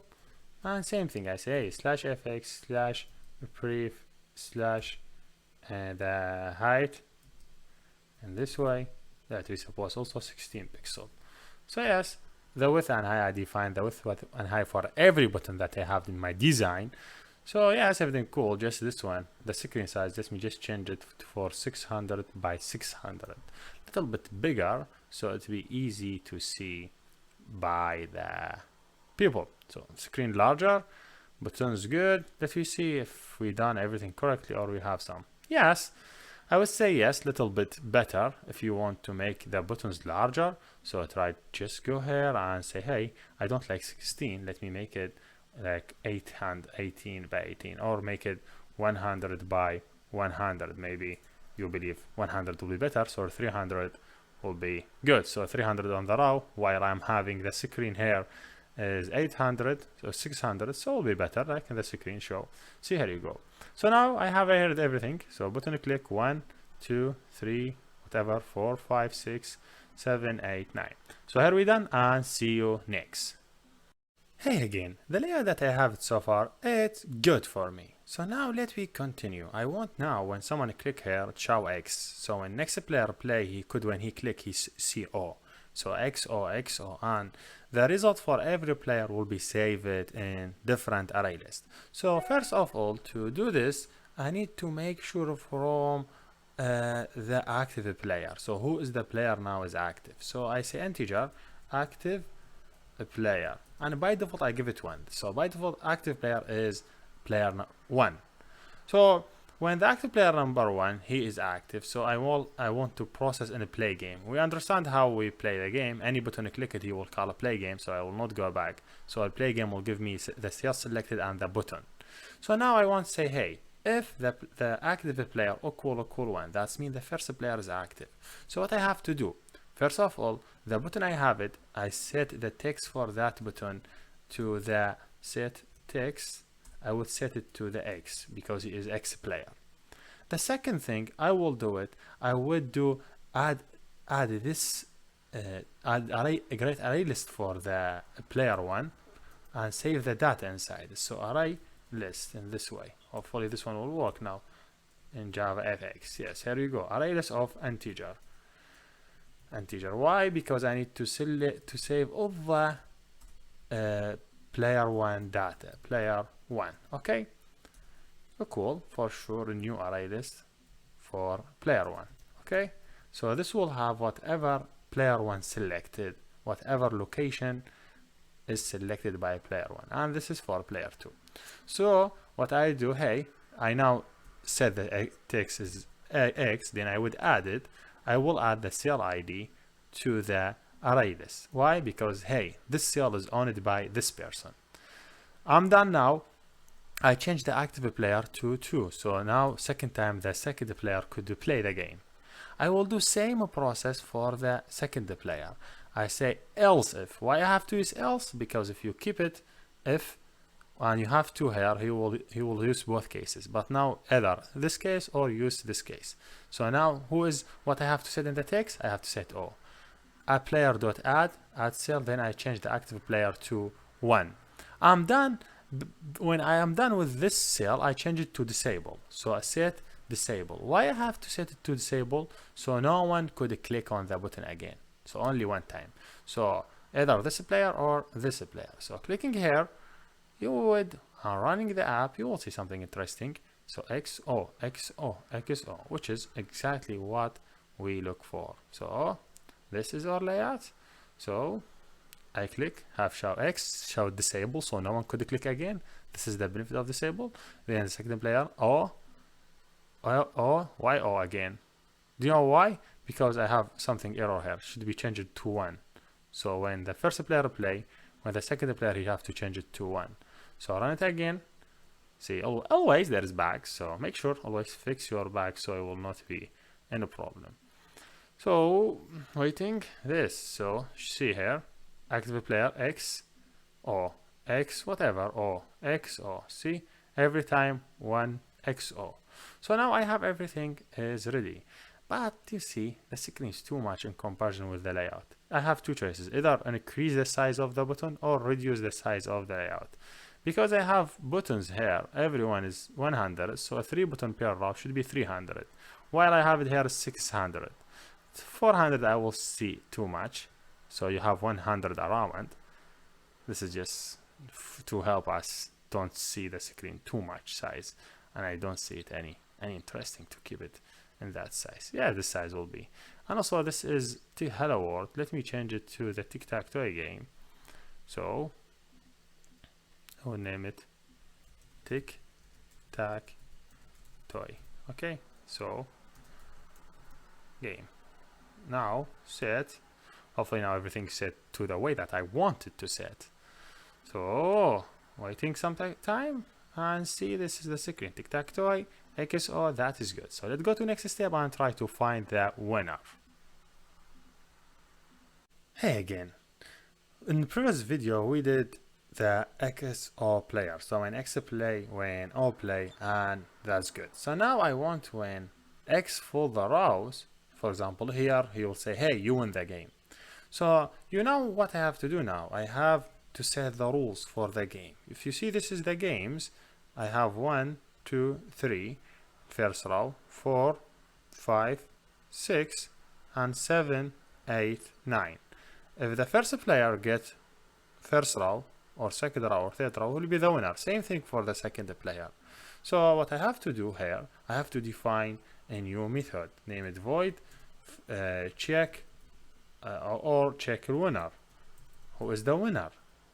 So now to check the winner, this method have to be called every time after X or O play will play the game.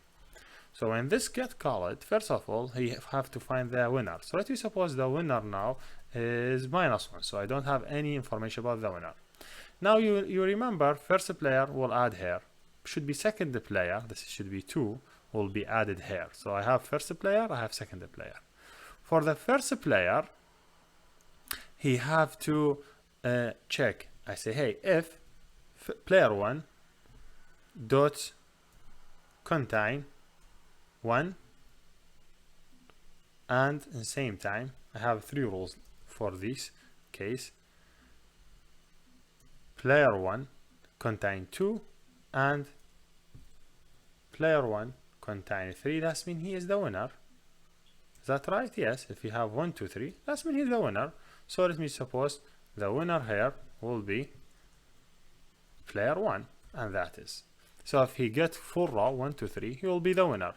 Same thing for the player 2. Player 2, if he get 1 and 2 and 3, let me just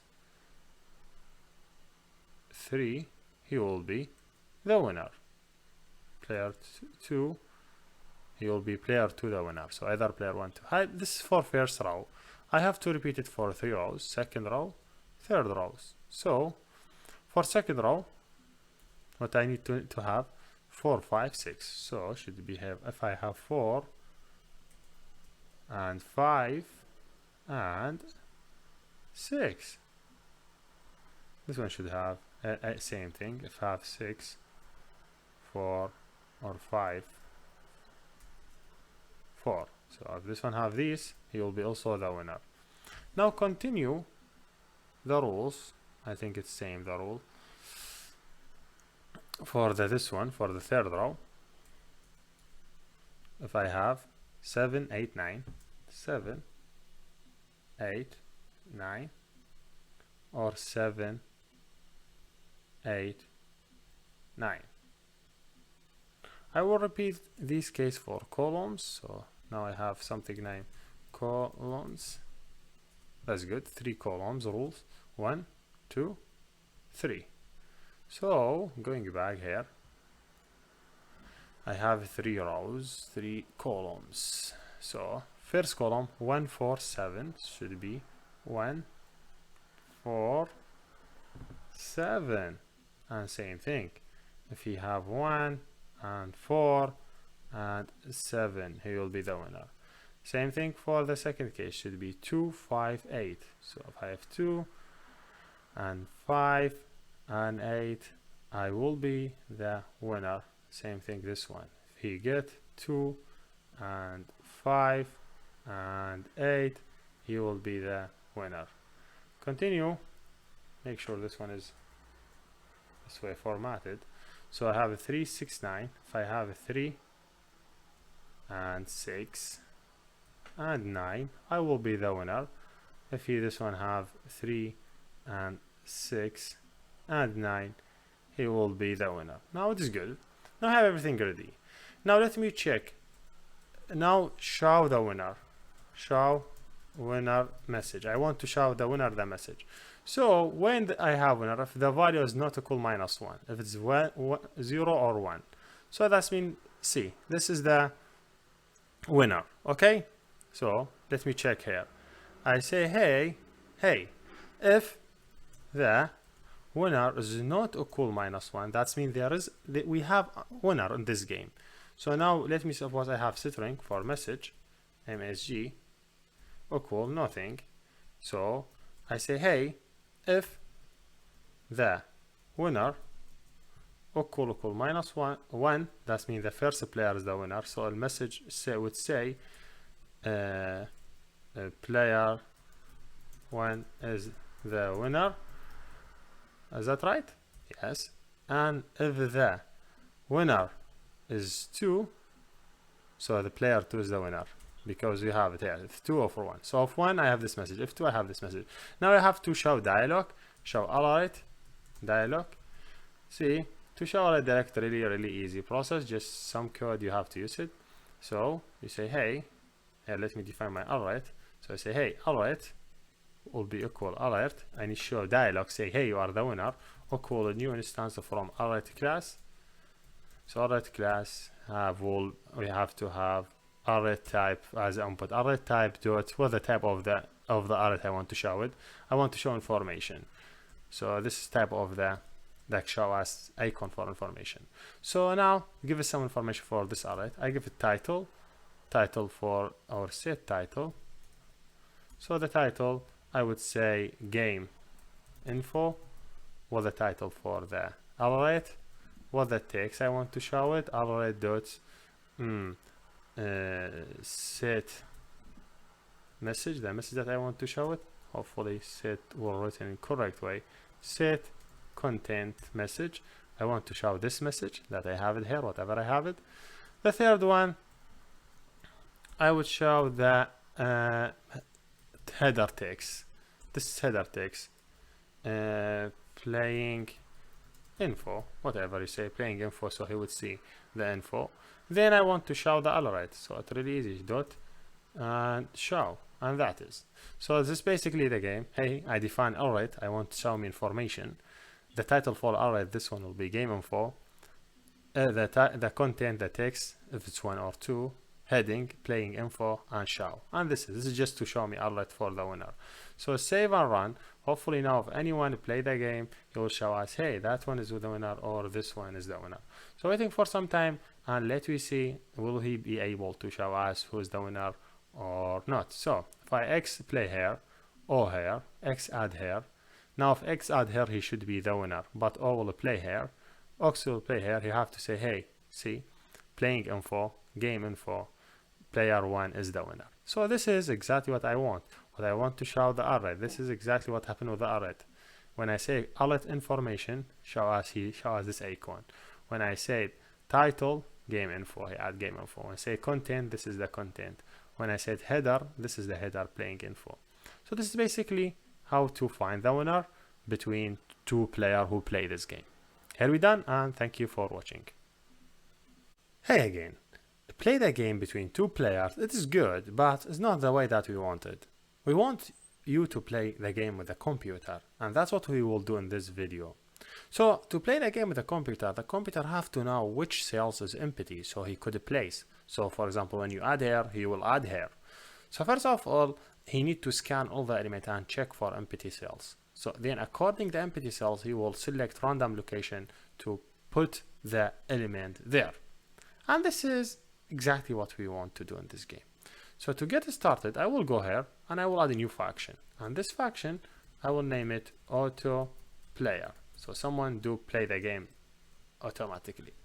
So auto player, first of all, you have to have ArrayList. And this ArrayList have all empty element, like all the empty cells location. So it have integer, or not iterator, integer,